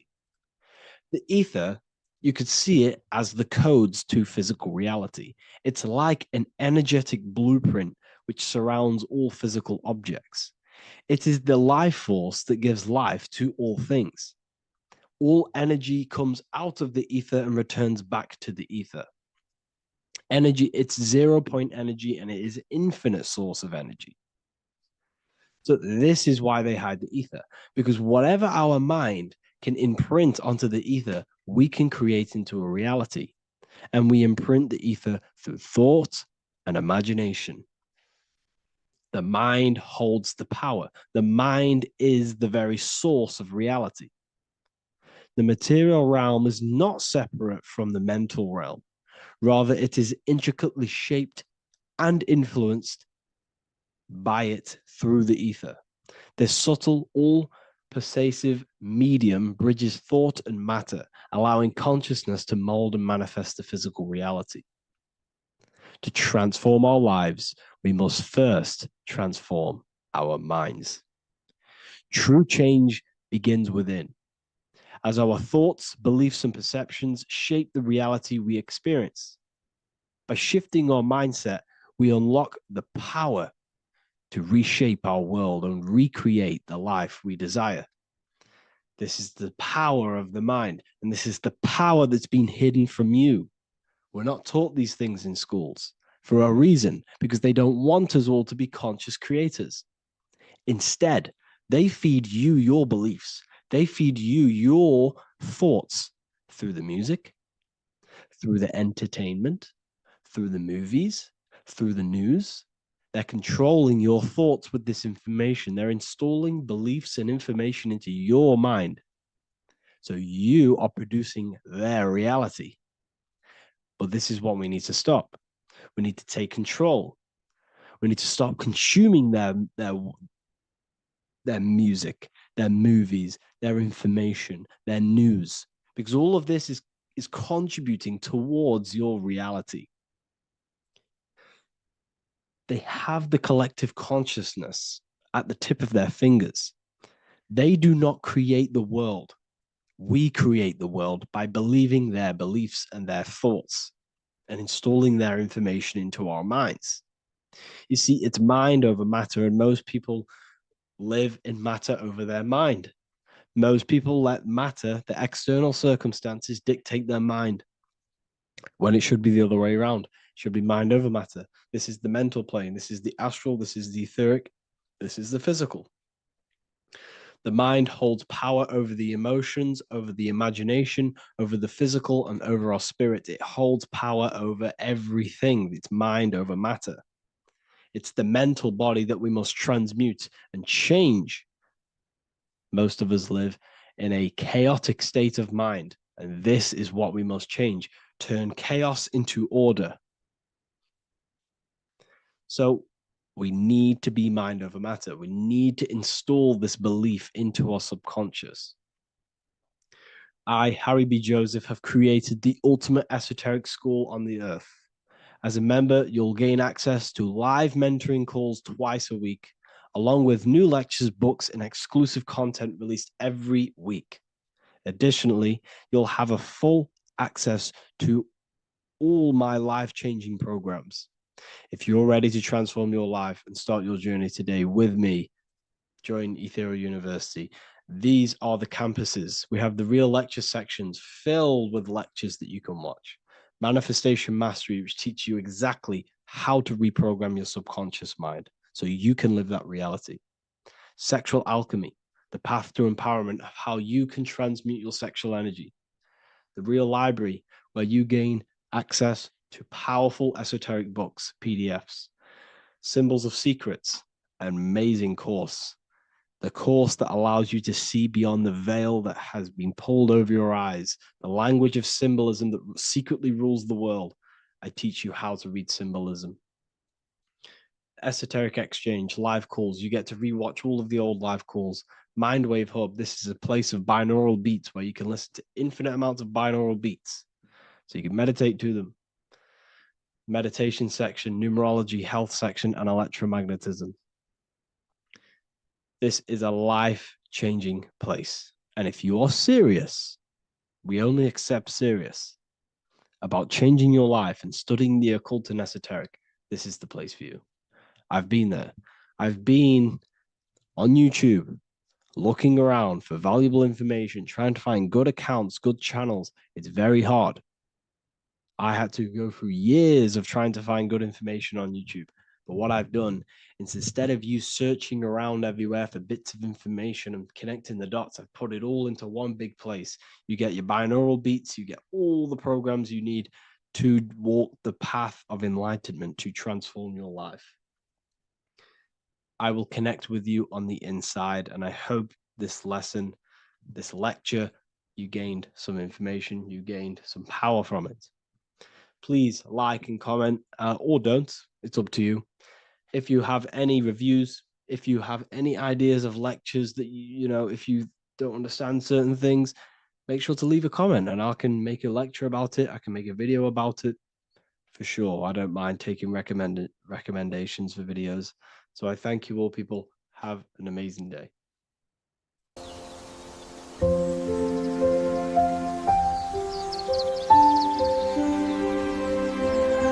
bookofwisdom.com. Visit today.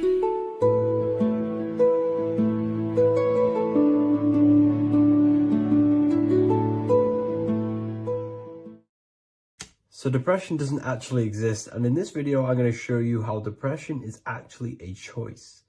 And I'm going to give you some solutions on how to deal with it. And this is probably going to change your life forever just by doing this alone. Okay, so the first thing you need to understand about depression is that it exists in your conscious mind. It exists in your thinking mind. So what is inside your thinking mind? You have your body, your name, your reputation, your trauma, your memories, your family, your worries, your interests, your bills, your passion, dislikes, goals, right? Most people identify their lives with this. They identify their lives with their thinking mind. They think they're their name, their job, their reputation, their memories. But this is not who you actually are. Who you actually are is the observer of that. What happens if you stop thinking? What is left? You're left with unconditioned consciousness. You're left with the self, which is what we refer to as I. We are the consciousness, not the thinking consciousness. You are not these labels. You are not your thoughts. You are not your job, your name, your reputation. Okay? And the reason why I'm telling you this is because it's very important, is that we are something beyond this body, beyond this name, beyond our thoughts. We are the consciousness. So depression exists inside of the thinking mind, the conscious mind. Okay? So if you want to get rid of depression, you must learn how to escape the thinking mind. And not only just escape, but that's step one. In meditation, you do meditations, right? We sit still and we have to learn how to control the mind and turn off the thoughts. And when we turn off the thoughts, depression goes out the window because there's no thought present in your mental field of consciousness to be depressed. Okay? You must understand, who is the one suffering from the negative thoughts? Who is the one suffering? Your mind is not suffering because the mind is producing the thoughts. Your body's not suffering from the negative thoughts. You are suffering. And who is you? You are a soul. You are that feeling. You are that person beyond the thoughts, beyond the feelings, beyond that. You are the one experiencing. You are that. Meditation gives us the ability to turn off the thinking mind. This allows us to escape our thoughts. Okay? And it gives us, over a long period of time after meditation, you'll be able to turn this switch. And this switch will be able to turn off your thoughts. And by doing this, we will be able to control our conscious mind directly by the hand. So when you notice yourself gaining them negative thoughts, we can then turn off the switch of turning off the conscious mind and rising to our authentic self and knowing the thoughts are just illusions. Now, let me tell you something that's very powerful. Most of your thoughts are coming from beliefs. Most of your feelings are coming from beliefs. So if you have a feeling of lack, this is coming from a belief that you don't have much. If you are feeling alone, this is coming from a belief that you are alone. So what we must do is restructure ourselves. We must restructure the subconscious mind, and we do this in many different ways. We can do this with meditation. We can do this with visualization, visualizing our desired reality as if we are living it. We can do this with affirmation. Now, a lot of people think, oh, I'm trying to speak something into existence with affirmation. No, you're not using vibration to try and change reality with what a lot of these new age people will teach you. Vibration, your words will not have much an impact on reality. That's the truth. But what they do have an impact on is reprogramming and recrafting and refining your mind. If you repeat, I am wealthy all day long, your subconscious mind, that word will be lingering inside your subconscious, and you will start to mold that into your conscious. You'll start to be consciously thinking about this. Most of your thoughts are coming from your subconscious. So if you want to get rid of depression, you got to figure out the trigger. What are you depressed about? What are you feeling? What are the beliefs that are making you feeling and thinking this way? And that's what you must restructure. You must restructure your subconscious mind through visualization, meditation, and affirmation. You do these all the time. You do these every single day, and you will slowly, if not surely, restructure your subconscious mind. While by doing the practice of meditation, you'll gain the off switch as well. Sometimes depression comes from not living in your authentic self. You're not doing the things that your soul is telling you to do. We all know what we should be doing at all times. I don't care what you have on. We all know we should be doing something. We all know that we have there's a higher aspect of our mind that tells us, oh, we need to be doing this, but I'm actually sat here on my phone. Oh, I shouldn't be eating this, but I'm doing it anyway. There's always that higher voice. And that is the voice that has to be connected to. And when your body's not acting out the voice of the soul, then the soul becomes sadder, and suffers more and more and more. There has to be a connection between the soul, the mind, and the body. They have to work in unison. Okay? So I hope this video helps with depression, with whatever you're going through mentally. What is good, YouTube? Today we're going to be talking about the astral plane and how the cosmology fits into the astral plane. Okay, so first let's go over the astral plane and go over the different layers of reality so that you can understand reality more. You are a multi-dimensional being. You are not in these, you are in all of these realities at the same time. They all interweave into one big reality. But there are different planes. They are different vibrational dimensions. There are different dimensions of reality. The mind is the root cause of reality. We're living in the mind of God. Everything is being thought into existence from the root cause, from the universal mind. This is why the ancient Egyptians said, all is mind. We're living in the mind of God. And we are a microcosm of this mind. This is why we all have the same mind. This mind is the world of thoughts. Now, this world of thoughts is just the thought alone. For example, it is the thought of a chair. But then when you start to imagine this chair and you start to mentally see the chair, you're now manifesting the thought, the singular thought, into some sort of form. So now you're imagining the chair. You're imagining the form of this chair, which is then manifesting into the astral plane. The astral plane is the world of thought forms manifesting. So when you are imagining something, you are seeing into the astral plane. Okay? Your third eye, it is an eye because it sees the astral plane. It is seeing the other side through imagination, through dreaming. Well, we'll go over dreaming later. So the thought of a chair is a singular thought. The imagination of the chair is the manifestation of the chair. And in the astral plane, it's basically the world of all the chairs that could ever exist. So your thinking of the chair is a singular thought, which is the mental plane. The astral plane is the imagination of that chair, is the thought, the manifestation of it.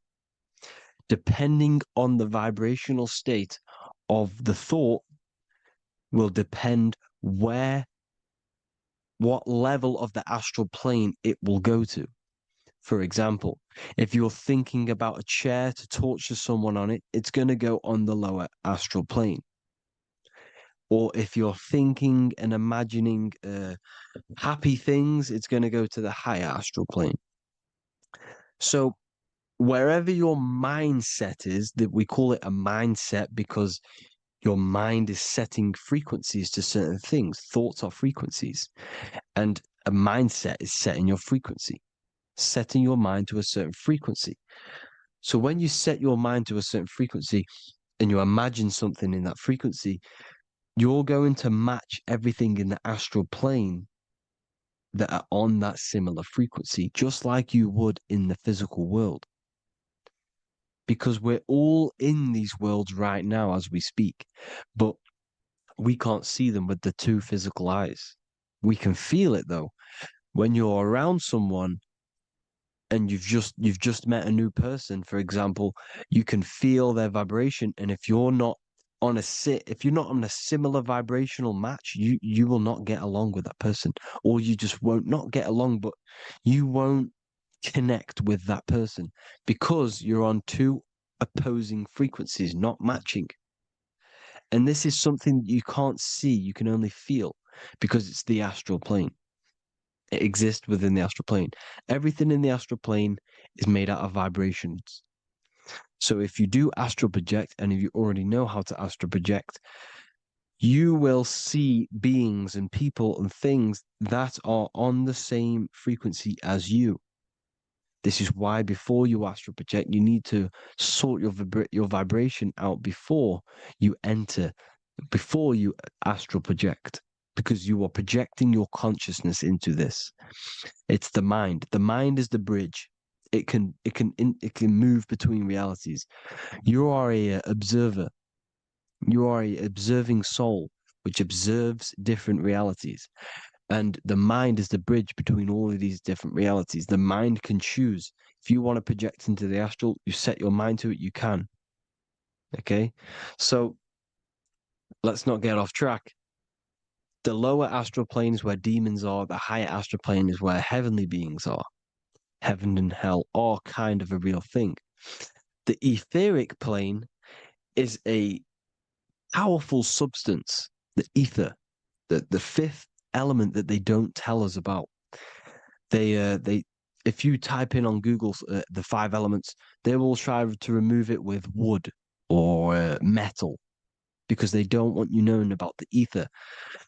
Ether is the energy double behind all physical objects. So the ether is very important. It is the 5th element. It is part of the physical world, but it's also part of the astral world.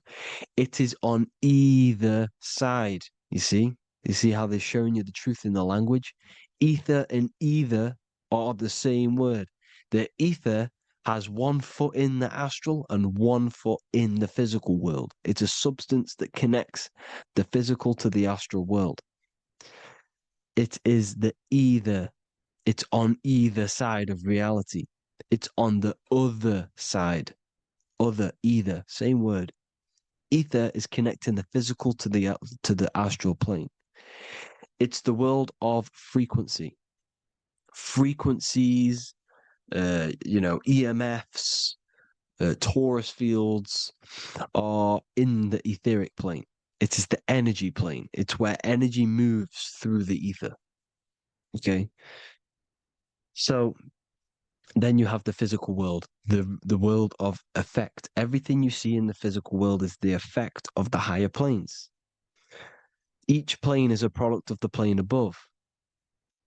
So, and it melts into each plane. The physical plane is the lowest plane, it's the most densest, and the highest is the most fluid. This is the most fluid, this is the most dense. This is where we get the saying, as above, so below from. As above, so below comes from the different planes of reality. And magicians understand this. This is why magicians always say as above, so below. Because they understand if you manipulate the higher planes of reality, you manipulate the lower planes. Because the astral plane is a direct copy of the physical world, but in the astral plane. It is mirrored.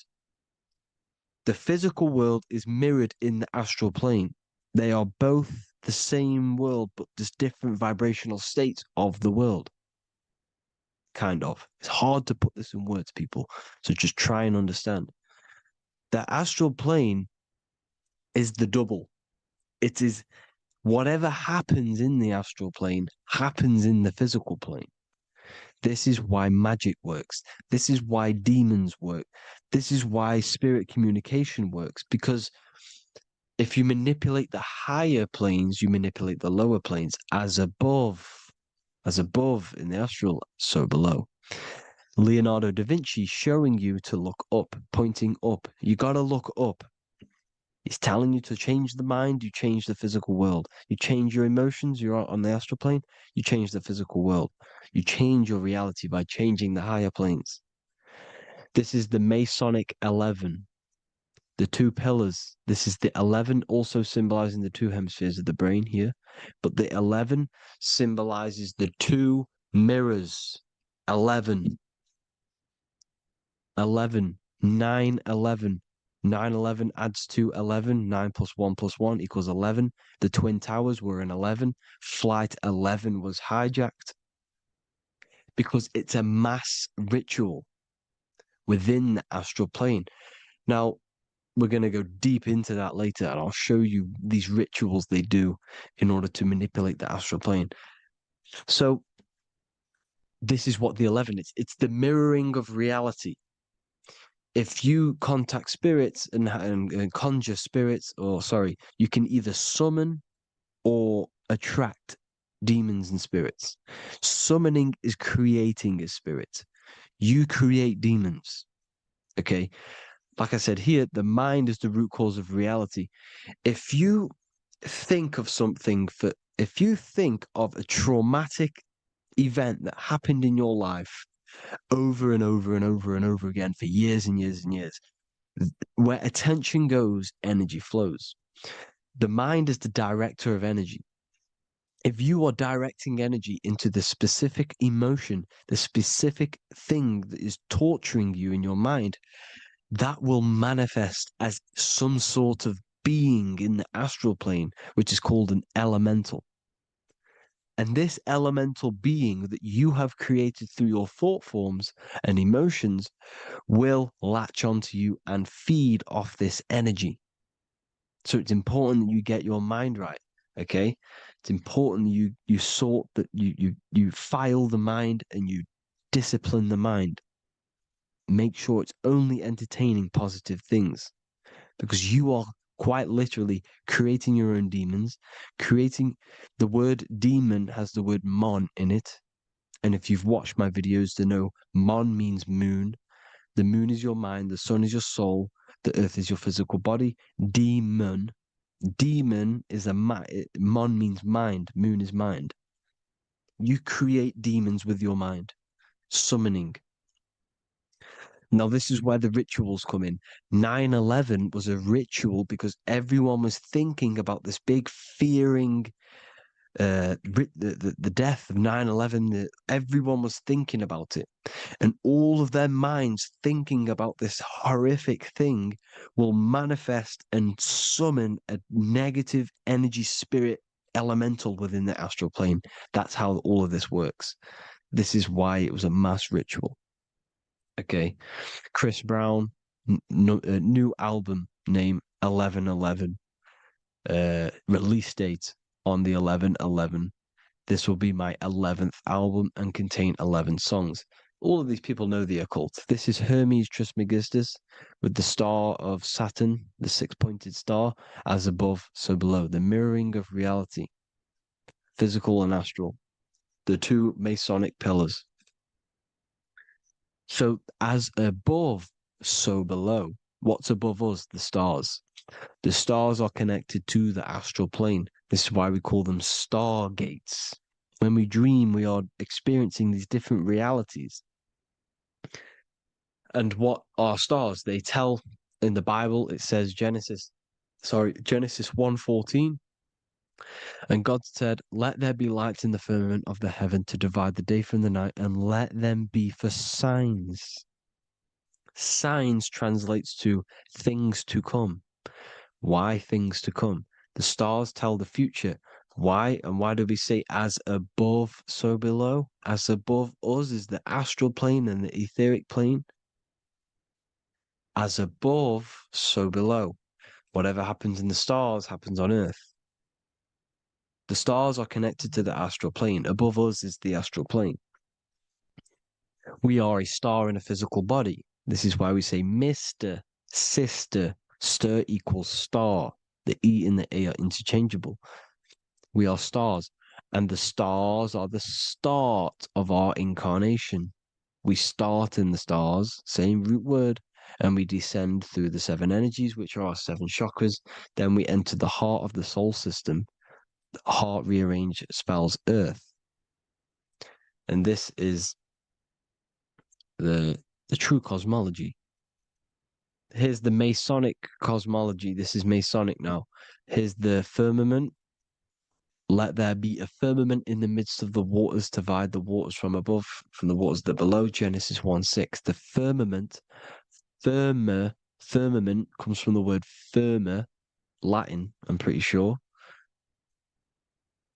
which means firm.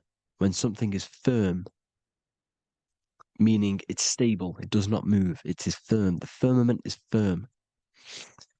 So, is the firmament Genesis 1:6. What does he say? Genesis 1:3, sorry. Let there be light. This is before the sun and the moon was created. Let there be light. Before the sun and the moon was created, light was appeared. So what's that tell you? This is a holographic projection from some sort of light being, some sort of projector. And that projector is the all-seeing eye you see in the Masonic cosmology. This is the all-seeing eye projecting the light beams. Let there be light. Everything is made out of light. The universe is created out of light waves. The torus field is one unit of light. The light projecting this reality is Polaris. Okay, the famous all-seeing eye. Now, what else? Then we have after let there be light in Genesis 1:16, and God made the 2 great lights. This is the sun and the moon, electric, magnetic, male and female. Then we have the Masonic checkerboard, the black and white symbolizing dualities within the dualistic reality we're in, spirit and matter, light and matter, rest and motion, positive and negative, good and evil. Everything's dualistic here. Okay? And it's a dance. The universe is a dance between flickering of white and black light, which is the torus field. We're not going to go over that, but this is all connected to the astral plane. This is the true cosmology. The astral plane cannot work on a spinning monkey ball in the middle of space. Does not work. Cannot work. It's impossible. Okay? Impossible. So, even in the Quran, it says, Allah has made the earth for you as a carpet, flat. Quran 15:19. And the earth we have spread out like a carpet, set there on mountains, firm and immovable. It is immovable. In the Quran, it also says 65:12, it is Allah who has created the 7 heavens of the earth. The 7 heavens, meaning the 7 layers of heaven, the 7 planets. And Psalms 104:5, he set the earth on its foundations and it can never be moved. Never. So here you see in Isaiah 40:22, he sits enthroned above the circle of the earth and its people are like grasshoppers. He stretches out the heavens like a canopy and spreads them out like a tent to live in. We live in a tent. This is the tent. The projection of light. Here you see an ancient picture here. Here you see the ethereal barrier, meaning the firmament, the etheric barrier.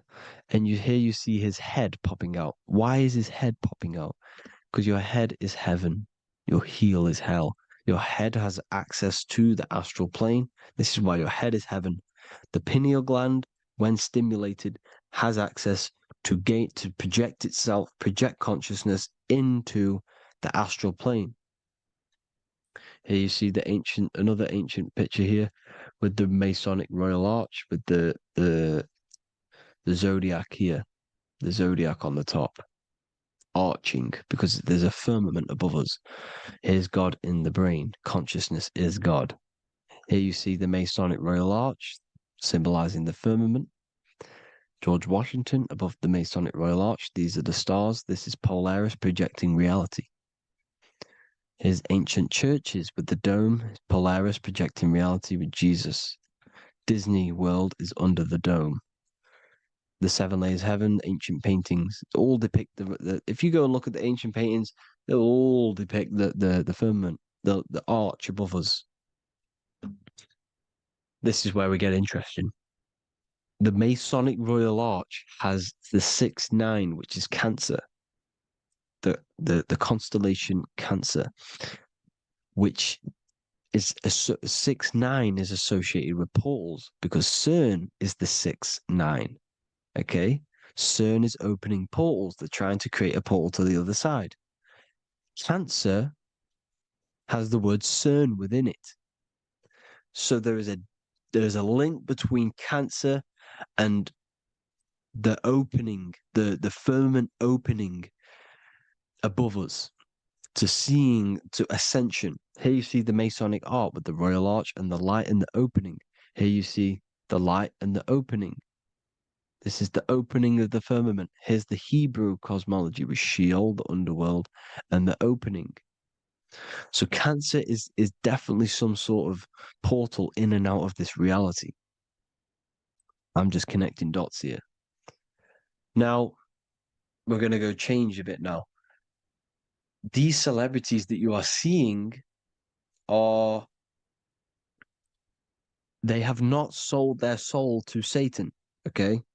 They have not sold their soul to Satan.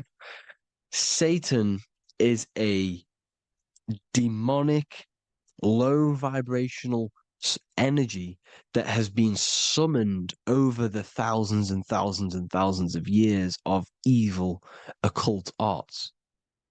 So since Babylon was summoning this demonic energy, and this demonic energy in the astral plane will grow and grow and grow. It has no form. It has no physical form. Okay? But you can see it in the rappers. If your third eye is open, you can see clearly that these people are demonic. You can sense the energy that they're manifesting. Selling your soul is not what you've been told. It is gaining, because your soul is pure love, okay? Your soul does not want to do anything bad.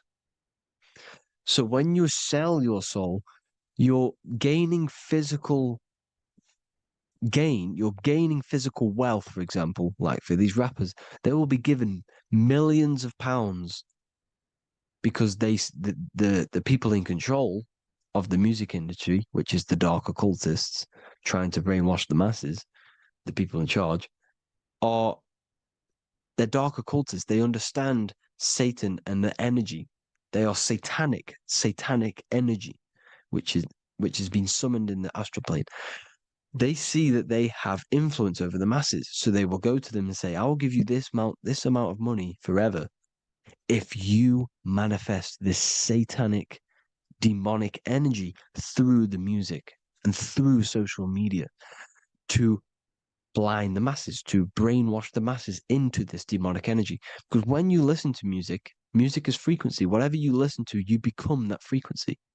So if you're listening to these people, They're throwing energy, this demonic, satanic energy that they sold out to. Sold, soul, same word. When you sold something, you've got your soul involved.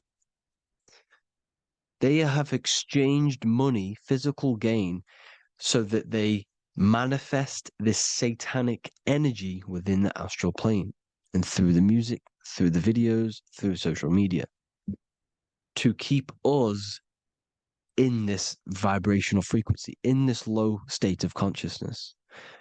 This is what it actually is. It's not, you're not selling your soul to some sort of devil. This satanic energy has no physical form in it is formless in the astral plane. It's a summoned energy. Now, the root chakra is red. This is why the devil is red, because it symbolizes the animal nature of man. When you are operating off your root chakra, you will kill, you will fight, you will do anything to survive, because it's all about survival mode in the root chakra. They want you keeping in that fighting mode, that surviving mode, so that you are manifesting this low vibrational frequency, this satanic energy, this demonic red energy. This is why the devil is red. And the devil has a tail with the red arrow pointing down because it symbolizes your light body. This is your Merkaba. Your Merkaba is your light body. Mer equals light, Ka equals spirit, Ba equals body. Merkaba, this is the devil's tail pointing down, the descension, your heel, up to your heel, hell. Ascension to heaven, head. You see, this is the all-seeing eye with the illumination coming off it, your head, when you're illuminated. The Merkaba is your celestial sphere to portray different planes of reality. It is the vehicle of ascension. It's your light body. It's in the word Kabbalah, Kabbalah, Ka, spirit, Ba, body, La, light.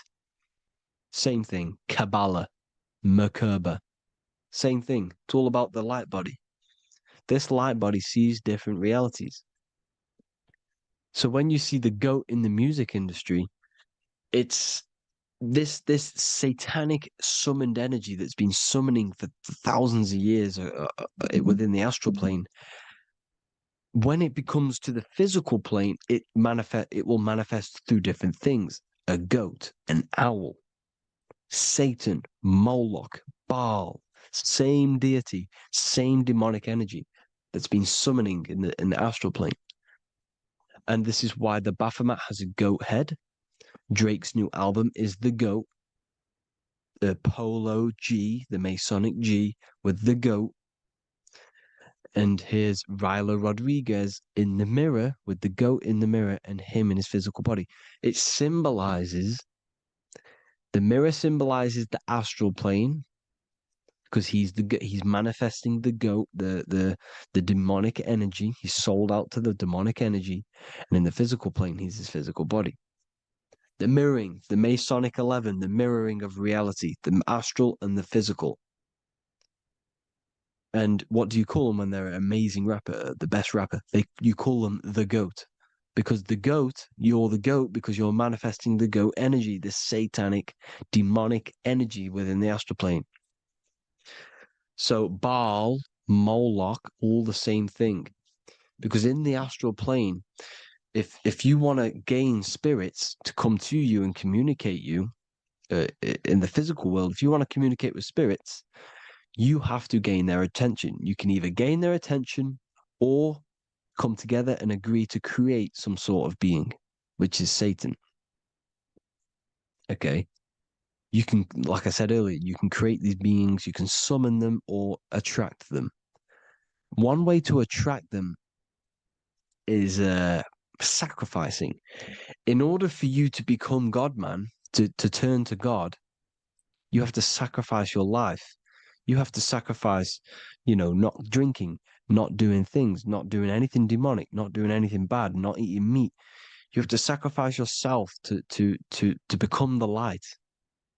However, if you want quick, instant gains in the physical world, you can sacrifice something else to communicate with these spirits, because these demonic energies feed off demonic energy, your demonic energy.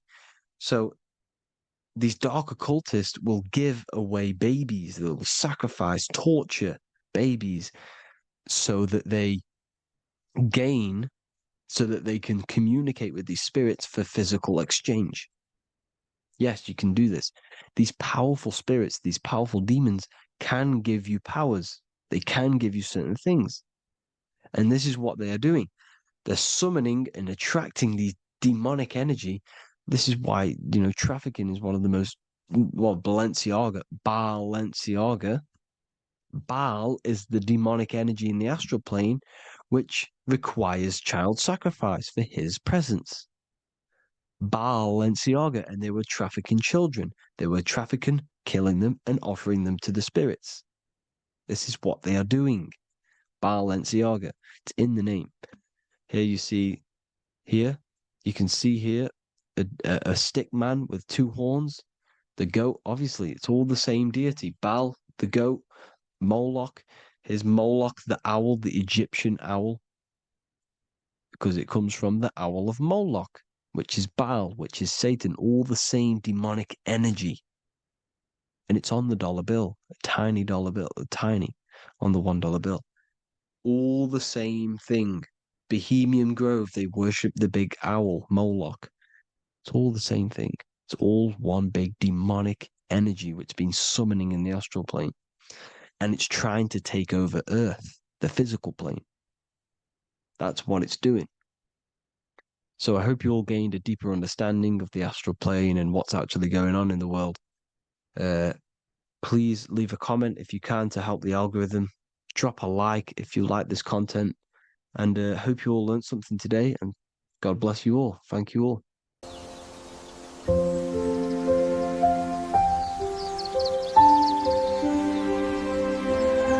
bookofwisdom.com.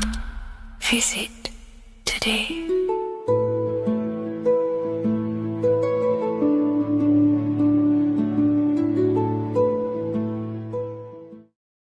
Creation demands destruction. Every time you release your sexual fluids, you're destroying a part of yourself to create an extension of yourself. For example, if you want to create a business, you have to destroy your time, attention, and energy in order to create the effect of the business. All creation demands some sort of sacrifice or destruction. This falls under the law of polarity in the universe. It's the same with your sexual fluids. Your sexual fluids, especially as a man, contains minerals, all the minerals in your body. It contains your vitality. It contains your DNA. It contains the blueprint of you, and it can create a whole new human being. You are literally playing with the power of creation if you are releasing your sexual fluids too much. Sexual fluids also extend beyond the physical plane. They contain astral forces because all physical creation is a mental creation. We live in a mental universe. Everything begins as a thought in the mind, then the thought takes the form and the body of imagination, which is an astral force. Imagination turns into etheric emotional energy. Then the etheric emotional energy turns into the physical action and the physical manifestation. We live in a mental universe. Therefore, these dimensions do not exist separately. They are permeating and mixing in with all. Your physical body has an astral body. Everything physical has astral forces behind it. Semen is known as the astral fluid of the soul. It feeds nerves, the channels of life force and consciousness within the body. And every time you release it, you're destroying a part of your vitality, your brain, your nerves, your energy levels, your creativity, and your DNA to create an extension of you. Therefore, it is a sacred fluid within your body and not something to be played with and to be released too much. Think about it. This is a very creative energy, your sexual fluids. It can create a whole new human being. This is how powerful it actually is. It is the power of creation, and the misuse of this power can destroy your own vitality and your life of your body, because that life you are giving in order to create an extension or a child is the same life you could keep inside of you and not waste, to recycle and regenerate the body. Sexual energy has been for thousands of years associated with regenerating the body, longevity of life, and maintaining youth. Not only that, every time you release your sexual energy, it floods the brain with dopamine. Dopamine is the brain's reward system, created within the middle of the brain. It releases every time you've achieved something. However, sex or an orgasm is the most powerful feeling you can feel. It's the most amazing, intense feeling and release of dopamine you can possibly feel as a human. Therefore, if you flood your brain with this high amount of dopamine every single day, you are getting the epitome of human feelings every single day. Therefore, you will become numb to everything else in reality. You won't be able to enjoy the small things in life. And I know this firsthand because I experienced this myself. As soon as I stopped, this is when I started to enjoy the little things in life, seeing family, and I actually gained more energy, more ideas. We'll get into this a bit later. It is a creative energy. It creates a whole new human being. Therefore, if we maintain this energy, we can maintain our creative power within us, because that's what we are. We are all creative beings, moving energy from higher dimensions of consciousness, the mind, into lower dimensions of consciousness, the physical world. You hold the power to create. You are not in a world. The world is working through you. You do not possess a life. Life is working through you. You are not in a universe. You are the universe. It's moving through you. There is no past, present, and future. The present moment is you. When we release every single day or frequently throughout the week, like I said, we're triggering the brain's reward system, dopamine, which makes you feel as if you have already achieved something. And if your brain is telling you you have already achieved something by overusing your sexual fluids, then you will not have the motivation to achieve other things in your life. I know this firsthand. I became very lazy. I didn't want to work. I didn't want to do anything because subconsciously my brain felt as if I've already achieved. If we look at the symbol of the Baphomet, we notice the Baphomet has horns and a goat head. Now we look at the word horny. When you become sexually aroused, it's known as horny, which is the horns, representing the lower mind. The lower mind is the mind we use for our animal instincts. We have two parts of our mind. A higher mind, which is contained of higher thought, which chases spiritual things such as love, wisdom, knowledge, and God. Then we have a lower mind, which chases the things of the material world closely associated with the ego, chases validation, material gain, status, and physical sensation, physical pleasures. It is these physical pleasures that can keep you in an endless loop, making you feeling empty inside, because nothing material can ever satisfy our internal world. Nothing. You can achieve millions of dollars. You can achieve your dream house, your dream car, your dream watch. And if that is the only thing you are chasing, you will feel empty inside when you achieve it, because nothing of this material plane can satisfy you. Nothing of the lower mind can ever satisfy you. This is why we must sacrifice the lower mind and overcome the lower mind and the lower instincts. One thing I found amazing when I mastered my sexual urges and my lust is that my mind became a lot more clear. The thoughts and the time and the attention that I used in my mind to go towards lust, sex, and chasing these things was taking up a lot of mental space, time, and energy. But as soon as I removed it and mastered it, my mind became an open vessel for higher thoughts to be received from the higher mind. The mind is like a radio antenna. Whatever we attune it with, that's what we receive. If we're constantly thinking about lust and low-level pleasures, we're going to just receive low-level thoughts. But once we remove all of the lower mind and we conquer our physical body and physical urges, our mind becomes an open channel for divine thoughts and spiritual thoughts. This is what most people call today as downloads. You receive wisdom from your higher self. Not only do you receive more wisdom, you just receive more power to create. The male and the female come together to create a child. That's how you were created. Now, the law of correspondence teaches as above, so below. It refers to everything in the universe. Therefore, in order for you to create a reality, to give birth to something, you have to bring together the masculine and the feminine. Your masculine forces are willpower and actions. Your feminine forces are emotions and imagination. When you combine the willpower, action, emotions, and imagination and combine them together, you can give birth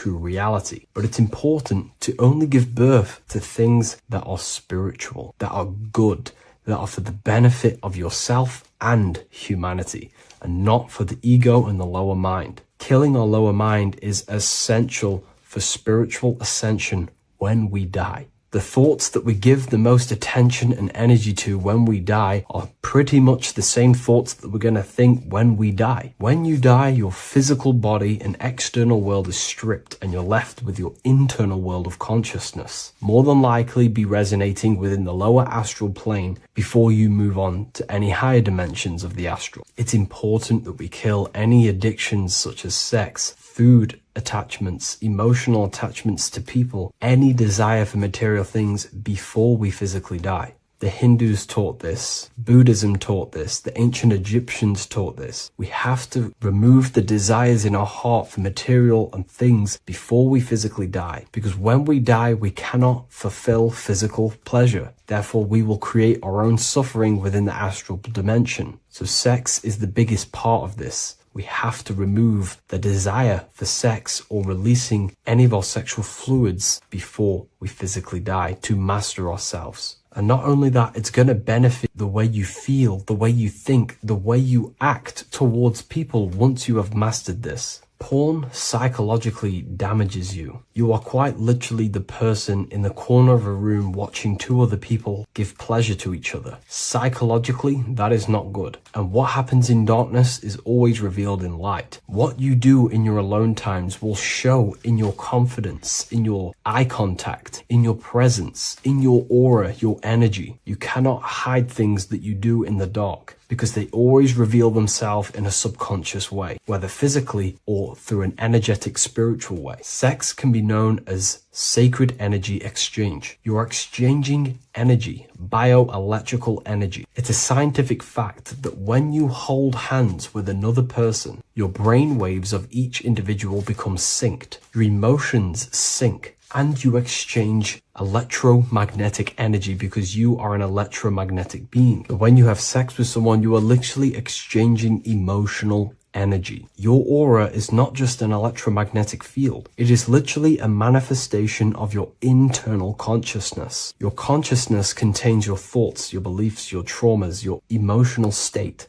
And this manifests externally through the vortex of your heart into an energy presence around your body. This is why you can feel sad when someone else is sad next to you, because their energy is merging with yours. When you have sex with someone, you are quite literally exchanging consciousness, beliefs, traumas, emotions, feelings, vibrations, and your consciousness merges with their consciousness. So be careful with just having casual sex. Now, I'm not here trying to say never release, never have sex with your partner. I'm not saying that. I'm saying take caution with these things. Take my teachings with a pinch of salt. If it benefits you, that's great. I'm not here to tell you how to live. I'm simply giving you my research and the things that have helped me in my life on my esoteric research, awakening, or spiritual path. I don't like calling it a spiritual path, because it's not spiritual. It's simply just life, the knowledge of consciousness and the self. So I hope this video helps. If you'd love to read this book, I'll leave a link in the description. This book I wrote myself called The Book of Wisdom, Volume 2.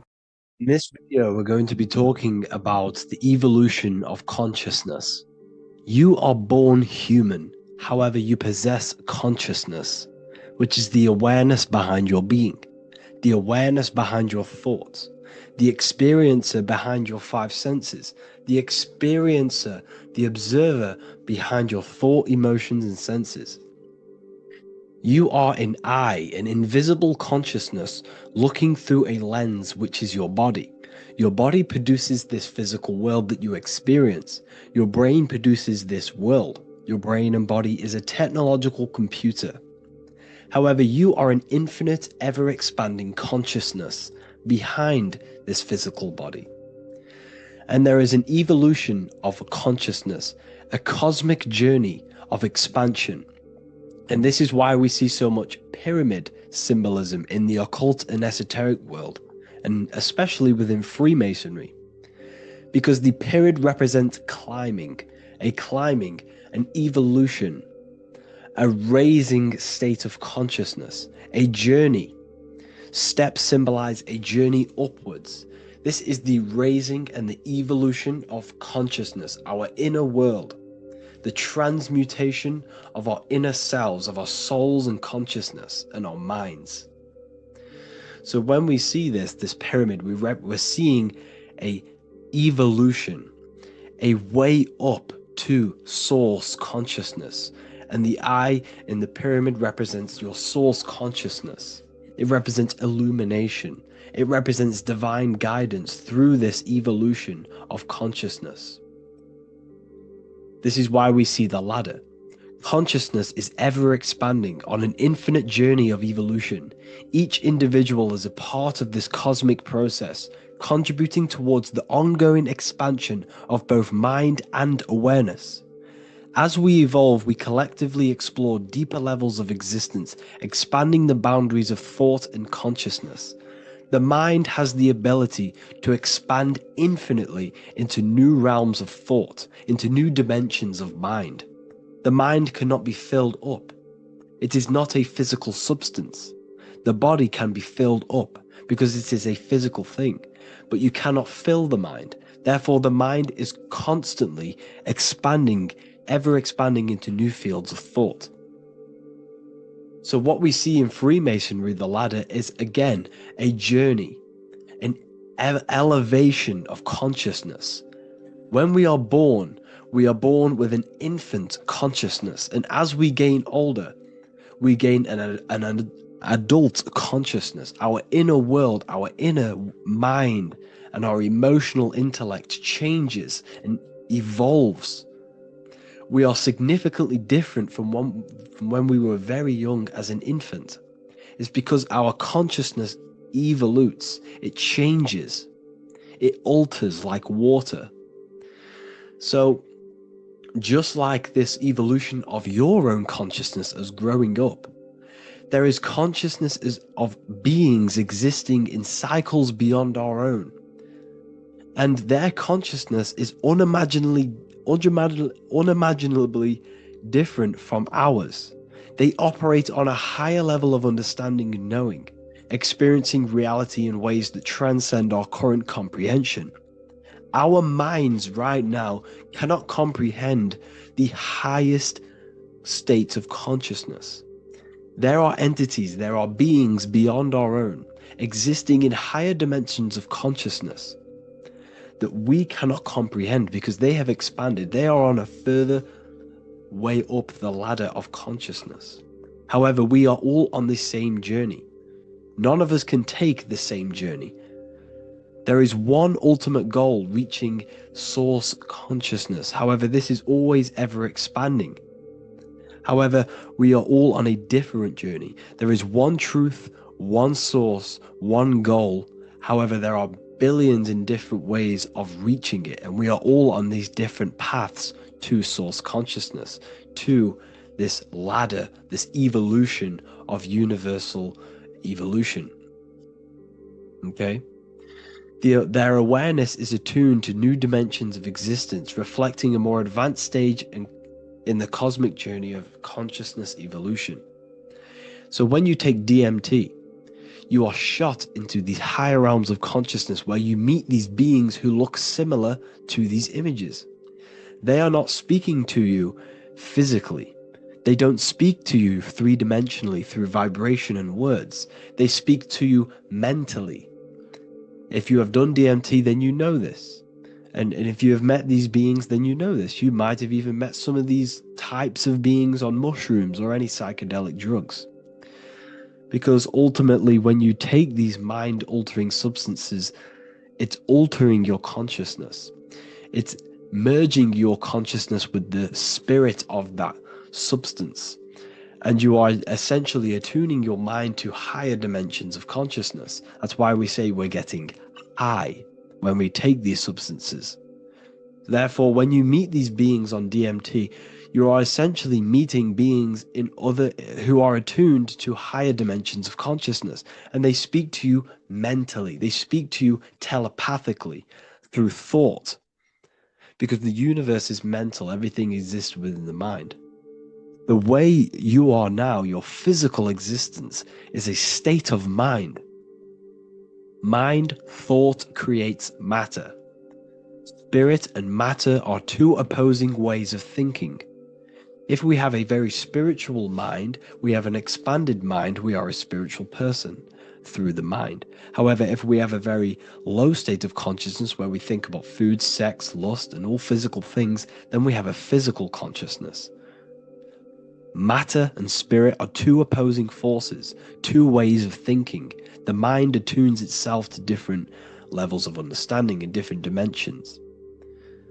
So, essentially, this is what we're looking at. The body is a vessel for the fluidic, formless consciousness, a temple that houses the essence of our awareness. While the five senses are limited to perceiving only the physical plane, the mind transcends these limitations, capable of perceiving the full scope of reality. It is through the mind that we access deeper truths beyond the material, tapping into boundless nature of existence.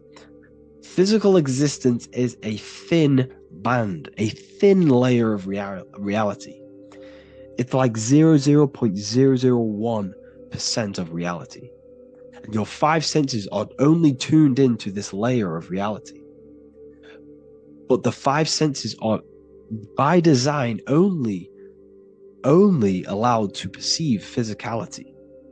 But the mind has the power to expand beyond this physical five sense state.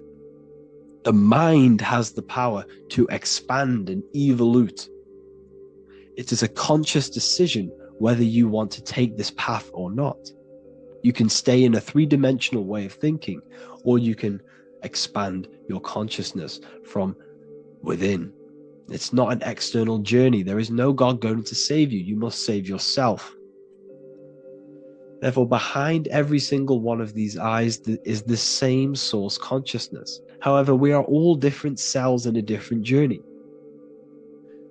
The organs in your body, the cells in your body are all alive. They all possess same consciousness, universal consciousness. However, we are all on a different journey of evolution. As above, so below.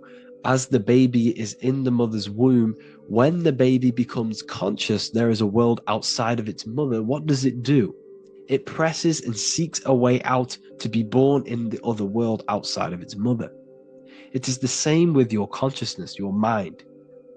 When your mind becomes aware that there is realities beyond the immediate surroundings, it seeks a way out. And this is exactly what I'm doing to you now. I am now expanding your mind and telling you there is other ways of reality. There is other dimensions of consciousness which you can access through inner transmutation, through different ways of thinking, spiritualism, and meditating and connecting with yourself and detaching from external things. We can upgrade our consciousness. Your body is a womb. Why Jesus says you must be born again to see the kingdom of God, because you are born physically and then you must be born again spiritually, awakening your inner consciousness. So like I said, as the baby is in the womb, it's the same principle. As above, so below. You were a baby, you were in your mother's womb, and you figured out there is a world outside of your mother, so you seek to way out your mother to be born in another world. It's the same now. You must do this now. This is your spiritual evolution. This is the evolution of consciousness. It's ever expanding. When you die, this is a transition. You must learn to not fear death. This is another part of your spiritual journey. You must master death. Therefore, like I said before, the mind has limitless capacity to expand into new realms of thought, continuously exploring uncharted ideas and concepts without boundaries. The mind can ever expand. It can never be filled. It can never ever know everything. There is infinite fields of knowledge, infinite fields of thought. Your current state is just one stage on an infinite pathway. You won't remain human forever. The human experience is a crucial phase where we learn to balance polarities, master the fundamental laws of the cosmos. It is a period of growth and transformation, preparing us for the next stages in our cosmic evolution. The goal is to strive for perfection, yet the true perfection is unattainable. It's like a tunnel, and there is a light at the end of the tunnel. And as you walk through this tunnel, the light is ever moving backwards. You should forever seek to meet that light, but you will never meet that light because consciousness is ever expanding. You should strive for perfection, yet knowing that perfection is forever unattainable. The journey is endless, with each step revealing deeper layers of understanding and experience. The pursuit of growth and expansion is itself the essence of our evolution. You can find all of this knowledge in the amazing book that I have read for years. I have read this book, The Emerald Tablets of Thoth, the Atlantean, by M. Dorial, translated by M. Dorial. I'm telling you now, this book, now that I've told you this, you have some context on the book. The whole book is about evolution of consciousness. He's talking about higher dimensions beings. He's talking about how you can transcend this physical plane. It is truly the most amazing book you will probably read. One of the best spiritual texts you'll see. It's hard to understand, so you must read it over and over again. And the more your mind progresses, like for me, I read this every couple months. And the more I learn about consciousness, the more I expand my own consciousness. And every time I read this book, I pick out something new that just completely blows my mind. Because you can only understand this book to your level of consciousness, to your level of understanding. So now that I've told you all this information, go and read this book and it will absolutely blow your mind. And so will the Book of Wisdom Volume 2, which is now available. I released it the other day. I'm just going to read a page out now. This page is called Spirit and Matter. The Earth is not merely a dense, lifeless rock drifting through space. It possesses spirit, a living essence that animates its form. But what do we mean by spirit? Spirit in esoteric terms refers to the energy, the life force, animating the principles infused in matter. So essentially, what this page is talking about is how everything has spirit, consciousness within it. You are the middle, you are spirit and matter. You have the ability to expand your mind to the God self and raise above our animal instinct, our material self, and know the divine and expand. Animals cannot do this. Animals are not self-aware. Humans possess self-awareness. We can observe our consciousness. We can say, why do I exist? We can look in the mirror and know that we need growth. And this is what Anunnaki means. Anu means above. Anu was the supreme god of the sky, which is a metaphor. He represents spirit above, heaven. Anu came down to earth and married Ki, the goddess of the earth, which represents matter. It's a myth, it's an allegory. Anu married Ki and gave birth to the Anunnaki. Spirit came down and infused with matter and gave birth to the human, which is you. You are spirit infused in matter, Anu and Ki, Anunnaki. You are the Anunnaki. And this is just one of the teachings in my book. Honestly, this book is absolutely amazing. If you truly, truly want to expand your consciousness, give this book a read. And obviously, if you're inside the university, I give you this book for free. A paperback version. If you join the university, follow the steps inside of the general chat. You'll be able to download this book. Sorry, not download it. Order a paperback for free. All you have to do is pay for the shipping. You'll also gain amazing knowledge inside of my library, where your mind will just be overblown with the amount of esoteric books. There's over 45 rare occult books. Plus you get a PDF of the Volume 1 and Human Health Guide. You get reoccurring updates where I expand on symbolism, occultism, where you will just feel absolutely amazing once you understand esotericism in yourself. You'll also learn how to create the dream reality that you want with the Manifestation Mastery course, where I teach you how your consciousness creates reality. You'll have a real lectures where I post lectures on symbolism, occultism, esotericism.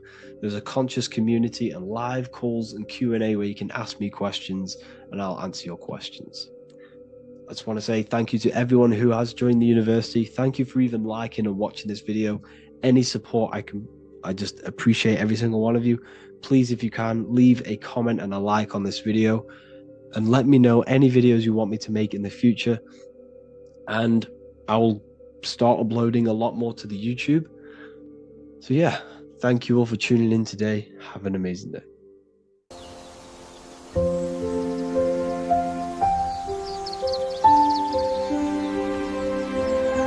bookofwisdom.com. Visit today.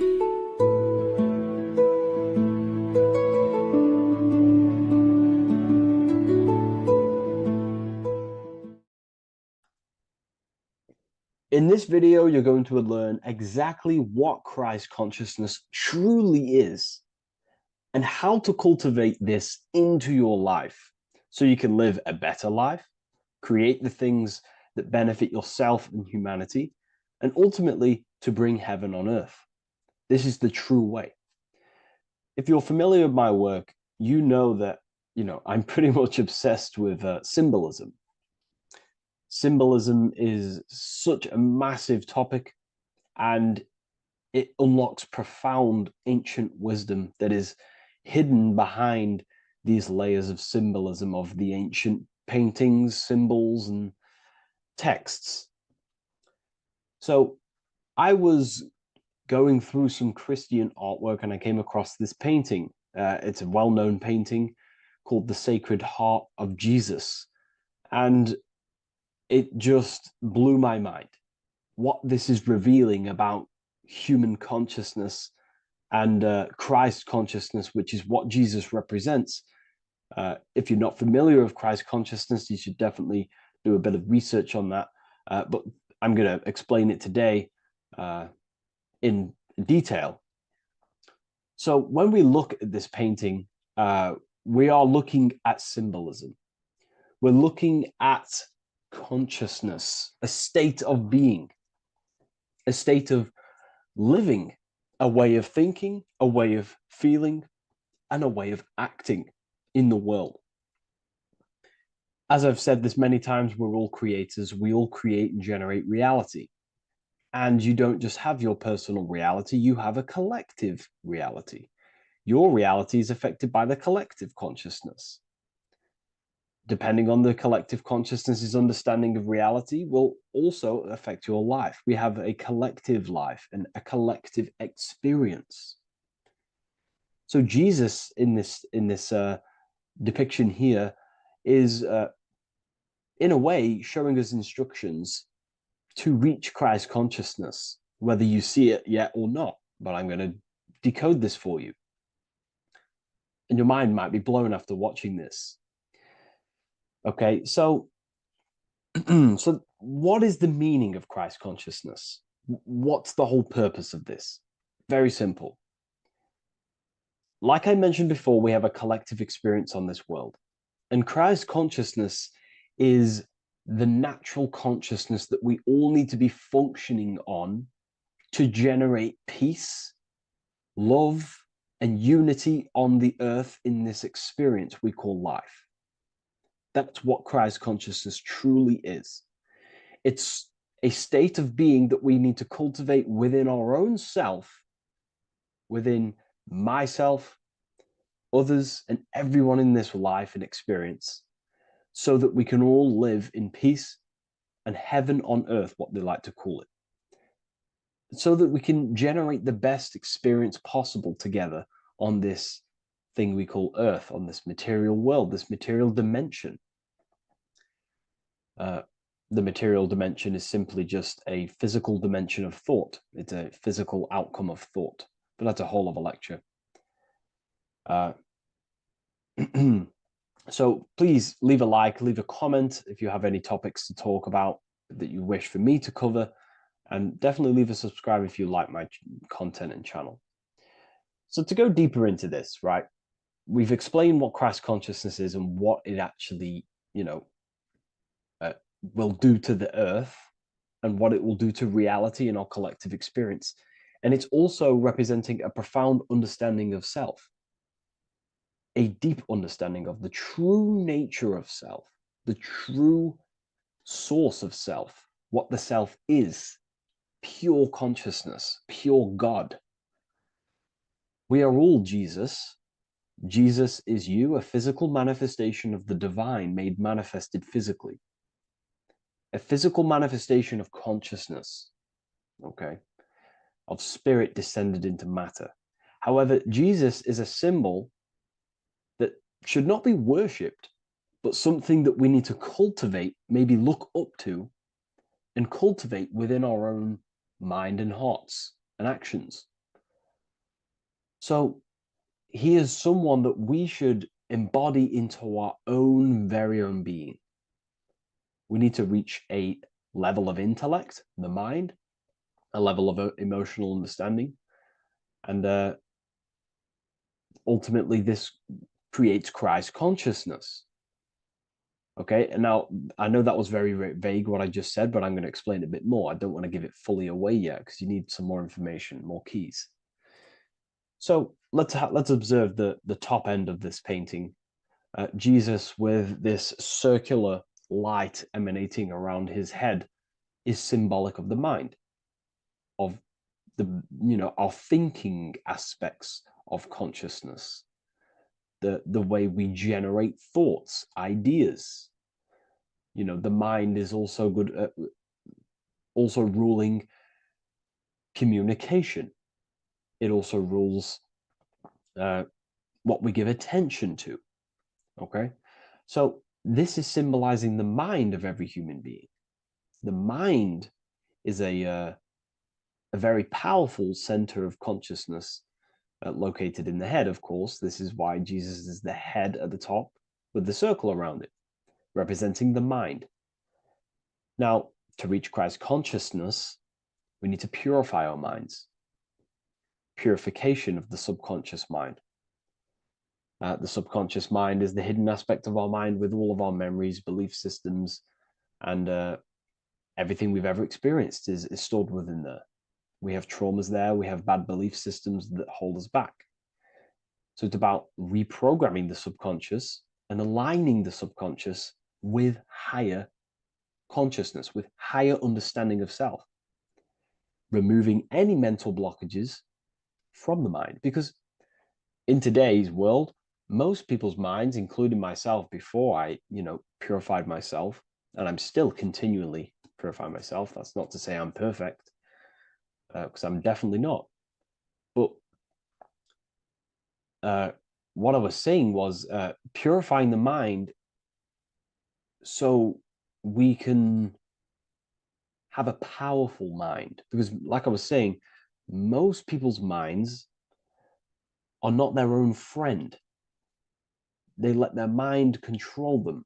They let their thoughts create negative influence on them, negative emotions. They let their mind destroy their confidence, destroy themselves. We do not want a mind like this. We need a mind that is our best friend, that receives powerful thoughts, that gives someone power. We do not want our mind taking away our power. Okay, so in this specific image here of Jesus, this represents a light mind, a powerful mind, enlightenment. The word enlightenment means light and ment coming from mental or mind, light in the ment. This means a powerful mind. Light is also symbolic of knowledge, information. When someone's very intelligent, you call them a bright person. It's a bright mind. It's knowledge of self. So the mind is conscious of self. That's another thing. We need to be conscious. A lot of people are not conscious, including myself before I did this, before I woke up. Most people are not conscious of their actions. They're not conscious when they're actually awake in the day. They do things unknowingly. Are we conscious of our thoughts, emotions, and actions? What we're giving attention to in our mind? Because ultimately this shapes our experience. There's a great quote, I think it's Julius Caesar or one of the Roman emperors, who says the quality of your life is dependent on the quality of your thoughts. Something along them lines. I don't know if I'm 100% correct there, but it's very true. Our thoughts dictate our happiness. So to cultivate Christ consciousness, we need to be conscious of our actions, conscious of our thoughts that we're giving attention to. There is a level of mastery that we can achieve within ourselves where we become conscious of every single thought that enters our mind. That sounds easy, but it's definitely not. But that's a high level of mastery that we can achieve and cultivate within ourselves. So we're looking at a powerful mind here from Jesus, a powerful mind, a purified mind. And we purify the mind through, affirmations, meditations, ritual work. Rituals are things we do every single day with an intent in our mind and an emotion in our heart to impress that state of consciousness into our subconscious, so it can slowly rewrite our consciousness and align our consciousness and sync it with higher thoughts and higher emotions with love. We can sync our consciousness with love, which is ultimately what Christ consciousness truly is. Well, now we're going to go on to that now. So we've gone over the mind. Now we go over the heart. Now notice, before we go into the heart, Jesus is revealing. He's pulling back the robe, symbolizing opening the heart, revealing the heart, revealing the soul, the light of the heart. Our authentic self lies in the heart. Our pure intentions, our love, our soul needs to be shining through our heart. And our soul is unconditional love. Now, that's not to say that we can get corrupted hearts. We surely can have corrupted hearts, for sure. We can love sick and twisted things, and that's evident in today's world. People love killing people. People love hurting people, manipulating people. People love power. Now, that's obviously an inversion of the natural state of consciousness for humans. When we're born with a natural state of love, of unconditional love for the self, for everyone else, for animals, insects, the earth. We love everything as a child. And not only do we love everything, we actually act upon this. As a child, we do not act on anything we know is not good. And I'm talking early stages of being a child, before we're indoctrinated, before the mind and heart become corrupted. We are pure. This is symbolizing this. Light represents also purification and truth, because when you shine light on something, it's the truth. You see it. You shine it through the darkness. It reveals. So light, this is symbolizing revealing the light of the soul, of love consciousness, holding love in the heart, true love, not love for sick and twisted things, but true love for the self, the body, and for everyone else and all things. Holding love in the heart. There's a famous saying of keeping the sun in your heart. Keep the sun in your heart. It's a very famous saying. The sun is a symbol of love. What does the sun do? It gives abundantly. All it does is give light, give energy, power, light to the earth, and everything is feeding off this source. The sun expects nothing back. It just abundantly gives. It's a symbol of love. This is the love principle of creation. Now, the heart is also governing our actions. What we think about, in our mental field of consciousness, is directly corresponded and observed in our hearts. What we think about directly corresponds with what's going on and what we feel in our hearts. Thoughts produce emotions. So if we give attention to negative thoughts, there's no wonder we're having negative emotions in our hearts. So purification of the mind is also having an effect and purification on the heart. Because when we purify our thoughts and only give attention to powerful thoughts and positive thoughts that uplift yourself and humanity, then we're going to also see this change in the heart, see this emotional change in our consciousness. Okay, so this represents the purification of, a purified heart, the light emanating around the heart. Love for the self, love for one another. And you're revealing this, you're shining the heart on others. This represents, revealing your true self to everyone without suppressing aspects of self. Revealing the light, not holding back the light. Because people in darkness will look at people who are spiritual and say, oh, he's into the woo-woo stuff. It's about revealing that and not caring about others. Because when you shine a light, you're also planting seeds in other people. Now, I'm going to tie this together with the hand gesture. Now, what we're looking at here, we're looking at a hand gesture with 2 fingers up. We have the middle finger and the index finger upwards. And notice how they're crossed over. They're crossed. They're not separate. They're crossed, representing unification. Unification here. This is a unified 2 fingers. 2 represents division. Crossed over represents oneness. It's the unification of the mind and the heart. A lot of people talk about this, but not many people go into detail about it because, for many reasons. But this is the unification of thought with emotion.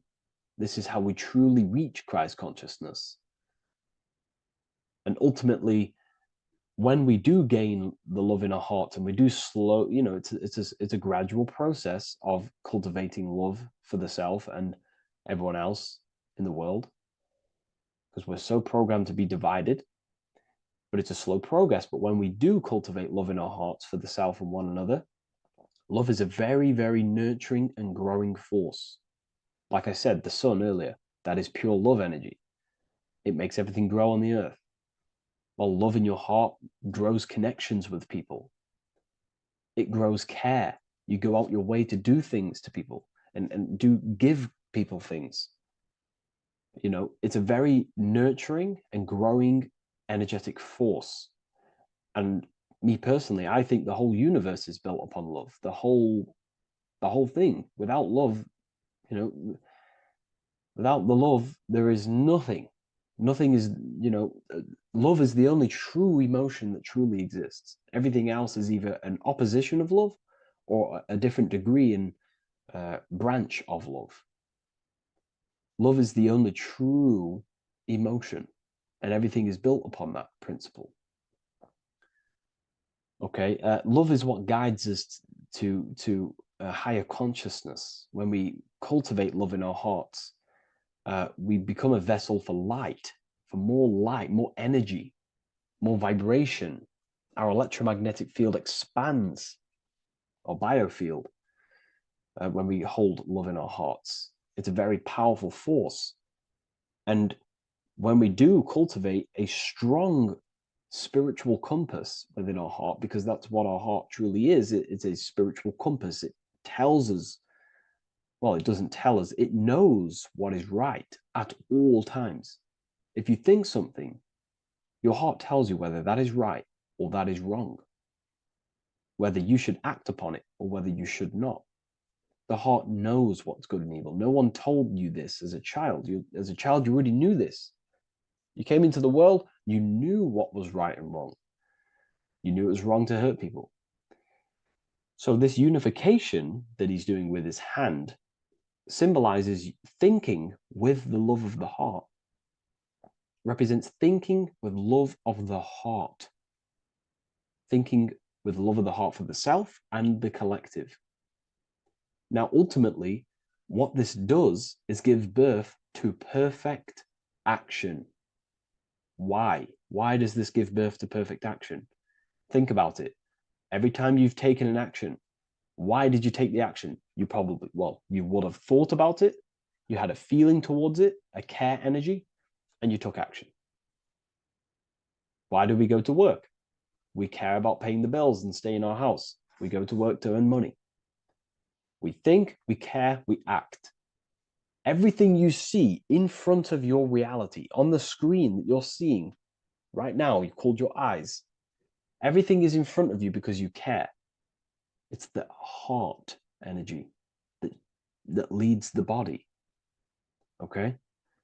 And that's even present in the body. Have a look at the body.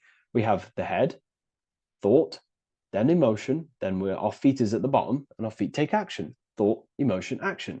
Thought, emotion, action. So even the body is basically a blueprint of how creation is manifested. So we receive thoughts from the divine planes, from the higher planes of consciousness. We receive them. That's another thing that I missed. If we purify our minds, we're basically attuning our mind to a higher part of the mental plane, and we will receive higher thoughts.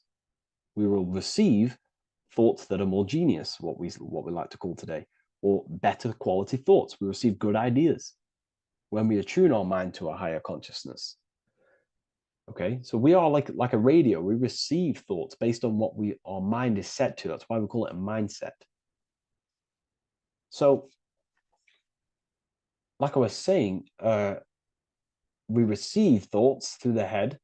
We feel the emotion, then our feet take action. Thought, emotion, action. So the body's a blueprint of creation. It's beautiful when you really notice this.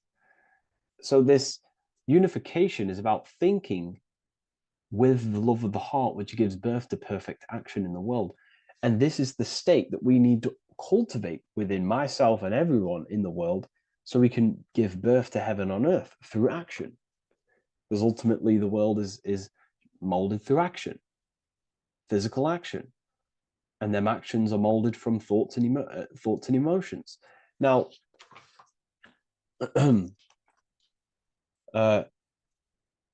just to have a little announcement, I am now opening 10 more spaces inside my Symbolism Masterclass.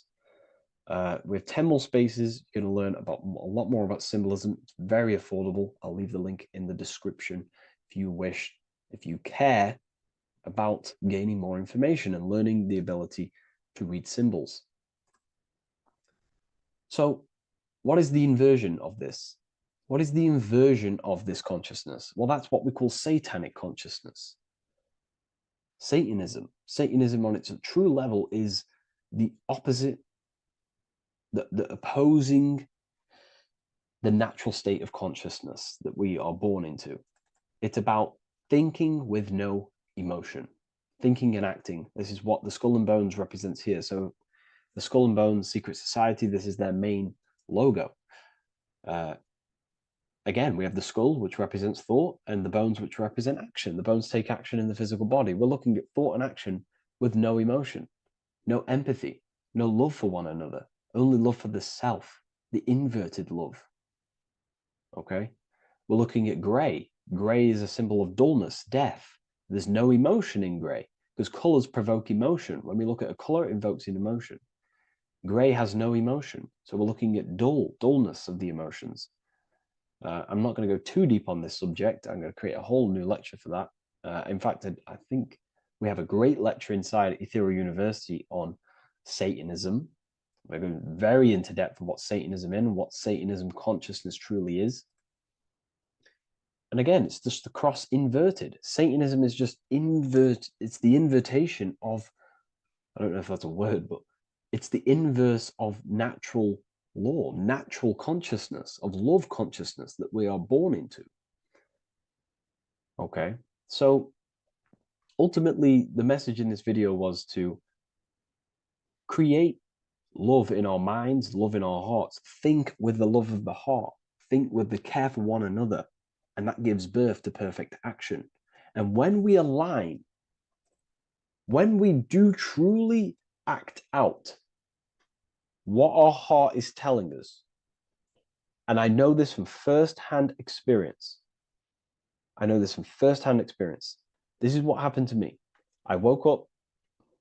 I started to follow my inner guidance. I always took action on it. I was saying yes to it every single time. And it led me This is I'm getting goosebumps actually saying this. It led me to where I am. Like that action, me saying yes to my heart, to that knowingness of goodness within me, was like a domino effect. And that domino effect, every time I did it, it was just opening more and more doors, not physically, but mentally. I was receiving more information. I was receiving more opportunity physically.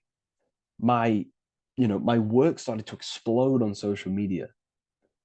Like, when you follow your heart and truly take action on what you know is good, it's like a domino effect that leads you step by step to where you're meant to be. And it's so profound and it's so, beautiful. And I'm telling you this from firsthand experience.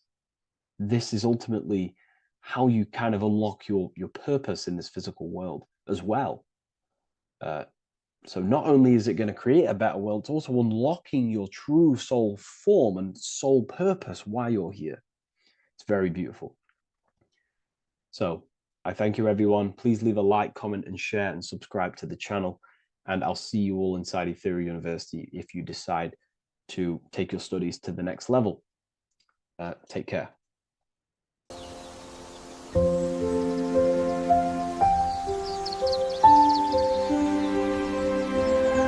bookofwisdom.com. Visit today.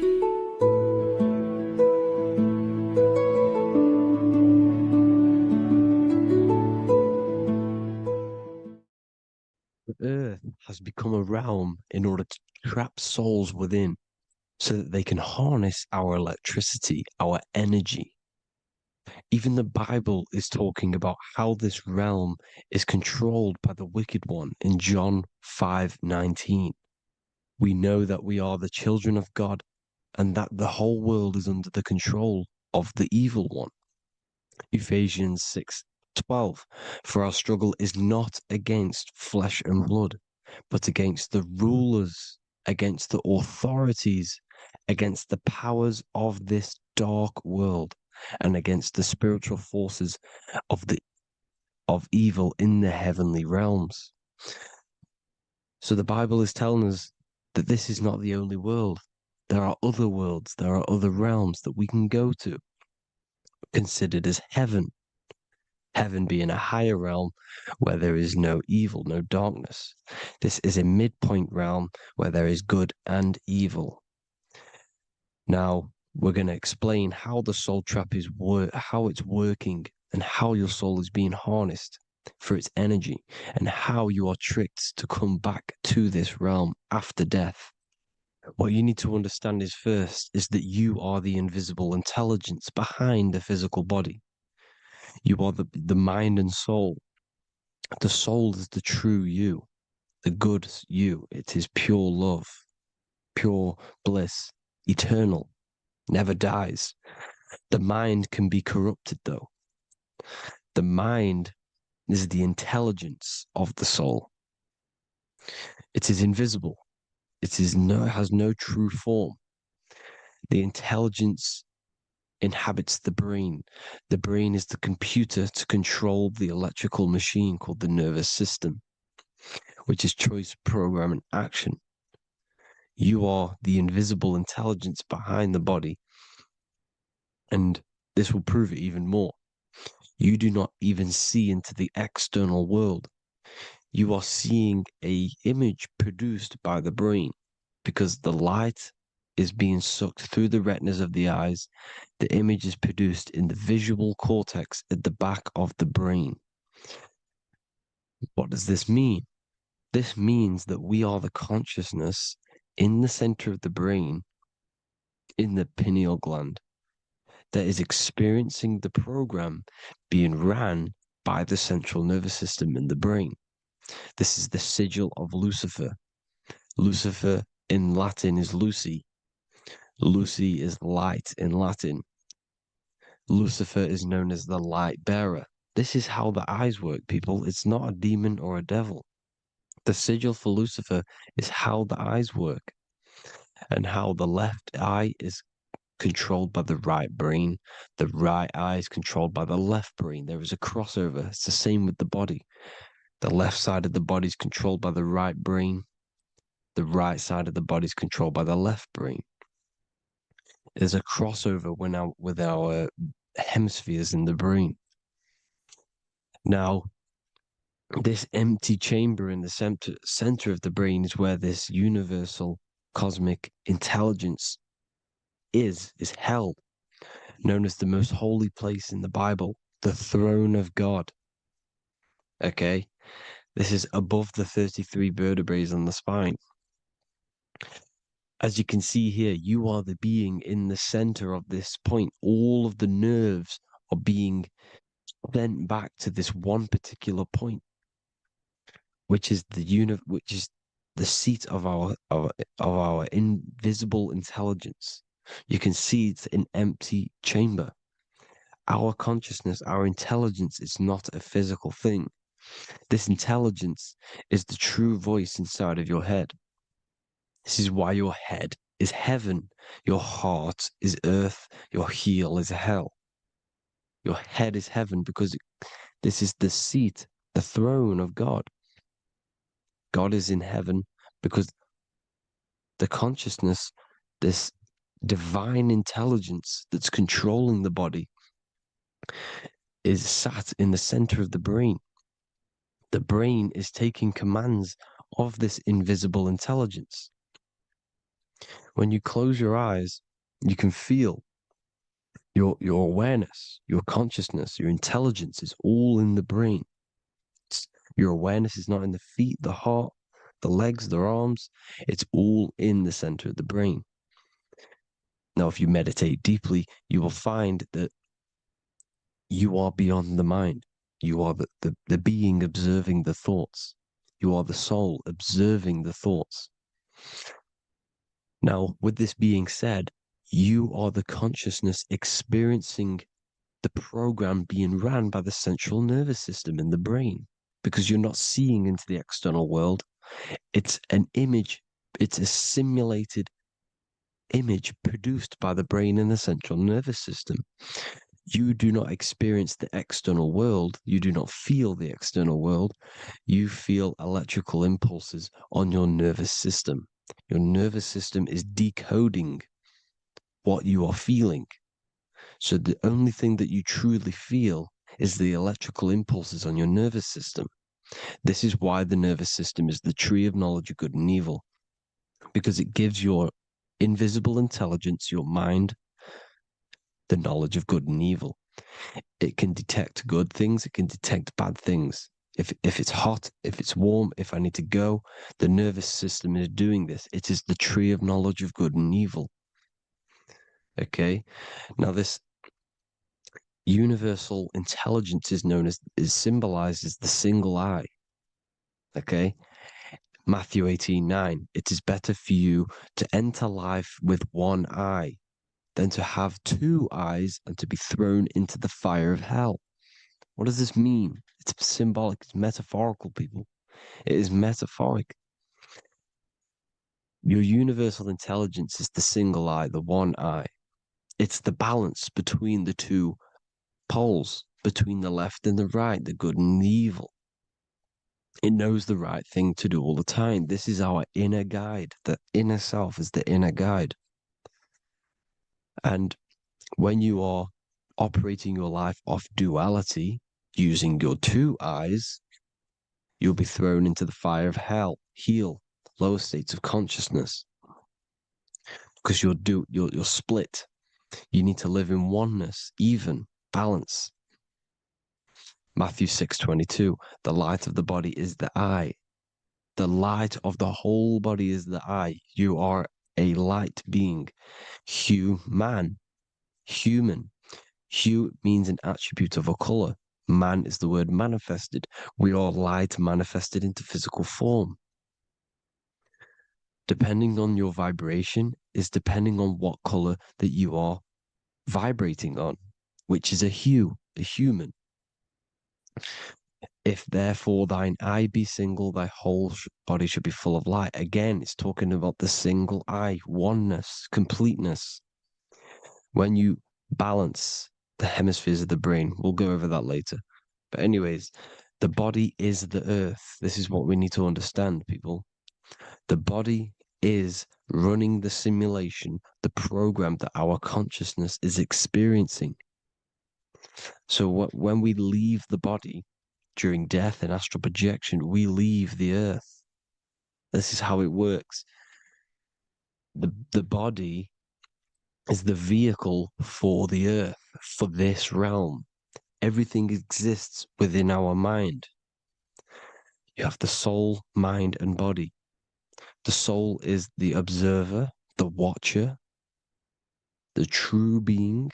This is why she has many different heads, because the soul inhabits different bodies. This is the serpent, which means knowledge, which is the mind, wisdom.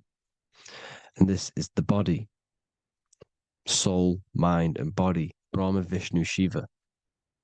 The mind is the bridge between the soul and the body.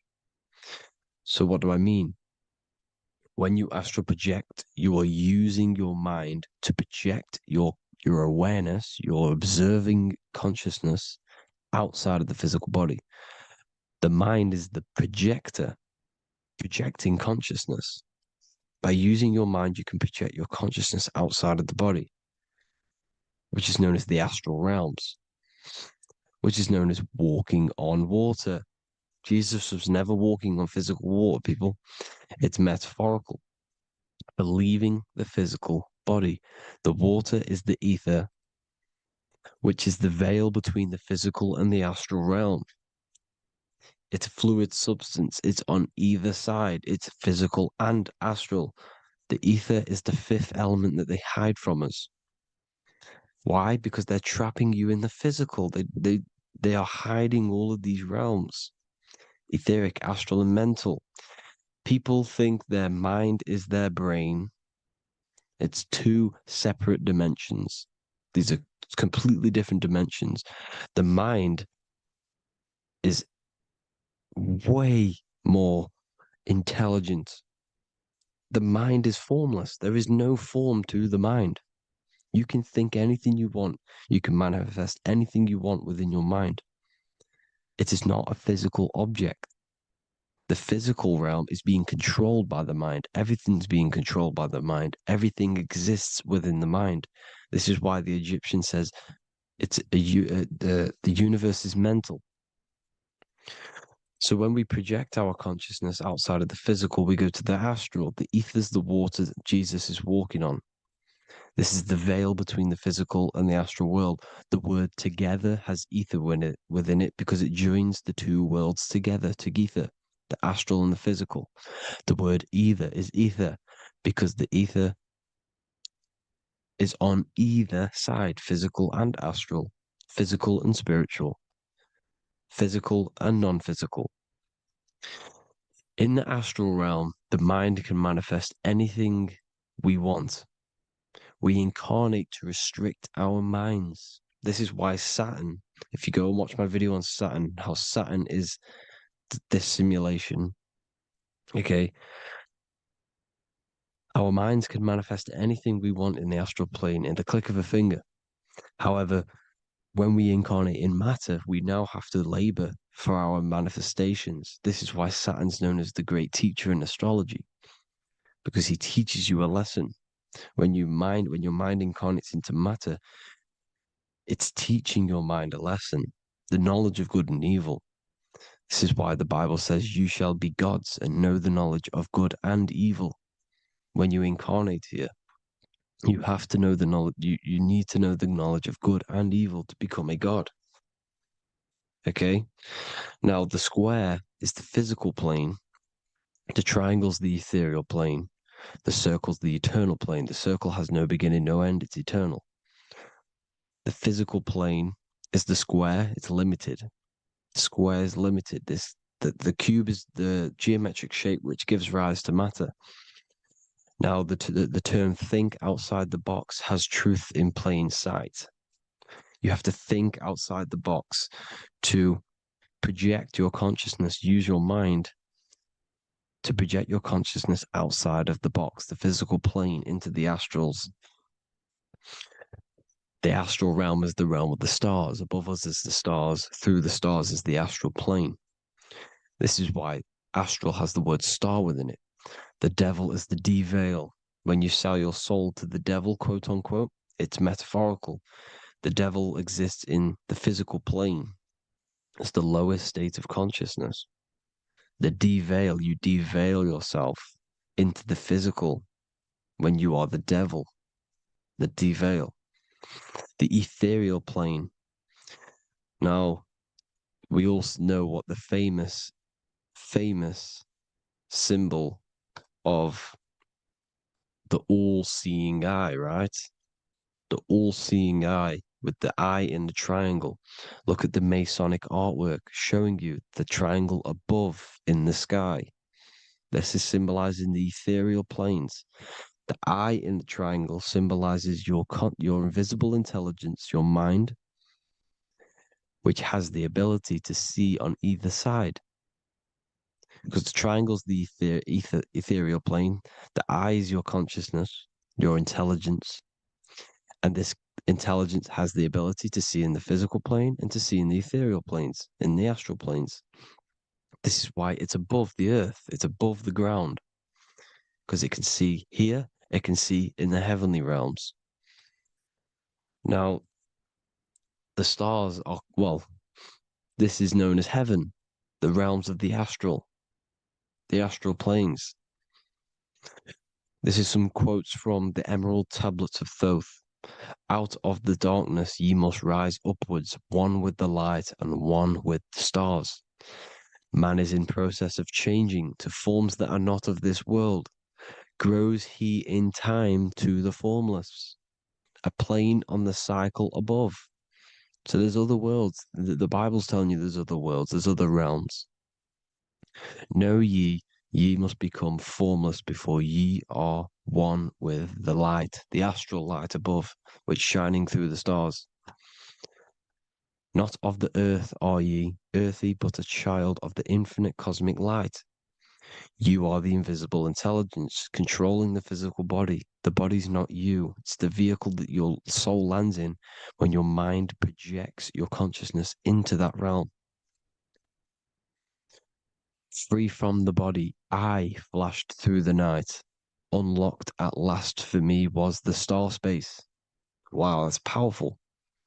The star space, the astral planes. This is what it's talking about. We are all a star. We descended from the astrals, which is the star. We are all a star. Look at the ancient paintings of Jesus' birth. It's the star beaming his consciousness down into the physical plane. Here's another one. Here's some Freemasonic artwork showing you, again, the ether, that invisible intelligence, the eye, manifesting itself inside of here, in the physical realm, where the people are. You see? It's the same here. This is Jesus. Here's the bird symbolizes the Holy Spirit, your invisible intelligence, descending into the waters, the ether, the ethereal, everything. The ether's the base of all physical matter. Here's Truth in Plain Sight. Mr. Bean, the famous TV program in England, in the UK. He begins the program like we all begin the program from falling from the stars. He falls down with a beam of light. And this is Truth in Plain Sight. This is false. The aliens don't exist. They're a lie, alien. But this symbolizes the star beaming our consciousness. And when we die, this star will suck us back up. Just like this UFO is doing. It's Truth in Plain Sight. So, this is some more Freemasonic artwork. Going from duality to singularity. Sun, moon, masculine, feminine. Right hemisphere, feminine, left hemisphere, masculine. The consciousness in the center, the balance point. Here's another more Freemasonic artwork. The two pillars, left and right hemispheres, and the invisible intelligence between the left and right hemispheres, the light of the body. This is why light's coming off it. Because it's light, it's pure light. The blazing star.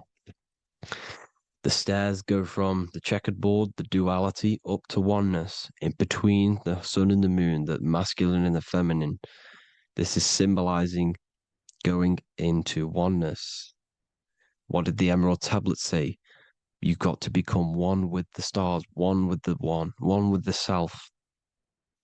Balancing the two hemispheres so that you can gain, because when the two hemispheres are balanced, you can gain a more deeper connection with your invisible intelligence. Same with the chakras. When the chakras, the 7 seals in the Bible, these are 7 seals because when you conquer the 7 chakras, when you balance the 7 chakras, you then gain a more deeper connection with your internal self because your mind is not filled, it's not being ran, it's not being dominated by these 7 deadly sins, the 7 seals, the 7 chakras. These are 7 energy centers which are concealing our true form. Balance makes us have a stronger connection with our true cosmic intelligence. Heaven is even. This is why Jesus is pointing at the heart. The even point is the heart. You got to balance the chakras and live from the heart because the heart is the earth. You're in good and evil. The body manifests the lower and the higher self. The higher self is in the higher parts of the body. Wisdom, intuition, expression. The lower self is in the lower parts of the body. Sex, food, and power. This is how they are trapping your soul, people. Like I said, the mind is the bridge between the soul and the body. So by tricking the mind, not giving it the right knowledge, and keeping the mind stuck in the lower 3 centers, thinking about power, food, and sex, this is low vibrating energy. It's going to keep your mind addicted to the physical realms. Okay? This is why you need to go even, balance, heaven. Okay? I will explain the soul trap in a second, how it fully works. But I'm telling you all the science behind it so you can understand. When you are doomed, you are domed. This is the dome, the firmament, the firmament, the mind. Ment is mind, firm is firm. A firmament is doomed under the firmament. You must have a loose mind, an open mind to expand your consciousness beyond the stars, beyond the ethereal barrier. You have to vibrate higher than this world. Your consciousness must be expanded more than the physical plane. You need to learn how to astral project. You need to learn how to leave the body, how to operate outside of the body, so that you, when you do leave the body, you will have recognition. You'll have knowledge. You'll have practice. But this is as above, so below. The woman's belly is the earth. It's as above, so below. It's a microcosm of the macrocosm. We are the children in the womb. We are the people in the earth being ready to be born into the heavenly realms. As above, so below. It's a microcosm, macrocosm. Everything is in everything on a bigger and a smaller and a larger scale. Now, when the baby figures out that there is a world beyond its mother, what happens? The baby starts to move around and tries to get out of the mother. Because once it starts to hear the external world, starts to hear people, it's going to wonder, what's outside of why am I in here? What's outside? So the baby will force its way out of the mother. It's the same with our minds, as above, so below. When our minds figure out that there are other realms beyond this world, we will seek a way out. This is the womb, the mother earth, mother nature. It's the mother. We're in the womb. We can be born out of this world, which is being born again in the Bible. When you are doomed, you are domed under the dome, under the firmament, the firm mind. The firm mind will keep you under the firmament. Due to the law of polarity, there has to be other realms. There has to be. Because the law of polarity works in this world, and it will work on every scale possible. It's universal laws. These are universal laws. The law of polarity means that there are other realms polarizing this realm. There is a hell, there is a heaven. There is a midpoint, which is Midgard, which is the one we are in now. Earth, heart. Earth is the heart. Heart is the center, good and bad. The balance between good and bad. Your reality is your level of realization. Your mind realizes other worlds, you will seek a way to them worlds. It's that simple. The soul trap is to keep you stuck in this physical body, which is the earth. This body is the earth. It's running the program, like I said at the beginning. It's running the simulation that your consciousness is experiencing. You are an electromagnetic being, and you're hidden in a cage, your rib cage, and you're stuck in cells, a prison cells. Look, you're in cells. We produce electromagnetic energy. Your soul produces this energy. And by trapping your consciousness inside of this physical realm, they harness this energy within the astral realms. They're using you to manifest demons, because your mind creates demons through emotions and mental thought energy, which is a whole nother video. I can make a video on that. You're manifesting everything for them because they're trying to create a hive mind. This is why they want everyone to believe in one belief system, one government, one belief system, one religion, because they're creating a hive mind. This hive mind will manifest and be summoned within the astral planes, because the mind manifests the astral plane. The astral plane is the realm of imagination. The mental plane is the realm of just thought alone. The etheric plane is the energy. The physical plane is the matter. So all of our minds together are manifesting these demons within these subconscious realms, the astral. Now, how are they keeping you stuck to this realm? Well, when you die and you're stuck in your lower three chakras, okay, when your mind and soul detaches from the body, which is the earth, when you leave the earth, you're still going to have these mental addictions to the food, the sex, the materialism, the phone, the cigarettes, everything. This is why they get you addicted to everything possible. The TikTok, the YouTube, they get you addicted to as many things possible. Because when your mind is addicted to these things, and when this mind leaves the physical body, you're still going to have these addictions. Okay? You're still going to have these thoughts. And you will be manifested into the lower astral realms because you're thinking materialistic, you're thinking negative, because your level of realization was your reality. You were manifesting hell on the earth. When you leave the body, you're going to manifest hell in the astral planes, which means you'll be vibrating on the very low, which will put you in the lower astral realms. So guess what? You're going to come back. You're going to come back into materialism. You're going to reincarnate.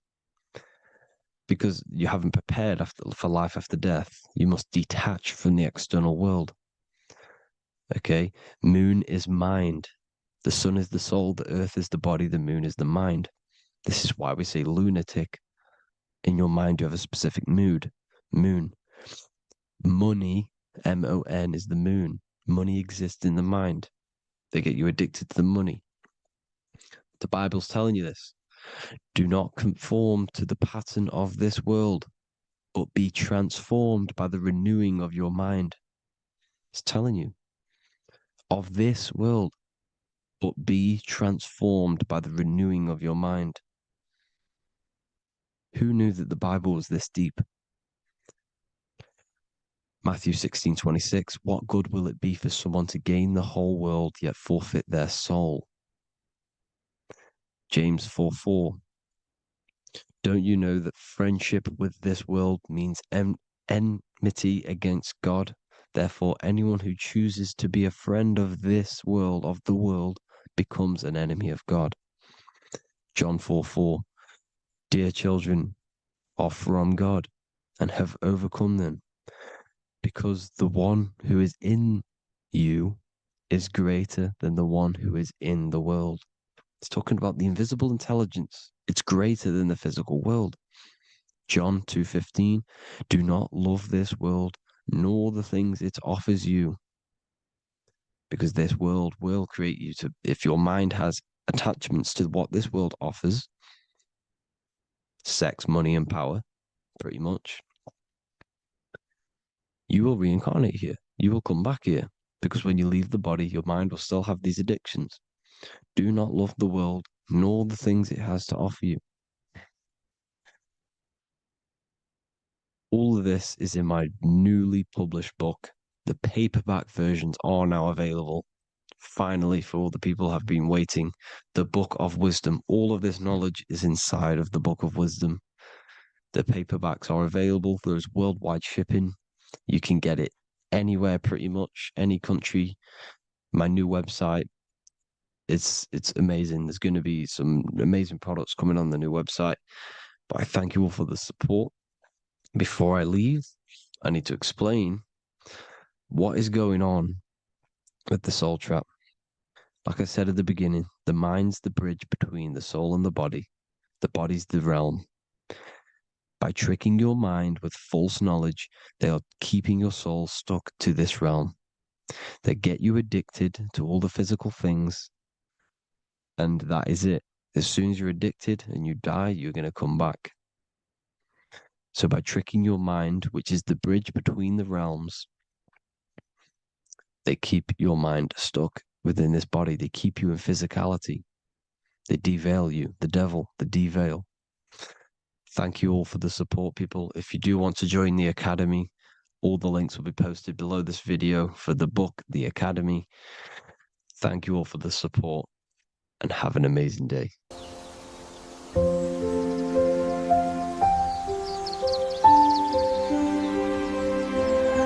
bookofwisdom.com. Visit today.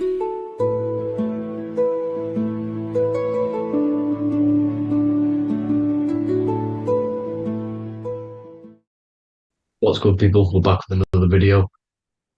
This is going to just be a quick video. Manifestation, magic, bending reality. So let's jump straight into this.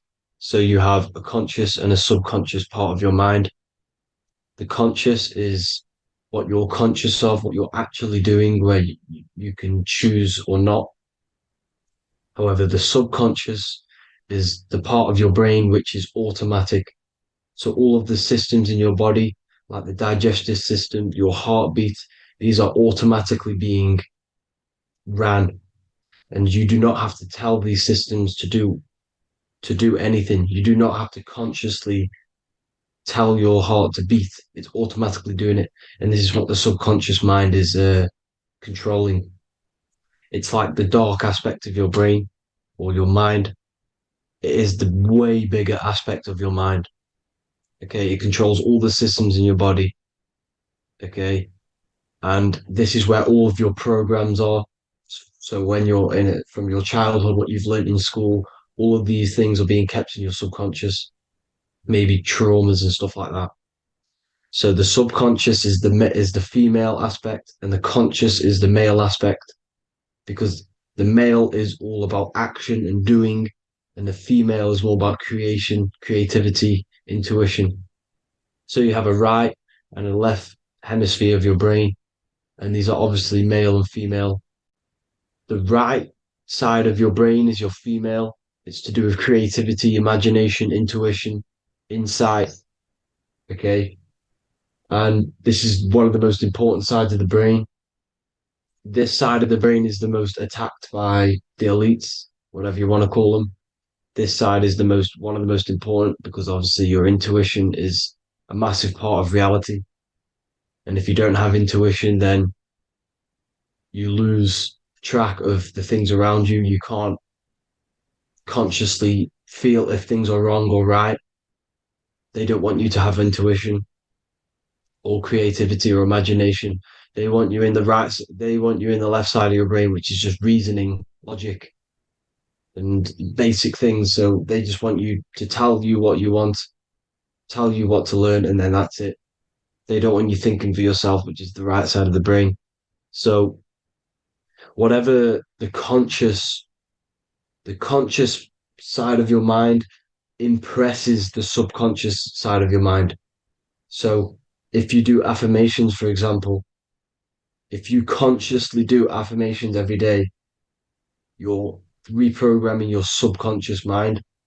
You're impressing a vibration and a word into your subconscious mind, and therefore it will reprogram it.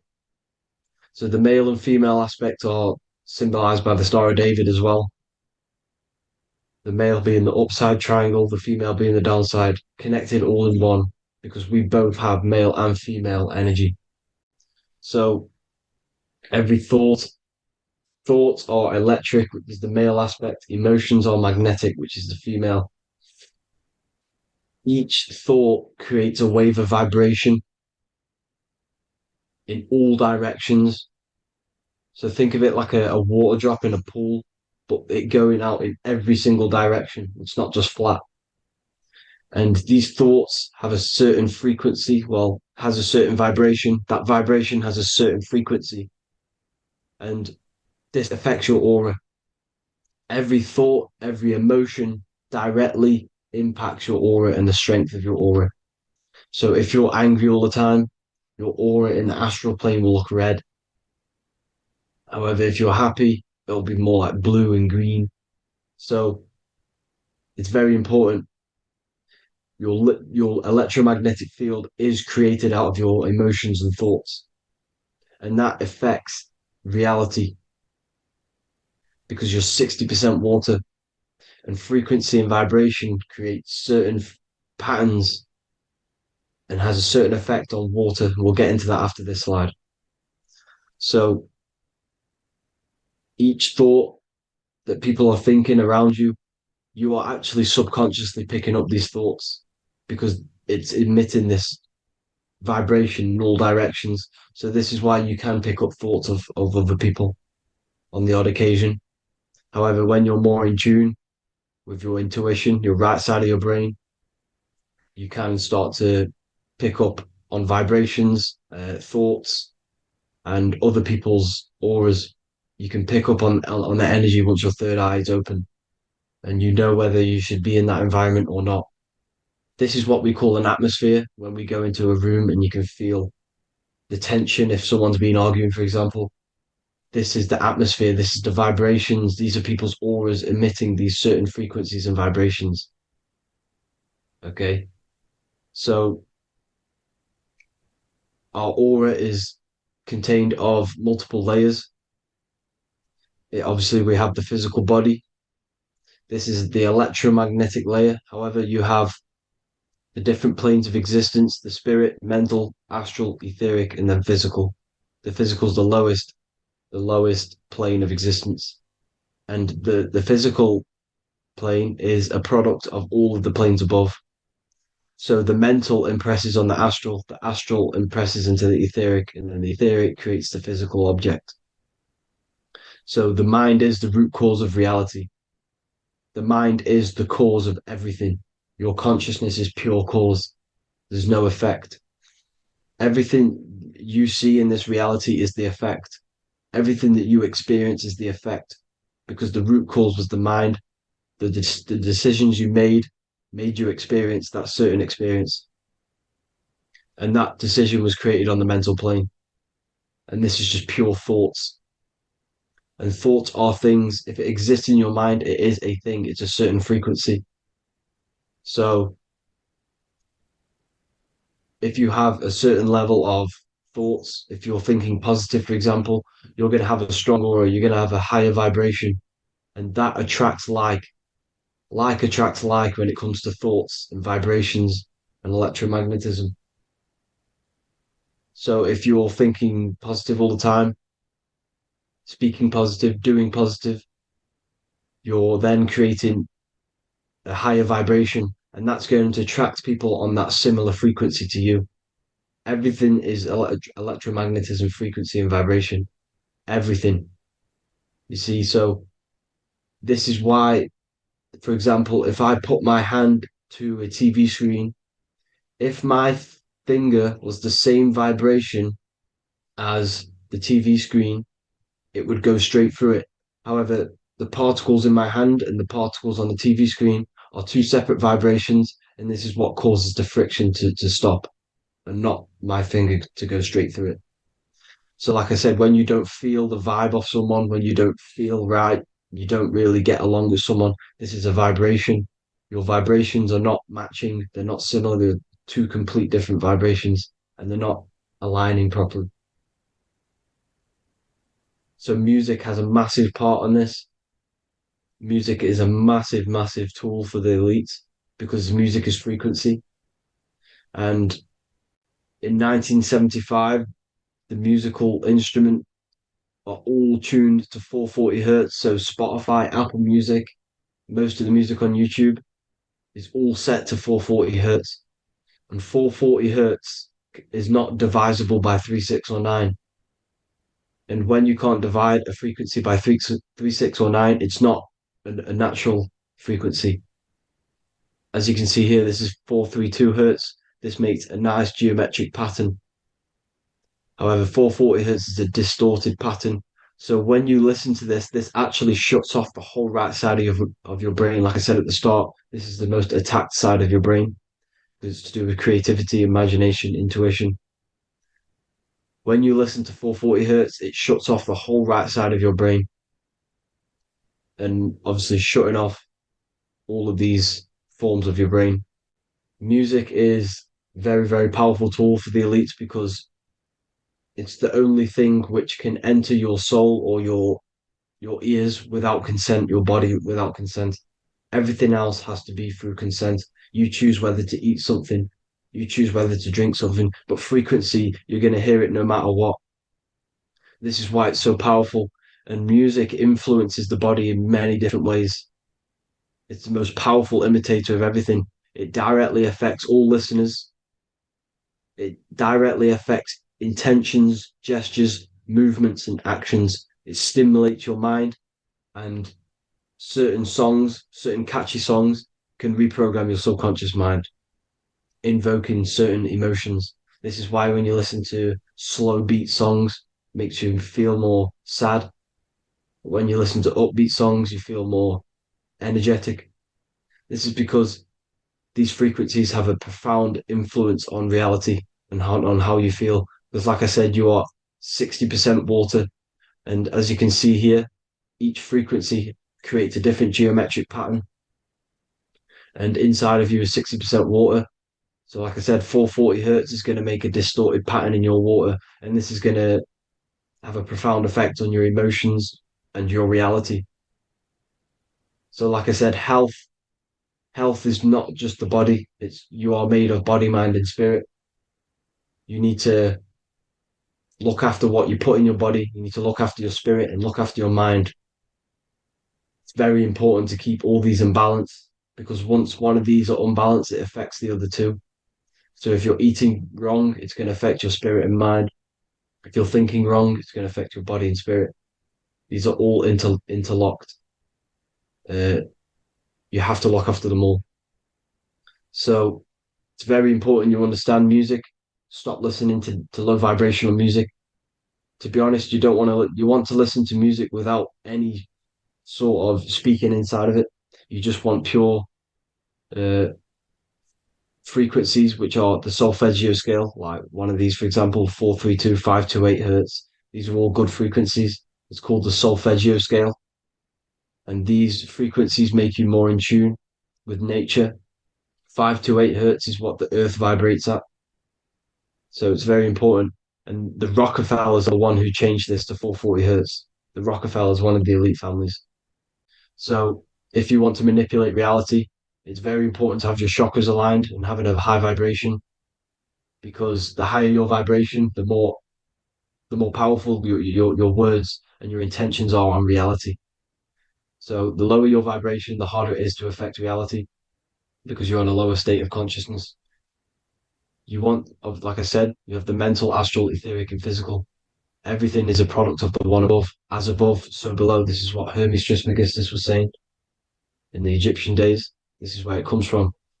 As above, so below. If you affect above, it directly affects below. So, like I said, meditation helps on this, helps align your chakras. Think positive, feel positive.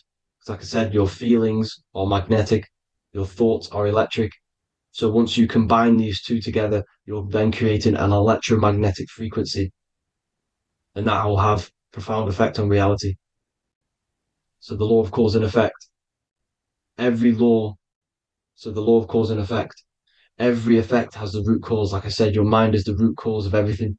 Every decision you make is having a different effect on reality. Everything happens for a reason due to the root cause, which is your mind. You choose everything that happens in your life.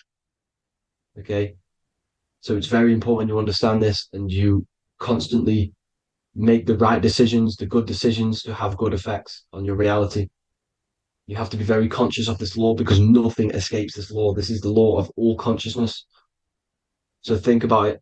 Imagine a massive ball of consciousness. However, off this ball are different sparks, and each one of these sparks are in each and everyone's body. This spark is governed by these laws, the law of cause and effect, the law of correspondence, the 7 hermetic principles. It's very important you understand this, because this mass ball of consciousness is what is obeying these laws, and everyone has this spark of consciousness inside their third eye. And like I said, everyone is the same consciousness. This is why if you do bad onto someone else, that will directly affect your reality. So if you hurt someone, it's going to come back to you in one way or another, because you are that same consciousness. This is like a mirror reality. As within, so without. Whatever you feel on the inside, you're gonna see that on the outside. You're gonna experience that reality, whatever you've impressed. So there's different ways to bend reality to your will. This is kind of a sort of magic. So obviously you have black magic, which is manipulating reality to harm and influence others, or to be very selfish. And then you have white magic, which is manipulating reality for the good of humanity. So you do have to be very careful with your intentions, people, when you're trying to manipulate reality, because this is nothing to be played with. If you are manipulating reality for the wrong reason, it's going to come and bite you in the ass in some way or another. Because everything is balanced. Everything balances out in this reality. Nothing escapes the laws. Not one thing escapes the laws. So if you're stealing from yourself, because it's just going to come back in one way or another. Inside of everyone's heart, you know whether you're doing good or wrong.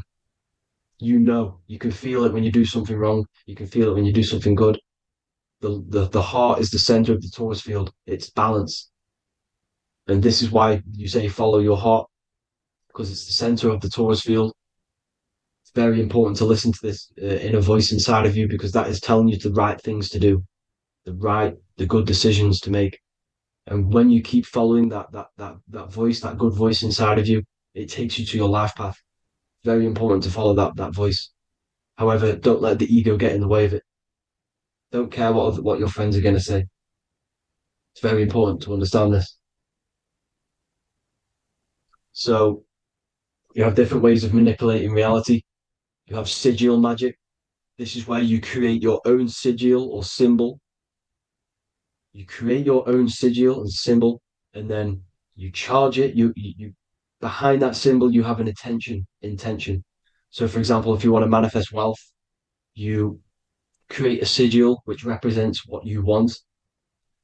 You create that sigil, you draw it out, you charge it, because wherever your attention goes, energy flows. So whatever your attention is, you're sending energy that way. So what you do with your eyes and your hands, you place attention on the sigil. Imagine that it's glowing. Imagine that you're sending energy to the sigil, and then you burn the piece of paper once you've done this.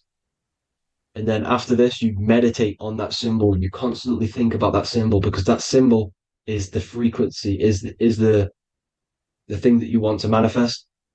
So that's one way. Or you can just meditate on your reality. So imagine yourself having already what you have. This is what they call a mindset. You must set your mind to the frequency what you want to manifest. Okay. So if you want to manifest wealth, for example, imagine yourself being wealthy. What would it feel like? What would you be doing? Imagine a scene in your mind. Constantly do this, and you're putting out that frequency. Like I said, you must think, because the thoughts are electric, and then you must feel, which is magnetic. Together, this creates an electromagnetic frequency, and this is how you attract things to you. You will attract the certain people to come in your life to bend reality to your will. Okay. Or you've got mirror magic.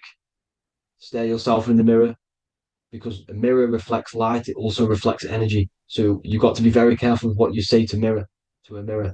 You've got to be very, very, very careful, because whatever you send into that mirror is directly sent straight back to you. So if you're thinking negative, you're sending negative energy back straight to you, and that's going to have an effect on your reality.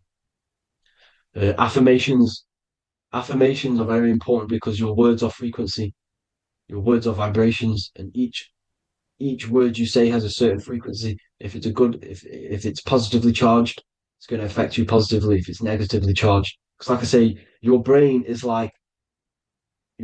your mind is like the director of energy. That's what your brain is. And it directs energy into certain things. You can either positively charge it or negatively charge it.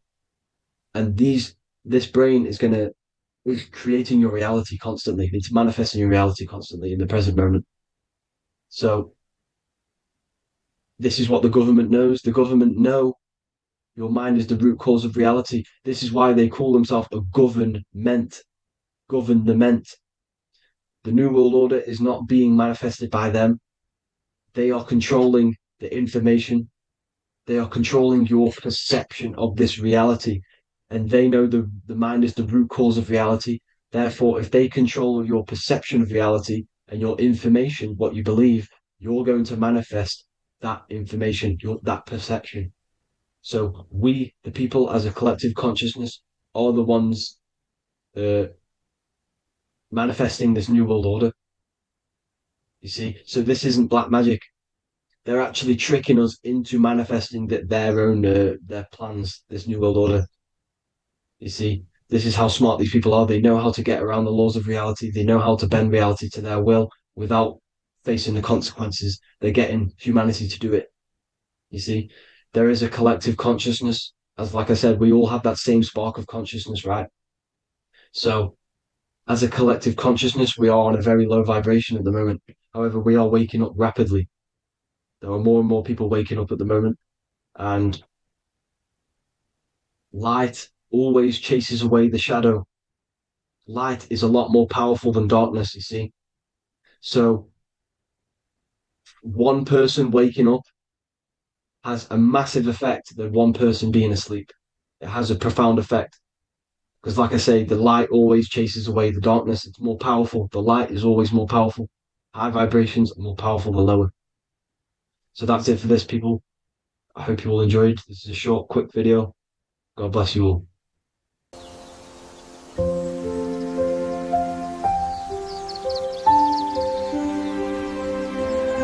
bookofwisdom.com. Visit today.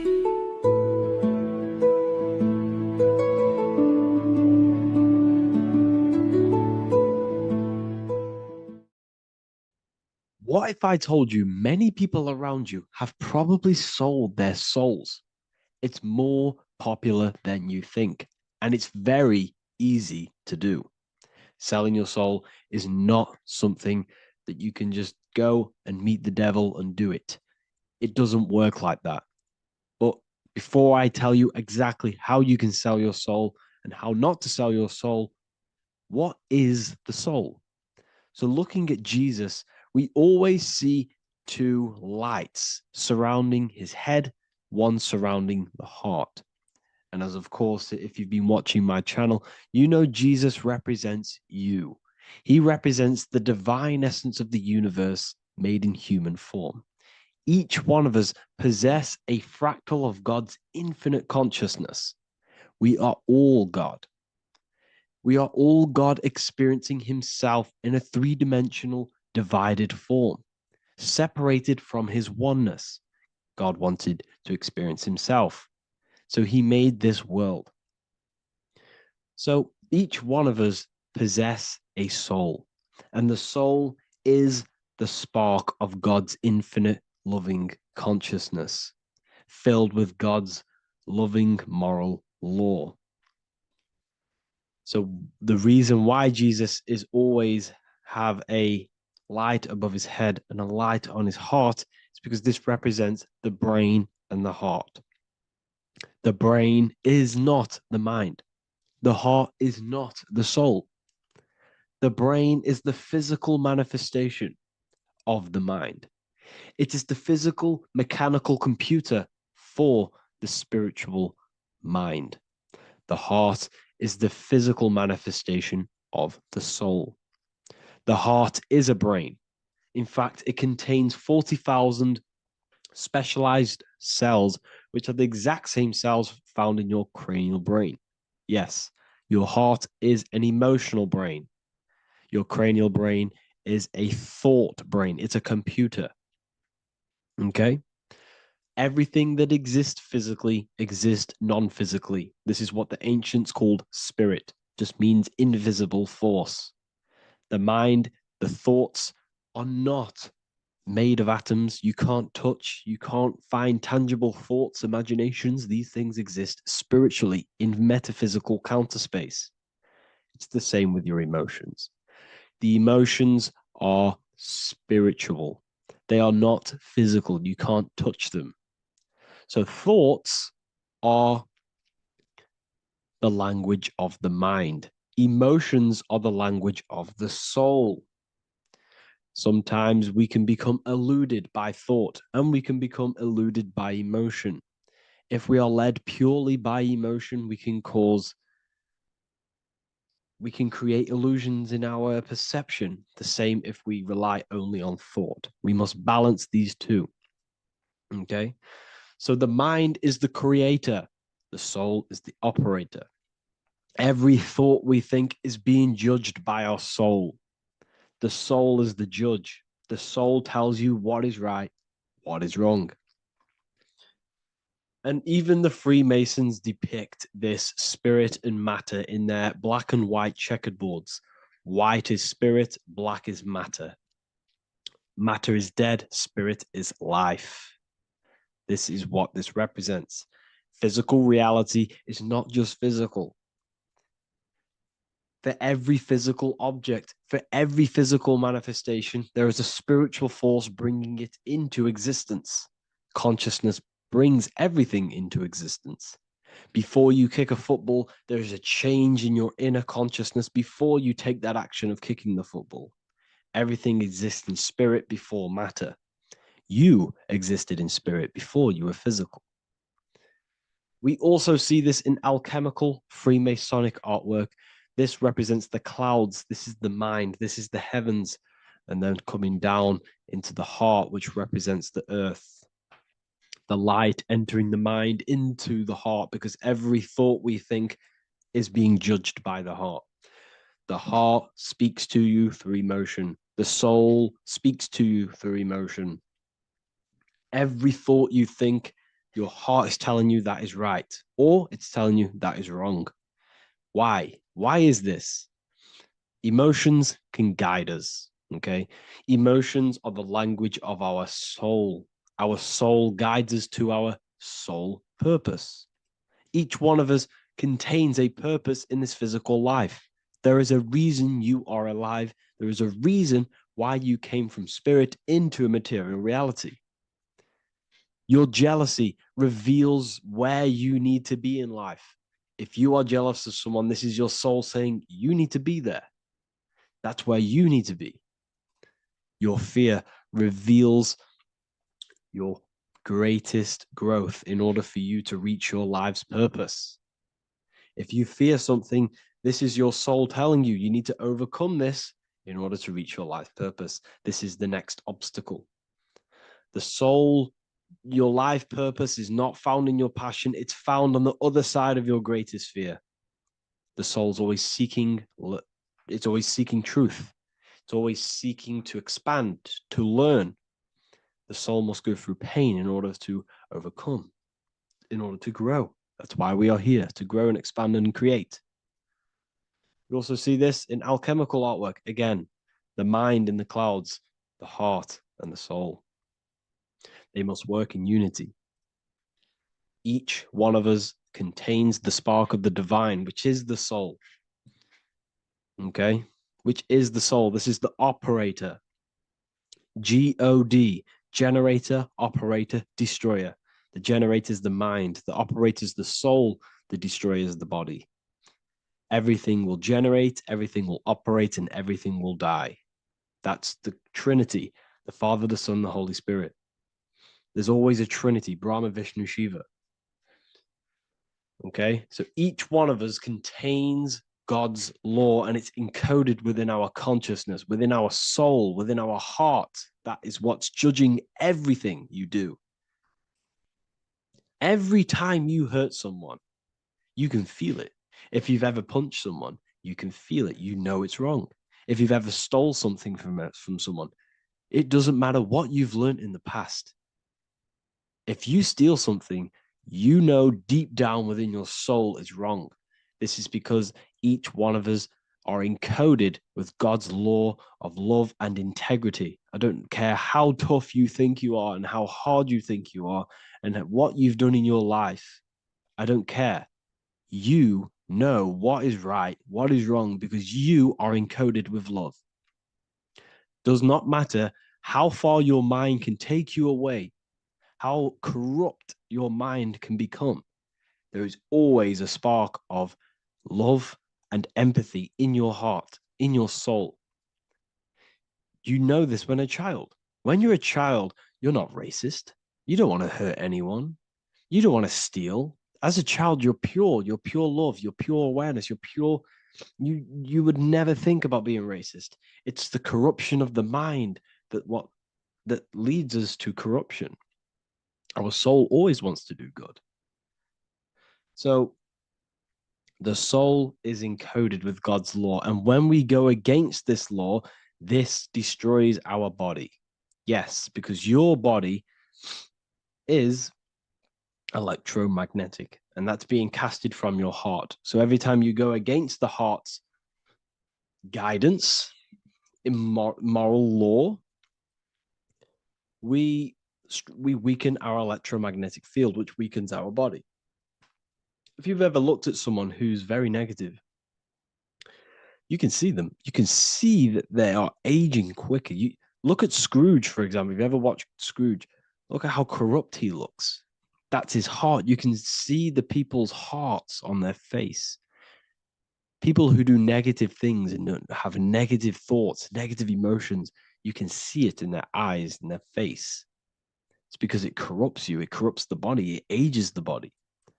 Goodness is life. Okay?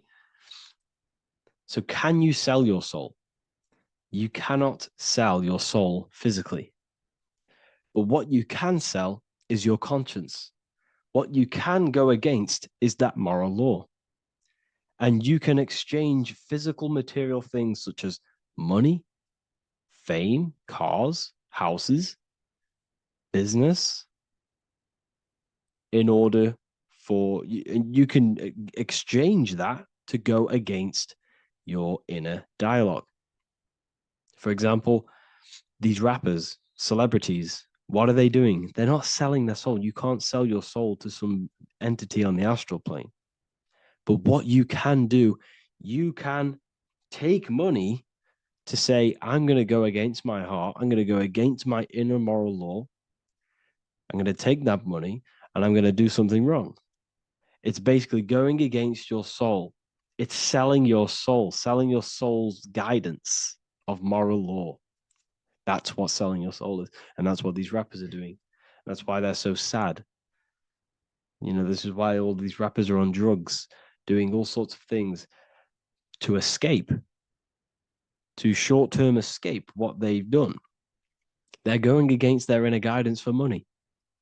And yes, short-term pleasure may be happy for now, but in the long run, it will leave you feeling voidless because nothing material can ever satisfy